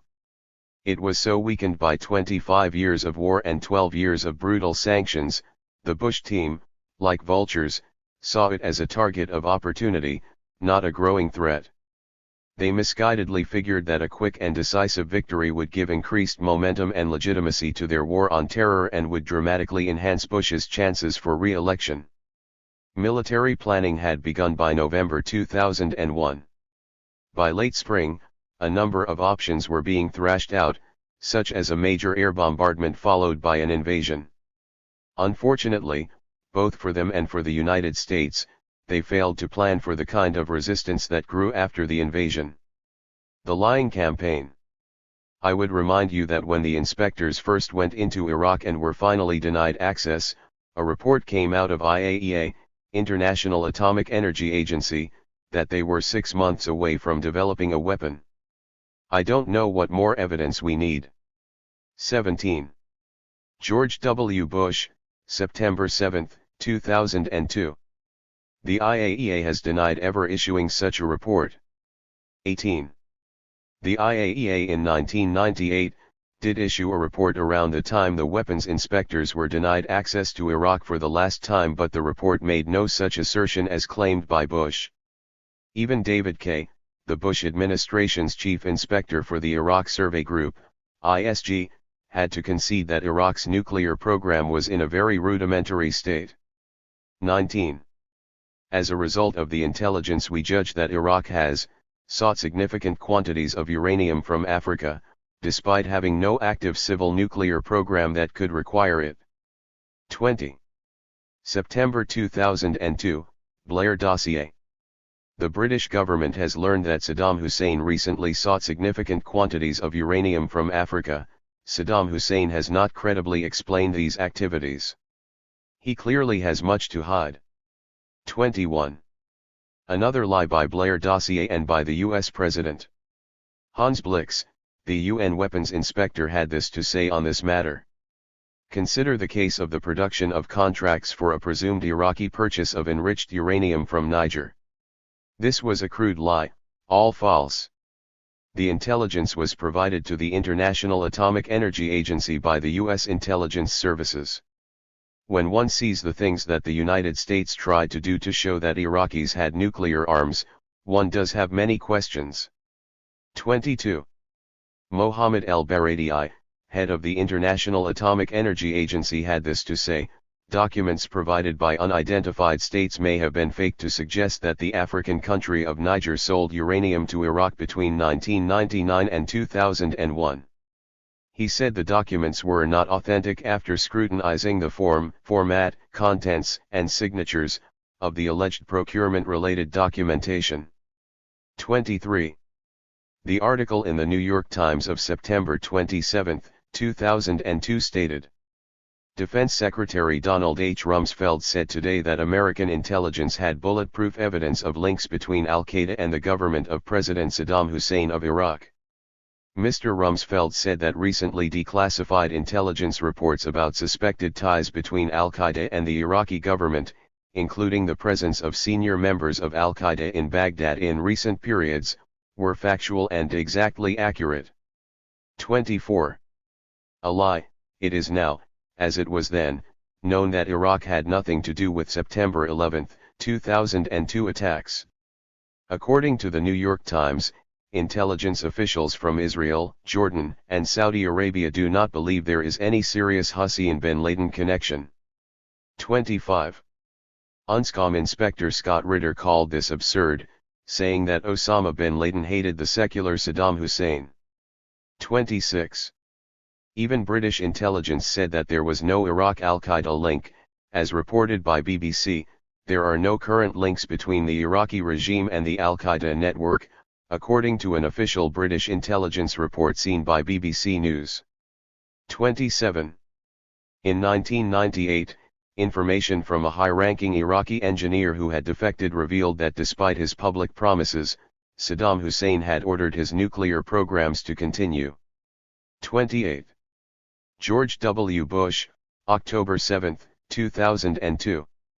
Bush was referring to Khidr Hamza, who had retired in 1991 from the Iraqi nuclear program. He had no knowledge of Iraq's program after 1995. 29. Every Bush administration officer peddled his own share of lies. It was indeed a team effort. According to the New York Times of August 27, 2002, while preparing the country for the war, Vice President Dick Cheney was quoted as follows. Vice President Dick Cheney today presented the administration's most forceful and comprehensive rationale yet for attacking Iraq, warning that Saddam Hussein would fairly soon have the nuclear weapons. What he wants is time, and more time to husband his resources to invest in his ongoing chemical and biological weapons program and to gain the possession of nuclear weapons, Mr. Cheney said. The risk of inaction, he said, are far greater than the risk of action. 30. Perhaps, the biggest liar in the team was Dick Cheney. He kept lying until the end. Again, this was a blatant lie. The IAEA Director General, Dr. Mohammed El-Baradei, had already stated that Iraq had not attempted to import uranium since 1990. There is no indication that Iraq has attempted to import aluminum tubes for use in centrifuge enrichment. There is no indication that Iraq has resumed any nuclear-related activities. 31.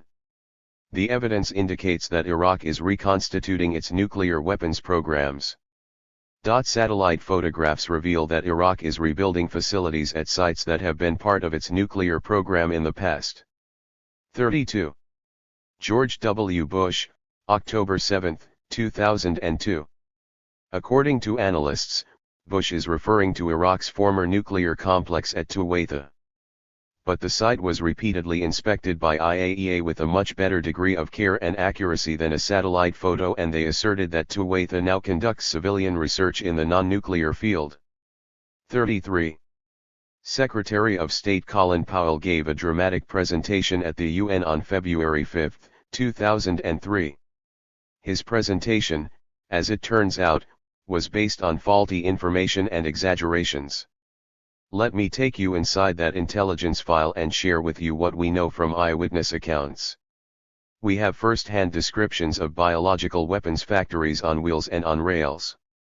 The trucks and train cars are easily moved and are designed to evade detection by inspectors. In a matter of months, they can produce a quantity of biological poison equal to the entire amount that Iraq claimed to have produced in the year prior to the Gulf War. 34. Colin Powell assertion at the UN, February 5, 2003. Powell's information on the mobile laboratories was attributed to Iraqi defectors. But Powell failed to or avoided to report that the defectors' claims, including one of a secret biological laboratory beneath the Saddam Hussein Hospital in central Baghdad, were repeatedly proven false by UN inspectors. 35. A microbiologist and former UN weapons inspector named Raymond Zielinskis told The Washington Post that the 24-hour production cycle Powell reported was not sufficient for significant amounts of anthrax. 36. Also, the K report of October 2003 stated, "We have not yet been able to corroborate the existence of a mobile BW, biological weapons, production effort." 37. Thus, lies after lies were thrown at the American people and the world by President George Bush, his cronies, as well as the British Prime Minister and his deputies. The American people were scared after September 11, and majority, it seems, bought these lies. However, people around the globe refused to believe them. As a result of this litany of lies and deceptions, the Bush administration succeeded in convincing the American people of their case on Iraq. As mentioned before, 69% of the US public believed that Saddam Hussein was somehow involved in 9/11 attacks even after the war began, according to a Washington Post poll taken in September 2003. But 2 weeks after the release of these polls and about 6 months after the invasion of Iraq, due to lack of any evidence and the constant unraveling of their pretexts for war, Bush and Rumsfeld were forced to admit that there was no evidence involving Iraq with the September 11th attacks. 38.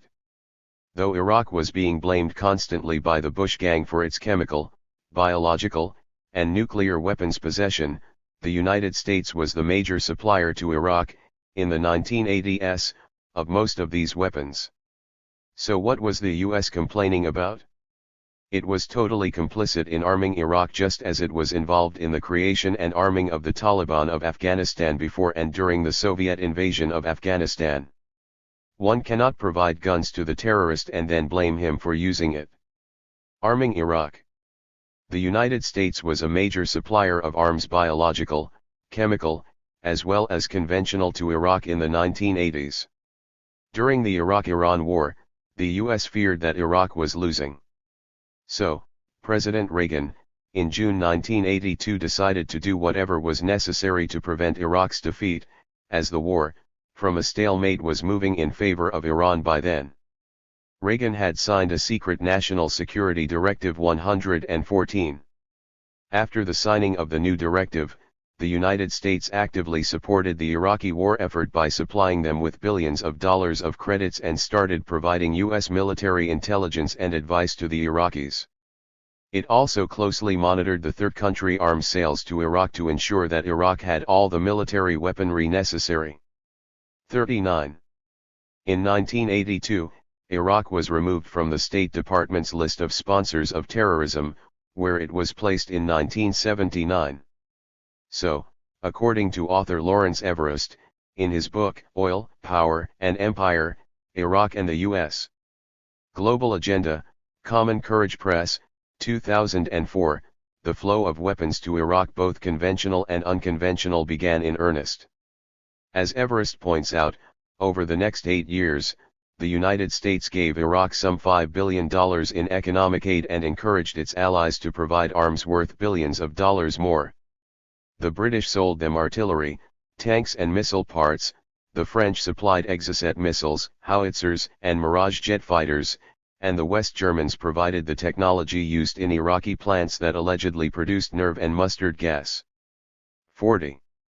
The Soviets were also providing Iraq with conventional arms. Much of Iraq's hardware was paid for by Kuwait and Saudi Arabia, which loaned it between $60 and $50 billion during the war. They also transferred millions of dollars in U.S. military hardware to Iraq. 41. Everest mentions that though the full extent of U.S. military involvement in the Iran-Iraq slaughter is still emerging, it is now quite clear that the U.S. and its European allies were directly complicit in many of Iraq's worst wartime atrocities, including its alleged use of chemical weapons. 42. U.S. firms directly supplied Iraq with biological weapons. Author William Bloom, in his informative book, Rogue State, A Guide to the World's Only Superpower. Common Courage Press, Monroe, Maine, 2005, points out that, as per the May 25, 1994 Senate Banking Committee report, from 1985, if not earlier, through 1989, veritable witch's brew of biological materials were exported to Iraq by private American suppliers pursuant to application and licensing by the U.S. Department of Commerce. Bloom writes further that the Senate report details about 70 shipments from the U.S. to Iraq over 3 years that included botulism, anthrax, and E. coli bacillus. Although no evidence was found that Iraq ever used these agents, the report concluded that the U.S. exported microorganisms were identical to those the UN inspectors found and recovered from the Iraqi biological warfare program. 43. Iraq was helped by the U.S. and its allies with chemical weapons. The December 2002 arms declaration by Iraq to the United Nations stated that since 1983, it had imported 17,602 tons of chemicals which could be used in making chemical weapons, mainly from Germany, Egypt, India, the Netherlands, and Singapore. 340 pieces of equipment used to make chemical weapons were received from France, Germany, and Austria, and 200,000 artillery shells for delivering the deadly weapons, primarily from Spain and Italy. 44. Between 1985 and 1990, it was U.S. corporations with governmental approval that provided Iraq with precursor chemicals for weapons, including for nerve gas.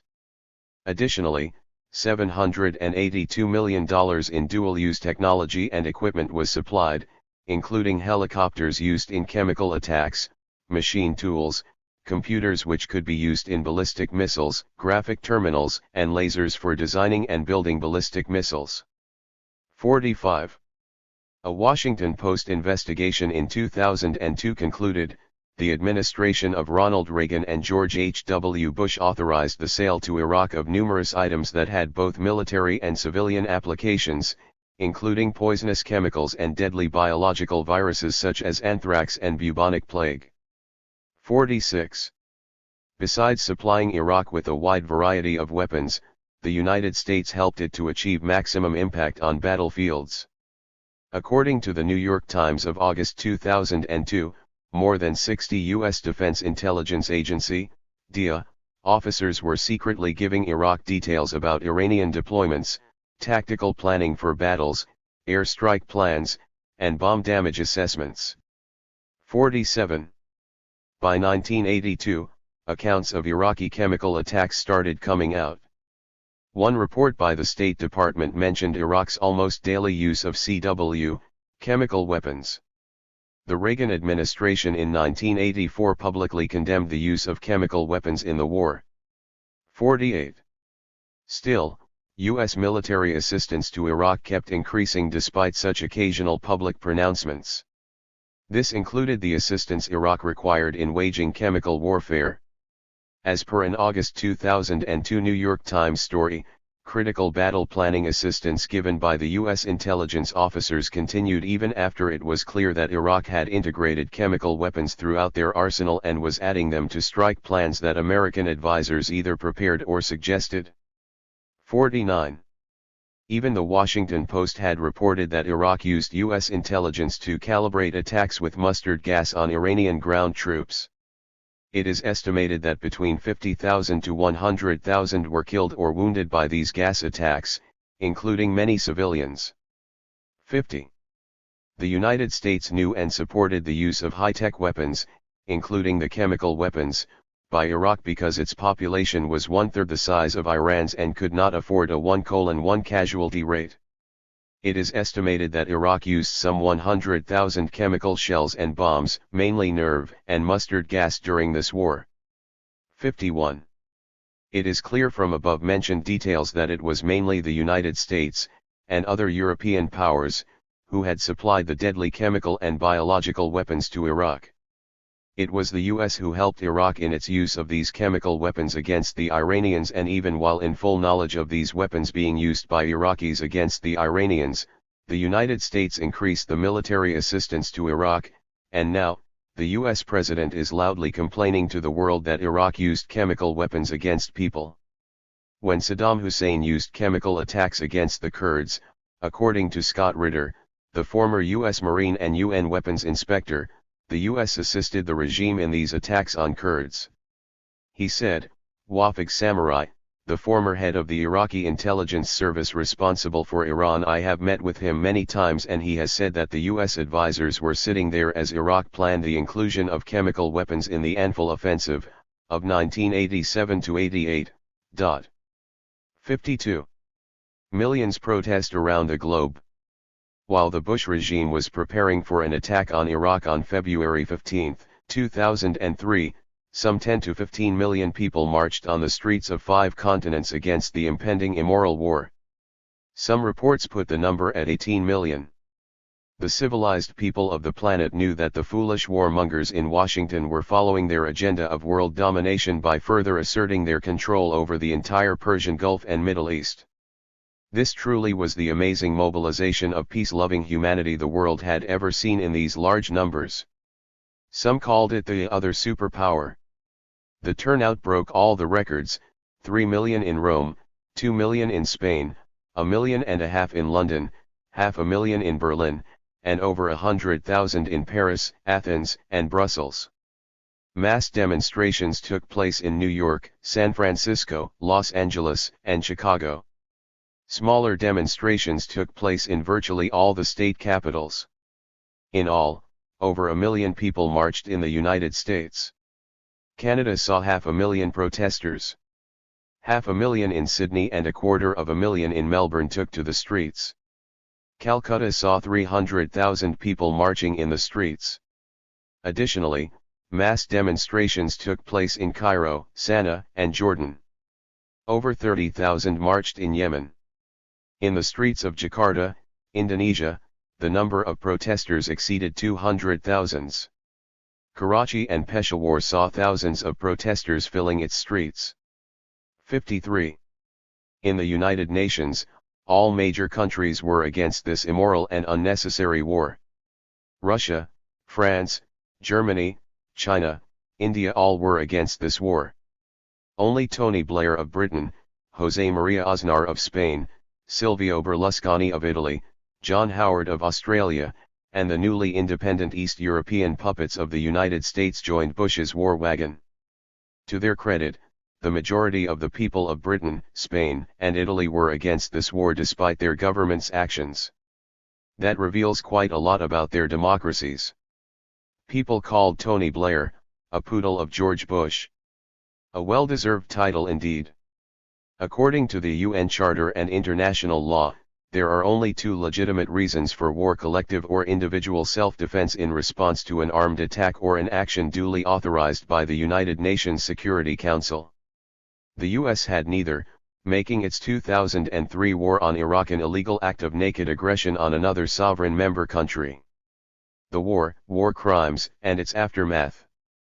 The rain of bombs began to fall on Baghdad on March 20, 2003 at 3:15 a.m. The relentless downpour would not stop until 29,199 bombs fell on Iraq. During the first 4 weeks of this assault, the Pentagon carried out 37,000 air sorties, launched 23,000 precision-guided missiles and fired 750 cruise missiles.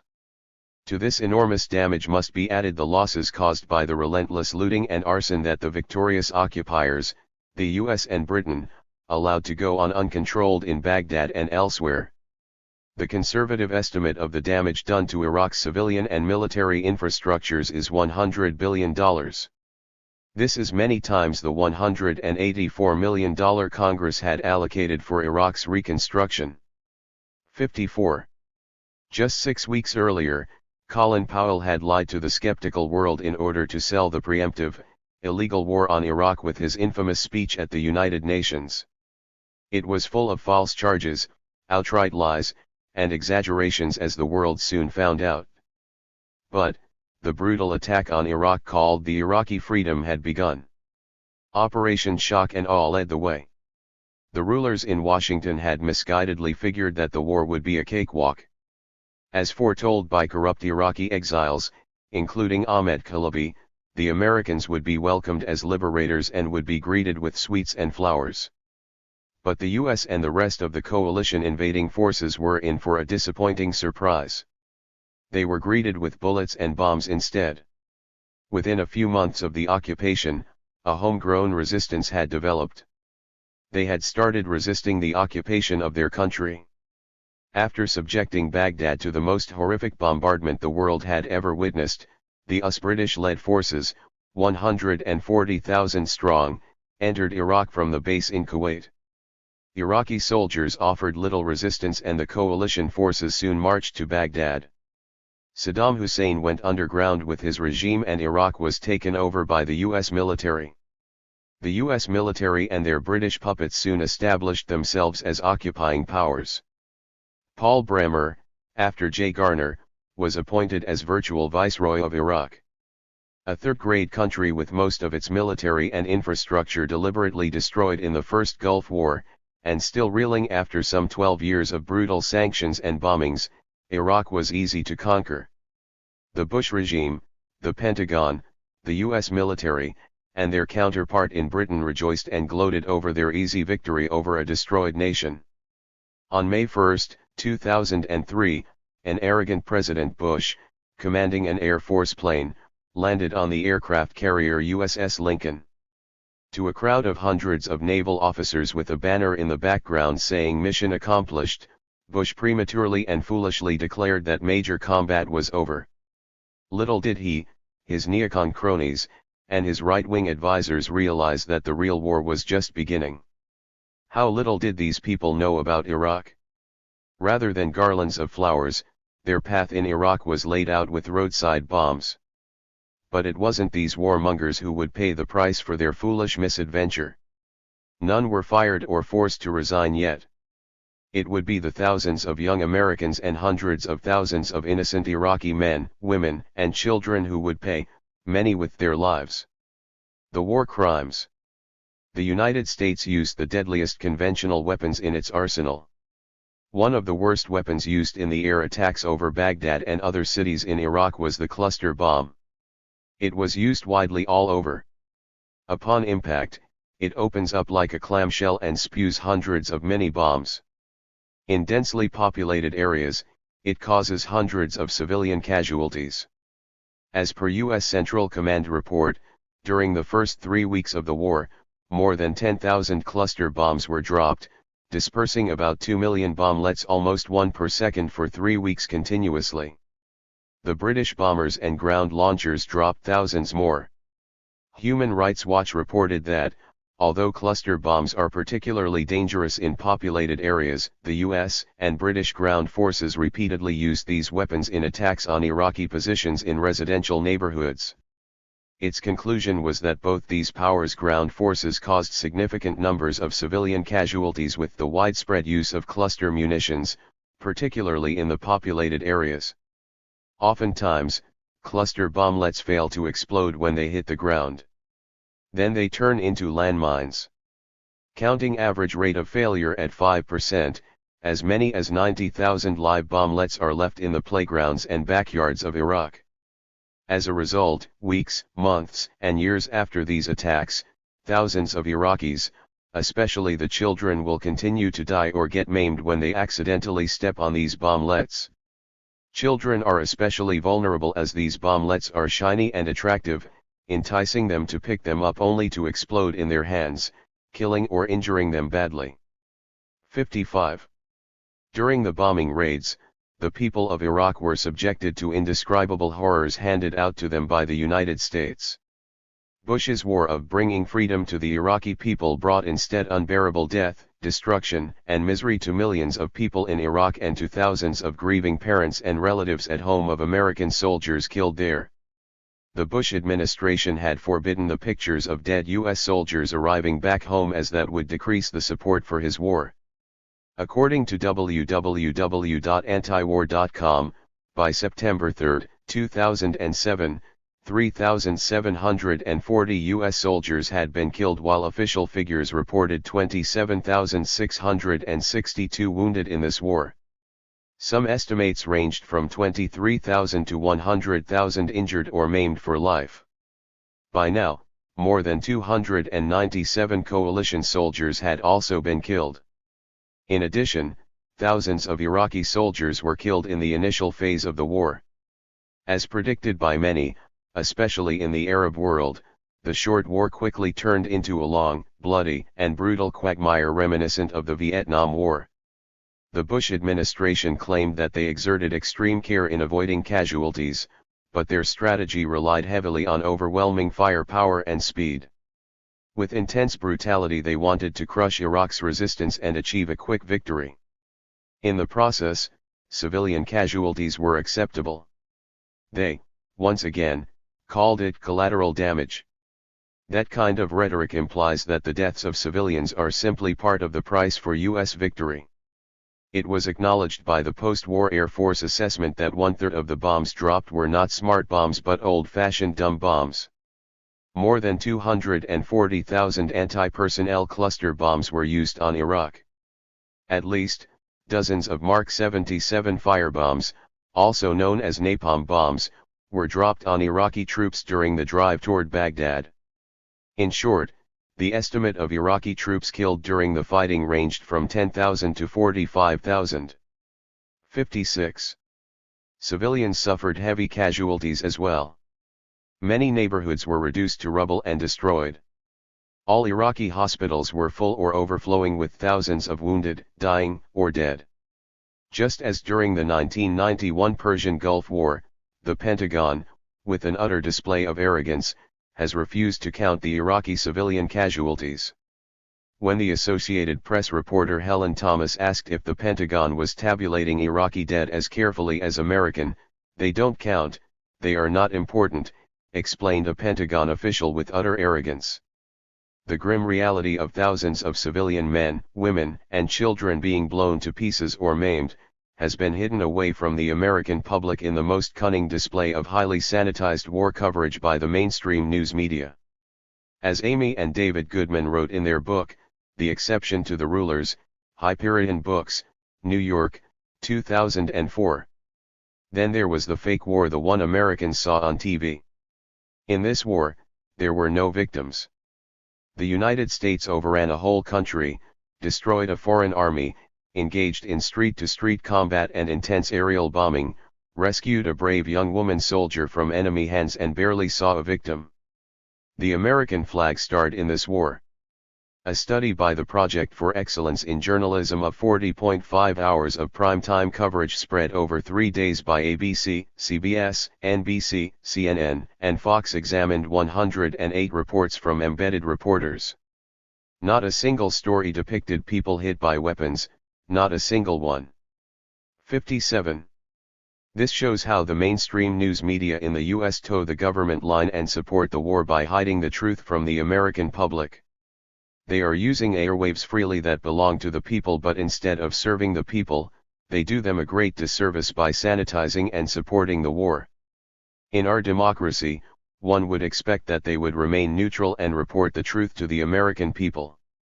But some independent journalists painted a grim picture of the war and its civilian fatalities. The British medical journal The Lancet said that about 100,000 Iraqi civilians, more than half of them women and children, have died in Iraq since the invasion, mostly as a result of air strikes by coalition forces. 58. Later reports have raised that number much higher. According to the veteran journalist Robert Fisk of Independent, UK, who was in Iraq many times during the war, some 3,000 to 4,000 Iraqis were being killed per month. With the war and the subsequent occupation till the end of 2005, an estimated 100,000 Iraqi civilians have been killed, mostly by coalition forces and bombings. But he says the 100,000 estimate is quite conservative. 59. Later reports put these numbers much higher. Use of depleted uranium. The internationally well-known anti-nuclear advocate Dr. Helen Caldicott wrote some years ago, "The United States has conducted 2 nuclear wars, the first against Japan in 1945, then the second in Kuwait and Iraq in 1991. Adding to this, author William Bloom, Rogue State, points out that we can add a few more: Yugoslavia in 1999, Afghanistan beginning in 2001, and Iraq in 2003. 60. Depleted uranium, DU, is a byproduct from the production of the enriched uranium fuel used in nuclear weapons and reactors. The United States has found a way of making use of the huge stockpile of DU collected from thousands of nuclear weapons and reactors as a weapon of deadly destruction by using it in bombs, cartridges, rockets, and missiles. As it is denser than steel, DU-tipped shells when fired can drill a hole through the strongest tank armors. It can penetrate thick-walled bunkers underground. But DU is radioactive and its vapors are extremely toxic.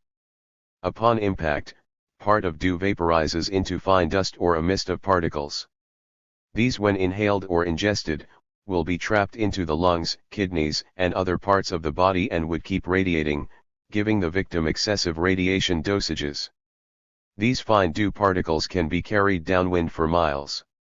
Exposure to DU can lead to varieties of cancers such as lung cancer, bone cancer, genetic defects, kidney disease, and a host of other ailments.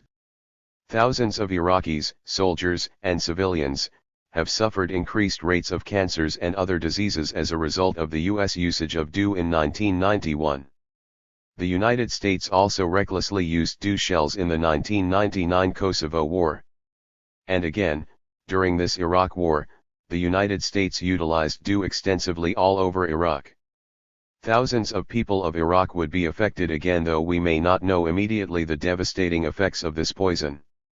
It will take a few years to know its full impact on the people of Iraq. Use of napalm and white phosphorus bombs. Just like in the Vietnam War, the United States used napalm bombs on certain occasions. The U.S. Army, during April 2004, attacked Fallujah and totally destroyed the city, killing at least 600 civilians.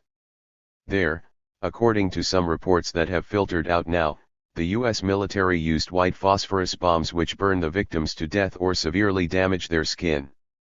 The use of these weapons is prohibited by the Geneva Convention.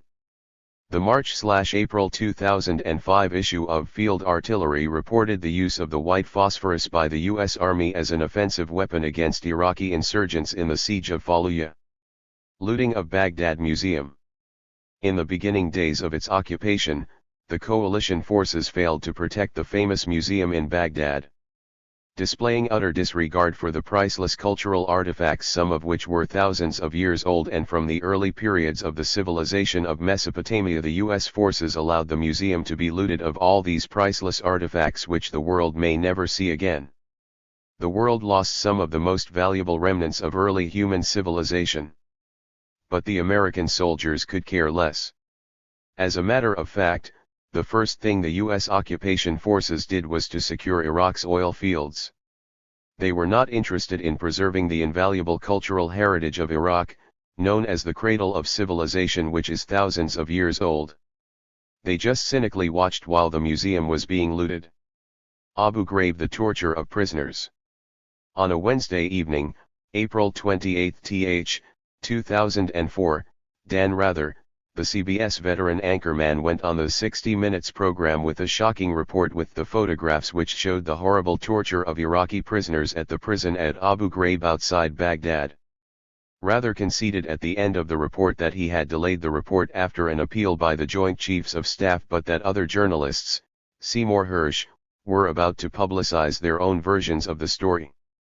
So the Defense Department agreed to cooperate. Just 2 days later, Hersh's story and a portfolio of horrifying pictures went on the New Yorker magazine's website, www.newyorker.com. The story, the basis of which became the Abu Ghraib scandal, spread and shocked people all over the world. From the story, it was found that U.S. prison officials tortured hundreds of Iraqi prisoners at Abu Ghraib in the most inhumane ways. The prisoners were undressed naked, forced to perform sexual acts with each other, some were given electric shocks, while others were bitten by ferocious dogs. All this was happening while U.S. prison personnel were laughing and taking photographs. In the process, many prisoners were wounded and some were killed. All the Iraqi prisoners, it became clear, were subjected to horrifying and despicable tortures by U.S. officials.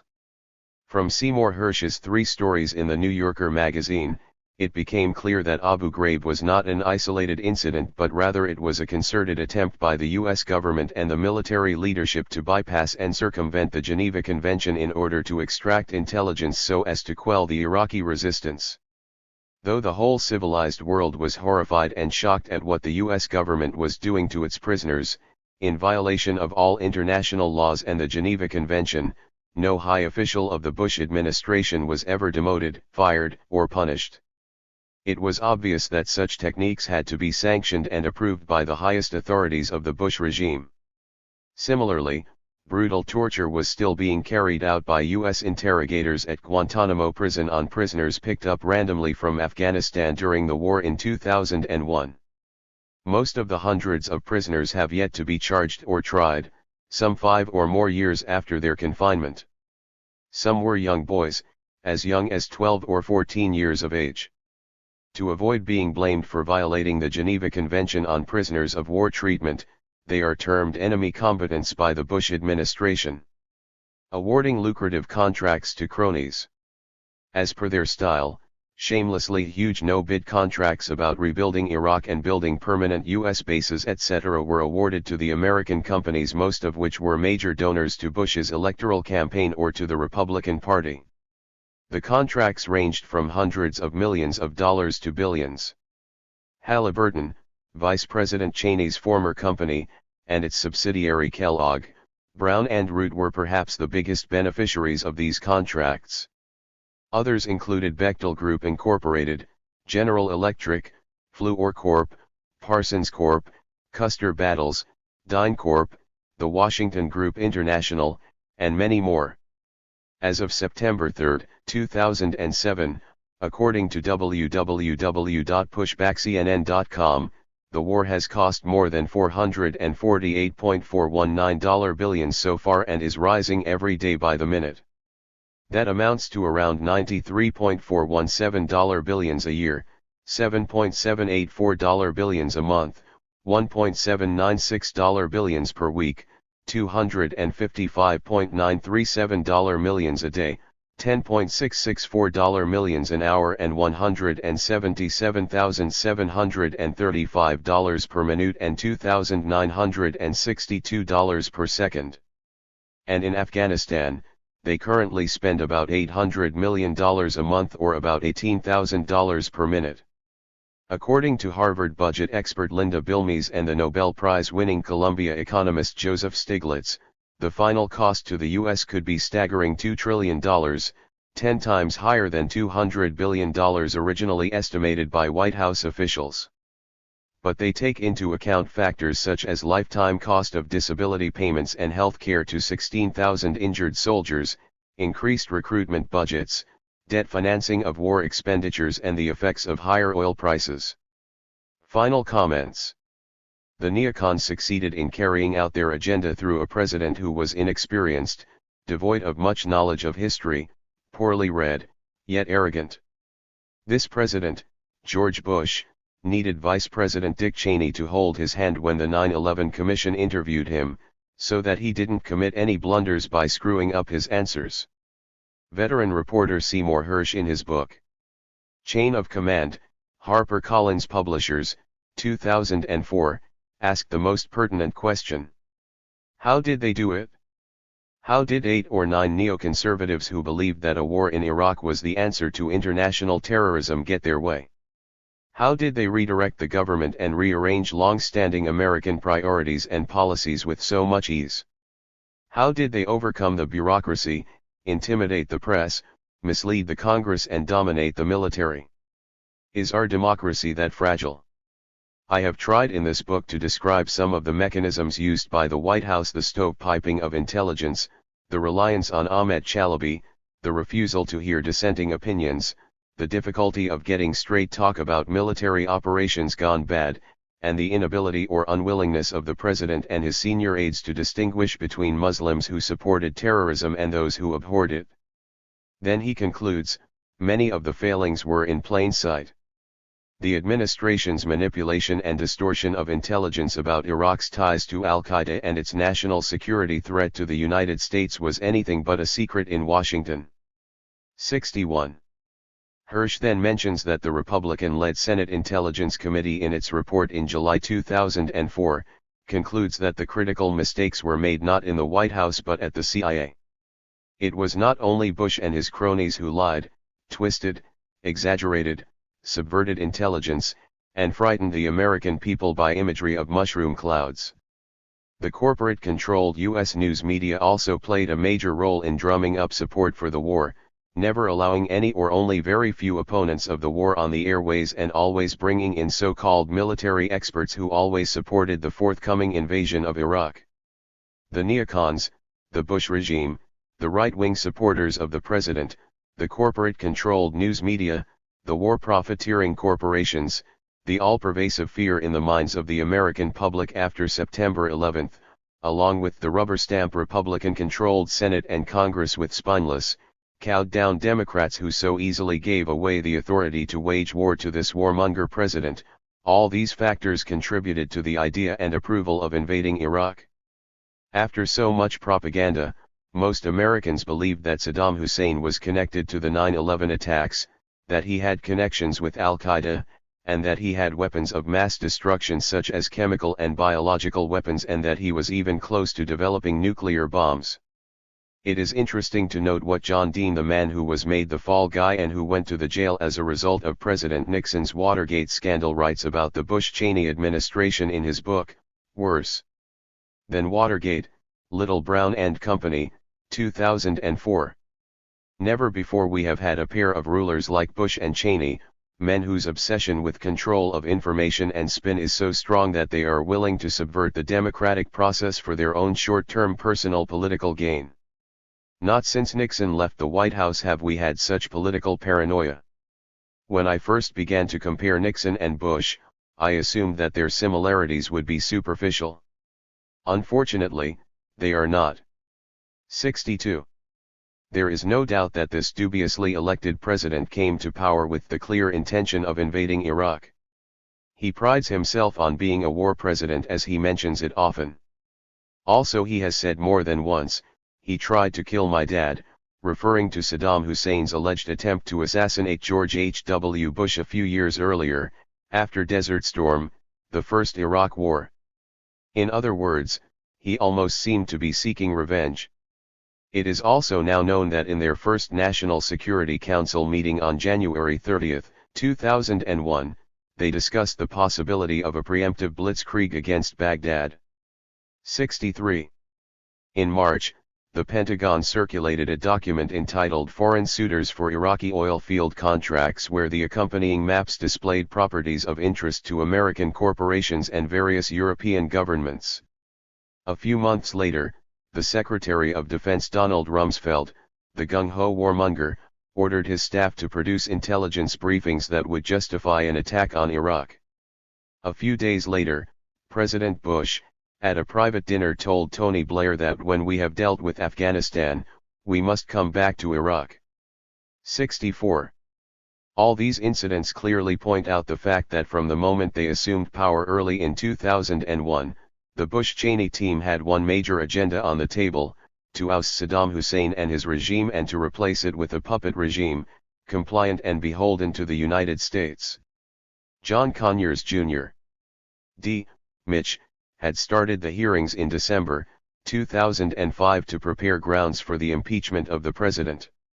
According to his report, sometime in March 2002, President Bush peered into the office of Condoleezza Rice, the then National Security Advisor, and said, "Fuck Saddam, we are taking him out."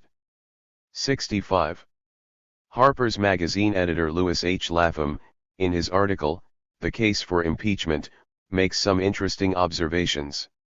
He, in short, says that this administration has misused government funds, has violated the Geneva Convention by holding individuals arbitrarily without trials by designating them as enemy combatants, and has subjected them to torture. Then he writes further that to commit fraud is a good enough reason to impeach the president. But he argues, after reading the Conyers report, he does not know why we should run the risk of not impeaching the man. Then he points out that we have before us in the White House a thief who steals the country's good name and reputation for his private interest and personal use. A liar who seeks to instill in the American people a state of fear, a wastrel who squanders a vast sum of nation's wealth, in a word, a criminal known to be armed and shown to be dangerous. 66. Quite courageous and compelling arguments. One may go back to the selection, of this man. What kind of a deceptive political system, that we mistakenly call democracy, is it which is so controlled by the big corporations and is so highly influenced by the special interest groups that it fraudulently elects a man named George Bush, a mediocre and inexperienced man whose only qualification was his birth in a privileged political dynasty? Long before September 11, it was made clear by the Bush administration that the U.S. would no longer be impeded by past alliances or treaties. Just in its first months in office, this regime in Washington downgraded or simply walked away from its commitment to the International Criminal Court, the Anti-Ballistic Missile Treaty, the Kyoto Agreement on Global Warming, and the Biological Weapons Convention. Also, the United States has refused to sign the Anti-Landmine Treaty. Obvious signs of a rogue state. 67. The Bush administration claims that it is waging this war to protect Americans and to save American lives. On the contrary, up to September 3, 2007, 3,740 young American soldiers and the lives of many U.S. contractors were lost. Americans around the world are hated and their lives as a result of this war are now in greater danger. What kind of a country do we have, that first wages an unnecessary, immoral, and brutal war against a defenseless 3rd grade power, kills anywhere from 100,000 to 150,000 or perhaps many more innocent men, women, and children, and refuses even to keep count of the victim country's soldiers or civilians killed by its war? "We don't do body counts," an arrogant Tommy Franks had declared during the war.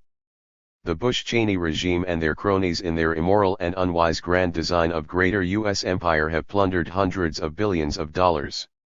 In addition, they have brought about unbelievable death, destruction, and indescribable misery to thousands of Americans and hundreds of thousands of Iraqi civilians.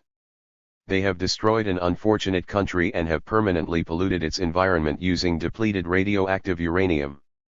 What worse crimes against humanity are there? Chapter 16. Conclusion. History is richly dotted with the emergence of empires treading their nefarious and deadly path around their immediate neighborhood or around the globe. All of them have ultimately declined and most have collapsed. The Roman Empire was perhaps one of the longest-lasting ones. But there were the others too. The Greeks, the Spanish, the Ottomans, the Mughals, the British, and many others, and the last one was the Russian Empire. They all rose to their glory and finally, with time, declined and disappeared. But one empire is perhaps the deadliest of them all. Not only it possesses the enormous power capable of destroying other countries and killing hundreds of thousands or even millions of innocent people, it ruthlessly uses it. This empire is still alive and kicking. It is busy committing terrible crimes of killings, destruction, and bringing unbelievable misery to the poor people of its victim countries. That modern-day empire is the United States of America. The most amazing aspect and tragedy of this fact is that except for a small minority of its enlightened people, the vast majority of Americans are totally unaware that they are the citizens of an empire which is treading its path of destruction, crushing many victim countries around the globe. Most of its citizens are unaware that America is an empire. Its propaganda machine has succeeded in keeping the majority of its citizens in darkness.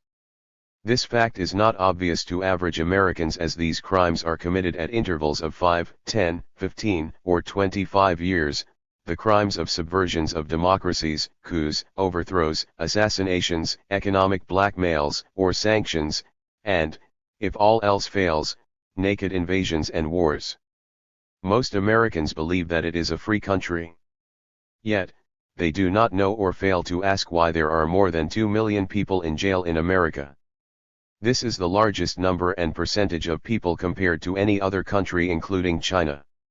Many of them are blacks and Latinos. A large number of them are rotting there for minor nonviolent crimes such as the possession of small quantities of drugs. The United States boastfully declares around the world that it is the leader of the free world. But then where are the followers of this leader? When one looks at the last 30 years of voting records on the United Nations General Assembly resolutions, one finds that usually the leader of the free world has one or two followers such as Israel and Marshall Island who invariably vote with it, due to selfish interests, while the rest of the world, comprising of more than 190 countries, vote the other way. This leader has only one or two followers. Most Americans do not realize how spread out the U.S. empire is. By the time the first Gulf War and the U.S. bombing of Iraq ended in 1991, the United States had established military bases in Kuwait, Saudi Arabia, Oman, Qatar, Bahrain, and the United Arab Emirates. At the end of the bombing of Yugoslavia during the Kosovo War in 1999, the United States established bases in Kosovo, Bosnia, Albania, Croatia, Bulgaria, Hungary, and Macedonia. When the US bombing of and the war with Afghanistan was over in 2001 to 2002, though the war still continues, the United States established bases in Afghanistan, Pakistan, Uzbekistan, Kazakhstan, Tajikistan, Yemen, Georgia, and Djibouti. 1. As the current war is going on with Iraq, the United States already has established several permanent bases there. According to the Defense Department's annual base structure report for the fiscal year of 2003, the Pentagon occupies 702 overseas bases. The current number is now around 737, in about 180 countries. In addition, it has another 6,000 bases in the US and its territories. The Military High Command deploys some 253,288 uniformed personnel to these overseas bases along with an equal number of dependents and Department of Defense civilian officials. In addition, it employs 44,446 locally hired foreigners. 2. The United States maintains 120,000 American troops in Europe, 92,000 in East Asia and the Pacific, some 30,000 in North Africa, South Asia, and the Middle East, and 15,000 in the Western Hemisphere outside the United States. 3. The criminal record.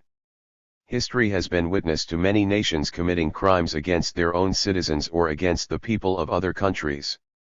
The Spanish conquistadors like Cortés or Pizarro in Mexico and Peru respectively, Christopher Columbus in Haiti, and other Spaniards in the Americas. Their campaign of murder and oppression against the innocent and helpless American Indians is well documented. Millions of Russians have lost their lives to Stalin's terror, just like millions of Chinese who were killed during Mao Zedong's revolution. Some 6 million Jews were brutally sent to gas chambers by Hitler and his Nazi followers. Japan was responsible for the deaths of thousands of Chinese in its brutal occupation of Manchuria during the 1930s. Britain has many crimes to its credit against the people of India and its other colonies. Turkey has reportedly killed at least 1 million Armenians, early in the 20th century. During the 1971 Bangladesh War, West Pakistan is reported to have systematically killed hundreds of thousands of Bengalis. The Bangladesh authorities claim 1 to 3 million killed by Pakistan, while raping, according to some reports, 200,000 to 400,000 women. Some 10 million people fled East Pakistan seeking the safety of India in the prelude to war. Description of these crimes by other nations, no matter how horrendous, is beyond the scope of this book. Here, we are concerned with the crimes committed by the United States against the people of the world. From its independence in 1776 until the recent invasion of Iraq in 2003, counting World War I, World War II, and the Vietnam War as a single intervention, the United States has used its military forces on more than 235 occasions. From 1945 to 2005, the United States has tried to overthrow 50 governments, including many democracies. In the same time span, it has attempted to crush 30 popular movements fighting tyrannical regimes. In the course of American history, 10 former generals ultimately rose to become U.S. presidents. Several others who became presidents, like Theodore Roosevelt, John Kennedy, and George Bush Sr., were aided in their rise to the presidency due to their war records. 4. If one totals up all the estimated people killed as a result of the United States policy of countless wars against the people and the nations around the globe since the early period of America's beginning till the current Second Iraq War, we reach a staggering figure of more than 29 to 30 million people. That means the United States has been responsible for the deaths of more than 29 to 30 million people due to its ruthless policy and brutal wars waged against others since its birth. The actual statistics could be higher or lower by a few percentage points. But, this doesn't even include the huge number of Africans killed in the slave trade and throughout slavery. In the slave trade, and especially in the slavery, the United States played a significant part since its founding in 1776 until President Lincoln abolished it with the Emancipation Proclamation of January 1, 1863. The fact remains that millions of Africans perished or died early deaths as a result of the slave trade and slavery in the New World. By all accounts, 29 to 30 million dead is probably an underestimate. The real number could be much higher. But it is a staggering number anyway. It is seldom mentioned in any newspapers, TV media, or radio news anywhere, and never taught in any high school or college textbooks. This figure of course includes the millions of Native Americans who perished during the Indian Wars. It also includes those killed during the occupation of the Philippines, the atomic and fire bombings of Japan, the Korean War, the Vietnam War, the bombings of Cambodia and Laos, the Iraq Wars, and the sanctions on Iraq. This doesn't include hundreds of thousands who lost their lives in Latin America, such as 200,000 killed in Guatemala over 25 to 30 years directly as a result of U.S. policies there. Nor does it take into account the millions of ruined lives as a result of serious injuries, such as 4 million Vietnamese, according to Vietnamese government figures, who were the victims of terrible effects of the poison dioxin recklessly sprayed there by the United States during the Vietnam War. Nor accounted for are hundreds of thousands of American soldiers, Iraqi soldiers, and Iraqi civilians whose lives are ruined as a result of inhaling the depleted uranium dust due to the use of depleted uranium shells by the United States in Iraq wars. If one tabulates the total number of people killed, wounded, and sickened by the U.S. wars waged on Native Americans and on people of other nations, then the figure skyrockets to more than 40 millions of people who lost their lives or whose lives were ruined due to serious injuries or debilitating sicknesses they acquired because of the Agent Orange poisoning, 4 million in Vietnam alone as per Vietnamese government figures, and reportedly 2.5 million in Cambodia and Laos, or 210,000. American war veterans suffering debilitating illnesses due to other poisonous chemicals and the depleted uranium dust in Desert Storm War in Iraq. Additionally, millions of people have lost their homes, were forced to flee as refugees, more than 2.5 million have fled Iraq recently, or have lost their livelihood and homes as a result of the American wars. These are other atrocities perpetrated on the poor people of the world as a result of US-initiated wars. Of course, these are only the approximations or estimates based on historical records. The true figures may never be known.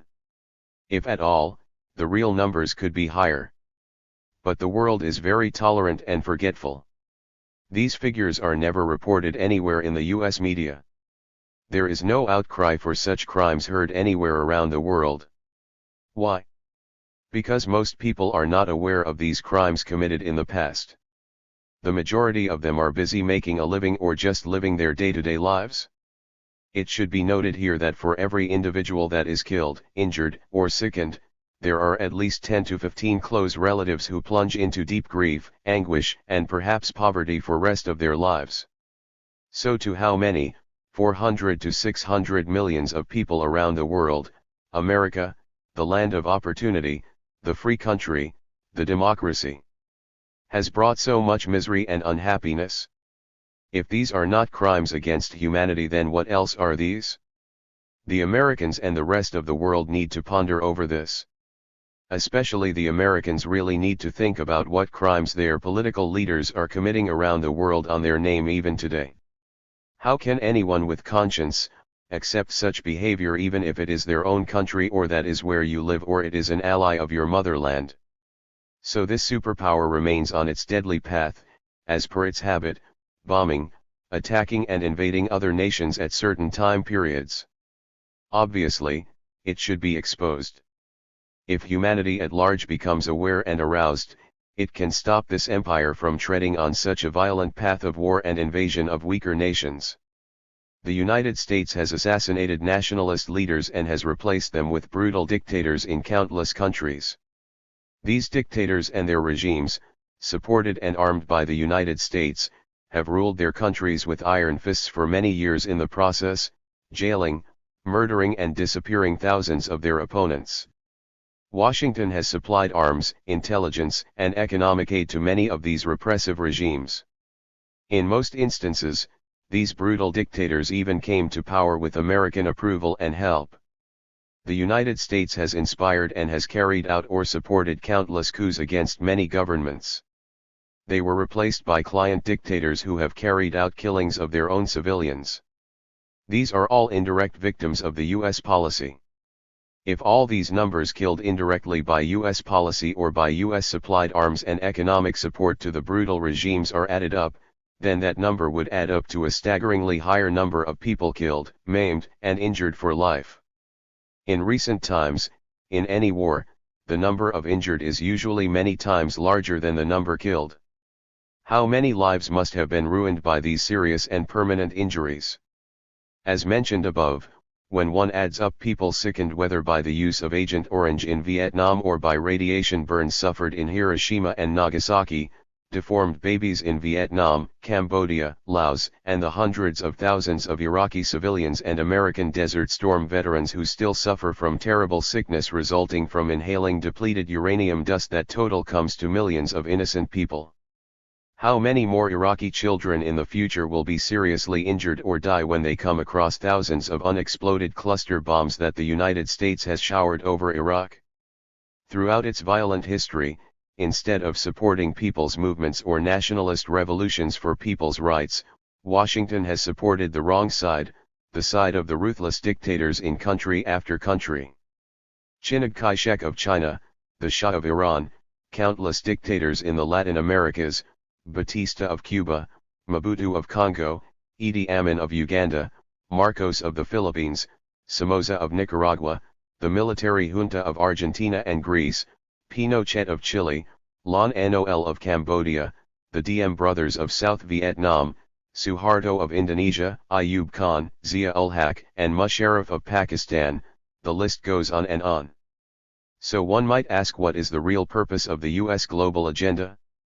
Well, the real intentions behind the US global policy is to make the world safer for exploitation by US corporations, to install compliant governments in other countries who do their, America's, bidding, opening up their markets for American manufactured goods. This agenda includes other countries' resources and labor for exploitation by US corporate interests, and controlling the world's vital resources, oil and key minerals, for uninterrupted supply to the US for its voracious and unsustainable appetite. Here, it is interesting to mention Noam Chomsky's quote, which is so appropriate. Writing in the preface of his 1988 book, The Culture of Terrorism, South End Press, he so brilliantly points out the central and not very surprising conclusion that emerges from the documentary and historical record is that the U.S. international and security policy, rooted in the structure of power in the domestic society, has its primary goal the preservation of what we call the fifth freedom, understood crudely but with a fair degree of accuracy as the freedom to rob, to exploit, and to dominate, to undertake any course of action to ensure that the existing privilege is protected and advanced. This guiding principle was overlooked when Franklin Delano Roosevelt announced the four freedoms that the U.S. and its allies would uphold in the conflict with fascism: freedom of speech, freedom of worship, freedom from want, and freedom from fear. He then further elaborates that these four freedoms are in subordination to the fifth freedom, the operative principle that accounts mostly for what the U.S. does in the world. Then he concludes that when the four freedoms interfere with the fifth freedom, a regular occurrence, then they are set aside. The defense budget. Though the exaggerated Soviet threat is gone with the collapse of the Soviet Union in 1989, the United States as of 2020, still maintains its offense in reality, budget at more than $738 billion. That amounts to, as per William Bloom, rogue state, more than $35,000 per hour for every hour since the birth of Jesus Christ. NATO, which was built to defend Western Europe from the Soviet threat at the beginning of the Cold War, is not only maintained but is being expanded. One wonders, for what purpose? The United States itself is sitting on a stockpile of more than 10,000 nuclear weapons in its arsenal, and yet it is still carrying on research for a new series of nukes, the bunker buster bombs, they call them, or the smaller usable nuclear bombs. When it serves its purpose, it threatens the weaker or smaller nation who defies its hegemony or bullying with sanctions and surgical strikes or invasions for regime change. In addition, it has the audacity to tell them and others that they cannot develop any nuclear weapons. Also, the United States is now working hard to militarize space, which should be free from any weapons systems as specified in the UN Charter. It is estimated that this year, the United States will spend on its defense budget a staggering amount that will equal or surpass the total defense spending by the rest of the world combined. 5. Why? Let us face it. Obviously, these are not the attributes of a diplomatic nation willing to live peacefully within the community of nations, promoting democracy. Rather, these are the characteristics of an arrogant hegemon, an empire intoxicated with its military might and economic strength that is constantly strengthening its military muscle so that it can continue to dominate, exploit, and control other weaker nations around the globe to fulfill its selfish interests at their expense. Defying international treaties. The current U.S. administration and others in the past think that they are above international law. They seem to believe that they should be exempt from major international treaties while the rest of the world should belong and comply with them. So, the U.S. has either withdrawn from some treaties or has refused to sign others. The Bush administration has withdrawn from the 1972 Anti-Ballistic Missile Treaty. It has refused to sign the Kyoto Protocol on global warming while 140 other countries have chosen to sign it. The United States has opposed the International Criminal Court, being afraid that someday the U.S. officials or Army personnel might actually be tried for their crimes. It has rejected the enforcement protocol of the 1972 Biological Weapons Convention and voiced opposition to the 1963 Comprehensive Nuclear Test Ban Treaty. Also, it has rejected or scuttled the ban on the use of landmines, the ban on trade in small arms and the Chemical Warfare Treaty. 6. All these actions alone qualifies the superpower to be termed rather a rogue power. This entire refusal to conform to international treaties is the clear sign of a power that does not believe in international laws when inconvenient. U.S.-Israel Nexus. The trillions of dollars being spent today in the war on Iraq, homeland security, the security of U.S. interests around the globe, the maintenance of thousands of troops in the Middle East and the continuous development and purchase of new weapons of destruction along with significant rise in oil prices, all these staggering sums of money could have been saved and used for the benefit of the American public if the U.S. policy in the Middle East was fair and just. If United States politicians had the courage to ask Israel to withdraw to its pre-1967 war borders, if Israel was coaxed to sign a fair peace treaty with its Arab neighbors, even 9/11 could have been avoided if the U.S. pursued a just and fair Middle East policy. Unfortunately, Israel is taking the United States down a dangerous path, a path of continuous wars, bloodshed and oppression, a path that could land the whole Middle East and perhaps the entire world in a state of turmoil and catastrophe. Today, the misguided U.S. Middle East policy has created, sustained, and increased 1,000-fold more terrorists than ever before. The United States is viewed by most people, not only in the Middle East but around the world, as the most dangerous nation, a nation that is to be feared, not admired. A culture of belief seems to have been created in the minds of most Americans that what is in Israel's interests is also in America's interests. Credit for this misguided notion goes to the mainstream U.S. news media, TV, radio, and newspaper magazine network. But this belief is indoctrinated and simply untrue. U.S. interests in many areas differ from those of Israel. But our foreign policy, especially our Middle East policy, seems to be geared towards serving the interests of Israel, even at the detriment of our own interests. Yet, most of our politicians dare not challenge such policy that is harmful to the long-term U.S. interests. Though they know it, they are afraid to say anything against Israel or against Israel's interests. Our politicians, with few exceptions, are more interested in getting re-elected than serving their country honestly. The biggest arms merchant. The Stockholm International Peace Research Institute, SIPRI, said in a March 11, 2019 report that the gap between the United States and the rest of the world widened further in the most recent 5-year period of 2014 to 18, with American exports rising to 36% of the global total from 30% in the previous period. The U.S. exported arms to at least 98 countries in the last 5 years. U.S. exports of major arms were 75% higher than Russia's in the 2014-18 period.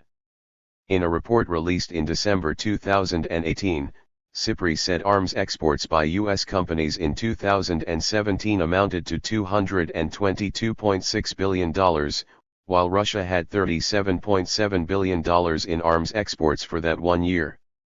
7. By selling arms to smaller countries, the United States gains certain control over their military leadership, which it exploits when necessary. On some occasions, two warring countries both buy arms from the United States, like Israel and Jordan and other Arab countries except Syria. Expanded NATO countries are now important U.S. customers. Thus, by peddling deadly arms around the world, the United States has become the great purveyor of violence around the planet. But does that bother the superpower? Certainly not. It loves the billions of dollars and employment it generates in the United States. It helps keep a decent part of its economy going. When oil runs out from the planet, drastic changes and restructuring might be required in the global economy and its working systems. The U.S. economy could be adversely affected then. That could also speed up the end to this empire. How long could it take? The global oil resource is likely to run out in 40 to 50 years according to most experts.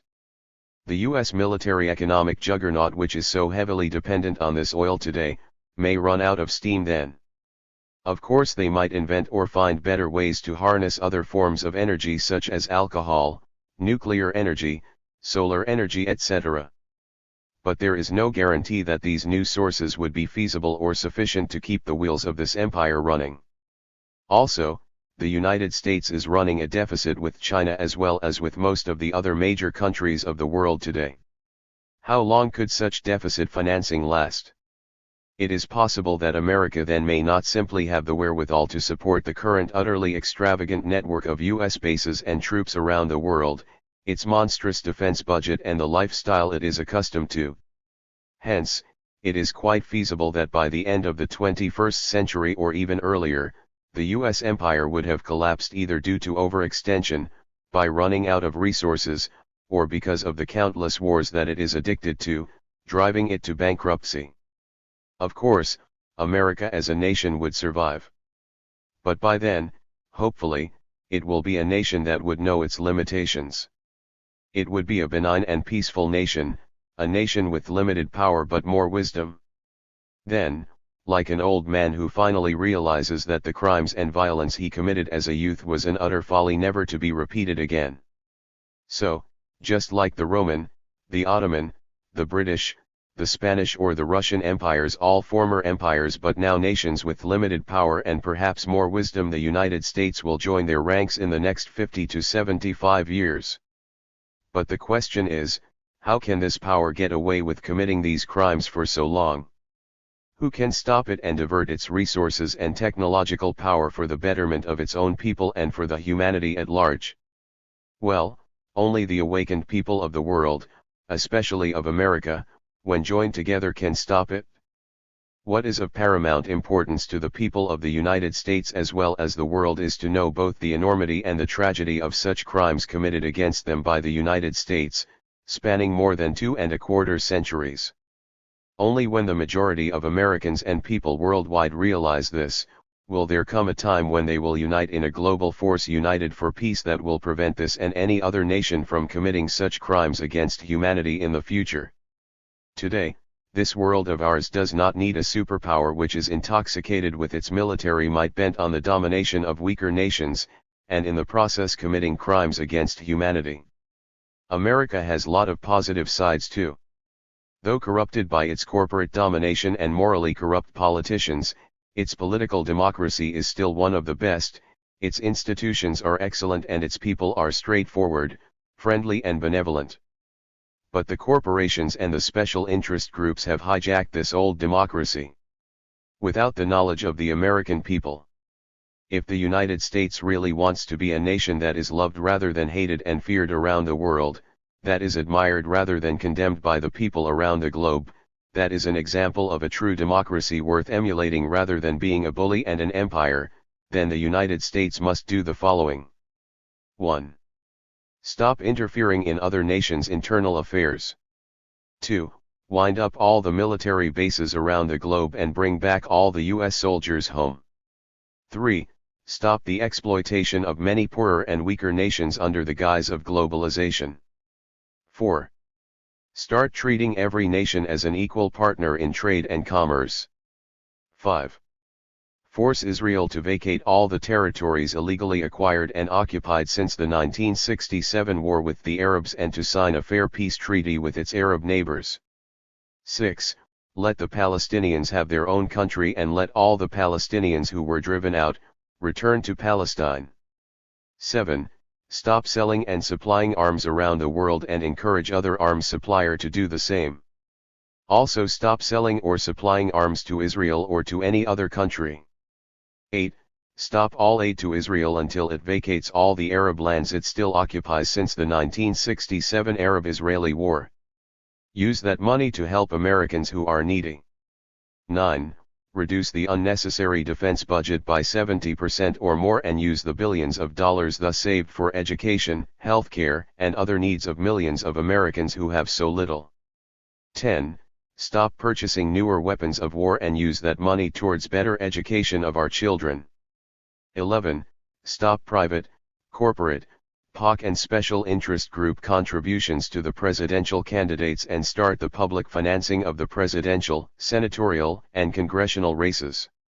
Also, the presidential debates should be government financed and must include all the candidates with certain minimum reasonable qualifications.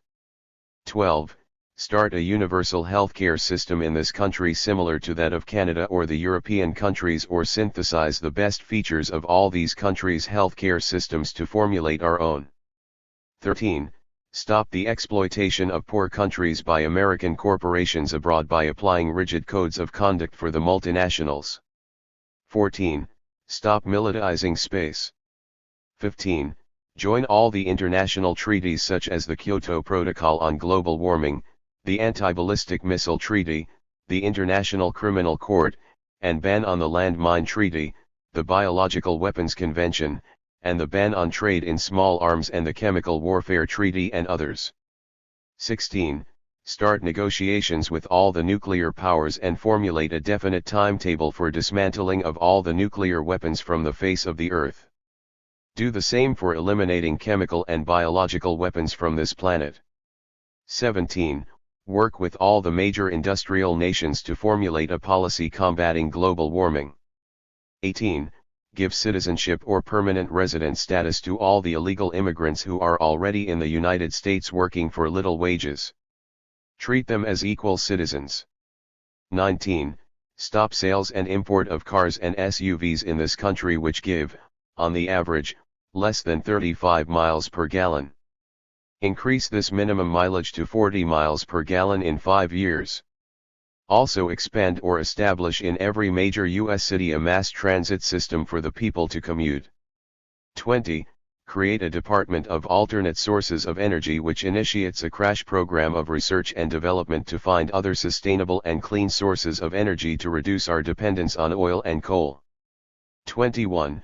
Establish a government-financed television and radio network nationally where every issue of public concern is discussed freely by experts of varying viewpoints so that the American public is educated in the critical issues that affect their lives. 22. Create a Department of Peace in the government and create a cabinet-level post of the Secretary of Peace and Justice who will constantly be working for peace and justice around the world. 23. Have every high school in America teach the subject of nonviolence, peace and justice from grade 8 onwards. Every student must pass in this subject. 24. Pass the legislation in the U.S. Congress which stipulates that no president can take this country to war with another nation by bombing, by invasions, or by any other means without the majority approval by the American people, the Senate and the Congress. 25. Start paying the UN dues fairly and in a timely fashion. Stop manipulating it and start treating it with the respect that it deserves. 26. In case of any dispute anywhere in the world, let the United Nations handle it free of any pressure from any power. 27. eliminate the monopoly of permanent veto-holding powers of only 5 nations or increase the number of veto holders to 10 or more to encompass every continent and to have fair representation of all humanity. 28.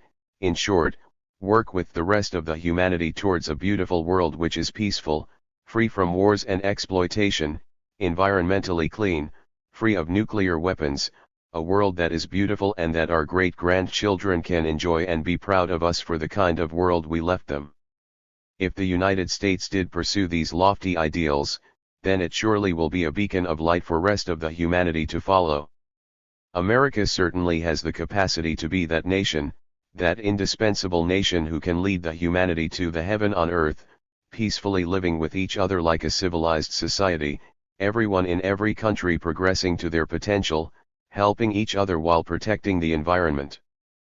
But will the future American leaders have the sagacity and foresight to grab the opportunity to change this country from a wicked empire to an indispensable nation, a leader nation for humankind?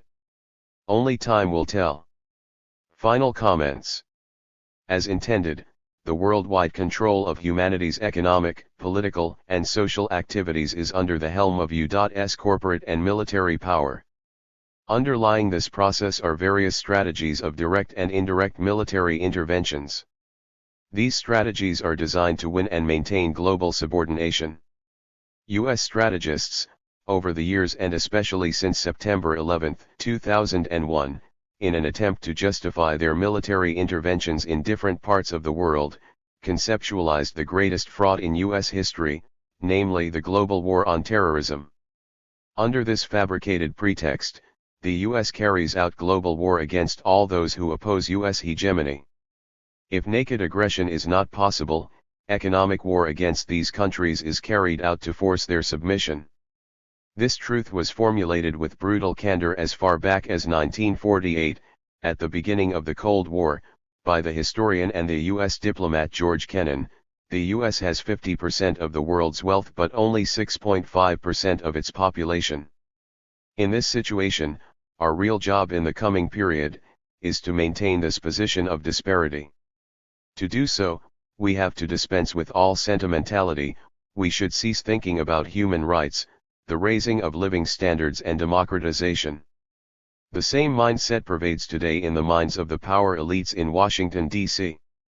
Basically, major elements of the conquest and world domination strategy by the U.S. are designed to gain and maintain control of the global economy and its financial markets and to take over natural resources, namely oil and other rare metals. This is achieved through the activities of its multinational corporations. The U.S. has established its control, military, economic, or both, over most of the world's governments. This conquest, occupation, and/or otherwise supervision of these various regions of the world is supported by an integrated network of military bases and installations covering the entire planet. All this is achieved by the workings of this extensive empire. Amazingly, most Americans are unaware of these facts. There is another aspect to the U.S. war machine.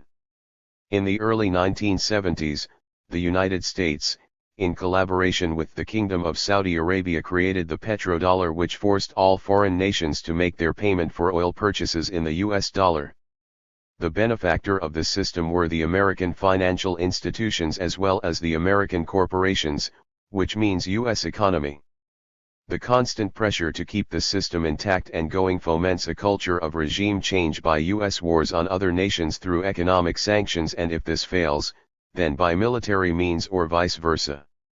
The idea is to keep the U.S. dollar as the dominant world currency by any means. Any nation that challenges this setup and tries to bypass the U.S. dollar and trades in other currency becomes a victim of U.S. aggression by military or economic means. Recent examples are Iraq and Libya, which were decimated by the American military. Iran is the current example, facing ruthless U.S. economic sanctions. No wonder, as reported by Nick Turse in Tom Dispatch, January 15, 2019, the U.S. has 95% of the world's foreign military bases with personnel in more than 160 countries and all 7 continents, while countries like France, Russia, and the UK have perhaps 10 to 20 foreign outposts each. China and India have just 1 each. Put another way, the US has a military presence of some sort in approximately 84% of the nations of the world. The United States is suffering from arrogance of power. Around the world, it acts like an outlaw country, violating many international treaties and the United Nations Charter, and it is getting away with it. Over the years, the US has either refused to sign, not ratified, or withdrawn from as many as 46 international treaties.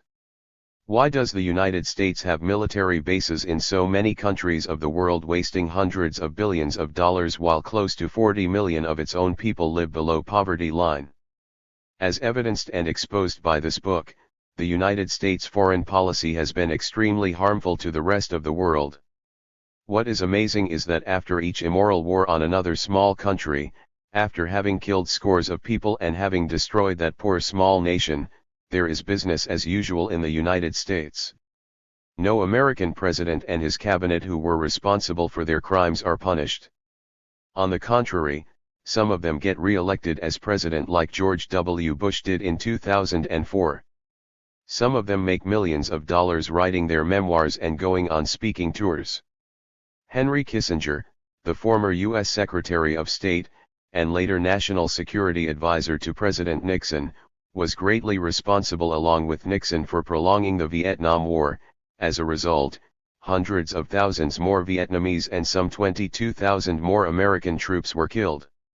Yet, after his retirement from politics, he made millions of dollars writing books and going on a lecture circuit. People with Money reports that in 2018-19, Kissinger was the highest paid politician in the world, pulling in several millions of dollars between November 2018 and November 2019. Often, our political leaders of either party, once elected, get intoxicated with the power of the presidency and America's military might and want to look strong to the American public. So by any excuse or pretext they undertake invasion, bombing, sabotage, or coups, and if that fails, then brutal economic sanctions in small vulnerable countries where a little diplomacy would have worked. These politicians in power know that they can brazenly commit crimes on other countries because, after retirement, they will get away with it and live happily ever after with millions of dollars in their pockets. On the mainstream news media, you never hear the discussion of, analysis of, or criticism of these past wars carried out by our leaders which brought so much death, destruction, and misery to poor people of the victim countries, not to mention the hundreds of billions or trillions of US taxpayers' dollars squandered foolishly on these misadventures. No real experts or critics are interviewed on TV to analyze or criticize these wars and invasions. The great experts and critics of U.S. foreign policy, Noam Chomsky, Chris Hedges, or Ralph Nader, are never interviewed on mainstream news media because they know that they will tear apart U.S. foreign policy of wars and invasions of other countries. Mind you, we are spending trillions of dollars on these wars while millions of Americans, 11.8%, live below poverty line. Poverty rate for blacks is around 21%. The estimated U.S. military spending is $989 billion or close to $1 trillion, covering the period from October 1, 2019 through September 30, 2020. After Social Security, military spending is the second largest item in the federal budget. The United States spends more on defense than the next 9 countries combined. All this staggering amount is spent on defense while there is no enemy like the Soviet Union anymore. All this while 13 million U.S. children, 1 in 6, don't know where their next meal is coming from or if it will come. Then there is the question of NATO, the Western military alliance. NATO was created during the Cold War to counter the Soviet threat. But ever since 1989, after the collapse of the Soviet Union, that threat is gone. If current Russia starts an invasion of a small European country today, which it won't, the United States and Western European countries can easily counter that by giving a clear warning to Russia to stop, or they all can join that victim country in its defense. Russia knows that, so it will not undertake such adventure. So there is no reason for the existence of NATO today. The real reason behind NATO today is to dominate the world, which should be unacceptable to Russia, China, and India, I am sure. Another reason for NATO's existence is to facilitate billions of dollars worth of arms sales to NATO countries. It is about money and dominance. One should note that America is the biggest producer and seller of arms-killing weapons in the world and keeps producing more and more sophisticated killing machines for its own use on other people. Ever since its birth in 1776, America has been involved in countless killings around the world.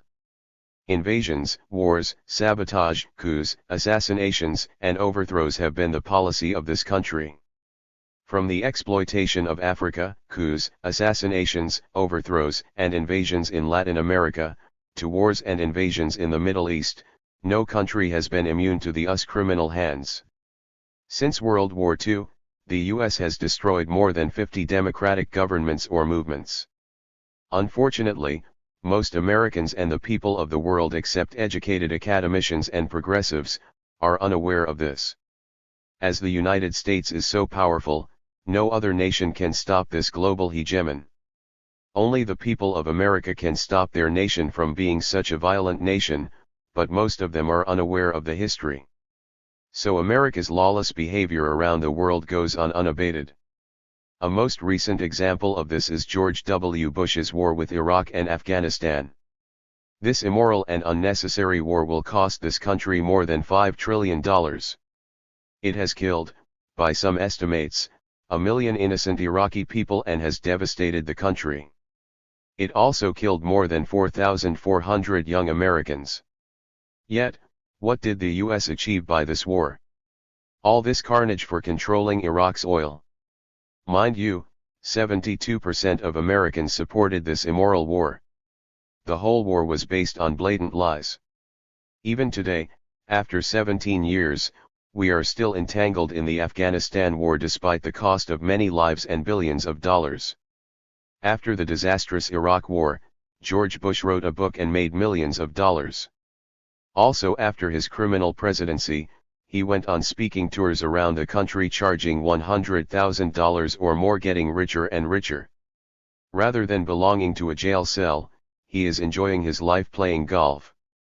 In a just and moral world, the whole Bush cabinet, Dick Cheney and others, should have been tried and sentenced to prison for a long time. But this is not a just world. Americans and the majority of the world forget these crimes. The US continues to manufacture newer and more sophisticated weapons to kill people and dominate the world. Only the United States has used the most deadly weapon ever produced, the atom bomb. Under inexperienced President Harry Truman's leadership, despite urging by countless well-known figures, the United States dropped its first atomic bomb on the civilian population of Hiroshima, Japan on August 6, 1945, and a second bomb 3 days later on August 9, 1945 on Nagasaki. These cities had little military significance, they were mainly populated with innocent civilians. The bombs were used to have a maximum psychological impact on Japan's people and its military. In total, 95% of the combined casualties of both the cities were civilians. Despite the lies by the Truman government, the real reason behind this monstrous act was that the US wanted to demonstrate its newly acquired deadly weapon to the world in order to gain political and diplomatic advantage over the Soviet Union in the post-war settlement in both Europe and Asia. Depending on which report you believe, about 250,000 Japanese civilians were killed as a result, a heinous crime. Mind you, Japan would have surrendered anyway in a short time. It was only asking to spare the life and title of its emperor, who was like God to the Japanese. But Truman refused and used this deadly weapon on civilians anyway. Ever since that day, America has been warning every non-nuclear country with which it has problems with the threat of nuclear attack. Which decent and peace-loving country does that? Recently, at President Donald Trump's order, a top Iranian general, Qasem Soleimani, the number 2 man in Iran, along with high Iraqi military officers totaling 10 people, were assassinated by a US drone-fired missile. This is an act of war. Only gangsters and criminals assassinate other people. That is not the characteristic of a civilized nation. America has carried out such murders in the past. With this, no leader of another country is safe from America's assassination policy. As recently quoted in Noam Chomsky in Truth Out, in the eyes of much of the world, in fact, the prime rogue state today is the United States.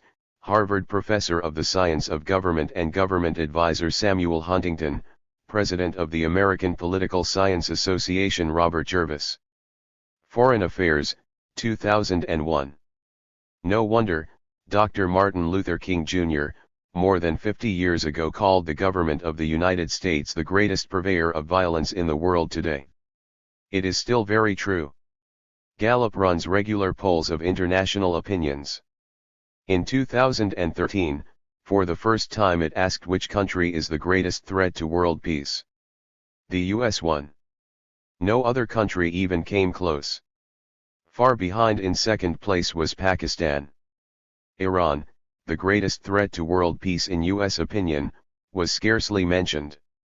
America does have many good attributes such as tremendous technical innovations, technological progress, freedom to do business, other freedoms for its citizens guaranteed by the Bill of Rights in the first 10 amendments of its Constitution, etc. But this book is not about that. This book is about its dark and violent history of foreign interventions. As you can see from the details of this book and this summary, the United States policy for more than 200 years, but especially since World War II, has been nothing but domination by violence and by interfering in the internal affairs of so many other countries around the world. Like Britain before, they have messed up the world and hundreds of millions of people globally are suffering as a result. Who can stop this hegemon? Only we, the American people, can. Or with the passage of time, like all other empires of history, this violent empire too will fade away due to overstretch. According to Transcend Media Service, the US has killed 20 to 30 million people since World War II. Adding to that the millions killed by the US since 1776 and other casualties, number of injured is always much higher than the numbers killed in any war. How many millions have been injured, many permanently, over so many of the immoral wars? The numbers are staggering. What should we call such a record of the superpower? I will leave that for the reader to judge.